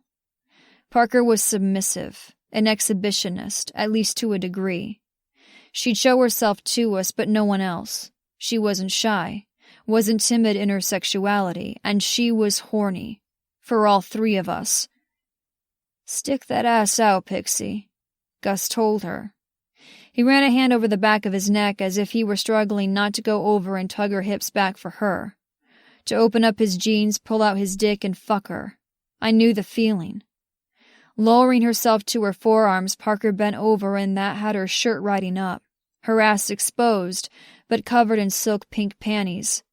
The gusset was darker, wet from her arousal, and the material clung to her folds. "Oh, shit," Gus whispered, and out of the corner of my eye, no fucking way was I looking away from Parker, saw him shift himself in his jeans. She wasn't looking at us, but straight at the wall in front of her. He hopped to his feet, moved closer. She glanced up at him in surprise, but remained in position. "You like it when three men look at you," he said. As if it were too painful otherwise, he opened his jeans, reached in, and pulled out his dick. It was hard as a rock, and pre-cum dripped from the slit. When Parker licked her lips, I knew she hadn't missed his obvious need for her. Gus's jaw clenched as he stroked his length, slow at first, then faster. "That silk's soaked. We can see every bit of your pussy lips, how hard your clit is." He reached out, ran a finger over the gusset of her panties. Her hips bucked, but she remained in place. She gasped, and I groaned. Fuck. I'm going to come just seeing that little birthmark again. I want to get between those thighs and kiss it. He breathed deep as he worked his dick. Fuck, I can smell your pussy all hot and sugary from here. Gus? She moaned, wiggling her hips, wanting him to do more. Fuck yes. That was all it took, and Gus came on a growl. Fuck, Pixie. His cum spurted from him, and he moved so it landed on her upturned ass, stained her panties. She looked at him again now with hooded eyes, flushed cheeks. Are you going to fuck me now? You want that, don't you? He asked, pumping the last of the cum from his balls. To be fucked in front of Poe and Kemp, to let them see how needy your pussy is? She nodded. Oh shit, she was so fucking perfect. Upturned ass, Gus's cum in stripes across it, soaked panties, pussy lips outlined. I was going to cum in my jeans. Can't, Pixie. There's no time for what we want to do to you. With 3 men fucking you, a lunch quickie won't do it. We all have to get back to work. Besides, we don't have any condoms. She whimpered, wiggling some more as if it would bring friction to her clit. I had my hand on my dick over my jeans, rubbing it, trying to ease the ache, but I knew it wouldn't go away until I was balls deep in that hot pussy. Take those soaked panties down, he added. Show us how wet you are for all 3 of us. Then you'll work your clit and we'll watch you come. She shifted with eagerness to get off and began to push the skimpy fabric off her hips, then lower. The silk clung to her pussy from all that sticky arousal. Before we could see more than her pale upturned ass, the radio on her hip beeped once, then again, and a dispatcher's voice shut down our little show. She had new orders, and they weren't from the 3 of us.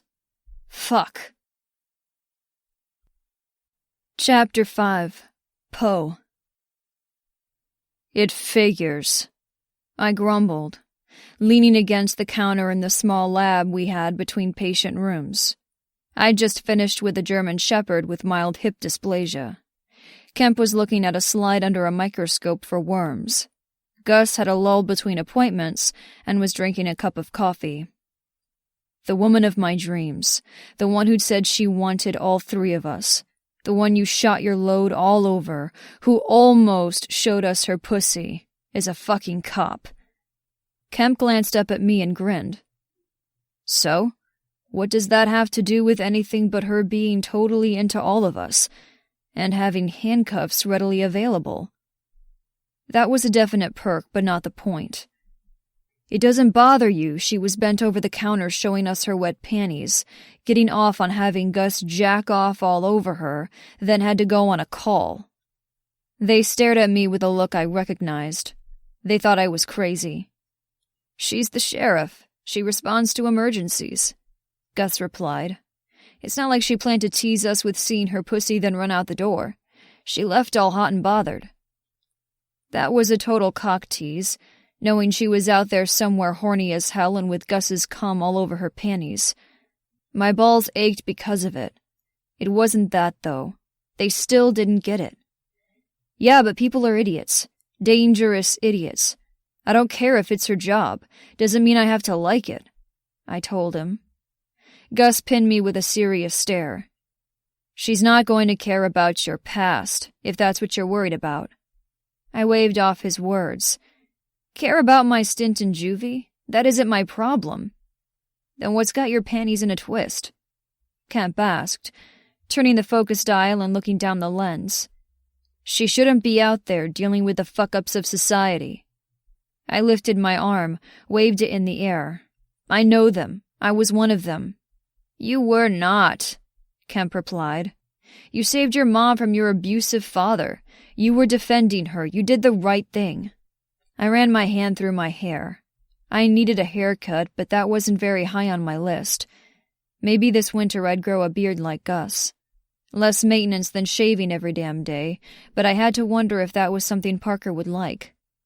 Still, she doesn't need to see that shit, let alone deal with it. She might get hurt. Kemp and Gus were protective fuckers, took care of what was theirs, who was theirs, especially women. Sure, they hadn't liked her almost sharing her pink wet pussy with us, and then tugging up her jeans and running out the door, the stray dog hot on her heels. But why it didn't bother them that Parker had to leave us for a domestic dispute call, I had no idea. Well, maybe I did. There was no fucking way Mr. Duke would lay a hand on his wife in anger. He cherished the fuck out of that woman, and he'd raised all three of his sons, Gus, Tucker, and Duke, to not only be gentlemen, but do what was right. Protect. I had no idea how their little sister Julia would ever find a man with 3 older brothers watching out for her. As for Kemp, I'd only met his parents once since they lived in Minnesota, but his dad wouldn't stand for any of that shit either. But I'd grown up with a bastard for a dad. Mean, cruel, and I'd killed him because of it. But knowing Parker had gone, as part of her job, to confront someone as possibly fucked up as my dad made me restless, made me want to chase after her, deal with the problem myself. She doesn't go into shit alone. She's got backup, Gus said. Look, I'm not wild about it either, but it's her job, what she wants to do. She's smart, she's trained. You're going to have to deal at least until Election Day. Right now it's O'Malley versus Bierstadt. Yeah, Bierstadt. What a prick. Isn't his brother the one who fucked with Caitlin? That's the one, Gus said. I had heard about the confrontation at Cassidy's and that he was leaving Caitlin alone now, but that didn't make him any less an asshole. I didn't know much about the guy, but his brother Mark was just as bad from what I'd heard. The city council felt she was qualified and she seems to be doing a good job. He was right, but that didn't mean I had to like any of it. Let O'Malley and Bierstadt deal with the meth heads and wife-beaters. Rains was a peaceful town, but that didn't mean everything was rainbows and sunshine. Why can't she have a job like Caitlin? The only danger she faces at the library is a paper cut. Why couldn't my dick get hard for a woman who had a safe career? Why did one look at Parker ruin me for all other women? And that was before she'd submitted to Kemp and had been ready to show us her pussy. Begged for us to fuck her in the office kitchen. Fuck. I'm not doubting Parker's qualifications to be sheriff, or that she can't take care of herself. But like I said, that doesn't mean I have to like it. Gus shrugged and couldn't help but smile. He'd told us about Parker Drew and her return to town. His mom was on the city council and among those who'd voted to hire her, so there was no doubt she tossed that little bomb at him since she wanted all her kids happily married, and at least practicing on making her some grandbabies. Maybe Mrs. Duke was hoping for a little second-chance romance. Second chance fucking definitely. After lunch today, hopefully soon. Parker, as sheriff, had to go to the Duke Ranch and deal with some loser, and Gus had seen her, wanted her. Decided she'd be the one for the three of us. Hoped we'd agree. Abso-fucking-lutely should she be the one for us. What were the chances a woman wanted to take on 3 men?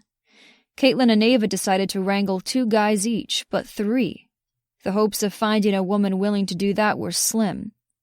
That was until Parker had walked into the office kitchen, and I'd vowed then and there I'd do anything to get her to want us. She was the one, no question. And then she'd changed everything with the words, "I want to see whose dick really is the biggest." There was no way to misconstrue that. She wanted to be with the 3 of us. I shifted my dick, trying to find a way to keep from getting a zipper imprint on it. And then she'd gone even further, submitting to Kemp. Fuck. I'd been hard ever since seeing her perfect ass, watching her hips shift with need, the dark spot on her panties grow as Gus talked dirty to her. I was definitely an ass man. I'd envisioned getting a grip on those wide hips as I fucked her from behind, or seeing pink handprints where I spanked her into forgetting about her crazy day, or parting those full cheeks and getting into that tight ass, stretching her open and taking her deep. That left 2 other holes for Gus and Kemp. Ever since lunch, since Parker got that fucking call, pulled up her pants and left, the 2 of them couldn't stop smiling. I could understand Gus since he'd busted a nut all over her ass, but Kemp should have a serious case of blue balls. I did. And the very idea of the 3 of us claiming her at once? I'd forced myself to will my dick into submission while I worked and tried not to think about the heaven she'd almost shown us. That wasn't working so well. A gorgeous woman is coming over tonight to continue where we left off, most likely to fuck all 3 of us, and you're grumbling and complaining like a crotchety old man.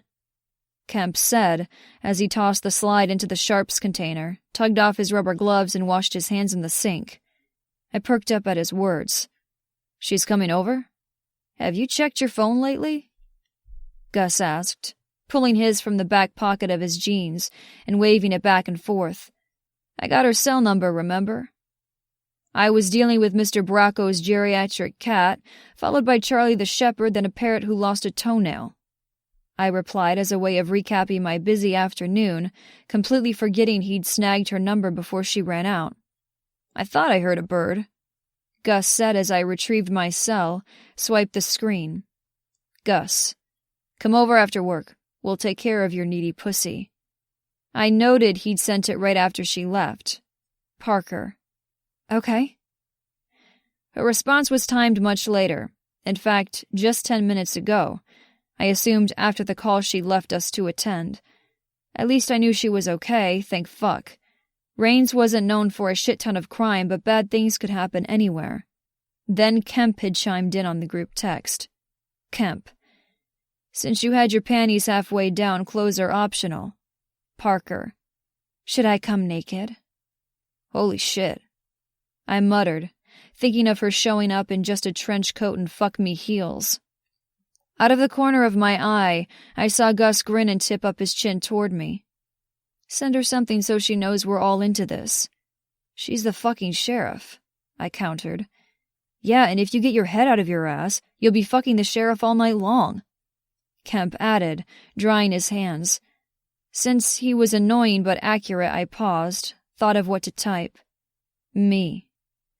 We can make you come dressed, naked, riding any one of our dicks, even 2 of them. I hit send and both of their cells vibrated. Gus looked at his. Nice. Then he typed as fast as his big thumbs would allow. My cell vibrated. We didn't leave the ringers on during working hours, and I read his addition. Gus. That's right, Pixie. You can have all 3 of us at the same time if you want, and I promise you'll come. Her response came almost immediately.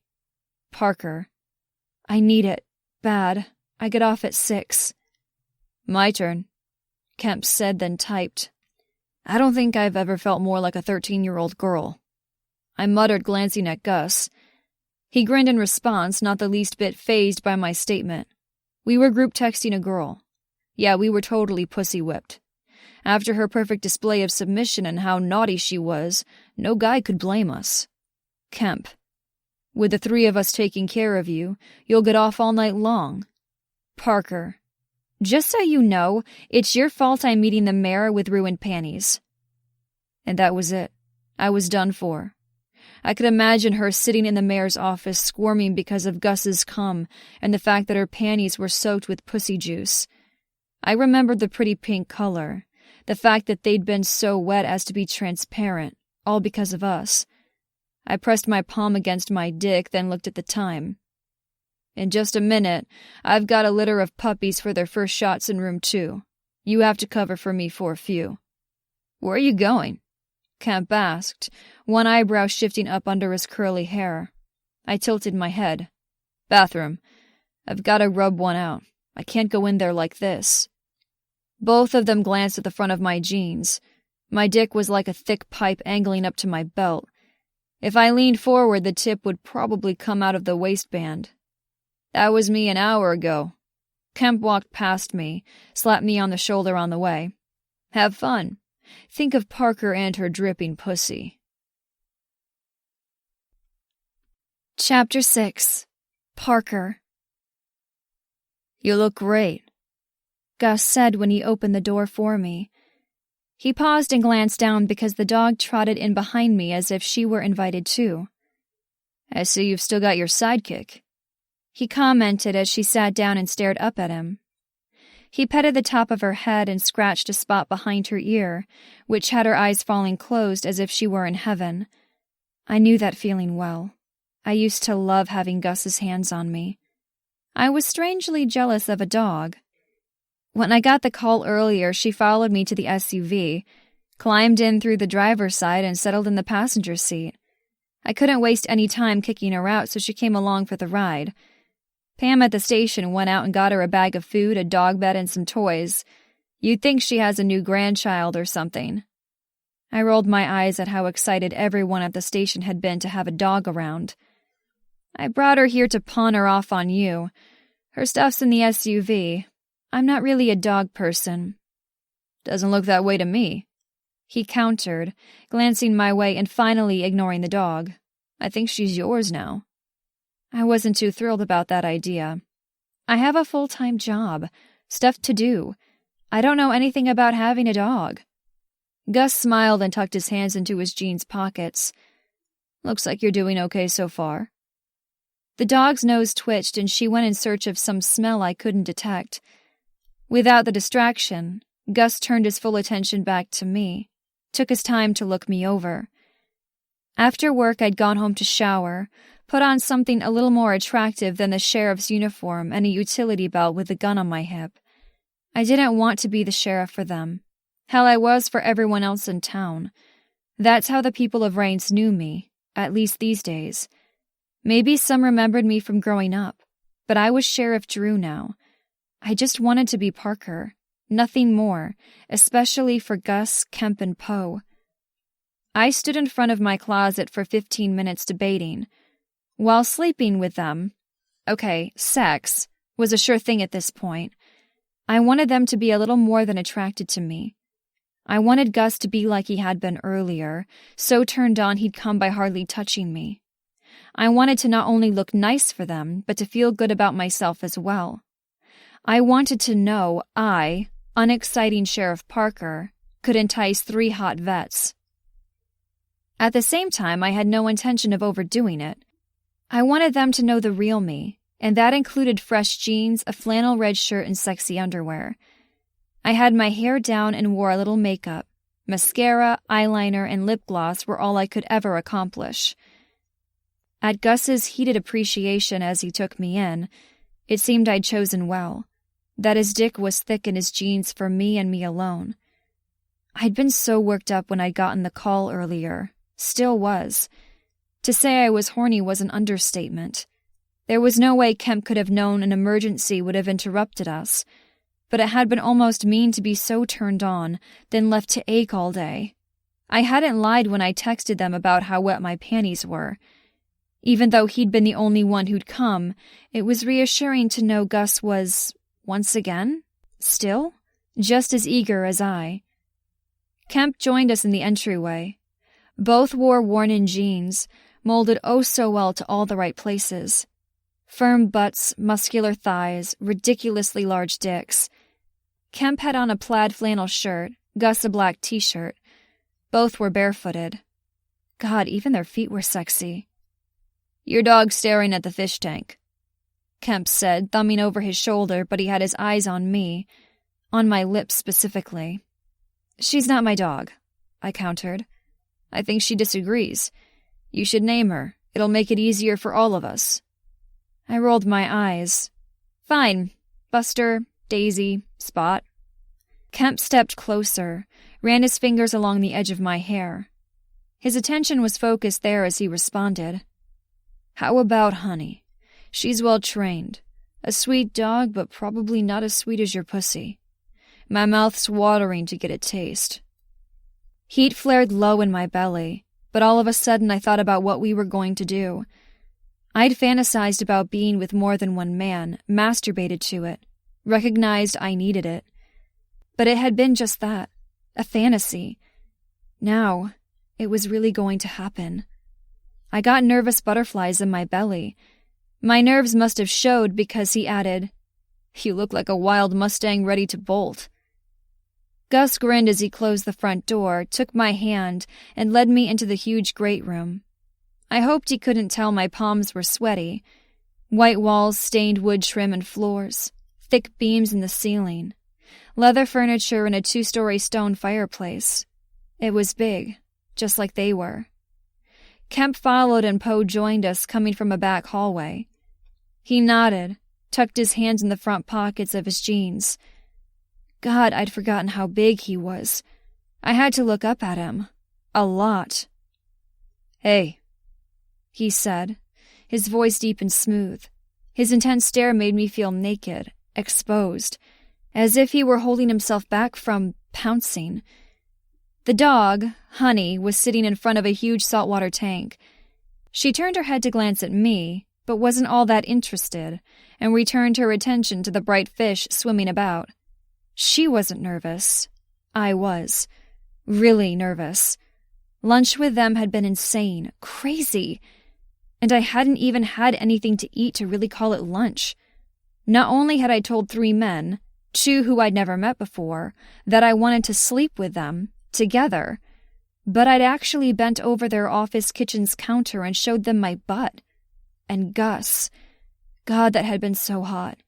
He'd been too worked up to leave his dick in his pants. My panties had been sticky all day from the cum he'd shot all over the back of the pink fabric. If I hadn't gotten that call and run out, I'd have shown them even more. No question. My fingers had been working my panties down when we'd been interrupted. I'd been wet then, and just from the way they looked at me, the way they told me what to do. The idea of 3 men, God, dominating me, handling me roughly, touching me with a fevered need so my busy mind could just shut up, had made me so hot, horny. I'd been so turned on I'd have let them fuck me too. I was so not that kind of girl. Well, I was. Partly. I wanted to sleep with Gus, Kemp, and Poe. Wanted to listen to Kemp's deep voice and do what he said. To get under Gus again and let Poe handle me with those big hands, and most likely equally big dick. But I'd never done something so naughty within a few minutes of meeting someone. But I knew Gus, remembered how it had been and wanted more with him. As for Kemp and Poe, it was ridiculous, but I just knew. I felt the connection, the instant desire, interest and curiosity right away. Trust was required, and that had taken time with guys in the past. Lots of it. I always needed a long getting-to-know-you period before I let someone tie me up, or even be verbally dominant. I had to be in the right headspace, and I couldn't do that with someone I didn't trust implicitly. How I could do that with these 3, immediately, was what was a little overwhelming. It meant something. This meant something. Something big that I couldn't think about right now. All I know was that I'd been turned on all day, even in the meeting with the mayor. Honey had followed me around the station and into the meeting. It wasn't every day a dog tagged along, and it was a good thing people in Rains were laid back. Thankfully, she'd distracted him enough to miss that I was squirming in my chair. And the texts they'd sent. Holy shit. All 3 of them had written, promising I'd come, and had kept my need simmering all day. "We won't bite. Not unless you want us to," Kemp offered. I huffed out a small laugh combined with a harsh exhale. "Sorry, you're right. I am nervous." I told him, but my mind was stuck on the idea of him actually biting me. A little nibble, his teeth scraping across the tip of my nipple. I clenched my core at the thought, and my nipples were hard tips pressing against my bra. Kemp's curly hair was slightly damp, as if he'd just gotten out of the shower. I took a deep breath to calm my racing heart and got a whiff of a woodsy scent. Soap of some kind, dark and manly. He hadn't shaved, though. Light whiskers covered his square jaw. His easy smile had little wrinkles formed by his eyes. I could read people, a skill I'd learned really well working in the district attorney's office and dealing with clients who weren't as innocent as they seemed, then honed during police academy, and it showed he was easygoing, laid back. Yet he seemed to be the most dominant one of the trio. "You? Nervous? After what you did earlier?" Gus commented, coming close enough to stroke a big hand down my hair. "What I did? What about you?" I countered. "You're the one who got to come." He only grinned in reply, his white teeth in stark contrast to his dark beard. I felt my cheeks heat. "Still," I replied, remembering how I'd gotten wetter and wetter, and I'd been hot all over as I'd felt their eyes on me, knew they could see how eager I'd been. Now they stepped close, surrounded me. I'd taken in the house when I'd parked, walked up to the front door. Modern log cabin would be the term. Rustic Montana, but with huge windows to take in the views. It was a big house for big men. I knew they lived together and this place suited, but they weren't going to take me on a tour. All I could see, feel, breathe was Gus, Poe, and Kemp. Big men, surrounding. "I'd have never done that if you hadn't told me to," I admitted. Kemp lifted my chin with his finger and I met his eyes. I hadn't realized I'd been staring at his flannel shirt until then. "You told us what you wanted. That you wanted all 3 of us. That you wanted us to take control. That was enough. We did. And we will take it from there." These words were softly spoken, completely unlike that pussy wedding tone he'd used that had gotten my pants down. "Even nervous you came here. Very brave to take what you want," Poe said, and I turned my head to look at him. Dark, potent, with his eyes so surprisingly pale they matched his intensity. All his focus was on me, and it was like being touched, caressed, in thrall, and he hadn't laid even a finger on me. Not once. "We couldn't miss how wet your pussy was earlier. When you got home from work, did you make yourself come to ease the ache?" I shook my head. "You didn't lie back on your bed, spread your thighs and play?" Gus asked. "No," I whispered. I'd wanted to. My clit had throbbed, my pussy needy through my shift. My nipples had chafed against my bra, and yet I hadn't pulled out my vibrator like I'd wanted. I'd had 3 hot guys to fill my mind to help me come, but I'd held off. I wanted the real thing. Standing between them now, I was glad I had.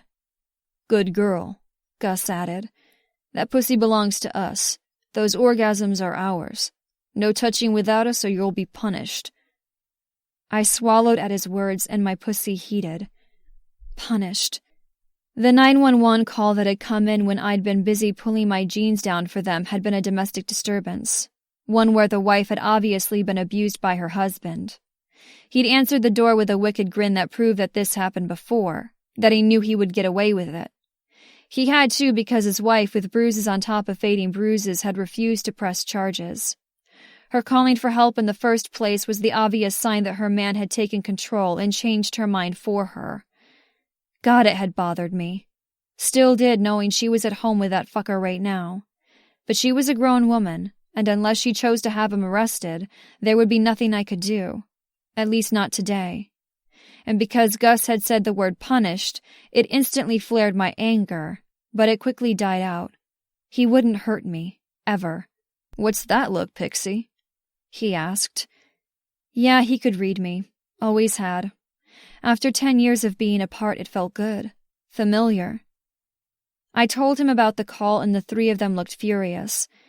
It definitely only helped confirm my decision not to put my name on the ballot for the job. I was a temporary sheriff and nothing more. I'd rather work back in a DA's office and ensure people like that asshole never got out of jail. I talked to Porter Duke, the county DA, and, coincidentally, Gus's cousin, about a job in that office. The position was waiting for me in November, which was reassuring, allowing me to stay in town near Mama, and now possibly 3 huge men. Poe swore under his breath. "That's not us, Parker," he vowed. "And if you tell us this guy's name, we'll make sure he's taken care of." I looked to Poe, smiled. For someone so big, he was really sweet. Ruthlessly intent, and I had no doubt he would take care of the asshole without breaking a sweat, but still sweet. That isn't something you want to tell the sheriff, I replied. "He hurts a woman, he deserves what he gets." He countered in a harsh snarl, then walked off, raking his hand through his black hair as he went. Clearly this was a touchy subject for him. "You know what we're doing here is different, right?" Kemp asked, turning my attention back to him. "That when Gus said we'd punish you, it would be more punishment. All you'll get from us is pleasure. Eventually." Yeah, that one word went against every feminist bone in my body. Why wasn't I kneeing him in the balls and telling him I could take care of myself, including my pleasure? Why did I have to give a man or men control? Why did I want them to have it? "That asshole took control from his wife, Pixie," Gus said, brushing a knuckle down my cheek. "You're giving it to us. A gift. And we'll keep it safe. And you. You call the shots," Kemp added. "All of them. At the clinic I told you to bend over and show us that gorgeous ass. You did it because you wanted to. No other reason. You could have said no. Hell, said pineapple as a safe word and we'd have respected that." "That's right, Pixie," Gus added, eyes narrowing at Kemp, probably about the word pineapple which had come out of nowhere. "As you can see, we want you between us, but only if you want to be there." I was between the two of them right now, and it was exactly the place for me. I wanted to be surrounded, overwhelmed, even overpowered, especially after the call from earlier. I wanted to do nothing more than forget about it, about everything. "We have to learn how far to push you, what makes you hot and wet. Nothing further." I gave Kemp a little nod. He seemed to be the most dominant of the trio, that his nature was a little more commanding. "Back to what I said," Gus replied. "We're in charge of that pussy until you say otherwise. Every inch of you when we're like this. Obey or that ass is going to be well spanked. Or we'll plug your ass," Kemp added. "Or tie you to the bed and deny you orgasms," Gus finished. All of that made me squirm. I'd been spanked before, even did some butt stuff. Orgasm denial sounded miserable, though, because I'd been living that all day long. I was sure they could make me come so hard, but my pussy clenched in response nonetheless. My brain might be thinking one thing, but the rest of me was right there with these guys. This was play. While they were in charge, I was the one with all the say. I'd wanted them to get me out of my head, so I had to make my brain shut the fuck up. Spanked, plugged, deliciously tortured. It made me melt. It made me wet. It made me say, "Yes, sir." "Oh, fuck," Kemp whispered, then wrapped an arm about my waist and gently pulled me into him so his front was to my back. I felt every hard, hot inch of him, and by that I meant not only his chest and sturdy thighs, but the long, thick feel of his dick pressing into my ass. He kissed the side of my neck and my eyes fell closed. "How are you so perfect?" I smiled. Far from it. You don't really know me. "I know this spot right here tastes like hot sugar." He licked my neck, then gave it a gentle grazing with his teeth. Gentle, but with a hint of a bite. Literally. Goosebumps rose on my skin and I whimpered. His hand spanned my entire belly. The tips of his fingers brushed the underside of my breasts. It showed how big Kemp was, because I wasn't a small woman.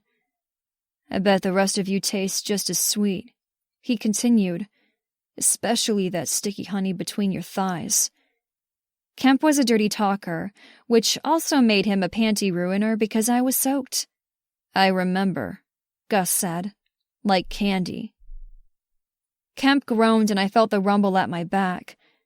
We want to know all about you, Gus continued, in bed and out. His thumb settled on my lower lip and I opened my eyes. I looked to him, saw the dark gaze I remembered. I parted my lips and the tip slipped in. I sucked on his thumb, swirled my tongue around.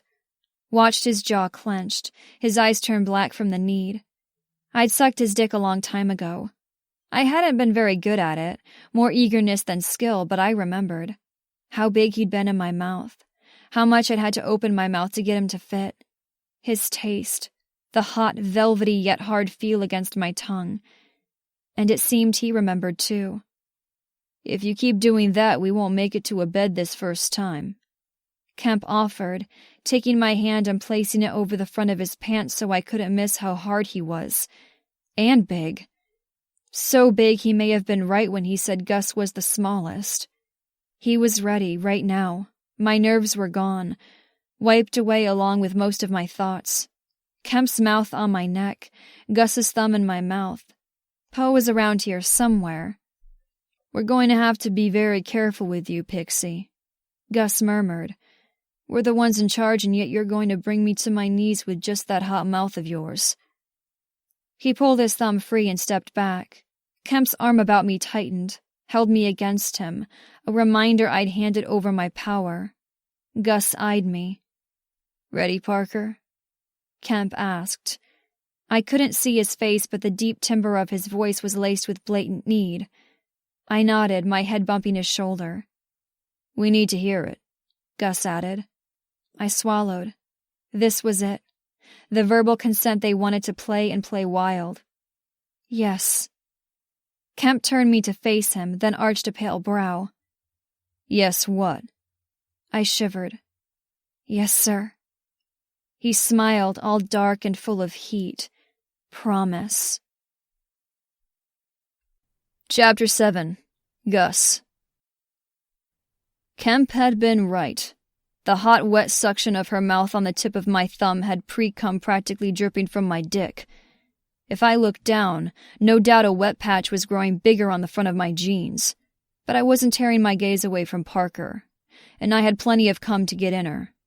Sure, I'd been like a teenager and spurted all over her upturned ass, but I'd stayed hard, stored up the rest of my cum for her pussy. Or her mouth, maybe even her ass. While Kemp and Poe had rubbed one out at the office, I hadn't come again.